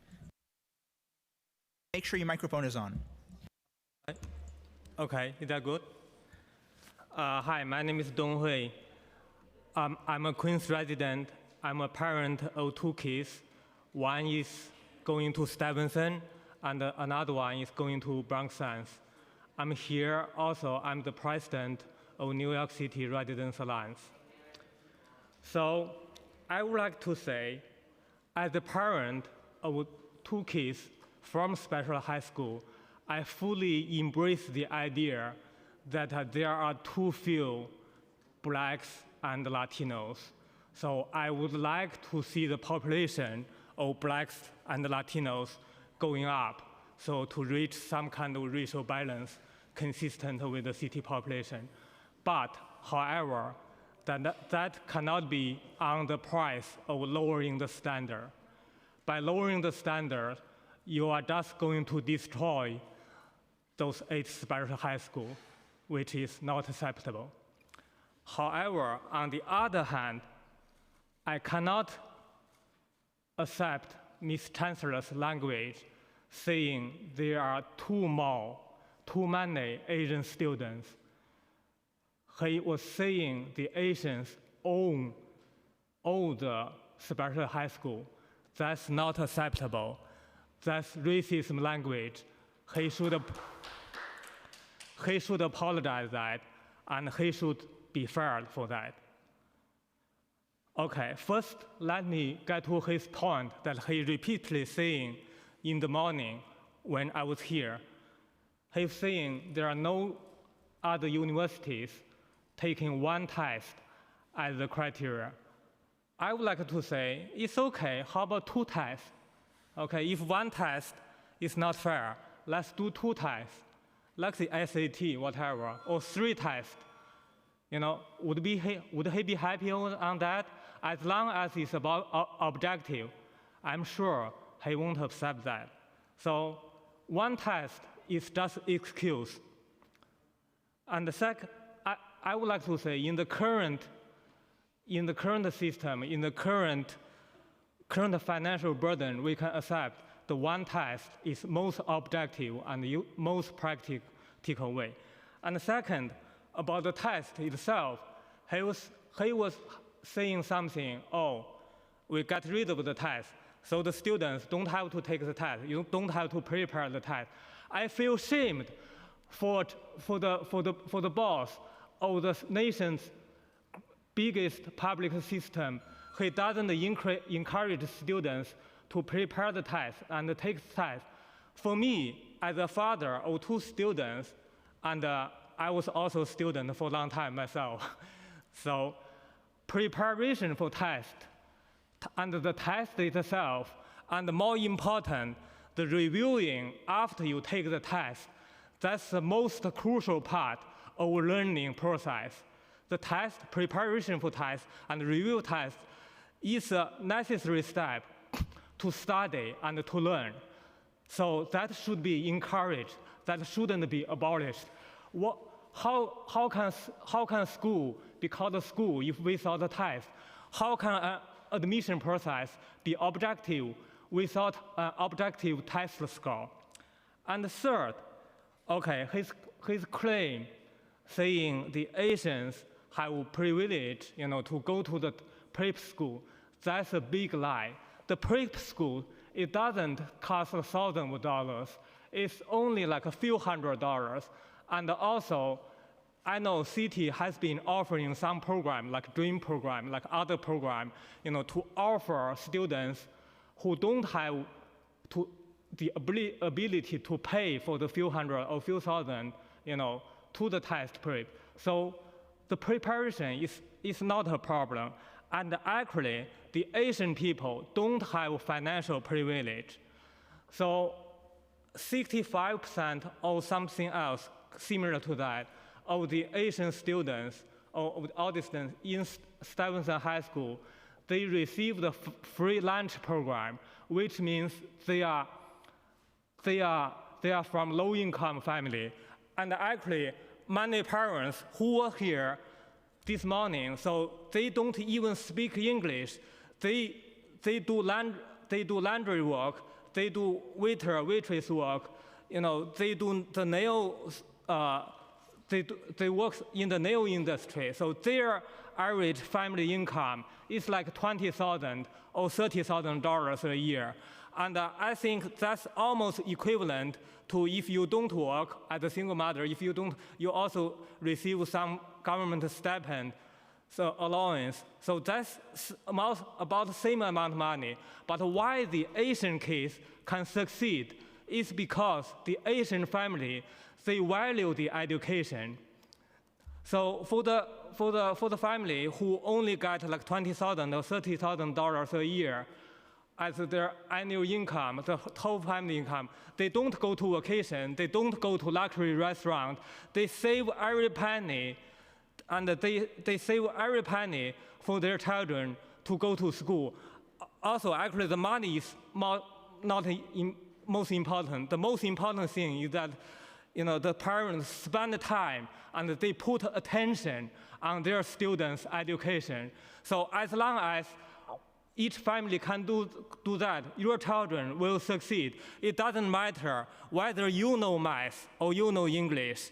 So it's a matter whether you care about your children's education. I think that's the only reason that the Asian families, the current Asian families, can succeed in their children's education. I think every family, regardless you're Black, Latino, you're white, you're Asian, you're from Korean, so as long as you pay attention to your children's education, you can succeed. So that's really something should be encouraged, but not punished.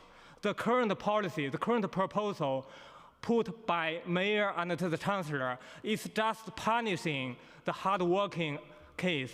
It's just punishing the hardworking Asian family.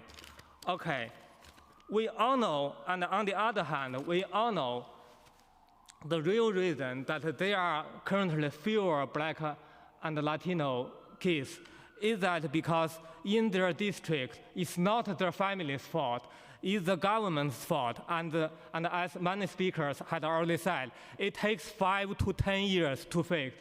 You cannot be rushed, but we have to fix them. We have to encourage, we have to find ways to encourage the families to take care of their children's education, to pay attention to their children's education. So as long as we start doing that, we will improve. And on the way that we are improving, we will find out that not only those eight special high school is, a prominent school, all the schools will be shining, all the kids will be shining. I think that should be the eventual goal. That should be the eventual solution. I don't want to go into deep that.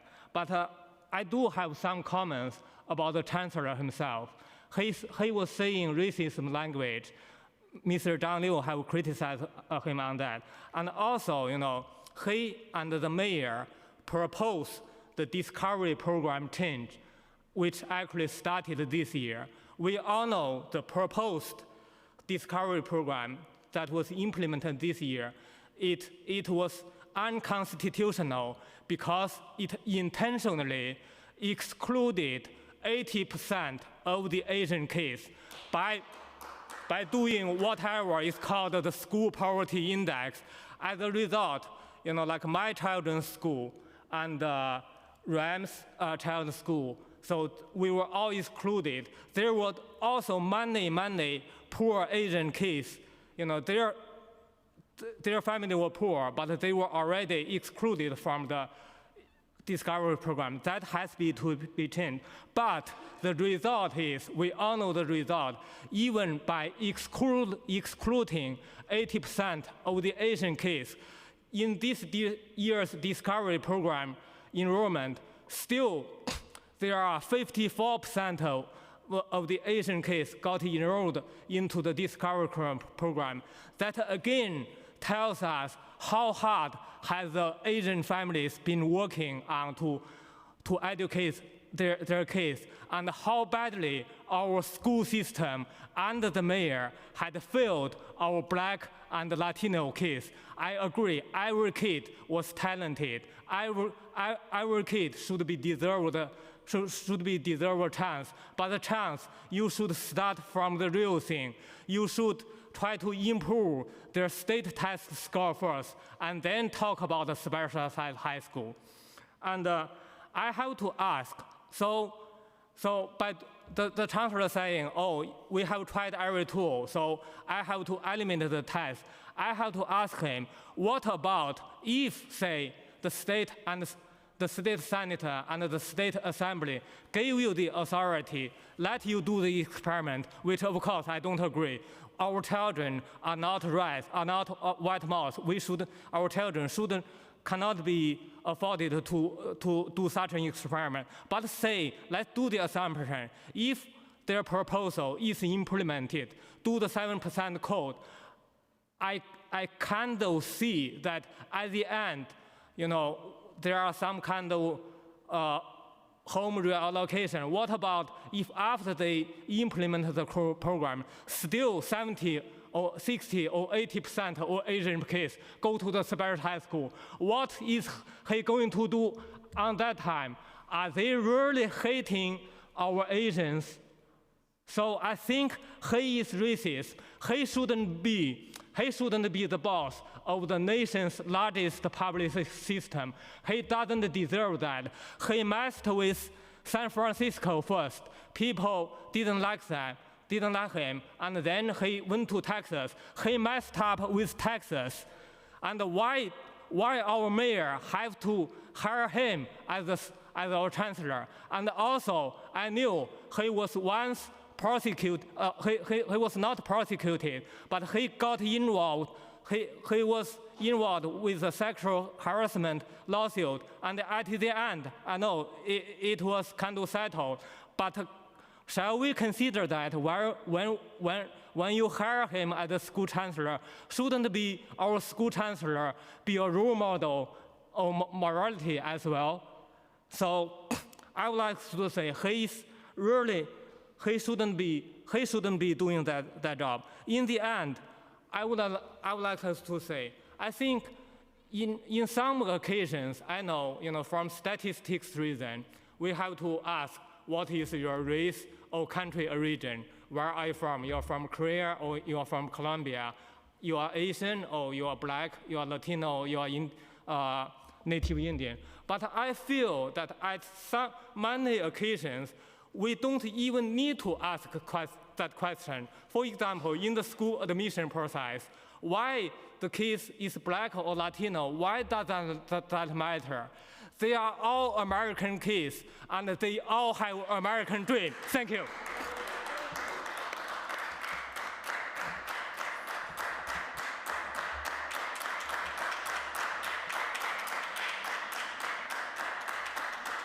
Okay.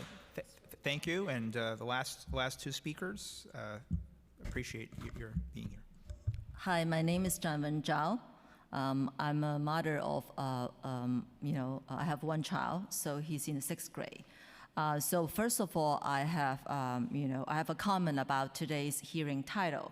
The title is actually called Segregation in New York City Schools, and I actually have a problem with this title, because segregation, by definition, it is the action or the state that sets someone or something apart from other people and other things.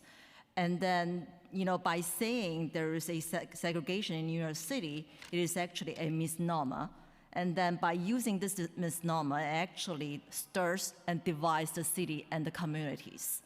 So I actually think it's responsible for officials, elected by New York City residents to use this misnomer. So that's first. So, and also specialized high school at New York City actually are open to every single kid at New York City that are willing to put in the efforts to prepare for the rigorous study at the specialized high schools. So SHSAT is actually an objective way to measure the students' effort and readiness for specialized high schools. It is irresponsible to eliminate the SHSAT without coming up with an objective and agreed-upon alternative to measure the incoming students' readiness. From the middle 1970s to 1990s, Black and Hispanic kids make up close to half or more of the Brooklyn Tech student body.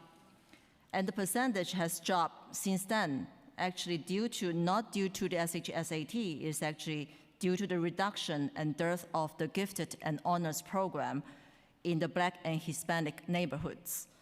Even back in the 1970s and 90s, the kids that make into the specialized high school, that 50 percentile of the Brooklyn Tech, they took the SHSAT exam. So SHSAT exam is not the problem. So finally, I actually want to propose to really solve this problem. It is that stop focusing on SHSAT and the specialized high schools. Second, bring back the K-8 gifted and honor programs in Black and Hispanic neighborhoods to focus on the pipeline. Third, study SHSAT and study specialized high school and replicate their success story to all schools. And then fourth, open gifted and honors program in all high schools to create more seats for all the students in New York City. Thank you very much. Good evening. Thank you for everyone to still being here. My name is Yuran Deng, English name Annie, and I'm a proud alumna of Stuyvesant High School. I just wanted to be pretty short and fill in some of the holes that were left by the numerous testimonies we've had today. So, fact. Actually, the Department of Education itself sponsored a study on the SHSAT and found that it is a statistically strong predictor of high school GPA, region scores, and AP scores. They've actually had this study since 2013, but hid it because obviously the mayor wanted to do away with the test. Second, New York as a state spends the most per capita on its students than any other state or territory in the nation, actually averaging around $24,000. And the per capita fund at Stuyvesant, only $17K. So we're not actually better funded.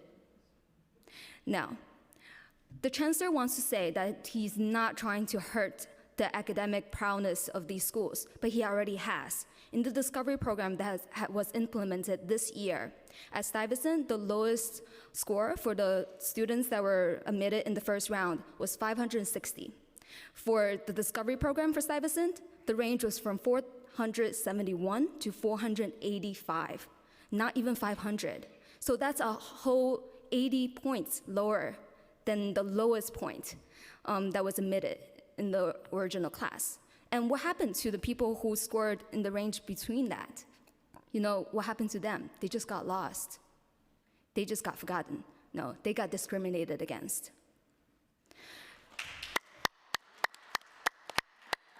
Now, we're here to speak specifically on 196-A because whether or not you like the test, the proposal really doesn't work. Why doesn't top 7% from every school work? Well, from the data we found out today in the Massgate article, we found out there are schools in this city where only 2% of the students pass the state math exam, while 93.5% of the same students pass their math classes. So grades are highly inflated, and these schools are not performing. So take that school, only 2% pass their math exam. If you take top 7%, that means there are 5% additional of the students at that school will be entering a specialized high school or have the option to without even passing the state math test.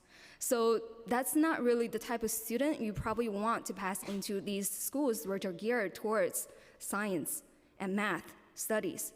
What does the test test? English and math. Very simple. It's reading.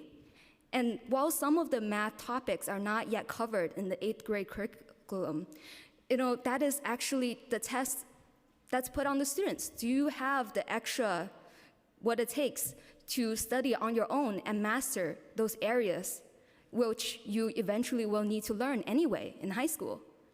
So for the parents who actually invest in their kids to learn the topics that are covered on the SHSAT, it's not just the master test. They're learning ratios, they're learning fractions, they're learning frequency tables. That is actually what I saw on the sample test that is offered in the NYC guide, which is given to students on the specialized high schools.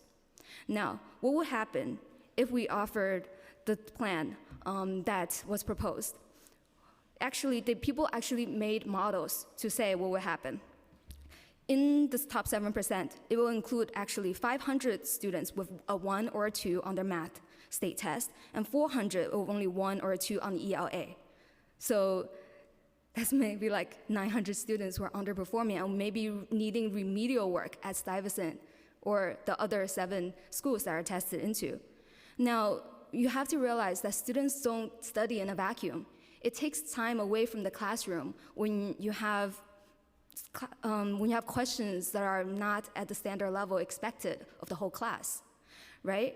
So when you introduce students who are unprepared to these schools, you're drawing from the resources which are already less than the average for the city. And one of the last things I want to mention is I want to draw 2 comparisons. One is with the City College of New York. It was once a beloved college and highly esteemed, called the Harvard of the Poor. And then we had open admissions, which increased diversity, but did not give any credit to merit. And then what happened? Well, now, when I tell somebody that I went to Stuyvesant and I went to City College, people ask me, what happened? Which makes me feel like, it's not a good choice just because of the prestige, but also because of just how much credit the school has lost because of its reputation. And the same you can expect for the specialized high schools. These schools don't exist in a vacuum either. Colleges are watching. And when they find out that you have all these students who are not even passing their state exams, and those exams to serious educators are seriously subpar, you are not going to see the same rate of admission. And we already have mentioned a lot of students and families fleeing New York City, actually. And we see that a lot in the communities of Bayside, for example, where the non-specialized high schools have basically been ruined.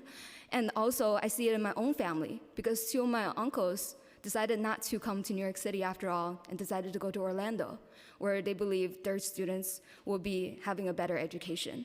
So please, look at all aspects of these proposals and look at the details in the plan. The proposed plan actually leaves a huge number of seats to just a random lottery. That includes all the students from private schools and Catholic schools, parochial schools, other schools. All the students who do not have the factors that go into their formula go into a random lottery. It doesn't really make any sense, and please, if you want to consider getting rid of the test, then at least find a better alternative first.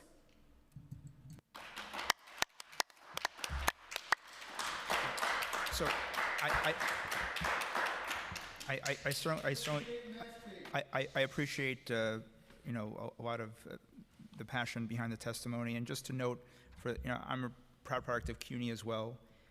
There was a time when CUNY used to be free, but they stopped making it free once they began to admit all students, particularly students of color. So quite frankly, I would argue that it was economic barriers that has led to issues within our city university not making sure that the process was more fair for people.